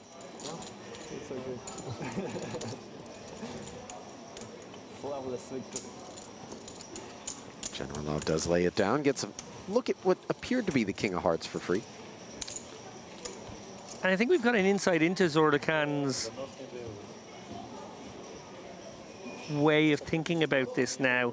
Obviously, after that double up off the ventilator, so to speak, he was the short stack. Now very much mid-pack, but immediately looking to push his way out of the mid-pack, kind of going to take some chances, maybe take a few risks. That was a loose open, for example, and again, he and his presumed relative, maybe it's an uncle, relative of some sort, I think. They seem to be over to the rail a lot, let's put it that way. Maybe they've got another member of the family making a deep run in another event elsewhere in the room that they're trying to keep a keen eye on. Well, that would be great. Unclear. That would be a great story to dig out.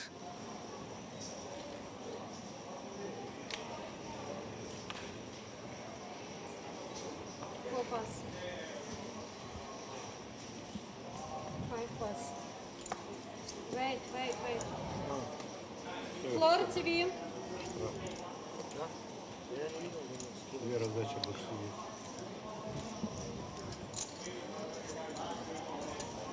Sit one action to your Там никого нету.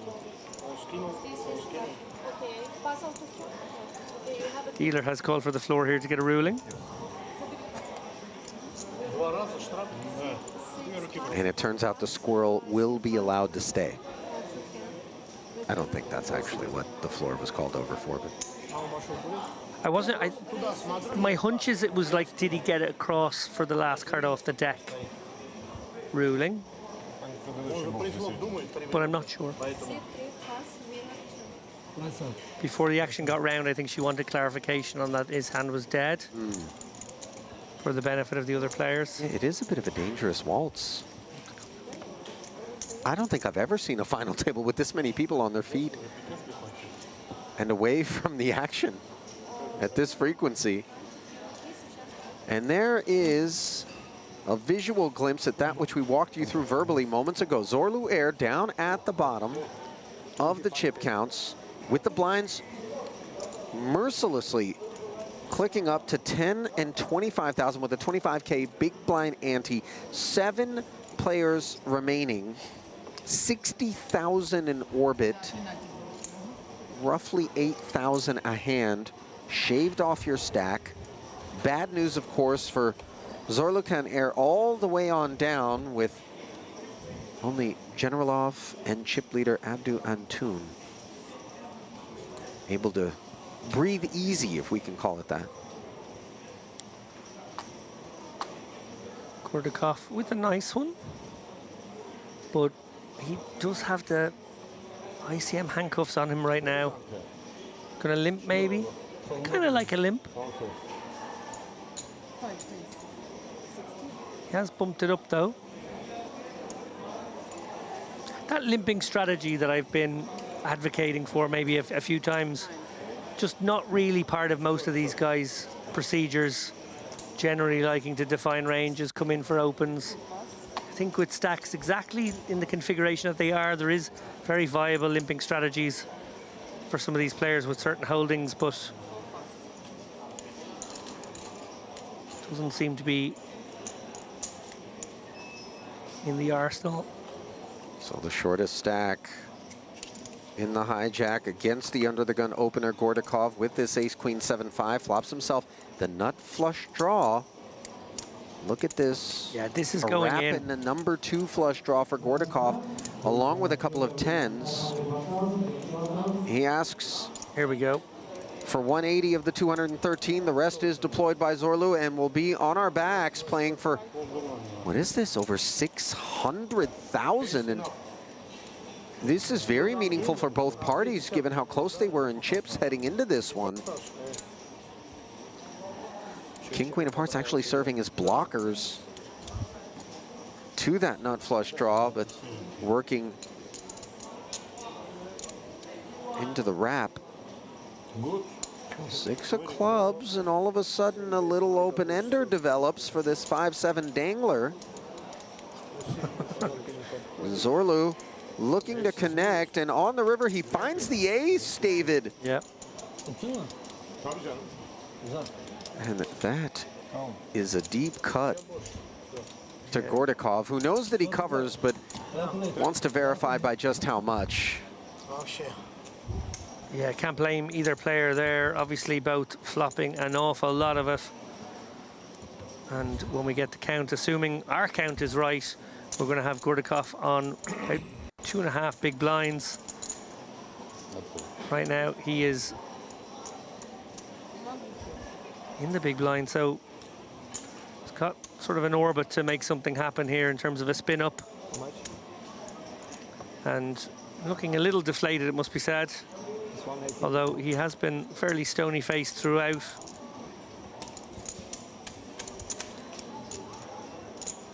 How much was the line? 188? Zorlu Air, big double up.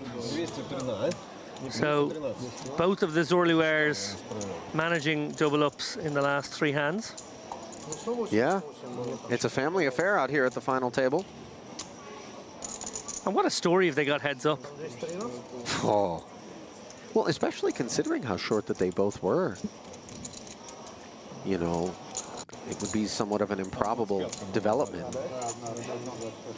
Abdu Antun is going to have a little something to say about that, though, David, as the chip leader right now.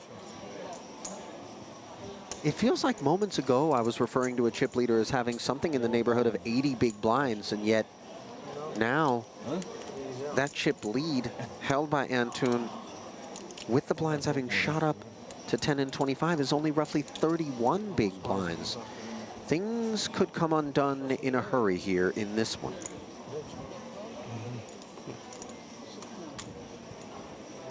Again, 17-minute levels, a hyper turbo.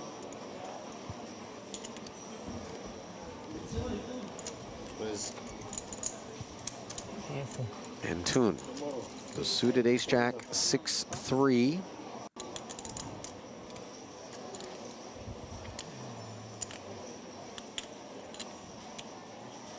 Generalov shouldn't be all that interested in this one. Oh. And yet he flats. King 10, 8-6 monotone. These are not the sorts of holdings. And if I didn't know any better looking across the booth that my partner, I would think he would have been had a lime wedge involuntarily shoved into his mouth. I think it's like a bounty hunt, but I really don't think we should be kind of in that mode anymore. I mean, but this isn't the character whose bounty we can hunt. And again, I surmise that Generalov would really be in the business of sitting back, but perhaps he's looking over at Gordakov and thinking, in the big blind, he is all too likely to be getting in with 25 and 25 invested. And sure enough, a dry side develops, ace 8-4 with a couple of hearts. This is a lot of hand for Antoon, not so much, of course, for Generalov. Yeah. Two pair for Gordakov, though. Dry side, but I think you probably do want to bet this if you're Antoon. And that will clear out Generalov's 3%. Was a bit too speculative, I feel. So with him out of the way, the side will get delivered to Antoon. There it is, he hauls it. And they'll be on their backs momentarily here. Note that Gordakov, with top 2 and only one overcard to the 8 across the way in Antoon's hand, is still a dog against that nut flush draw with 2 to come. Yeah, jack or heart is what we're hunting right now. If we're Antoon. And now a 5 as well? Yeah, 3-6 working for a straight draw. 5 enough. And both ways it comes in on the river for Abdu Antoon. Gordakov, a 1-2 punch, dismissing him from the proceedings, and that's just the nature of PLO. So we say goodnight to Alexei, who's done in 7th, picks up $2,680 for the effort. Yeah, there were quite a lot of chops that actually suddenly appeared after that turn card. But one of the kill cards saying goodbye to our short stack Gordakov, and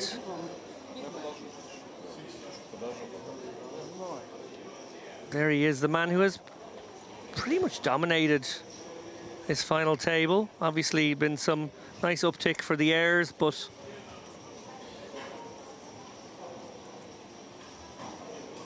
Antoon really is in the box seat right now.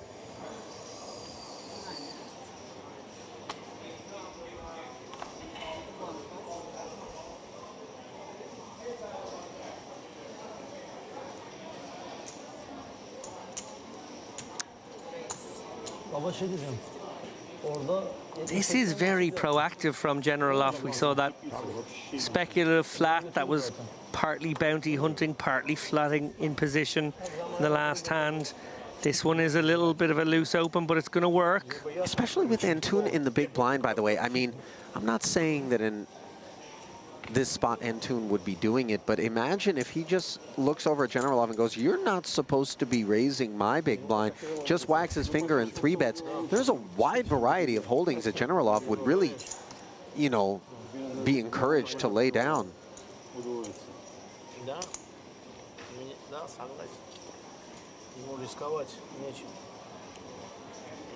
There surely must be a large pizza somewhere on the rail that the family heir is noshing on.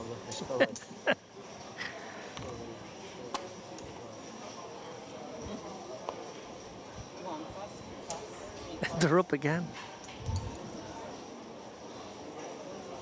I want to run out there and figure out what it is. Yeah, I suppose.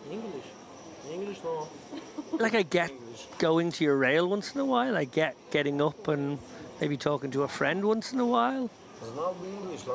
But I don't really understand doing it to the point that you're almost in your seat 5 minutes of every hour.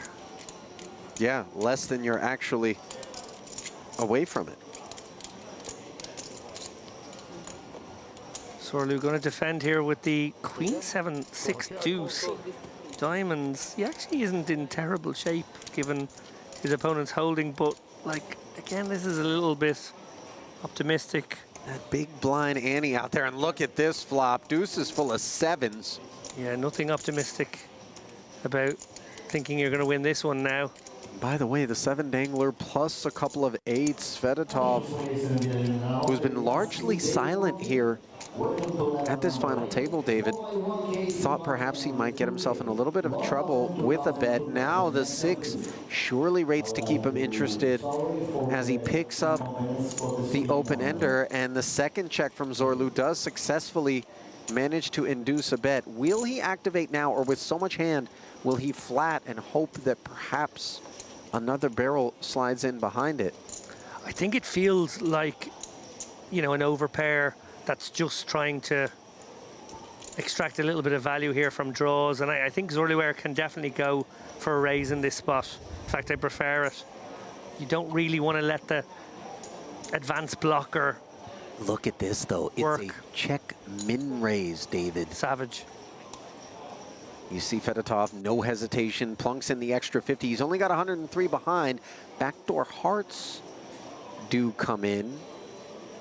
Yeah, now you've plenty to target as Zorlu, you just stick it in. Yep, that's exactly what he does. And Fedotov knows that these 8s are performing very poorly. Yeah.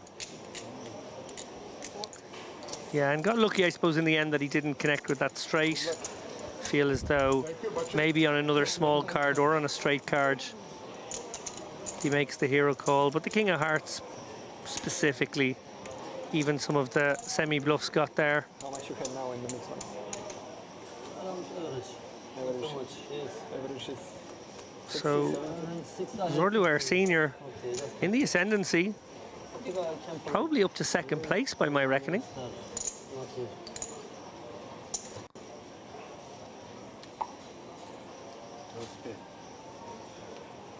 You're right about that. Trailing Antoon by just 4 bigs by our count.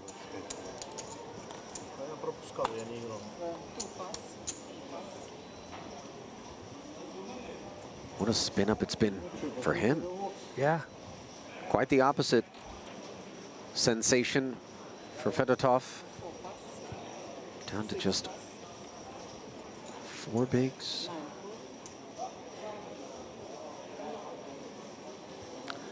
Zorlu limping in, Jack 10, 8, 7. Carry-on says, let's play for a little bit more. Oddly, with the King 9, 5, 4 singles suited. Very surprised by this. Yeah, I am too. I thought for sure a check back and let's C3 would have been the preferred course of action. Note that Zorlu does invest the extra 50K. Now comes Ace-9 deuce. And Zorlu just comes out swinging here. He's got nothing other than a wrap around the 9, but no straight draw at present. A cheeky little 25,000 bet.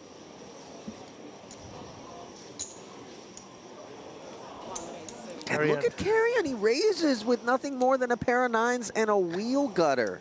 He has bounced on it, in fairness, recognizing that there should really be no leads there. Not on this board texture. And now Zorlu, well, unless he's planning a real heist. I'll tell you this much, David. You and I have presided over enough poker that's been played right here on this feature table in this Merit poker room. I'm genuinely trying to come up with a hand I'd less want to have in this spot. But, you know, in terms of Carrion looking over and going, there shouldn't be any leads there. Well, yeah. Yeah, right. We've seen plenty of there shouldn't be X, Y, and Z, and there has been.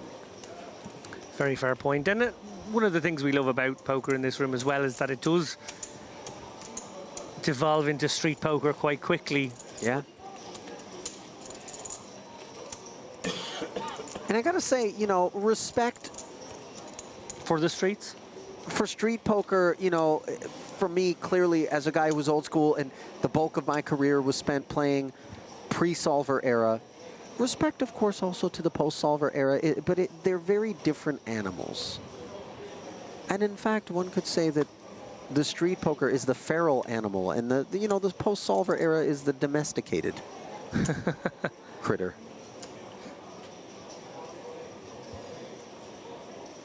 Both yield their own sorts of excitement, and this will be exciting for Fedotov, who has a very faint pulse at present. But a lifeline in the form of these aces.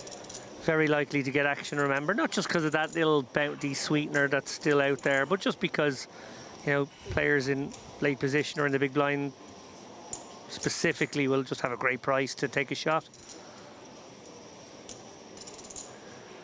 Carry on with a kind of hand that wouldn't mind speculating against someone who is a little bit deeper maybe, but this doesn't feel like the right hand. In the big blind, certainly. In the small blind, I think you could probably let this one go.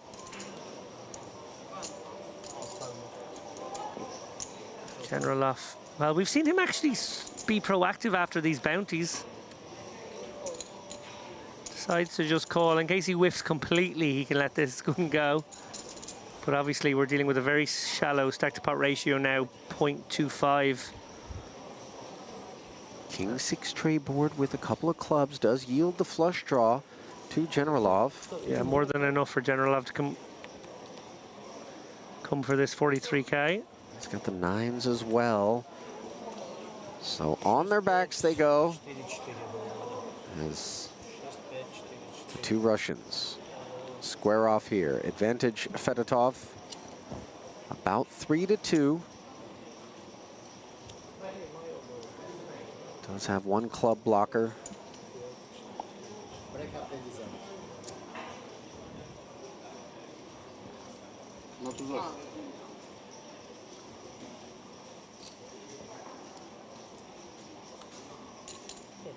On the turn, Generalov does not connect. Now the ace of clubs comes off the board as an out. 241,000 chip pot is going to go toward Fedotov here, courtesy of a couple of clean cards.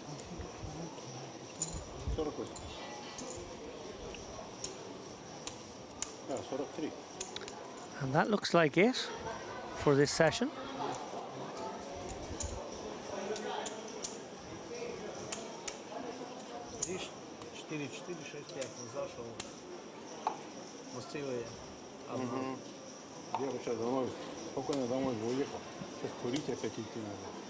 As we pull out to see the oft vacant chairs of the heirs. Yeah.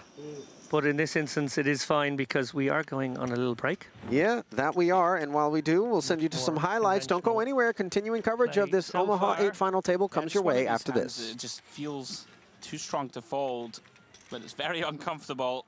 Off to the streets we go. Another inflated pot between these two. Jack 7-7. Zargaran here still best.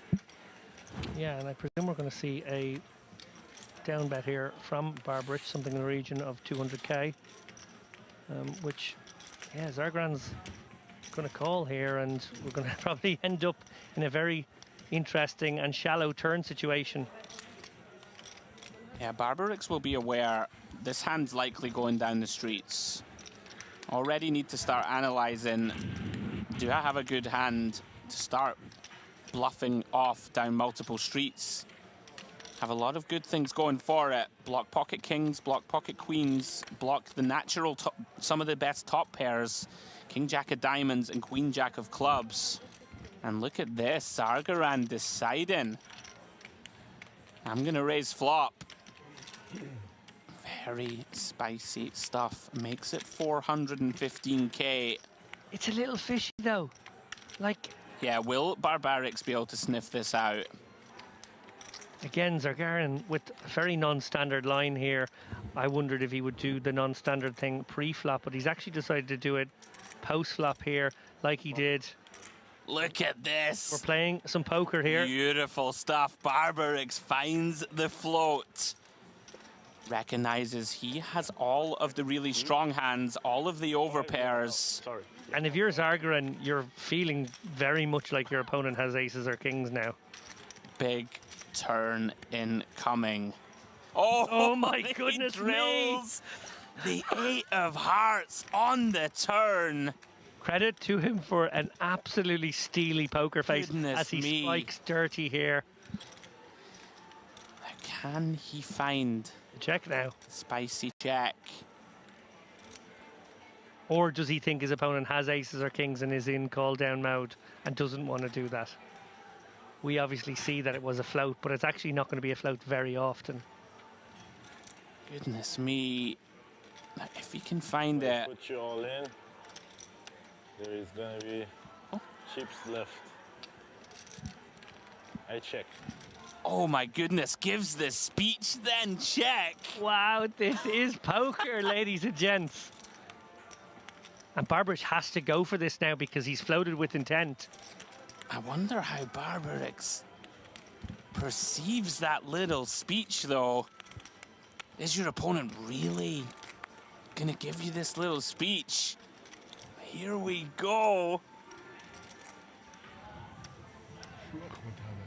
Sort of like fake strength. It reeked of fake strength, but it's actually real strength. I really like this from Barbarix. We have a hand like aces. Oh no, and he does just snap shove.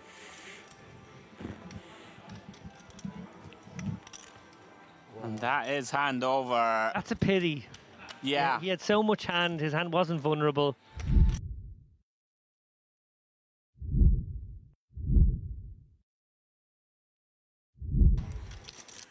We see a few shorter stacks about here though.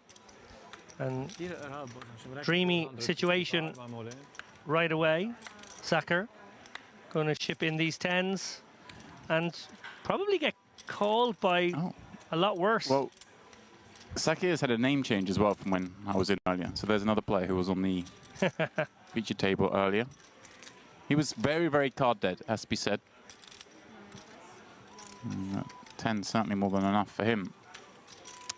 Oh, but here we go. No way ace can fold these pocket 7s. It's a slam dunk spot here and a great opportunity for Sacker to get a double up right out of the gate. But great spot to be. Sacker. Thank you. 10s up against the 2 7s.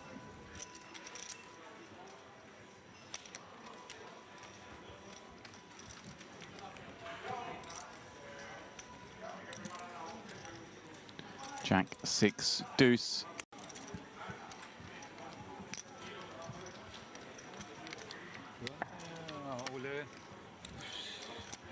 Hard luck. And a 7 on the turn. Absolutely rotten luck here for Sacker. Pardon me, I turned away because this one's done. It comes Jack 6 deuce. You got 10s against 7s. You don't need to sweat the turn and river. This is mine. But it turns out you do.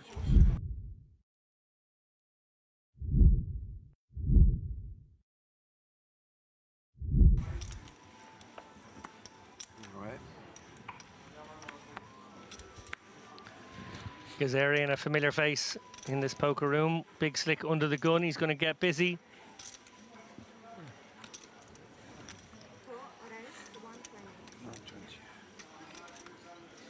And right behind him, Cifuentes, Spaniard. Fuentes. That's all I can do. That was very nice, James. Thank you for that contribution. Andrew asked earlier if I spoke any other languages, and there you go, I speak Spanish. Yeah. Pack now with the ace-10 suited, probably attempting one. Gazarian will open somewhat wide from under the gun, I feel. One of our looser players at the table. And yeah, and that's the reason he's taken this. Yeah. Not an obvious spot in all situations. And oh my goodness me, Akhdari lurking behind here. And Turbo gets it in, which is really actually going to make things a little bit difficult for Gazarian here with this ace-king, no? Look, it's not the fact that it's gone 3-bet jam and then cold 4-bet jam. It's the speed of it. The speed always leans me towards ace kings, if I'm honest. But you've got ace king in your hand. It's, yeah. I'm with you. Yeah, you think they do some acting with like the big pairs, but you didn't do acting with big pairs in this instance. No, it was a pump fist get in here from Lakhdari. 1.3 million, the effective stack in this pot now for Gazarian. Pack has shoved 940k. 1.3. This is a horrid spot for him. 400. Yeah, and remember he's opening from under the gun, so getting maybe slightly more legitimate responses here. And maybe find a fold here. Now he's going to go for it. Gamble, gamble. I mean, it's only 23 blinds, 22 blinds. Yeah, it's pretty reasonable. If Pack doesn't run interference here, it certainly just goes in between the two of them. All of a sudden, here we go. Kicking things off, Gazarian in a spot to climb over 5 million in chips. Lakhdari in the dream scenario with his 2 queens. Yeah. Huge pot here, 3.72 million. This man looking for diamonds. Stranger things have happened. Deux dames, moi, As-3 en face, As-10 là-bas. 3, ouais. 3 tapis. As-3, As-10.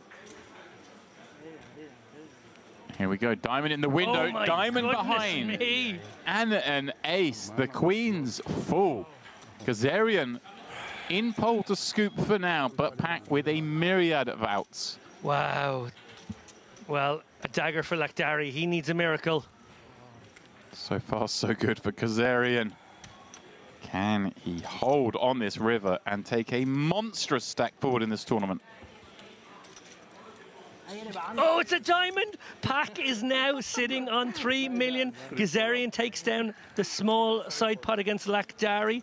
Probably gets about half his money back overall, but huge spot there for Pack, who it must be said was drawing very thin when those hands went to showdown. My goodness me. Wow.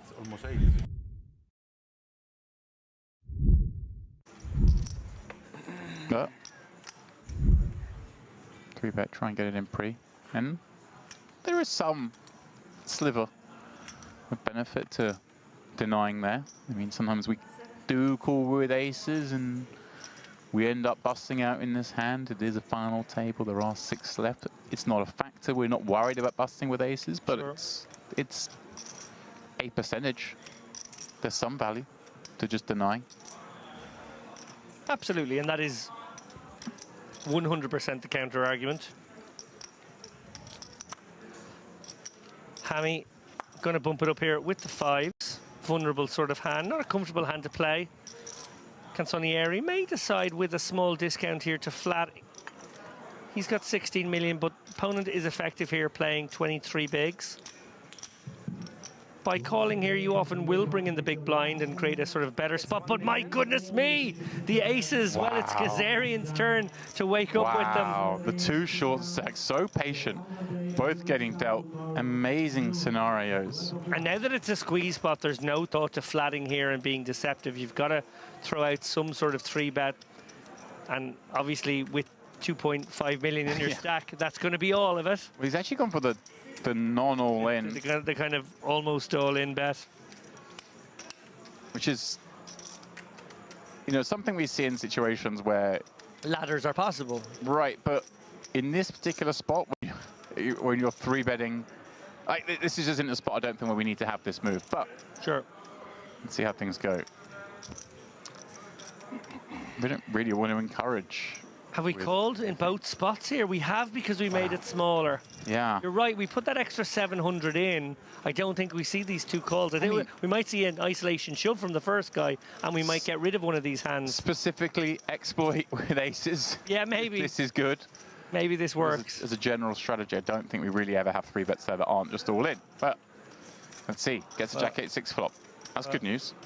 Yeah. And obviously gets to put in this 750k himself here. And Hammy, surely, as the first up, can he fold for 750? I'm not sure either could fold for 750. Right, but if Hammy puts 750 and maybe Canzonieri, does he ever get to fold? I guess not. He's getting over 10 to 1. Getting 10 to 1, and your opponent who just called doesn't necessarily have to have it. Right. You could be up against an ace-king and an ace-10. Right. Let's go. So they do both call. Amazingly, he is in prime position for the triple up. Yeah, he has actually just worked out the best way to squeeze all the value. Or has it?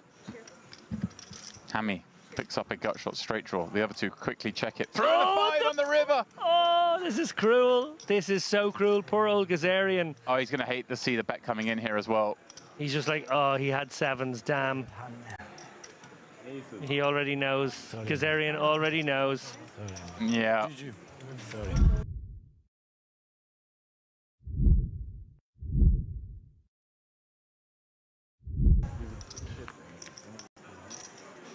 Well, interesting one now. Hammy, who has been trying to solve the problem of Candido Cappiello in the big blind. They've been in quite a few blind v blind confrontations so far. Deciding to small raise the king-queen here. 2.25x. And Cappiello not going to have a huge folding range versus that sizing. We saw him actually use a hand like queen 3 and make it a 3-bet a couple of hours ago. We've seen some limp pots. We've seen some of these kind of raises as well. Wow. And wow, this one's interesting already. This could be a full-on clash, or it could also just... 9. I mean, for now, it's a c-bet of 900,000, to which we imagine we're surely met with just a call, given Cappiello has second pair with no kicker, but the hearts, no reason to really swell this one just yet. Yeah, it's a pretty nice spot here where your equity's in a few different places. It's directly in the, I've got second pair, no kicker, so I'm good a lot. And then, of course, there are very nice ways that this one can develop for you and the 4 hearts. Right, I mean, quite often you've got your opponent just dead on this flop, haven't you, when they come betting into you. No reason to raise it up just yet. And it's the same logic here versus turn bet, I think. Yeah, but obviously now it gets us... It's one of those hands where it's kind of nice because you know you never fold in this hand, but at the same time you start to worry about that jack being no good and how you're going to have a lot of difficult river cards to potentially deal with. Yeah. But for now, this is one of the hands that just surely fits as a call. And Hammy will kind of be enjoying this, right? You're up against a king a lot, some jack X. Oh, there is the heart. Oh no. Hammy is going to be somewhat blindsided by this now. Stack to pot ratio about 1.2 to 1. Looks like he's going for check and assess and see where this takes him. I think he has to sort of go for check call if you're going for the check line. So right, and this could get nasty. And there are plenty of potential bluffs Cappiello can still have here, right? He can have some of those backdoor clubs. He can have some straight draws. Yeah, 9-10 and Queen 10 all in. feel like the most obvious. He's just gone all in. He's gone for all of it. Hammy shaking his head. This one has run out horribly for him. Obviously, it is the front door draw getting in, but as David references, 10-9, a likely one, Queen 10. And like I say, any of those kind of floats that had clubs, also potential. Yeah, like maybe even some just deuce X potentially. Yeah, I like Queen 9 of clubs. That makes sense. Well. This could go either way, I feel, for Hammy. What a horrible spot to find yourself in. Of course, the Queen, now not the best card to have in your hand. For that, we want to be up against some Queen 10s, but there's still so many combinations out there. Yeah, if you're starting to count the bluff combos, I think it's going to be Queen 9 and 9-10 of clubs. It's going to be maybe all the 9-10s. It's going to be maybe all the Queen 10s. And then you start thinking about, okay, well, given the sizing on river, it's pretty much always a flush. That's value. And right, we're not expecting Jack 4 to take this line, are we? I don't think it would go for this size. But maybe. Maybe specifically just Jack 4. Okay. But yes, I agree with you. On principle, I think we're in the world of pain here from Hammy. Also very keenly aware that his chip position puts him sort of middle of the pack right now. And this is like potentially an ICM turn of the screw. He knows how capable Candido is in this spot, how creative he is, how potentially deceptive he would be. Well, I'm going to give credit to him whichever line he goes with here, because this is a tough one. It's a really tough one. And he's thinking long and hard about it. And Oh, it's a great foul. What an absolutely spectacular foul in this context, guys. That's so, so tough. For somebody so capable like Cappiello there, that one is very hard.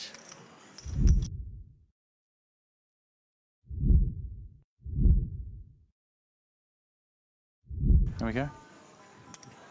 And yeah, I think it's important to do it at events and venues where I always think someone like Merit. If I've won a package to come to Merit, say, and I just brick everything, don't cash anything, I'm still gonna have a great time. Yeah, exactly. It's venues like that you can do this. So obviously, like I say, some places.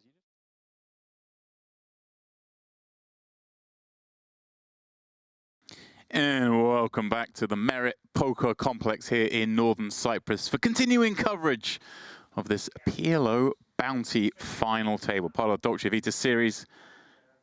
The team has changed. It is myself, James Dempsey, and Andrew Headley relieving Ali Najad. And who's the other guy again? What's his name? David Lappin. That's it. I was going to say something else. I heard he's got a nickname.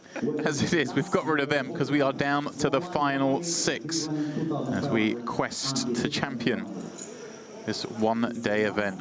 And it's Abdou Antoun leading the way. And the old family affair continues. Right. Is there confirmation? Is it father and son? That's right. That's very charming, isn't it? Little story narrative developing. Yeah, Zorlu up in second. We saw that big all-in where he rivered the ace of clubs just before the break to catapult himself up into second. Then bunches kind of medium stack stamps. Karajan, Generalov, and the younger of the two Ers, 14 to 13 blinds. Generalov is a name that I'm very familiar with from before. We've seen him a bunch. Seen him many times. You see Sergei Fedotov, his compatriot, the shortest of the remaining. Gorakov, Torita, Abusan all have departed. Here we go then. 32.25 locked up. First prize 16K. Still the $500 bounties, although at this point, chump change. Starts to become somewhat negligible for sure. Of course, fast clock. We had a large average stack, maybe not as little as, 2 hours ago. And that has shrunk down considerably. Onto Fedotov. And he's going to commit essentially here, James. Suited queens. Yeah, this structure kind of always lent that we knew it would end up as kind of a turbo-y affair on the final table, and that's the moment we've reached. Karajan with the boots and a covering stack. Chance to send us down to 5 players perhaps and grab himself a bounty. Yeah, a bit unfortunate for Fedotov. These are such ugly aces as well. Sure. He's actually, is he thinking? No. I feel like he should hide his cards a little better. Generalov, if he wanted to have a look. He doesn't enjoy it, and he wouldn't enjoy it. Like the ace 10 deuce, but yeah, he's got aces. What else can he do? Yeah. Oh, he didn't actually say anything, has he? Oh, okay. There is a 3-bet going in. Oh, Zerlikan in there with double-suited kings, chuckling to himself about how ridiculous the situation is. I wonder if any of that posturing from Karajan is believed. Because if he thinks he doesn't have aces, I mean, I say believed, it still feels like he kind of like felt resigned that he had to go all in, which kind of does often mean just bad aces. And he's going for it. He has. He's sort of, I don't think Karajan was doing that to try and entice someone else to come in behind. But that's exactly what's happened. Is there any universe here, Demps, where Fedotov could have folded and left himself 135? Or maybe just feel compelled and committed? It's not a big ladder. Yeah, it's... You'd have to be so sure that the other player's going to bust. And Sure. Yeah, I like where your head's at, because obviously it's always an option, but I think with Queen's double especially, it just does too well. You see here actually he has the most equity in the pot, 38%. Incredible stuff. So then, Zerlikan looking to eliminate 2, take us from 6 to 4 in the first hand since break. 10-8-4 flop. Well, Zerlikan with the open-ended straight draw.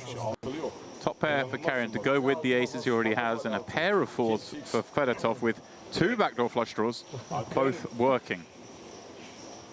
9 gives Zolakhan a pair to go with his open-ender on top of the pair. He obviously will have the kings. There's just too much going on here, Andrew. Look at the equity, still so close. 6 on the river. Zolakhan does it. Rivers the straight, sends 2 home. 6-4 in one hand. Wow, yeah, there was so much to dissect. Just waiting for that critical river. And both Urs remain in contention for this title. And yeah, just like that, James, down to 4-handed play. Dealer just going to get confirmation here, count down the stacks. Yeah, just making sure.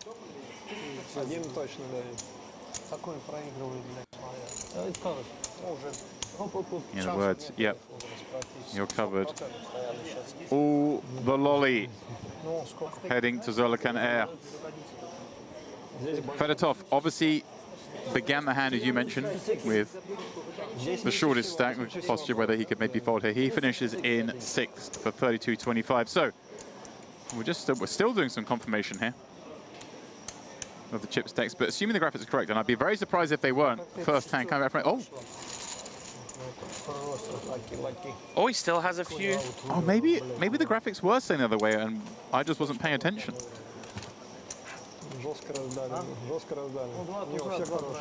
Yeah, I believe Carrion has been left with 62k damp, so 2 big blinds behind. Yeah, I think we must have just been misreading the information on our screen. So not out of it yet, but of course, a lot of work to do. He's going to spin his way back into this one. Massive pot for Zolakhan Air. Yeah, I mean, that is a chip lead now, huh? A big stack, 33 blinds. Yeah, and he really has spun it up. Was down to 10 big blinds around about 45 minutes ago. Found a big double and now finds pretty much the effective treble up. I'm just going back to see what the stacks were when we came out from that break there. And in fact, it was, to start the hand, Generalov and had exactly the same stack. Okay. And then Carrion had 1 blind more. Well, Carrion, with his 2 blinds, has found bad aces again. In fact, with nut hearts in hand on this occasion. Decision on Generalov. Ace 5-3 deuce, double suited. May decide this is enough to go with. Looks to be counting out a click. That looks like 100k. Yep, just trying to ISO this. He does now have the option to fold if he were to see a lot of action behind. 2 raise, 1-1. Yeah, there's 100k. How much? 30, 60, 100. It's okay. The minimum is 90. It's of course a bounty tournament. So a little added nugget of $500 on the head of Carrion. Although, as we mentioned, pay jumps now starting to get fairly large, less incentive to chase and hunt bounties. Round to Antun, he gets out of the way. Generalov does successfully isolate, but he is well behind. Yeah, this is not a great spot, but it's... I don't think it's as bad as the numbers are suggesting here. I think they must have some folded cards scenario again here. I guess obviously you want Carrion not to have a 5, but pretty sure it's better than this in reality. Still though, he's happy to take the shot, try and take us down to 4, pick up a bounty. Ace in the window, well, the deuce 5 now working, but that is it, bar backdoor diamonds as well, of course. Carrion with a chance to spin, get up to 199. Barring 4 on the river, that is what he's going to do. All right, 4 house for each. The cruelty of this game. Chuckles. Yeah, a little wry smile from Generalov. Takes a small hit. Still healthy, 320k in front of him. Carrion. The first step is always the hardest. Back to just under 7 big blinds. Not out of it yet. Especially in this turbo sort of format. Couple more doubles. You'll be in good shape.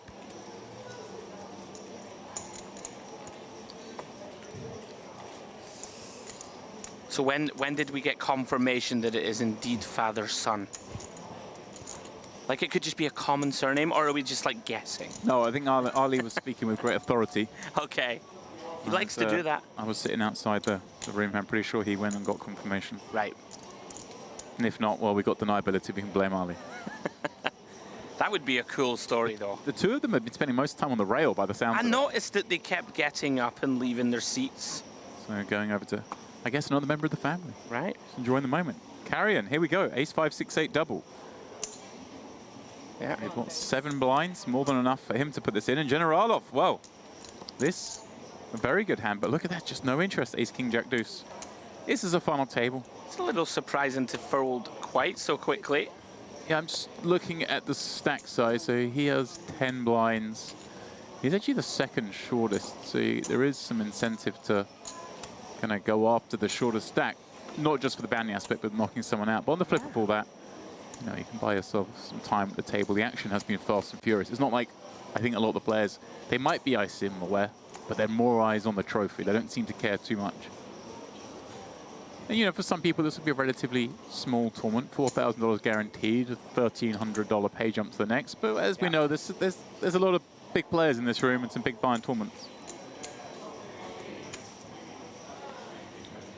Well then, showed patience on the previous hand and wakes up with a really strong one. What a beautiful hand, Dems. Oh, yeah. Ace, King, Queen, Jack, double suited. We like this. We like this a lot. Yeah, round to Antoon, who's been doing a lot of the heavy lifting at this final table. Yeah. We saw him make a big hero call where his opponent treble barrel bluffed, blocking the nut flush, and he made the hero call with just top 2 on a monotone flop flush. No takers for Generalov. I'll be happy with that outcome, I promise you. Another orbit ball at this table.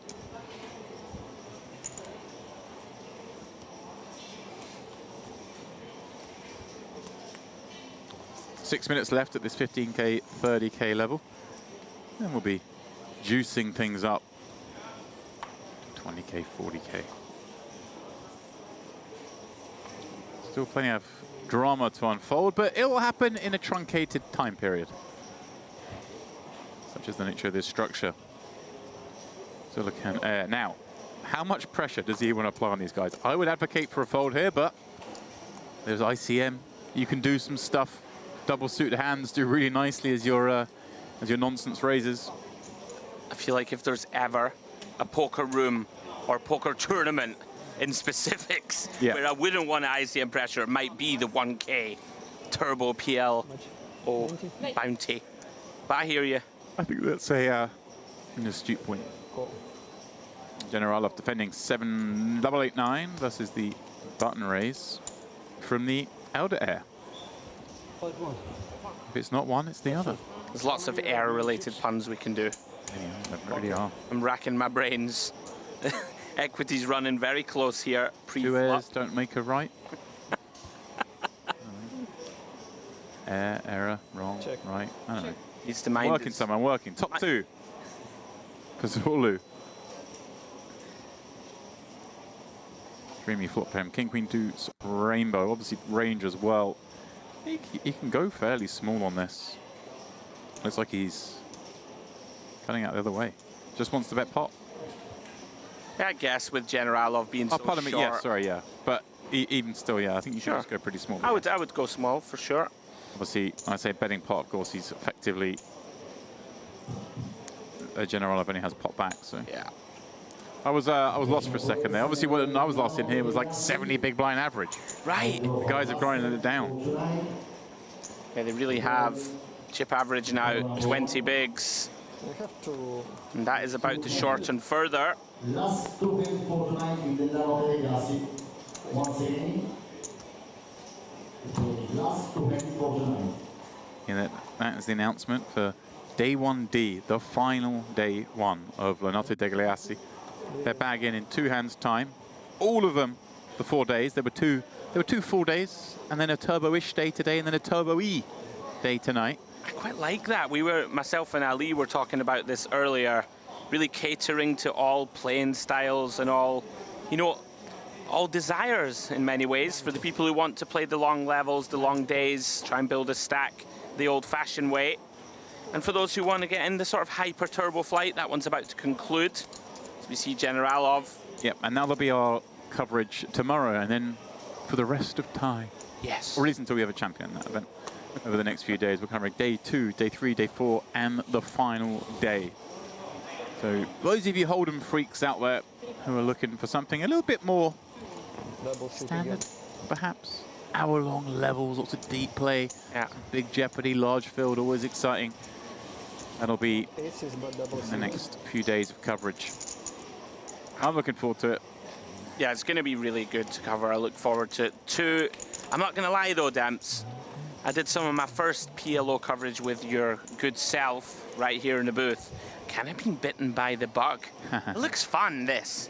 Oh, it's fun. Even, you know, with my diluted skill level at the game, I feel like 17-minute blinds, that could be the great equalizer. I feel like I want to have a go, is what I'm saying. I tell you when it gets really fun is when you're playing with 50% bounties and it's level 1. People are blasting. That's when it's really fun. Yeah. This is fun too. Final table. Zolakant with a suited ace in the small. Big blind is, of course, Antoon, who has, well, slightly fewer chips, but not by a margin. These two kind of just want to play fairly small pots against each other. And two pretty reasonable hands. I say all that, yeah. Antoon actually has a hand that could definitely raise here. And that's what he's going to do. He's actually got like a sort of tickle raise as well, which is kind of curious. I think you just want to be maximizing folds whenever you raise in these spots in this PLO format, especially against the other big stack. You really want to just massage these pots. But he's in position. He's got double suited hand. Things are looking good thus far. They're looking slightly better on the queen high 2-diamond board. We've got a big piece of this. Of course, Zolakant with the gut shot both ways, with the ace jack 8 working. No spade in sight though. Obviously, you can go either way here with Antoon. Betting and getting raised is an absolute disaster. Right. But it also just doesn't really happen that often. Again, these two are the two biggest stacks. You would imagine this is hand done. Yeah. Like Zolakant does, of course, have 2 straight draws. He does, but it's just very tough to proceed. One's not. Doesn't have any diamond blockers. Doesn't even have any heart blockers if it were to come like the king of hearts or 9 of hearts. It's not even that juicy. The spot, there we go, does just let it go. Nicely picked up from Antoon and equalizes those 2 stacks in the process. So let me ask Demps just to dig a slight bit further. If this was Hold'em, and we have the big stack limping into us here, and we have, you know, like the no limit equivalent of this decent hand at PLO, like a king 9 suited that you would knuckle back. Right. Should Antoon be checking back a lot in that spot with king queen 6-5? Like if you raise and get repotted, it's a bit of a disaster.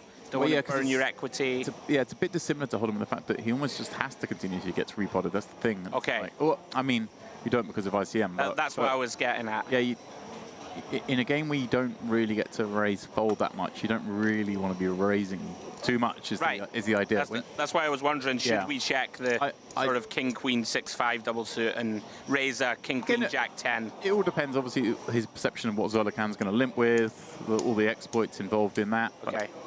Yeah, I think, but I don't hate the raising.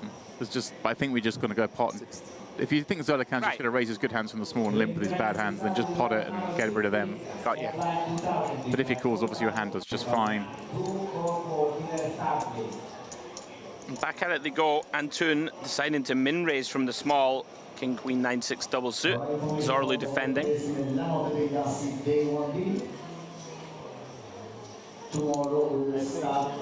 Both players effectively whiffing. Zorlu still best with just a pair of 10s in hand. Quick check, check. Does improve 2 top sets. Yeah, that's an improvement. King of diamonds in hand also. Yeah, 9. Worthy of note. Sort of working towards the straights as well. Interesting if he goes for a bet. Or, yeah, I kind of like small bet here, I think. A pretty nice shutdown from Antoon. Really no positive interactions with this board. It's certainly not positive enough to continue, you would imagine. This is just nice. You get to make a whole bunch of straight draws that have equity against you fold. Yeah. Kind of obviously still realize if somehow they're up against a flush, you also don't stop like smaller sets calling at that size.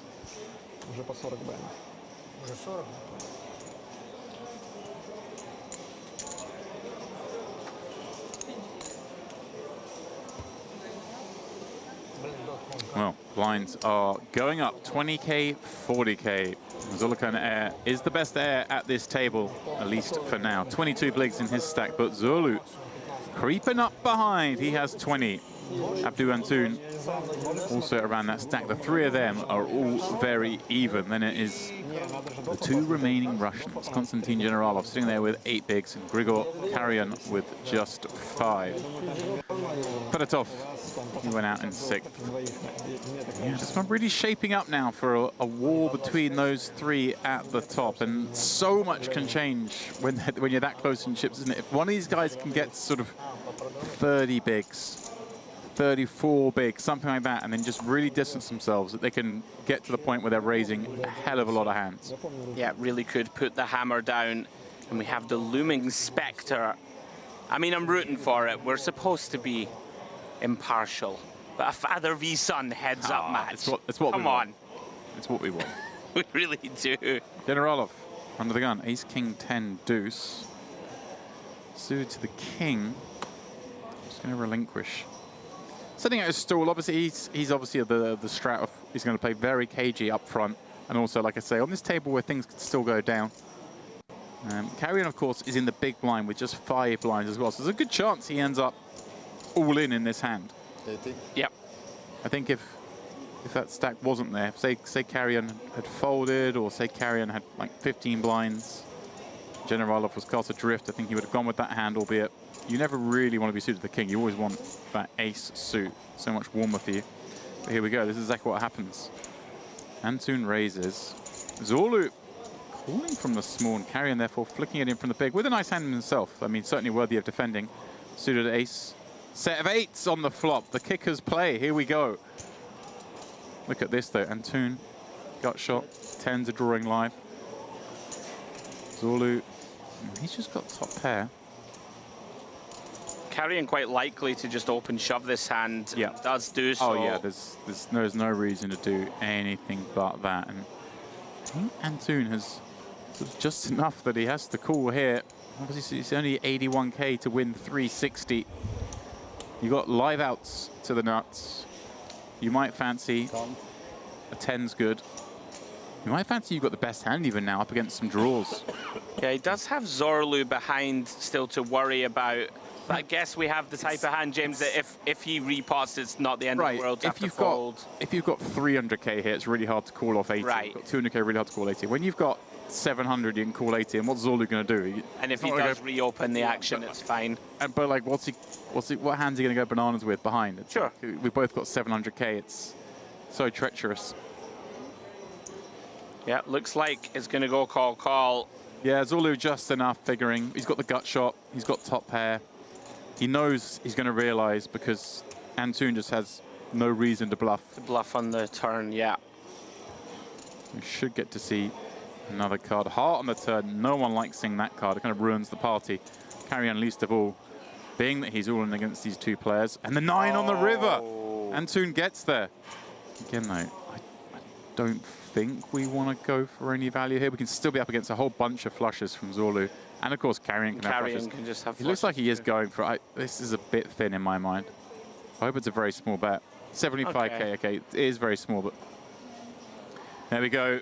Karyan will be eliminated here. River 9 sends him broke. He flopped it good. He would have been pretty worried about that turn. Probably emotionally checked out of the tournament at that point.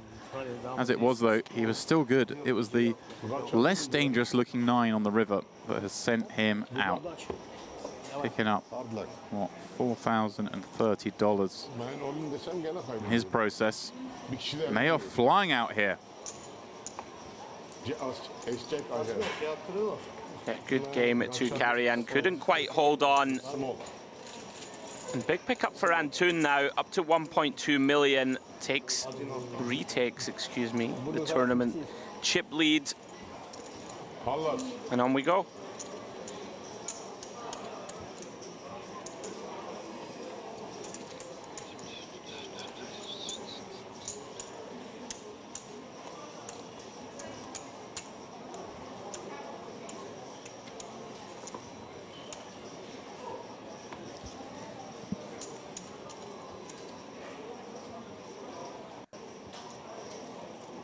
So then, we're down to 4.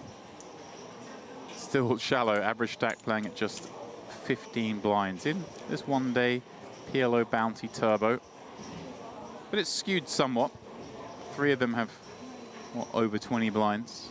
No, 15 blinds for Zorlu. Of course, he lost a few chips in that last altercation. It's Generalov, who was adrift with 8 blinds.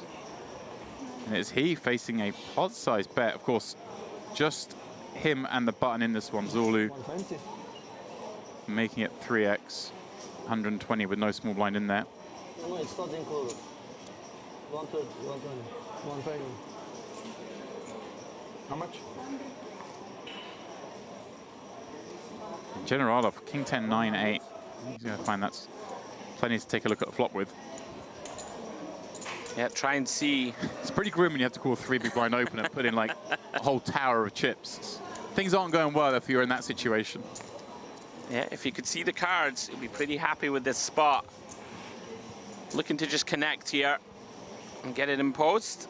Yeah, won't need to find much. This King 10, 9, 8, when it flops something, it's always something pretty decent. Here we go, top pair, gut shot. I wonder if he wants to just go for it or whether he thinks this hand's good enough to check call. I kind of missed how whether that was a jam or... Yeah, I think he open jammed. Either way. He's up against it.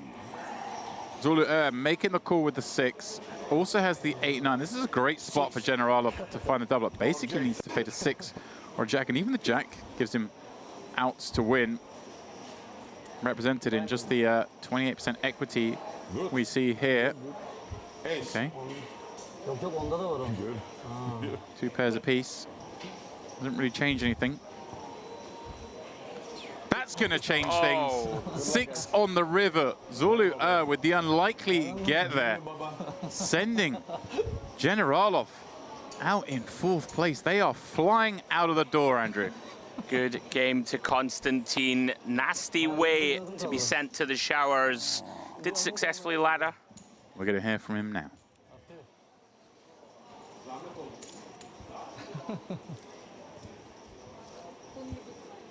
Or perhaps we're not. Okay. Oh, yeah, we see. How did this tournament went for you? I started feeling really funny because too much players play. When registration still opened, it's so crazy game it was. But it's very funny. How is it playing this structure? 17 minutes levels PLO is quite fast.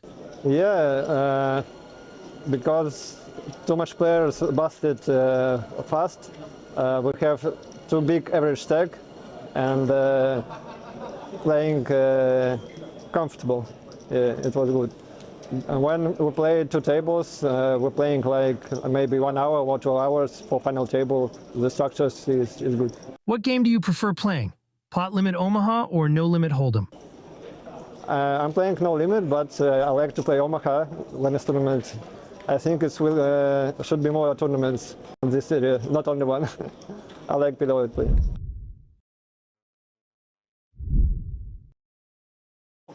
Yes. No. Well, with that in mind, we're also going to have a little chat with our 8th place finisher, Tortorita.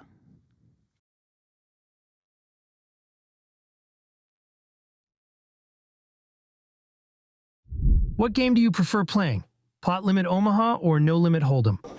I think Pot Limit Omaha, it's a bit more fun and it goes a bit faster. I think No Limit Hold'em requires really a lot of patience and study. How often do you play PLO? Not that often because there are not that many tournaments. But today I was lucky enough because I played the Hold'em. I busted, so I found this event and I could play. How did you find the fast structure? Did you like it? It's quite fast. I think at the beginning some of the levels they are repeating the big blind, so that's nice. But then as you go deeper, it becomes faster and faster. And now even at the final table, average was like below 20 big blinds, so it's quite fast. Did you make any significant mistakes? Are you happy overall with your play? No, I think I'm happy overall. Last hand I busted with a bluff, but I think it was the correct play. So in the end, it is what it is.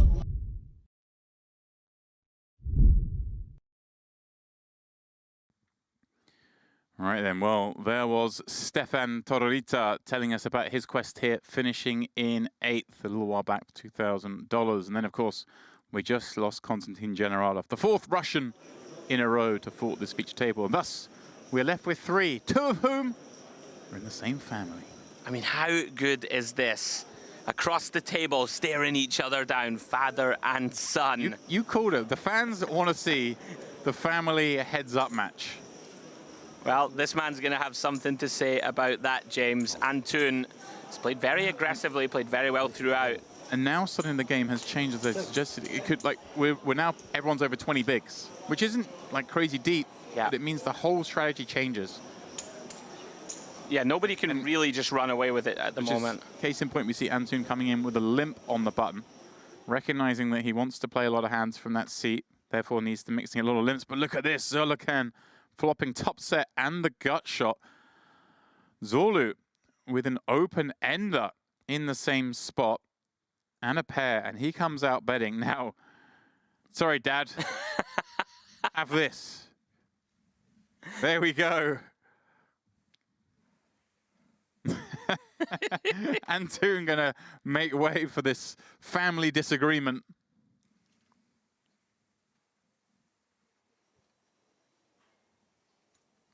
So many potential jokes here. Yeah, I mean, this should... Is Dad going to take away his pocket money? This should be, obviously, the end of this encounter. Send him to the naughty step. Yeah, nothing for Antun to do here, of course. Although it is taking his time. Yeah. I think he's just letting them get the pot actually figured out. I think he's not actually posturing or thinking about playing this hand. I think there seems to be a disagreement on how much pot is at this point. Okay. It's late. It is.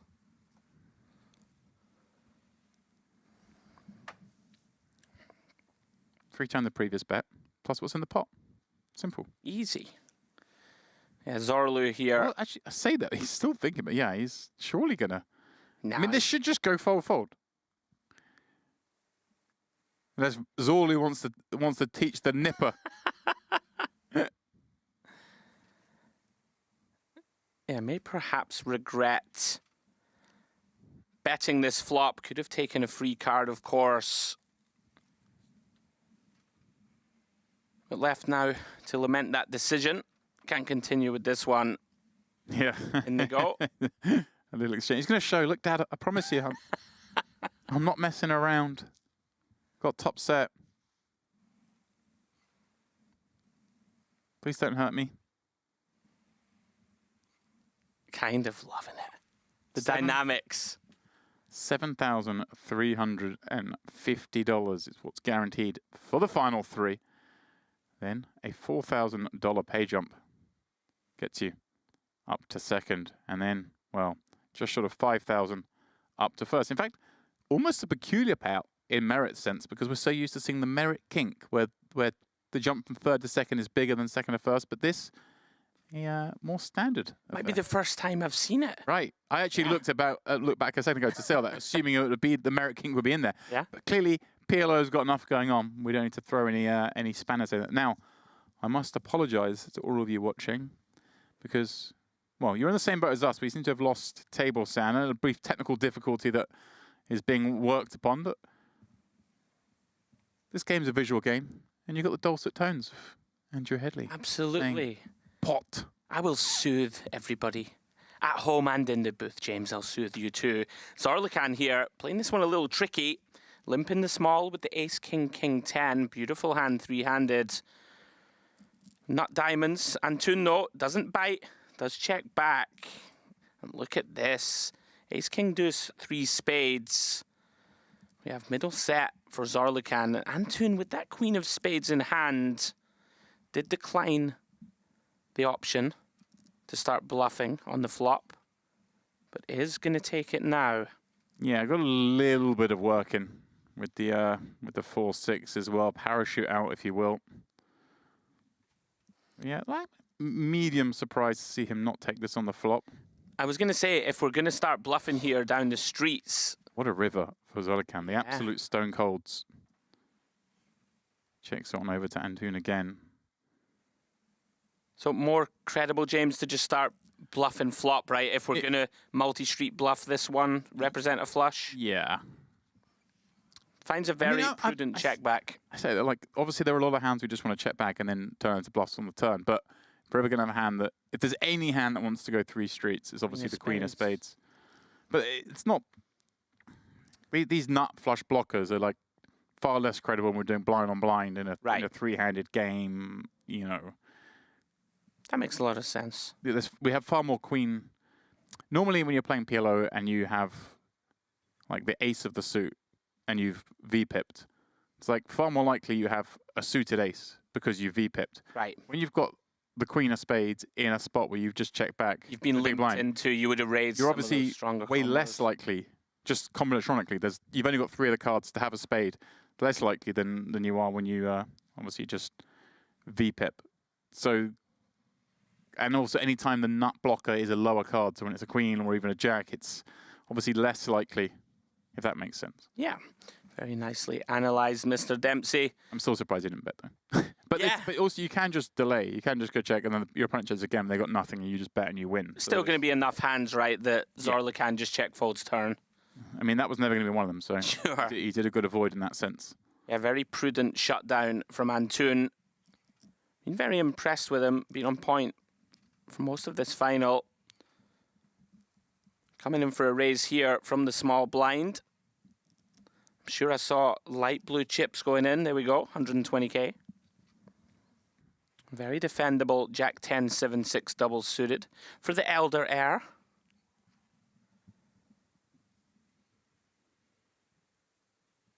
Yeah, double suited hand, blind on blind, in position.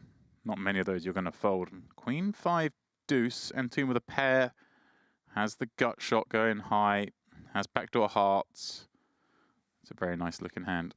He does just bet it. Gets it done. Goes full pot. Yeah, I think this is kind of one of those hands you're basically willing to go with. Sure. Getting shallow. Yeah. Like if you're up against even top 2, it's like, well, I've got the ace, I've got the gut shot, I've got the backdoor draws. If you're up against any kind of draw, you're in good shape. Max pressure against the heirs. Stacks now level between Antun and the younger. The elder down to just 13 blinds. As he kicks this hand off in the small, but it will be Antun with the option. 9-8-6-4 on the button. Not a great looking hand.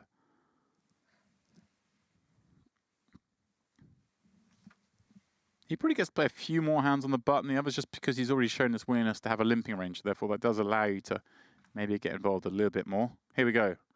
Father and son, 3, 4, 5, 7 limping in.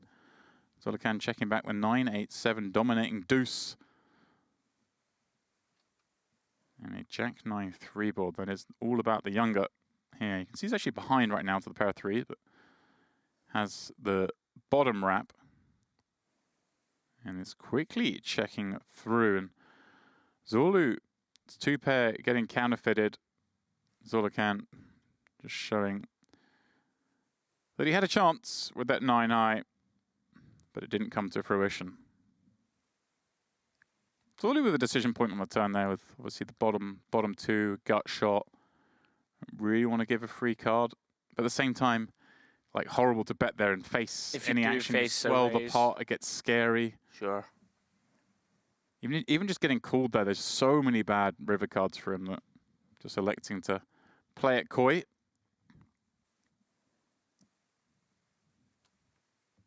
Yeah, a timely boost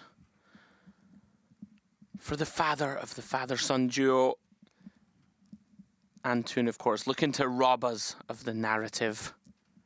Been very impressed with him. He's played a very solid, strong game at this final. The heirs are going to have their work cut out to dislodge him from this trio.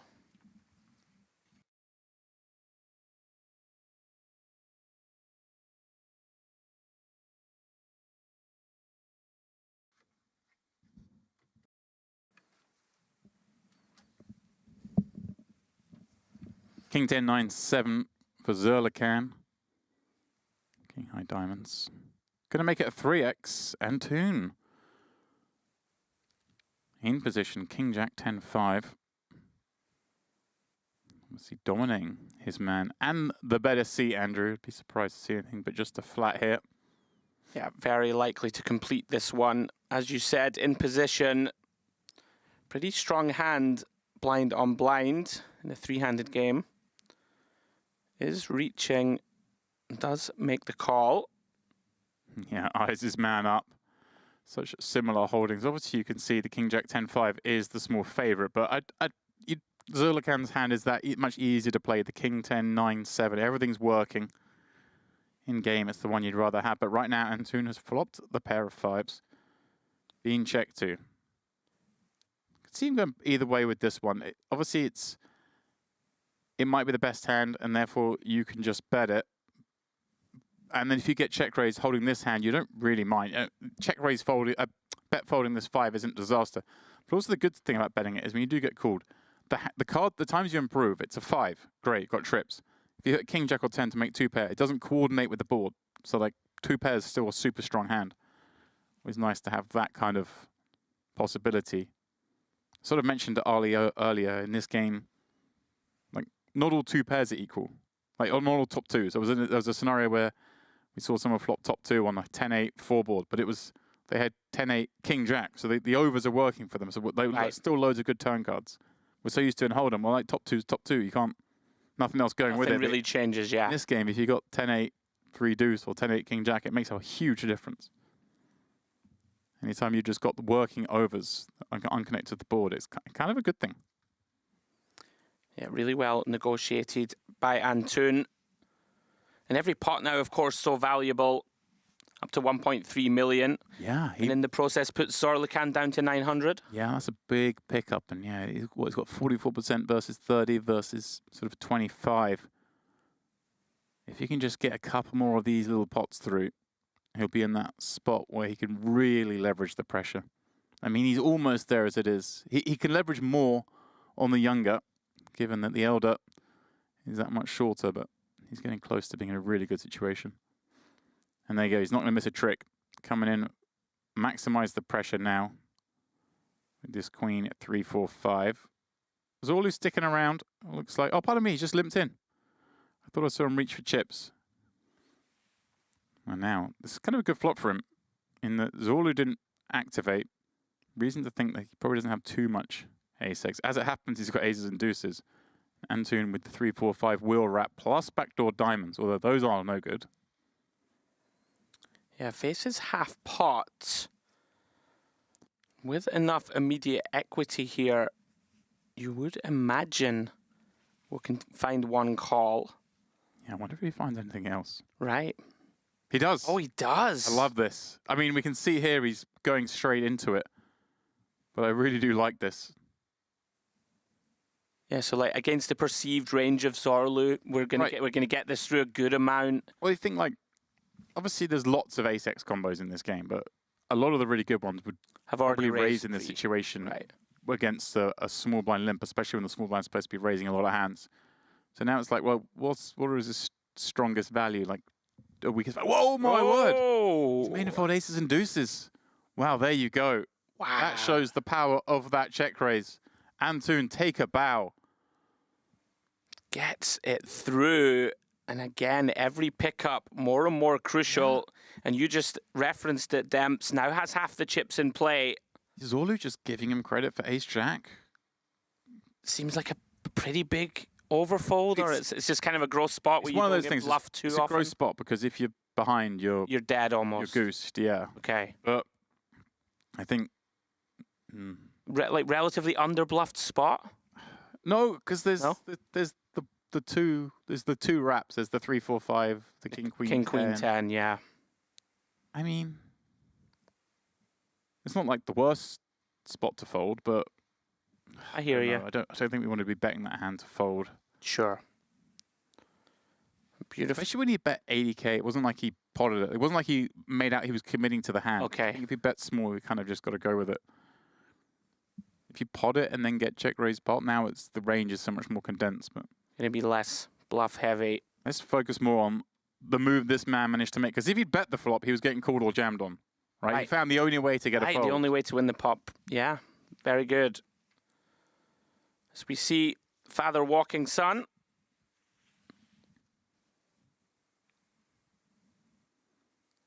And we go on, three-handed.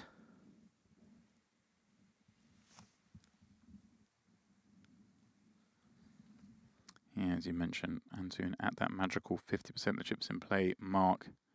The family with the rest. But it is a non-even distribution. Zulu down to 11 blinds. And it comes around fast. Big blind ante and PLO. It's costing 2.5 blinds every 3 hands. He hasn't got long to find something and get it going. King, Queen, Jack 7. Is this going to be enough? I still think he's got rooms for limps and stuff here. That's what I'd like to see here, I think. I think we've seen this a lot today from when I was watching the file table out of the booth, that spots where players maybe could have a limping range, they just don't seem to have it in this tournament. Okay. I think Antoon's shown he does, but most players have just decided to take their spots and go for it. Yeah, draw the line in the sand and click the pot button. Interesting spot now for Antoon. This isn't like the worst hand, and you kind of... The problem is you see flops sometimes, and you see his equities there's 46%, but a lot of the time he's just going to end up folding the best hand with the 2 9s. You don't really know when you're good. If this was a lot deeper, it's a lot more palatable, but it's still obviously completely playable. I'd be surprised if he did anything but play it. Yeah. But it's not as easy as, say, 9s would be in Hold'em, for example. Connectivity to 7-5 though, that's always nice. Some broad coverage. Again, if you have just joined us, apologies for the sound issues. They will be resolved as soon as possible. For now, though, you get the heavy breathing of myself, James Dempsey, and Andrew Headley. And wow, what a setup flop we got here. King, Queen, Jack, the overwrap versus Antoon's flopped set. Now, just a question for Antoon of whether he wants to just bet it himself. I love this check. I like it. Oh, and he's showing the bounty chip. Well, he's going to be willing to commit, and he's going to show you middle set. It's a little unlucky, Zolu. Pardon me, that Antoon's actually up against this hand. Yeah, it's going to have to dodge a lot of equity. I don't know what he's asking. It's like you are the man who put the bounty chip in. How much is it? Yeah, and like I say, it's taken a while, but Antoon's going to be sick to see this hand. He's thinking he's got his man probably not. You're really never dead in PLO, but you're hoping maybe just one pair, maybe some backdoor draw, maybe a gut shot, even an open ender. But the King, Queen, Jack. You see all the outs at the top of the screen there. Only one of them has been folded. A near flip for a set in this setup board. 7 on the turn. What do you reckon Zerdekan's rooting for? Do you think, Dad, I want you to double up, or I want to get myself heads up? He wants him out for sure. Deuce of clubs. He's screaming it over and over. So many outs here for... Well, that's for Antoon. That's the outs the wrong way around. There we go. One of those wrong way around outs falls down. Antoon's set of 9s managed to win what was effectively a flip, sending Zolu Air out in 3rd place. $7,530. He's leaving the table behind, and with it his son, to do battle. It's a hell of a battle he's going to have on his hands, as Antoon has a big lead going to this heads-up match. It looks like around about 70-30 in terms of chips in play. 40 bigs plays a little under 20. Yeah, great run for Zorlu. Not much to be done. Got short. Got it in with a big draw. Couldn't get there. Antoon dispatches of the father. Now he's going to go after the son. Do you think he'll stay on the rail? Support him? Or he's just like, nah, I'm off to bed. I'm off for a nightcap, lad. Like, Very best of luck. I saw you celebrate that brick on the river. Locked you up the extra $4,000. Don't worry. I'll never forget. I think we missed a trick there. We needed a camera on Zorlukan to just get the micro expressions. Little fist pump under the table. Yeah, I think I'm going to throw something out here. Okay. I think we could do with a cutter up in this tournament at some point. I know, right? It's kind of nice, though. It's like old school. There are mountains of chips. Look at this. There are mountains of chips, and there are 60 blinds in play. You remember what it was like, Demps. That was your heyday, the Towers of Chips. The Towers of Chips. The pre-single pair ante days. Come on, you do miss it. Towers. There's nothing worse than when you've got chunks and you go for dinner and you're like swaggering out of the building and you come back and they've just changed it for a little nub. I'm just getting on. It's easier. It's more. Do you think? Less work for me to manage. What happened to you, man? Changed. I like the Towers. It makes me feel like I'm doing something exciting. It always looked great, and it was fun to be sitting there with a mountain of chips, but my word, wasn't it a slower game? I mean, I've never had one of those ones that you see on the old coverage that's ridiculous. You can't get your arms and you around can't get your arms round. But like this stack here in front of Antoon, I'm loving that. I've had some... Have you really had some of the... Oh, like brilliant. Pyramids on pyramids. Right, enough of our nostalgia. Antoon, beautiful looking Jack 10, 9, 7 double suited. Heads up. Yeah, obviously a different proposition now. We're heads up. Less need to play a limp strategy. Still, of course, can. But these kind of hands, it's, you know, this hand specifically, like a double suited hand. If you get 3-bet, whatever, let's go. Sure. Let's see a flop.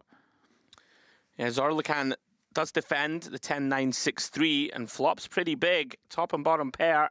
Yeah, Antoon with a little bit of this as well. But look at this. Zorlukan just leading out full pot. And it's kind of the ugly scenario for Antoon. There aren't many flops he doesn't get to continue on. Certainly not many unpaired flops. You know, you could try find me 3 cards on the deck that this hand doesn't want to continue on. It always wants to always connects in some way. But this is the thinnest it ever connects. Just a gut shot, and he faces just the lead out. Somehow he's going, wait, I don't get to carry on with this hand. Yeah. One backdoor flush draw, of course, but not going to be enough, you would posit. Oh.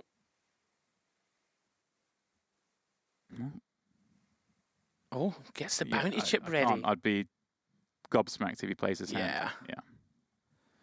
Maybe just showing Zorlukan, I've got one of these all-in chips. I've got your dad's chip here. Do you want to go the same way he went, son? Oh, dear. Mine's going up. Oh, in shorter levels. 30k, 60k. Yeah, we shave a little bit off the levels once you get heads up here at Merit. Obviously, there's not a lot we can take off 17 minutes. Right. There we go. 33 plays 17. 2-1 chip lead for Antoon with Zorlukan. Just nicking a few chips there to get this heads up match underway. Look at that. Antoon has done the damage on this final table. Right. Knocking out 8th, knocking out 7th, knocking out 5th, and knocking out 3rd. Zorlu himself knocking out Generalov in 4th. And the old man dusted off Fedotov in 6th. In fact, it's basically been all about them. The top 3 doing all the heavy lifting here. Todorita, of course, knocking out our 9th place finisher.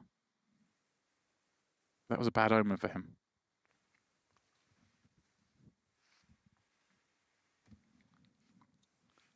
Yeah, Todorita was dispatched by Antoon in a fabulous hand early at the FT, where Antoon found the treble barrel hero call off with top 2. Not look back. Yeah, he's played really, really well. Looking to close. So we see now Zorlukan. Queen 9, 8, 5. Clubs working. We are getting shallow. 16 bigs back. Yeah, looks like he's just looking to play some big pots.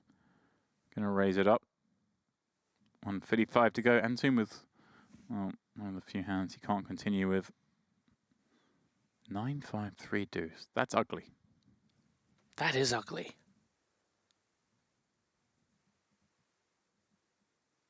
Things can swing quick here, though, right? Of course. Oh, one double up for air. He's going to take the chip lead. Yeah. I mean, it's 2-1. Yeah. Switch the stacks, and Zoltan can be the champion in 2 hands' time. Right.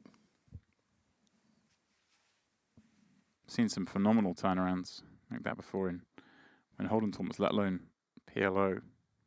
Oh, a little exposed card there. Someone told me a tournament recently where they were 4 or 5-1 down and they won the tournament in 4 hands or something crazy like that. 4 back-to-back. In fact, it was actually the dream. I tell you, it was Ben Collins when he won the Salute to Warriors event this summer at the World Series. Yes. And it might have even been more absurd than that. He might have been 6-1 down and won it in 4 or 5 hands.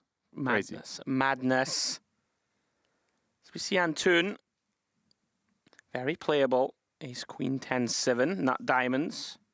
It's like he's declared a bet, which one must assume. Oh, hello. Oh, hello. Hello. This is certainly enough for Zoltan to repot. And it looks like, is that what he's doing? Yeah. Yeah, he is. He's found enough to run it.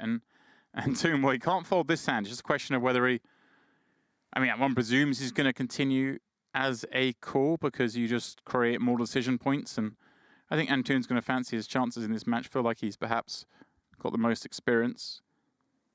Not that there are many flops you could ever fold anyway, but sure, you still, I think, always want to call here. There we go. He does.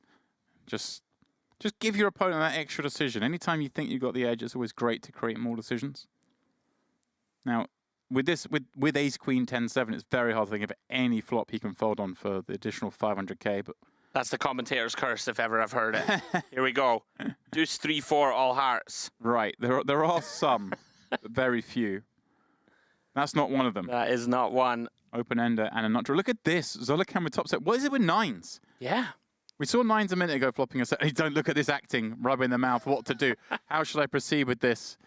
Moves it in. Antoon, of course, going to call this 6 or jack, both working towards the nuts. Of course, never wild calling straight draws with 2 clubs on board, but we are playing heads up and it's only half pot. What? He's actually taking some time over this. I'm very surprised. Is he just... Can't fold this one. This is weird that he's taking this long. Maybe just making sure, getting the count. Yeah, that's fair. I wonder if he's just just fallen in love with the Ace Queen 10 portion of the hand, doesn't realize he's actually got the sort of the double draw. I wonder. I feel like you just referenced this need for a color up. Right, maybe that's it. He's looking over here, and it's like, you're right. I'm not entirely sure if that's 500k or 900. You're completely correct, Andrew. That's exactly what the situation is. He doesn't even know, I think, at this point, who's got the chip lead, probably because there's so many chips, physical chips in play. That actually really is a good point from you. You know, this would be so much easier for him to get the visual quick count in mind if we'd had a color up. Can't imagine he's going to lay this one down, though, once he gets the information. Once he realizes the situation. I mean, if he saw the hand he's in. Oh. Yeah, there it goes. Here we go, then. Antoon with a shot to take this one down. Zoltan won't be pleased to see that actually his opponent is drawing live, just like against the old man. Can the set of 9s hold once again? Will Zoltan take the lead? As we said, all it takes is one double up and the stacks switch around. He's 73% to do so. Only a jack or 6 stand in his way. Non-pairing board.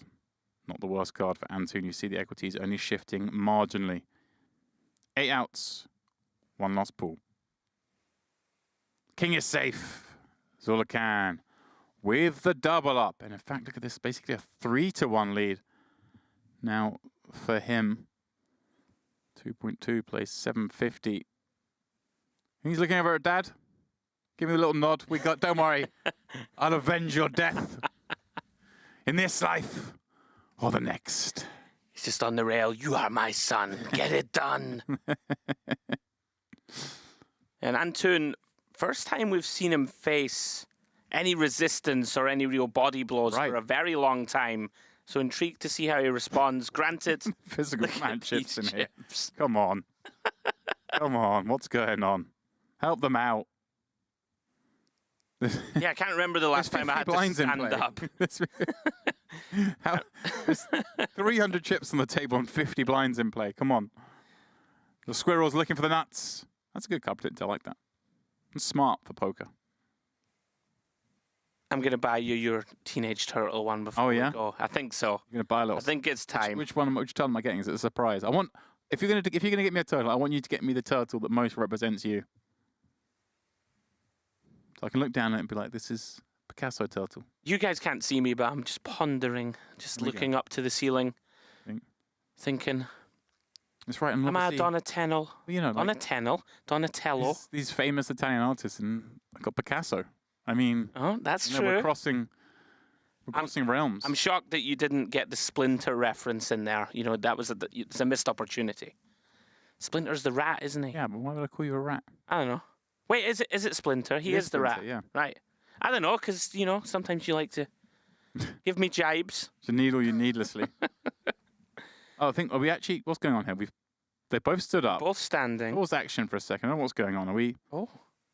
Someone's come over. I think, are they asking to colour up chips? Oh. I think. He thinks he paid too many, potentially. Oh. I think.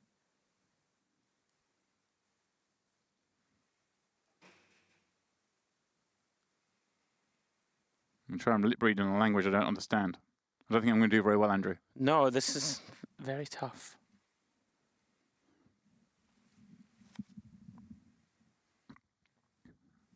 Or maybe a slight deal discussion.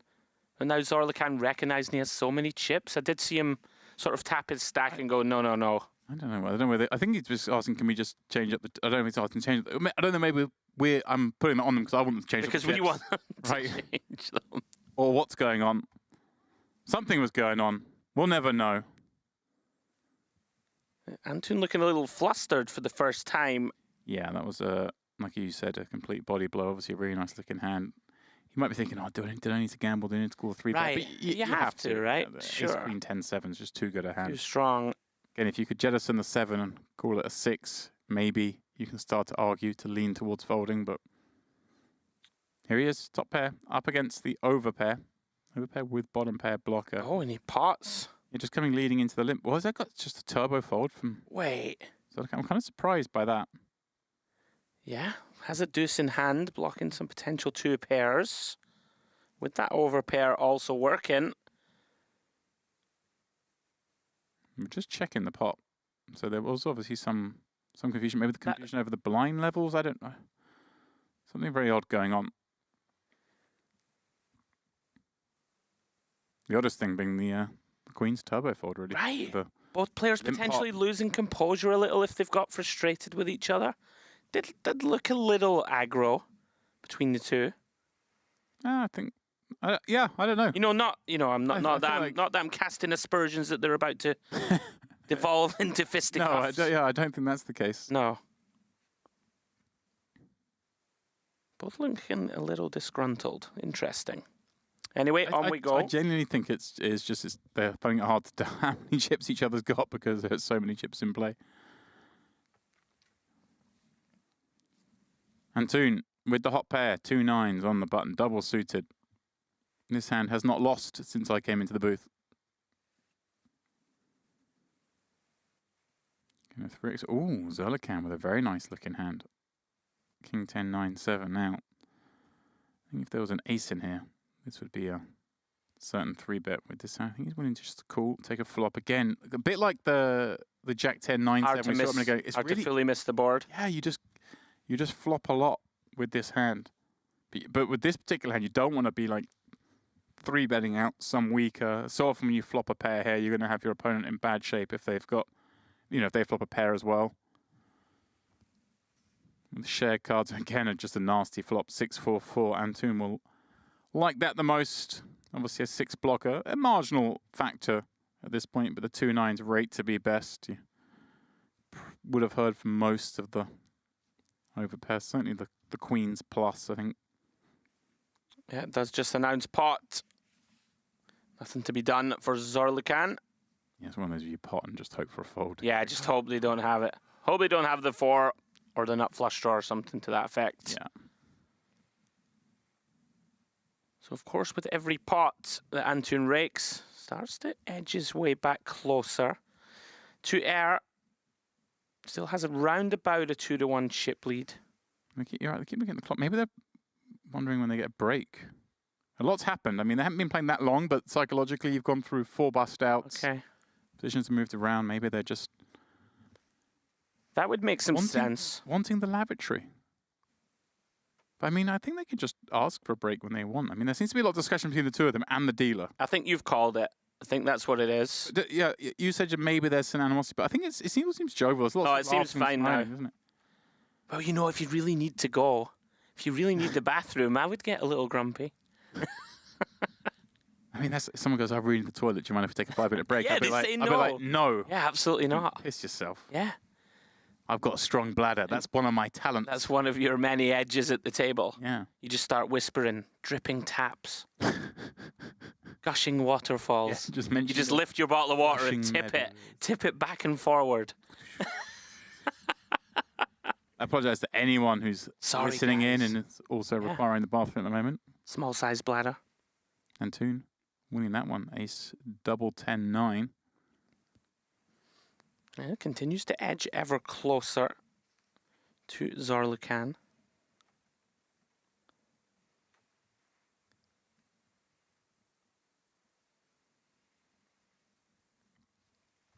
Yep, 31 bigs, plays 18. So he's, well, after that double up was about 3-1 down, has edged back to 2-1 down, but it's such tiny margins at this point with so few blinds in play. In fact, blinds have gone up. 40K, 80K. The price of poker now becoming prohibitively expensive. 200K in the middle. Every hand. Antoon, Queen 9-4-3. Not the greatest looking holdings. Yeah, I wonder if we we are might see one shallow. of his limps here. Yeah, big blind ante, of course. It's really hard to ever fold. Got to fight for everyone, right? Yeah. See, in a no ante game, you're going to have some folds from the button. But I mean, in Hold'em, we see you barely ever fold from the button with a big blind ante. And it's more so in this. In fact, look at the Antoon still coming in. Oh, he has limped in. Yeah. I apologize. I said 40-80. We're going to 40-80, but they're obviously still at 30-60 here, are they? Oh, no, it looks like they got 80K out there. Yeah, it is, yeah. Just graphics are perhaps one hand behind. Zarlukan canning out a raise. Got it slightly wrong in his mind for how much he wants to make it. 240 is the number, my friend. 240. There we go. And yeah, Antoon, I mean, can't carry on with this hand, I don't think.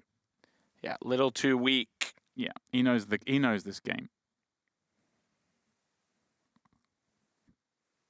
Kind of frustrated, thinking if I just been pounced upon because finally limp one. And I'll give you a clue, Andrew. Whenever you're playing a game and someone does that with their cards, they fold.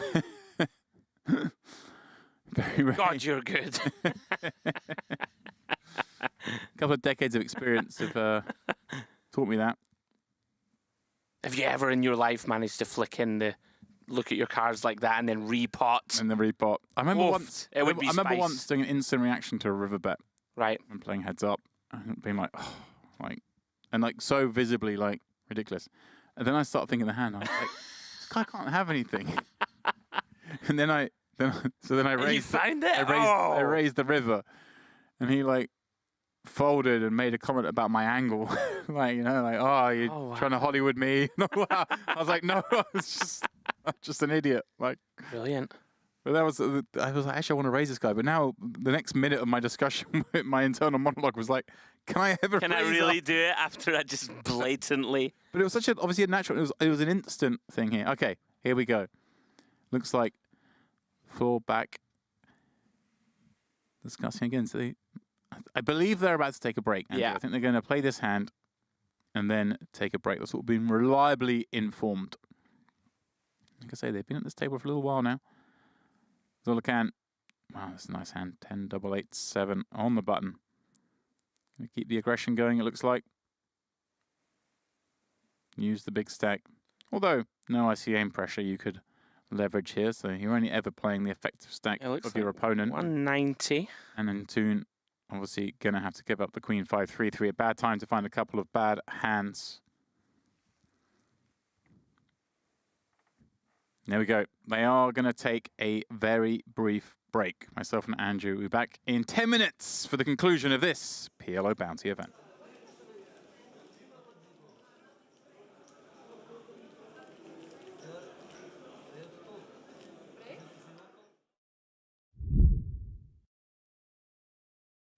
There we go. And yeah, I think it's important to do it at events and venues where I always think someone like Merit. If I've won a package to come to Merit, say, yeah, and I just brick everything, don't cash anything, I'm still gonna have a great time. Yeah, exactly. It's venues like that you can do this at. Obviously, like I say, some places you just kind of want to get the poker done and dusted. Oh, here we go. Oh my word. This could be a big one here, James. And if it was to go Sahafi's way, that journey from short stack cockroach to actually being in with a real chance of winning this one, my goodness me, I can't really see a way this doesn't get in, to be honest. This just feels like it has to. Zagarin is just going to 3-bet this combination. And Sahafi doesn't really have a hand that wants to do anything but 4-bet. Surely. There we go. A chunk thrown in. It looked like a call at first, but the right hand came to the rescue. And that's a big sizing, so there's a lot in there. Even more reason to just send it with 10s. Yeah, 4x. And just 10s is a combo that just doesn't ever want to flat here, isn't it? It's just it's the hand that jams. Absolutely. And wow, how excited is Capiello going to be to watch this one? Yeah, dreamy for him. He gets to potentially ladder here, and it's the big ladder we talked about. The big ladder. The $42,000 or $41,400 if we're going to be correct about things. And we should be. Oh, he has found the non. Oh, wow. He has found the flat.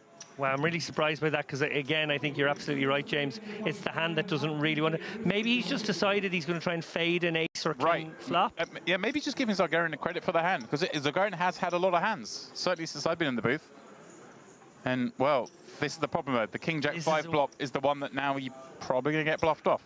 Yeah, this is a really problem spot now. He does have the 10 of hearts in hand. I don't know if that makes him sticky to a, 20%. Oh, wow, look at this. Zagarin just dropping the hammer. Would you do this with ace-king? I don't think you would. What's going on? I don't really understand this bet. I don't understand it, but at this point now I've got...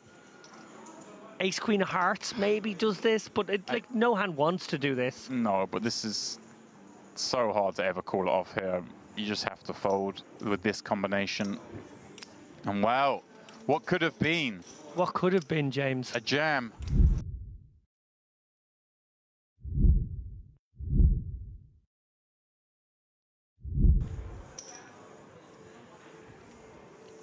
There are 180 blinds in play, but we're playing, what, 27?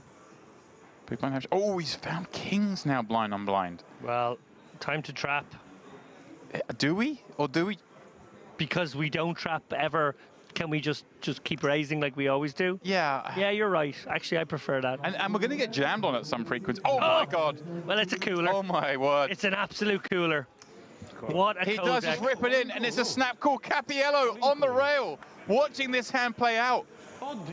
Is he about to ladder $40,000? Kappa Kappa Asadona. That's about all the Italian I knew. And all you need to know in this situation, absolutely horrendous cold deck for Sahafi. The man who'd lathered up to this situation where it looked like he was certain to get into the heads-up encounter has been dealt into a situation that could not be avoided. And a 9-7-6 board makes third place all that more likely. Sahafi needs help. Capiello, Zagarin hoping he doesn't find it, and the king ends it. That's it. Wow, what a weird game this cruel game of poker can sometimes be. Sahafi had 2.6 million when the FT began. He was our shortest stack. He nerdled his way up the ladder, each rung seeming like a result in and of itself. But then suddenly the spin began.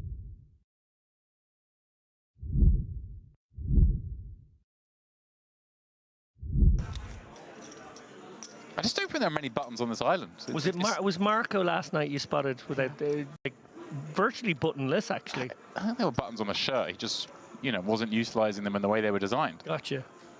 Marco, of course, operator of the Imperium in Milan. Oh, here we go. Cappiello on the putt. This could be it. Oh, probably isn't. 9-7 won't look pretty enough. Little does he know he's dominating. Yeah. Although, hey, maybe what's going to... Wow! He just has a sixth sense today. How was he called with 9-7, and how is 9-7 dominating? That is poonage right there. I mean, Cappiello can only laugh at the situation here. How has he called me with 9-7, and how does he have me dominated? You're scrunching your face. I mean, Zargarin just taking a shot, wants to get it done. Yeah, maybe. Maybe thinking the first one's a freebie. Courtesy double up. If he gives this to Cappiello, it's not good. Obviously, he's actually found himself in an amazing spot, dominating him with 70% now. This could very well be it, guys. Buckle up. Here we go. See, all my friends, they're sleeping. Fuck them. No rail for Zargarin. I love that. We hear Cappiello's rail. The Italians here in force as we see a king-queen jack board. Oh. Some chop possibilities. Not a lot though, are there really? That's a double pair up situation. It's a very bad flop. Maybe yeah. That door closes now. Yeah. 10 make me the 5 makes a chop, right? And then just the 7 is a chop as well. There we go. And 8 would win it for Cappiello. But Zargarin, 88% to finish it here on the first all-in of heads-up play. 5 for a chop. And the deuce, 9 high, wins this one, David. Somewhat of a fitting hand to this final table. Extraordinary final table, it's got to be said. Cappiello, you know, let's take a moment to give some respect to that man. He oozes class. He's a player who is putting together an impressive resume, must be said, in this room and beyond. He's had a tough seat at this particular final table, out of position to the one guy who covered him, you know, that probably meant for a somewhat restrained performance. On the other hand, Zargarin, wily, tricky, relentless. Yes, he probably had the best hands, more than his fair share of good hands, certainly, but nonetheless played them with aggression and a hint of unorthodoxy. Hang on a second, how fancy is this? We got fireworks going off. We got Dinesh on the big screen. He's admiring the situation. This is top level stuff.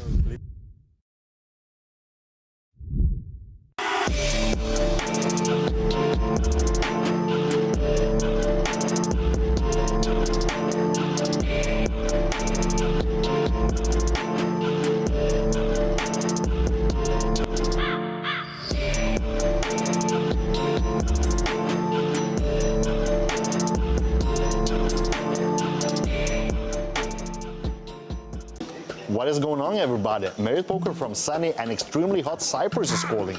It's time to introduce the glamorous Dolce Vita concept. This festival is organized in collaboration with Imperium events from Milano, Italy. Even the main event is called La Notte degli Assi. We expect more than 200 Italians to participate in the Dolce Vita Poker series. Pizza. Yeah. How to say in Italian, Dolce Vita is my love. Dolce Vita è il mio amore. No. Dolce Vita è il mio amore. Dolce Vita, mi amore. Dolce Vita, mi amore. Dolce Vita, mi amore. Dolce Vita, mi amore. It's lovely. It's an excellent idea. I just came from Vegas, and I'm very happy to be here. Dolce Vita is being happy with yourself. I like the beautiful ladies. I see dealing cards. The atmosphere, the people, it's good energy here. I hope the pasta to be as good as in Italy. Dila's outfit is perfect, matches with the concept. The whole vibe is lovely.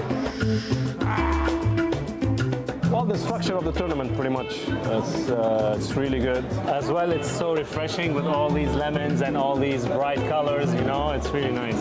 Our partners for this festival are Ojel events from Lebanon, as well as the Bahamas Poker Tour and IPO Master. This time we offer more affordable buy-ins, but still huge guarantees. It will be fun, I promise you.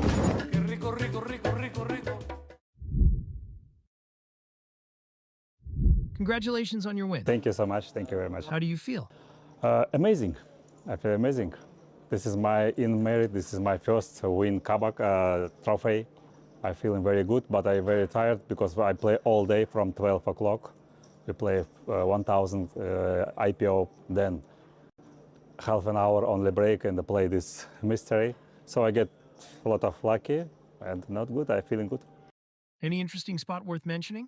Ace King versus Kings. I win like, only 3 outs, yeah. That's it. And the last hand, 7-8, Jack 9, flop Jack 8, Jack 7, turn 8, and that's it, finish. I get lucky. What do you like about mystery bounty tournaments? How do you prepare? First day I busted about around 12, so I tried the second day, play very careful and go to the day 2 in the money. So just waiting my hands and my...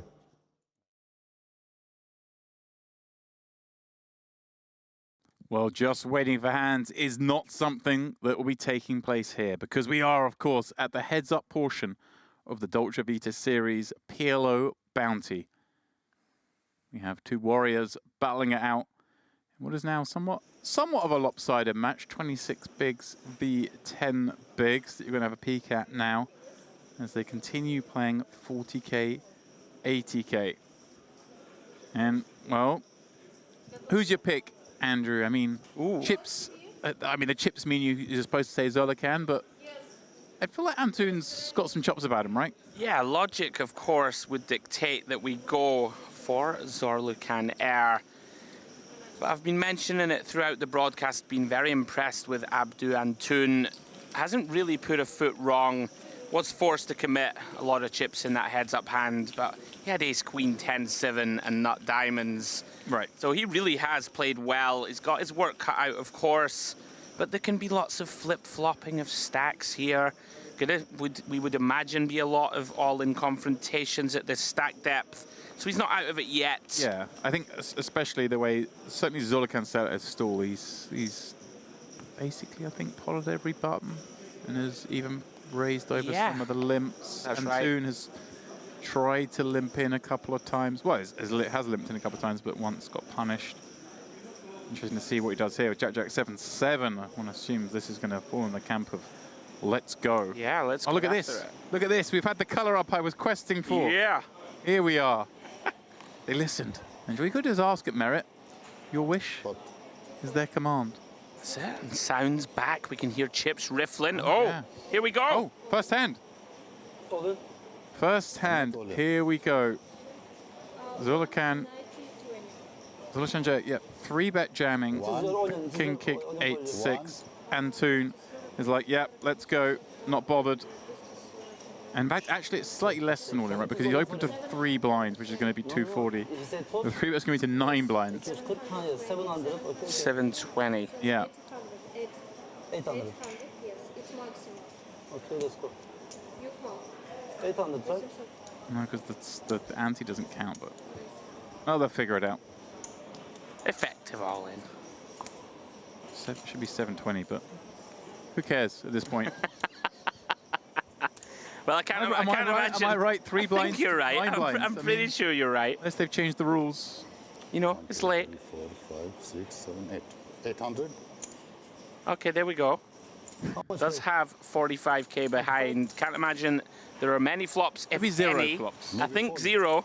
0 is the number of flops that Antoon will fold on. Wait. Can I blind to them? Zolakhan wants to get this over with. Oh, set for Antoon. But the straight draw for Zolakhan, king, a 9 or a 4. Antoon's lucky back. He's going, really? Is this a slow roll? Oh my God, he's slow rolling. Let's watch the face here. He's not going to believe it. Let's watch the face. Wow, kings. Oh, he is. Kings not good. Oh, salty. I thought he was going to show the jacks. I told you there was some needle. It really is. That's nasty. Gave it the tank. King's no good. Zolkan still with plenty of equity. As I say, king 9 or 4 will do it. Wow. Well, now only a king remains as Antun improves to sticks full of 5s.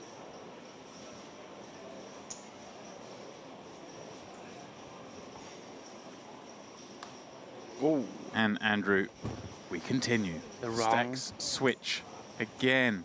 Yeah, the wrong kind of paint. A lot more like level than switch, you know, like 1.2v 1.8 now, 3-2 scenario, the closest it's been. The squirrel finds the nuts. And turn. That was a spicy little bit of naughty. needle. That was a little naughty, that one. I knew I could. I was reading the Turkish lips going, there's needle involved here, James. You know when there's... I know it. Is it good natured? It's kind of hard to tell. I love it. Just a moment for a bit of the chips, please. See, this is what happens, Stamps, when you deny a man the opportunity to go to the bathroom.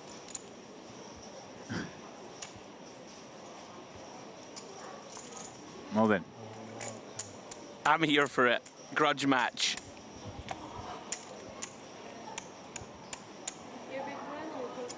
Dearie me. That was quite something.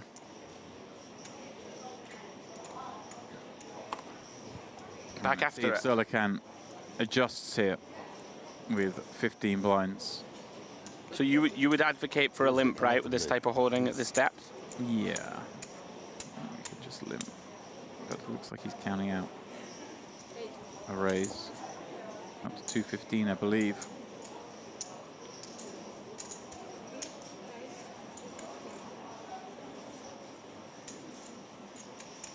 And again, just finds garbage when facing these opens. How much? Has actually been gifted a lot of bad starting hands in this match. Obviously got very fortunate there. Yeah, very unattractive Queen 9-4-3, especially with 3 diamonds in hand.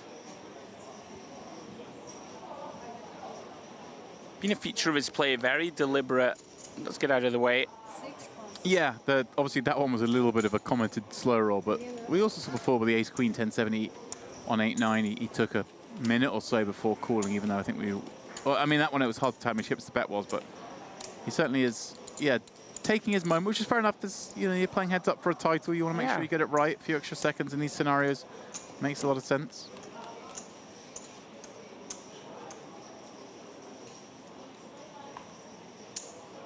And we have almost an even heads up now. 1.4 plays 1.6. Yeah, we'll call that even. That's close enough. That is even. Line's about to go up also. Oh, yeah. Antun, King, Queen, 7-5. Here we go. With a suit. It's a nice looking hand. Now, let's see. I think you'll find he comes in with a limp. But let's see. Yeah, he has shown, dare I say, a little more subtlety. Yeah.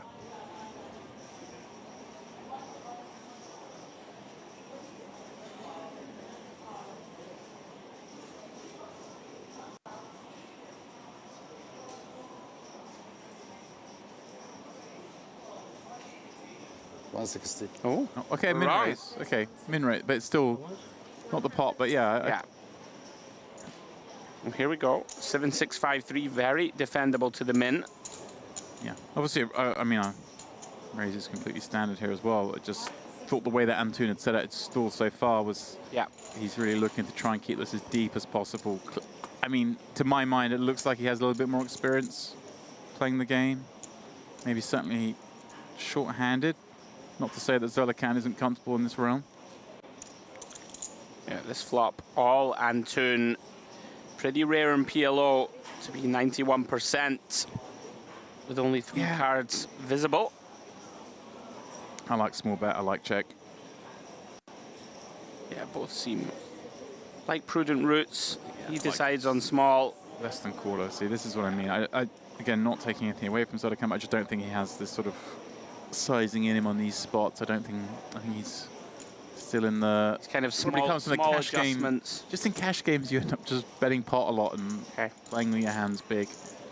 I think there are so few PLO tournaments around that, you know, the experience is probably limited in that sense. And even more notably, right, there's going to be very few spots where you're playing 15 big blinds deep. Heads up, right? I mean, it's going to be tricky, right? It's going to be some subtle nuances in there that perhaps you haven't been exposed to before. Yeah, that's true for anyone. I mean, most people at PLO come from the cash background, myself included, and I'm not going to lie, I'll be, if I'm sitting here in this situation, like you say, playing 15 bigs, I'll have to be thinking the whole time about adjustments and stuff. Yeah. It's just not, you know, play some PLO tournaments, but very rare, and then very rarely do you ever get heads up in any tournament you play, so PLO heads up tournament experience, especially with the big blind ante, is negligible. Well then, as you mentioned, blinds are about to go up. They have gone up now, 5,100.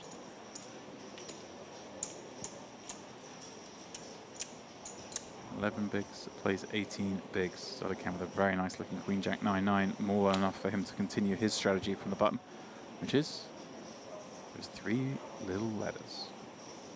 Is there any latitude to almost like trap limp here? Is the hand that good heads up, or not, maybe not quite? No, yeah, I like the heads up, but no, this the hand's not good enough, and there really aren't that many hands that are that good enough. You know, like equities are so close that happy to just get money in. Yeah, you play through the front door really in this game. Okay. Queen 8-8-5. Again, like, not the best looking hand. I feel like he's got enough with the connectivity with a suit. Cool. He does. That's pretty grim. I thought this is the sort of hand that he may fold like slightly tighter if he feels like he has an edge. Playing this out of position gets difficult, but then you're giving up so much that if you get run over, if you start folding thinking maybe I've got an edge on my opponent. Ace, Ace, Jack, Zolakam with all of this one. 700k in there. This is another spot where you could just see tiny betting. Tiny, right? Very similar to Hold'em. One big blind type spot here. The opponent just has nothing a lot. Yeah, you get to have like a lot of ace sets because you're basically raising all that on the button. And we have a queen in hand, right, blocking some of those sort of flop straight draws. Not too much to protect against. Gone over half, which is that right, is he? No, it's gone small. Oh, sorry, there we go. I'm getting the chips confused. There are no 100k chips, that's why. Yeah, yeah, this is nice. This is really nice. Yeah, very nicely. In fact, yeah, he went so small, he tried to bet less than a blind. Right. So perfection here in my mind from Zolakam with this flop bet. Well done. Very well diagnosed situation.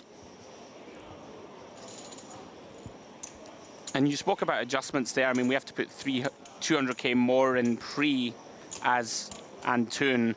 And with a fairly grim holding, I mean, we're putting in nearly 20% of our stack, right? Right. Flop, which isn't a lot of fun, but also, as you said, got to get in there defending or we will get run over in some spots, especially against Zolakam, who's opening a lot.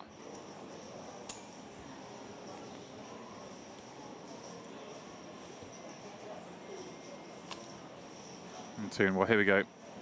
Some hands we want to raise. This might be one of them. Double suited, got an ace, everything's connected. 300. There we go, just going for the 3x. And snap call. Ooh, from Zolakam had a hand there that could definitely have gone for it, but I wonder if he's suspicious by the fact that it was a 3x, aka pot, rather than the min raise we saw a moment ago.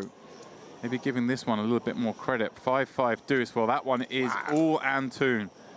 Just got to try and find the min bet or even a check back. Oh, hello.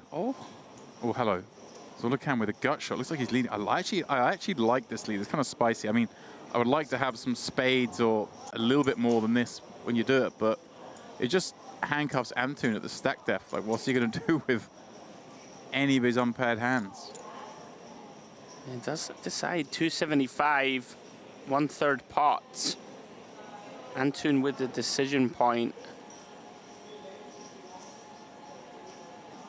Do you just expect your opponent, James, to have some kind of draw lot here that will call off? Or you just have to call, yeah. The thing is, they're not going to fold in those draws. So you're not like denying equity by raising. If they've got any kind of hand, they're probably still going to just lamp in on the turn and then just want to keep the bluffs in. But he may be thinking, like, I haven't seen Zollican do this yet. Yeah, like, are there enough bluffs? Is it just the hand? Is it just, has he got a 5? Right. Can I just get him here? And like you say, yeah, I mean, maybe I can make him fold some draws, which is obviously always good, but... I was thinking more of the fact that he will just call off most of the draws that led. Right. Again, we're sort of murky, we're so shallow. There shouldn't be too many, especially when you've got the 4, there shouldn't be really too many draws here even. Sure. I want to bet get it in. Like the nut flush draw, most of the ace-X suited probably does want to raise pre sometimes. Has he just gone all in? He has. I think he's just thinking, hey, I just don't think he has lead folds. Yeah. Because we haven't seen Zollican do this yet. It's a real change of strategy and just unfortunate timing from him. I really like the move. Just picked the wrong hand. Yeah, just ran into stone top of range of his opponent. Took a hand that couldn't call a bet, turned it into a lead.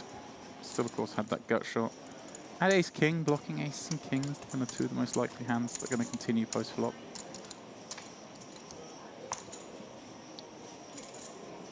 Well, I think Antoon maybe thought that was the moment he was getting it. Absolutely. You flop trips, heads up, shallow stacked, and your man leads into you. It's Vegas and, well, what used to be the Mirage. Dreaming of the Mirage. Mirage is no more. What will be the Hard Rock? There you go. There'll be a guitar. Are they bringing in another big guitar? They are. They are. I've been to that one. Florida. Florida. Yeah. Zollican makes it 300k. Yeah. Not the best hand, but his strategy is let's go. Antoon. Queen 10, 10, 3. Good enough for him again, just about. He's getting these kind of not great but okay hands. No real decisions. 700k resides in the center once more, and a king 8-5 board. Well, Zollican behind, but may feel like he's got enough hand just to commit with here, and he's gonna, I believe, make Antoon fold this. Yeah, it feels like it. Like Antoon knows that it's not like Zollican has to have a king, but it's like if I am ahead with 10s, it's not great on a lot of runouts. Yeah, really with very limited additional equity or backdoors working. Let's have that mediocre backdoor diamonds to go with the 10s.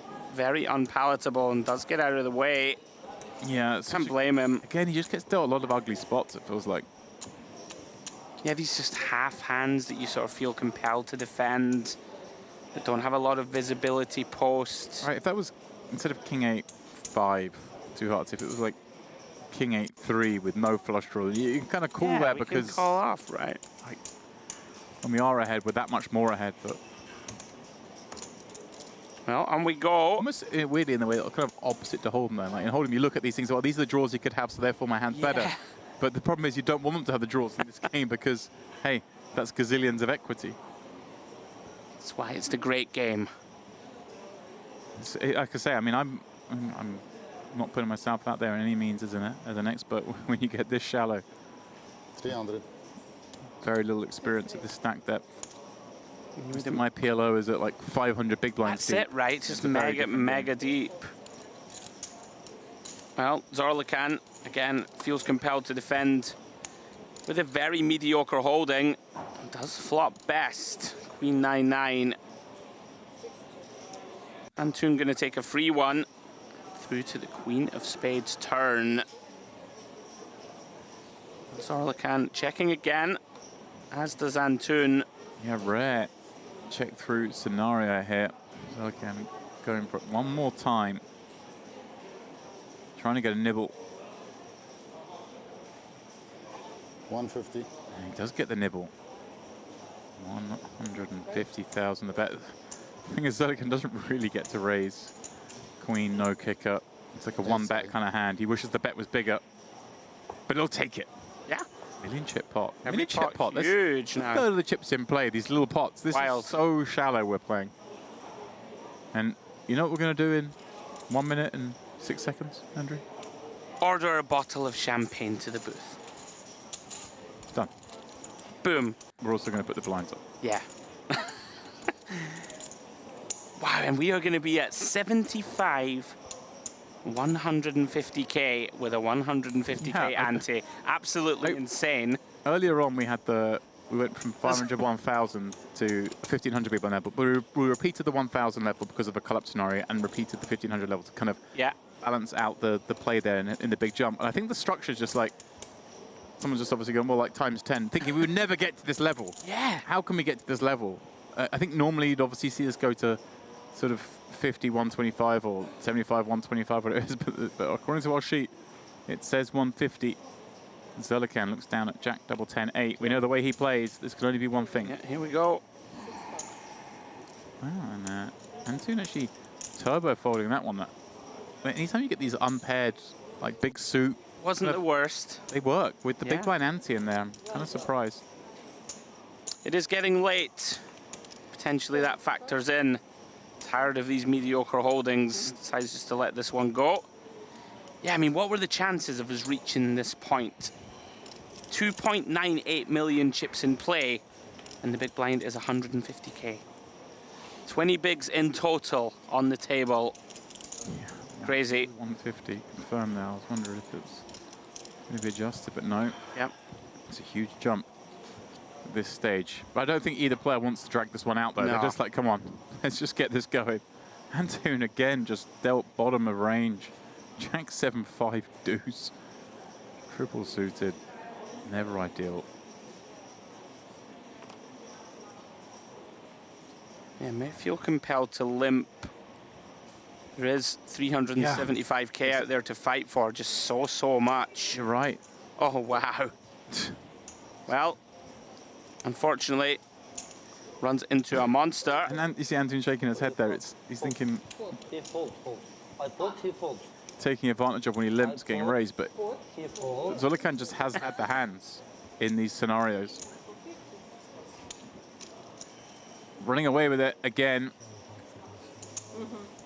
It's kind of just held over his opponent, right, in terms of distribution, which can happen. Yeah. Yeah, like I said, those situations, it's gonna feel Antoon a little hard done by when he limps and he gets punished, but he sees the hands. They've actually been both times they were very, very strong hands.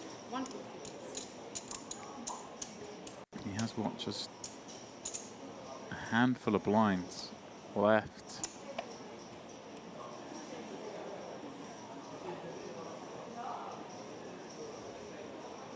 And he is a dog in this fight. Is there still fight in the dog? Wow, a rare walk. There you go. A very bad hand, the 10-6-5-4 rainbow, but as you reminded me, and I'll remind everyone doing again, big blind ante kind of makes it hard to really ever have these folds. Yeah.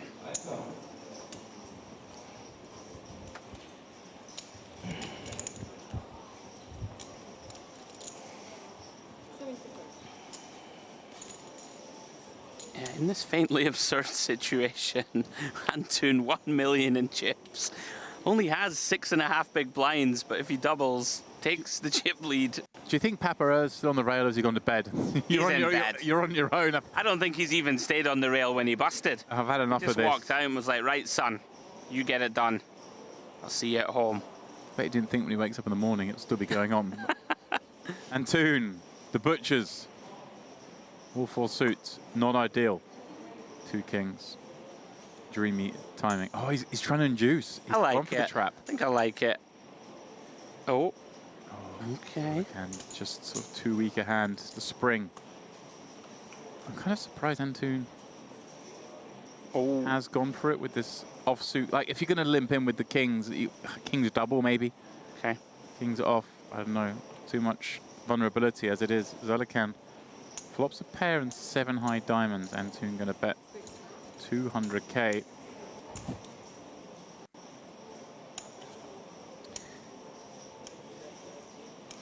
Does he decide just to run this one? He might just, you know. What? Oh, okay. Gives it up. Just deciding the 7 highs too weak, bottom pairs too weak. That's surprising. At this depth? It's kind of an ugly spot. Perhaps he's showing some weakness there in overall understanding. I thought that we could never, ever lay this down. I mean, we just lose to every other flush draw, and we've got bottom pair. Aye, but it's 2 o'clock in the morning, Demps, well, and he's got 5 bigs. That's also true, yeah. That is a very, very, very good point. That's what you call astute poker analysis. Yeah, I mean, I think we can call with the hand and kind of evaluate on some turns. Or is there some really good ones for us, like an ace, a deuce, a 5? Double suited hand. With a mucky, whoa. Okay. Don't want to be folding that. Obviously, 3s are trash in this game, but again, big blind ante, double suited hand. Yes, just so much money in there. He's making it hard for himself in the sense that obviously he's setting out a story. He doesn't want to ever limp from the from the button. So it's just raise or fold. And he's right in that you don't want to be potting that hand because then you're calling it off. And I think we have to incorporate, now we're at 10 big blinds effective, have to incorporate some limps. This man's doing it. Last time king, king, 5-4. Now it's done queen, 9, 8, 3. Series to the 9. Yeah, this is wild. They're basically even in chips now, right? Yeah, I mean, crazy, crazy swings. A couple of walks in either direction. Really changing the landscape. He takes his time once more. Is reaching for limping chips. Check. Yeah, Zoltan more than happy to see 3 with that hand.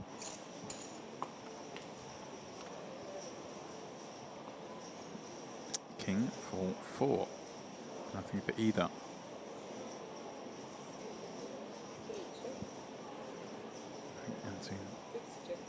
Yeah, I kind of like this checking mate. Obviously, you just got absolute trash hand, and you can still lend some sort of slow played action here. You're still going to check a lot of king X. You're going to check your 4X, maybe the trap. So, like this, going for like a delayed stab. And Zoltan with the open ender and 10s. I think just that. Well, again, I think just a little bit too much hand to be folding. Yeah. Given that you can almost put it at range that's going to stab here on the turn, and yeah, again, you're not loving it, but sometimes got to be sticky. For one blind, we need to see a. I'm with you. We need to see one more card, I think. Yeah, maybe a few small strategical cracks emerging. Yeah, like you say, it's 2 a.m. I mean, it's easy for us to say. Yeah, very these guys, easy, of course. These guys are 12 hours into the day. It wasn't even a criticism as such. Very difficult to play perfectly, and especially in the wee small hours. Yeah, you're 2 hours in, and as we mentioned, we're playing a format that I doubt either have really had much experience in, because no one plays this shallow PLO. It's not a thing. Breaking new grounds, but he does find a limp here from the button. It'll give you a headache for sure, trying to 12 hours into a session playing a completely unfamiliar format is going to screw with anyone's mind. 100%. Antoon content to check with the king 9-8-3. Flops the nut flush draw. Yeah, versus the 6-side flush draw. Bottom 2 for Zorlikan. Yeah. This could see some blood. This could be an all-in scenario.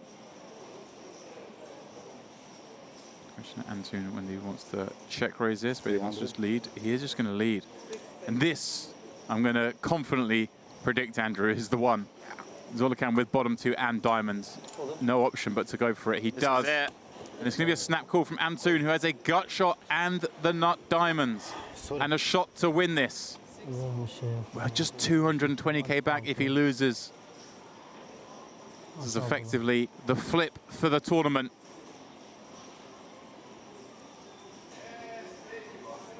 And Zorlikan hold. Can kill this with the right turn. 7 enough. You're not greedy. Take a 7. Not straight will do. Oh, there it is. He has killed it. Zorlikan Air with the check mark on the turn, getting the full double. By our reckoning, Antoon left with, what, 1.5 blinds. Wow. We're going to check the chip counts, make sure they are right. Obviously, our graphics are one thing, but it's the clay on the table that matters. And by our reckoning, Antoon is still alive. but is really up against it now with just 1.5 blinds. Yeah, barely breathing. Going to be 10-1 underdog or close to it. 13-1. There you go. That's some 14-1, something like that. Yeah. What a time to ping the 6 of clubs. Yeah, you're just thinking, hold, hold. How about just kill? A kill out. It's always nice having kill outs, Andrew. Yeah. Oh, he's looking. Dad, I got him. I reckon Dad's at home. Did you see? Dad. Watching the stream with Mama Air. Little baby Air in the corner. Cousin Air. He hasn't got him yet, Demps. I got him. He's not far away. I avenged your death. Gladiator 2's on the way, right? It is on the way. Let's see if... Pedro Pascal, isn't it? The guy from Game of Thrones is in it. Yeah. Yeah. Okay, you know, Check my knowledge. you know more than I do. Don't you think it's a risk to remake? I mean, when you say risk, they could damage the reputation of the film, but I don't think it's a financial risk. It's not a financial risk, yes. Someone's going to make $1 billion. Some films, though. Some films. I think it's been long enough. Here we go. Oh, okay. All I can. Ace, King, 6, 7 up against Antoon's what presumes a blind hand, given the way he's turning it over. Got a lot of pain. But yeah, I think it's a blind hand that happens to be a really good hand by that reaction. Oh, hang on. I think those cards have been placed too close to the reader. There we go. Obviously, we got RFID scanners on the table, so he didn't put them on his own scanner, put them towards the flop. So we know King, Jack, 10 are 3 of the cards. Yeah. Oh, wow. Oh, wow. How's he found it? How's he found it? How do you find that? In an all-in scenario. One of the rare times that the dominating hand is the underdog. But here we go. He's flopped the king. Things are switching around now. Queen, Jack, 10 required for Antoon to continue. So we can 2 cards away from lifting the trophy. Avenging his father's death. Very dramatic. Oh, he pings a 10. He's pinged the 10, he has indeed. Only the rarest way out, the 3. Yeah, the ace is no good. Trip 3s with an ace-king kicker is the only way he can get out of this. And it improves to a boat. Antoon, well... Count. The first step taken, doubling up to 600k, will still be 4-1 down. I mean, the insane thing is here, they are so shallow that if Antoon doubles again... But what's crazy about this is, he started the hand with 220, but because of the big blind ante, right, he's like tripled up in a heads-up match. The blinds are up as well. 100, 200k. No, they are. They are. So he's basically all in. But do you know what I mean? He's basically tripled up in a heads-up match. Sure. Like, it's almost like the rare scenario you can do that. Big blind ante. And go, as you mentioned, look at this. Change of dealer means change of stakes. We are going up to 100, 200. Where the recently doubled up Abdu Antoine has 3 big blinds. Wow. We're getting our money's worth tonight here at the Omaha Bounty final table. This one has gone past my very conservative scheduled finish time. Yeah. We've reached 15 blinds in play. Inexplicable. And I'm loving it. I have to say I'm loving it. It's good fun. It's a great sweat. We're seeing cards. We're seeing action. We're seeing blood. We're seeing opportunity.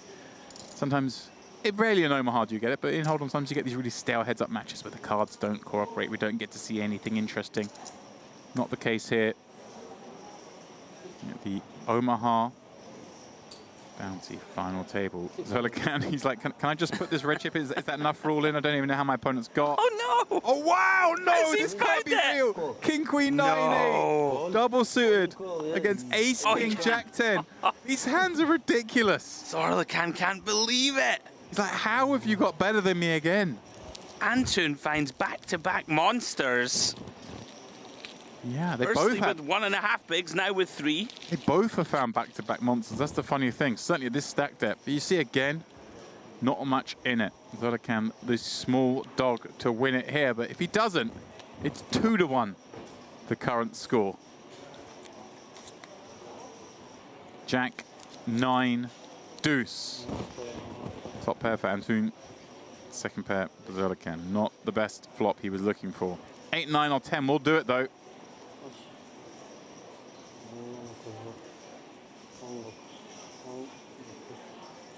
3.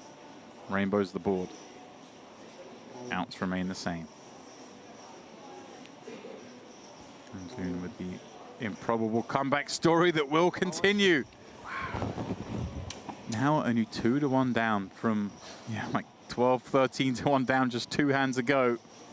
This game is wild. Goodness me, and Zorlakan with that increasingly sinking feeling that can happen sometimes where you feel you've got it won and your opponent just won't go away. This is wild. This is absolutely wild. Yeah, this is not over now by a long stretch. Yeah, I was sort of paying lip service to... I thought it was done. Trying to stretch this one out, Andrew, trying to get everyone excited that it might not be over, but now it is not over. Yeah. Zorlakan, the one saving grace I say, sometimes you get these heads-up matches where you get this far ahead, and then it goes bang, bang, suddenly you're back in a game. It's almost like, well, it's a silly format at this point. It's like I can't exactly go on chill. I'm not going to be like, oh, I've missed my opportunity. Hasn't done anything wrong either. Just like, one of those. We're still only playing a handful of blinds deep. I mean, we start this. Well, we're back to 5 blinds. Yeah, I mean, it's so. I mean, whatever. Yeah. 2-1 chip lead with 10 bigs. That's where we are. Yeah. So I mean, it's not like he has to worry. He just has to try and win the next one. Yeah. Now, if you lose the next one, it starts getting a little bit annoying. Right. He's only human. He's a bit human. No, 5 cards. Mr. David Lappin said that, saying earlier today. I'm sure he would have done. I was actually trying to avoid it because I knew he would. You want to hear something great? He got the second part wrong. Oh. He said, he goes, to forgive. And I'm like, it's divine. And he goes, it's sublime. I was like, that's not it, David Lappin. You've had too much sunshine. Wow. Yeah? Surprised he always would get that wrong. Educated, he's smarty pants things right. Well, he's a learned man, isn't he? It was so good. I was able to hold it over him as well. It's like, that's right, Lappin. I know my ancient quotes. Right, Antoon somehow now getting hit by the deck as such. Yeah. Heads up. Let's go. Very strong holding. 600 beans, please. All in. I mean, effectively it is, but it's not quite. We still are playing pot limit. Just 5. 600? I mean, Zorlakan. Let's have a look at a flop. Why not? King Jack 6 deuce. Getting a great price. It's enough kit. Yeah, and all of a sudden, 1.4 million in the middle. Neither player has more than pot back. Yeah, just 380k behind, and well, King Jack might feel like it needs to go, and he has. He's gone. Antoon's gonna call. Oh, wow. With no pair, is a 70% favorite for the 3rd double up in a row. Can he do it once more? Zorlakan can't believe the 6 or deuce will do it at this stage. Off we go. 2/3 of the chips in play in the pot. Antoon just going to the screen to watch it. Turn around, my friend. You can watch the real thing. Deuce it is! Has he really done it like this? Finds a deuce. Antoon, of course, can hit all the high cards. 8, king, queen, or ace. 8 he has! He's made the nuts on the river. This heads-up match has got it all. Flip, flop, flip. Antoon makes the straight. Count.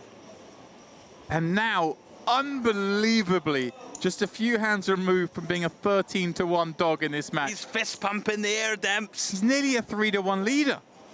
Absolutely incredible stuff. Look at his face. Oh my word. 18. Zorlakan's face says it all. How have I not won this by now? I've had 3 shots at the title. Somehow Zorlakan now on the verge of snatching defeat from the jaws of victory. I mean, Antoon just keeps getting up. He does. He's bouncing off the canvas. The turn deuce there, the ugliest way. I thought that was how the tournament was going to end, Andrew. I thought it was going to end with a dirty pair of deuces on the turn. But no. No, it didn't. Is it name on the trophy stuff, James? starting to feel that way. Antun. Antun just binds the 8, the majestic way to win. He's a majestic player. He wins majestically. He just makes the nuts straight. He really does. Zerlikan in there fighting, trying to win with a pair of deuces in Omaha. What is going on here? Rapping ugly. What is going on I at have no Merit? idea what's happening. We're still playing. We're playing 100k, 200k. With 3 million chips in play. These two are battling. Never let it be said, titles don't mean something. See how desperate they both are to win. Zerlikan going to run it. King 995, and he's going to like what he sees. Best case scenario against a double suited hand is you have it smothered, and that's the case here. Obviously, any double suited hand is in good shape.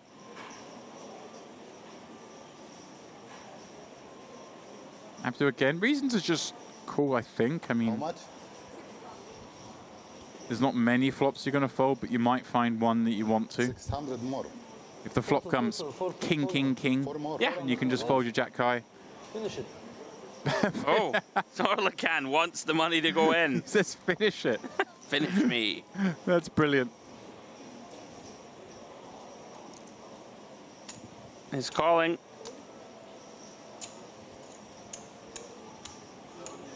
Here we go then. 1.4 million. Antun, the one most likely now to have a shot to win it. Here on hand 173 of our coverage today.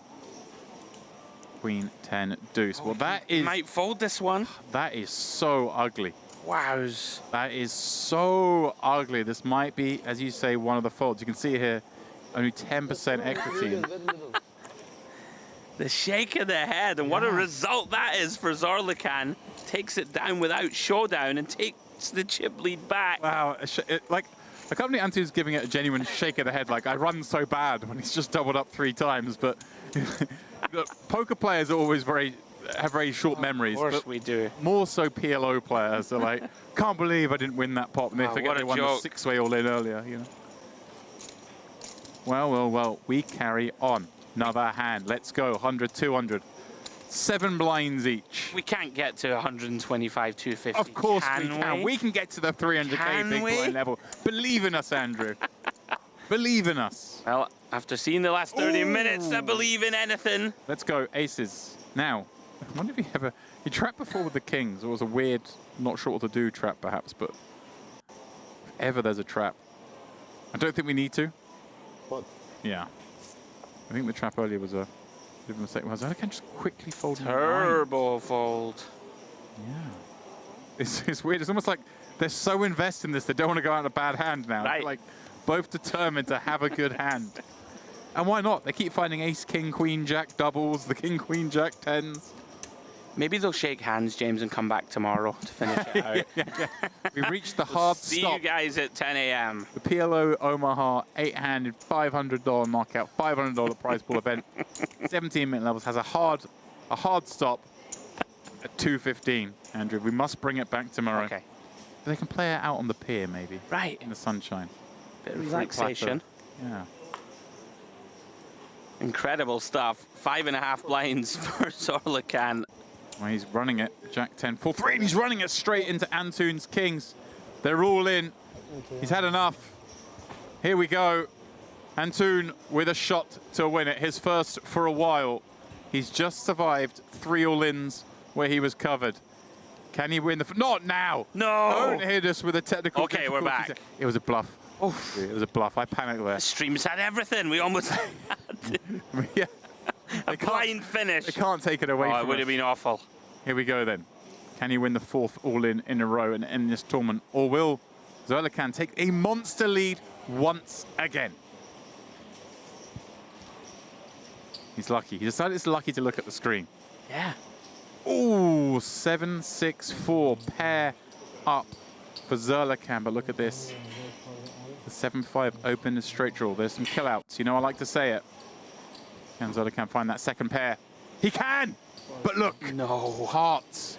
There are hearts. We've got an open and straight draw, a board pairing counterfeit scenario, plus the flush draw. But no, he backs into the boat. Zerlikan. He even laughs. He looks exhausted.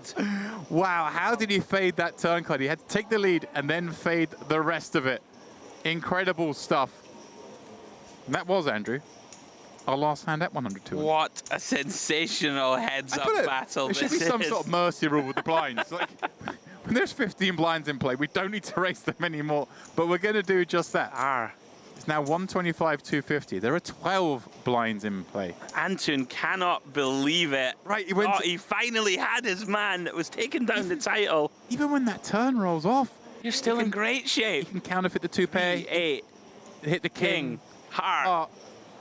6, 4. Right. Oh dear. I need to lie down. Yeah, well, adrenaline is coursing through our veins. Those two look just actually. I mean, actually, I think Zerlishan's face was everything you need to know. Just the wry smile towards the rail. Like, how is this still going? How have I just doubled it again? But we are back to where we were about 10 minutes ago. Abdu Antun left with just 340k, and it's important now whether he's the button or the blind. I think he's the button this hand. Thank you. So again, he's going to be with a chance to basically triple up,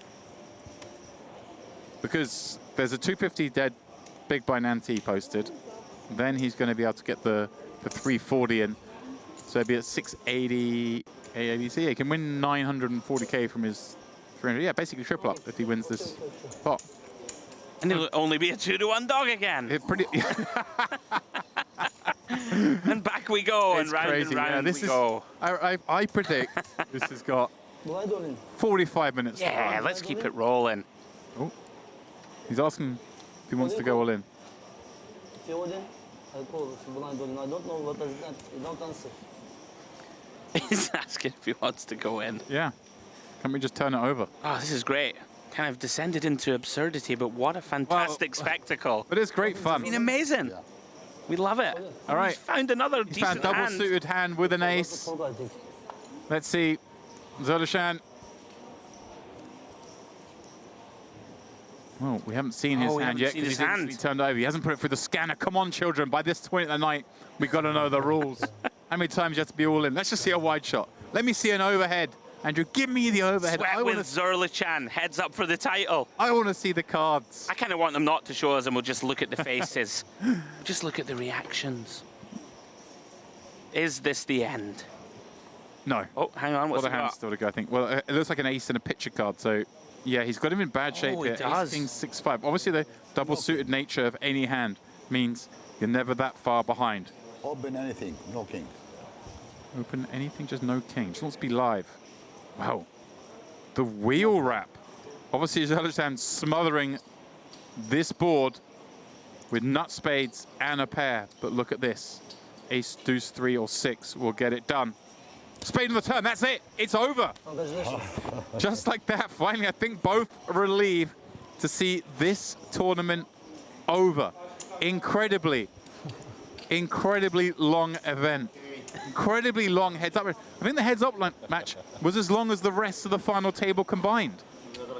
Unbelievable stuff, Demps, and what a viewing spectacle it was for us. But we do finally have a winner, and it is the son doing the father proud, excuse me. Zerlichan is taking down the title. Congratulations to him, and a huge commiserations to Abdu Antun. Yeah, he was great. He put on a great performance. I mean, I came back into the booth with 6 left with yourself, and I thought he played great, getting $11,500 for his efforts, and yeah, winning our hearts and minds. I mean, it was just fantastic. Whichever one of these guys 2-1 clearly deserved it. Zerlishan is, though, the winner. There can be only one. He did avenge his father's death. I mean, how much fun is that? You win your event, your dad comes third. So good. You have a monster heads-up match that's like a fun experience. You'll never forget. Is this the biggest prize pool he's ever going to win? No, clearly not. But he'll never forget this match because it just went so long, so much topsy-turviness, and against a fun opponent. Yeah, amazing stuff. This one is going to have a place in his heart for a very long time, I would suggest. And what a gargantuan heads-up. Loved it, Demps. It really did. Obviously, that's the end of PLO for us. As I mentioned earlier, tomorrow we pick up coverage of La Notte dei Grassi. That's going to be the event we cover for the next few days. Myself and Andrew are going to go hit the hay, maybe after a little nightcap to bring our adrenaline levels down a little bit. But as we sign off, we are going to throw you to an interview with our champion who, well, who knows if he's got any words to say after that epic battle.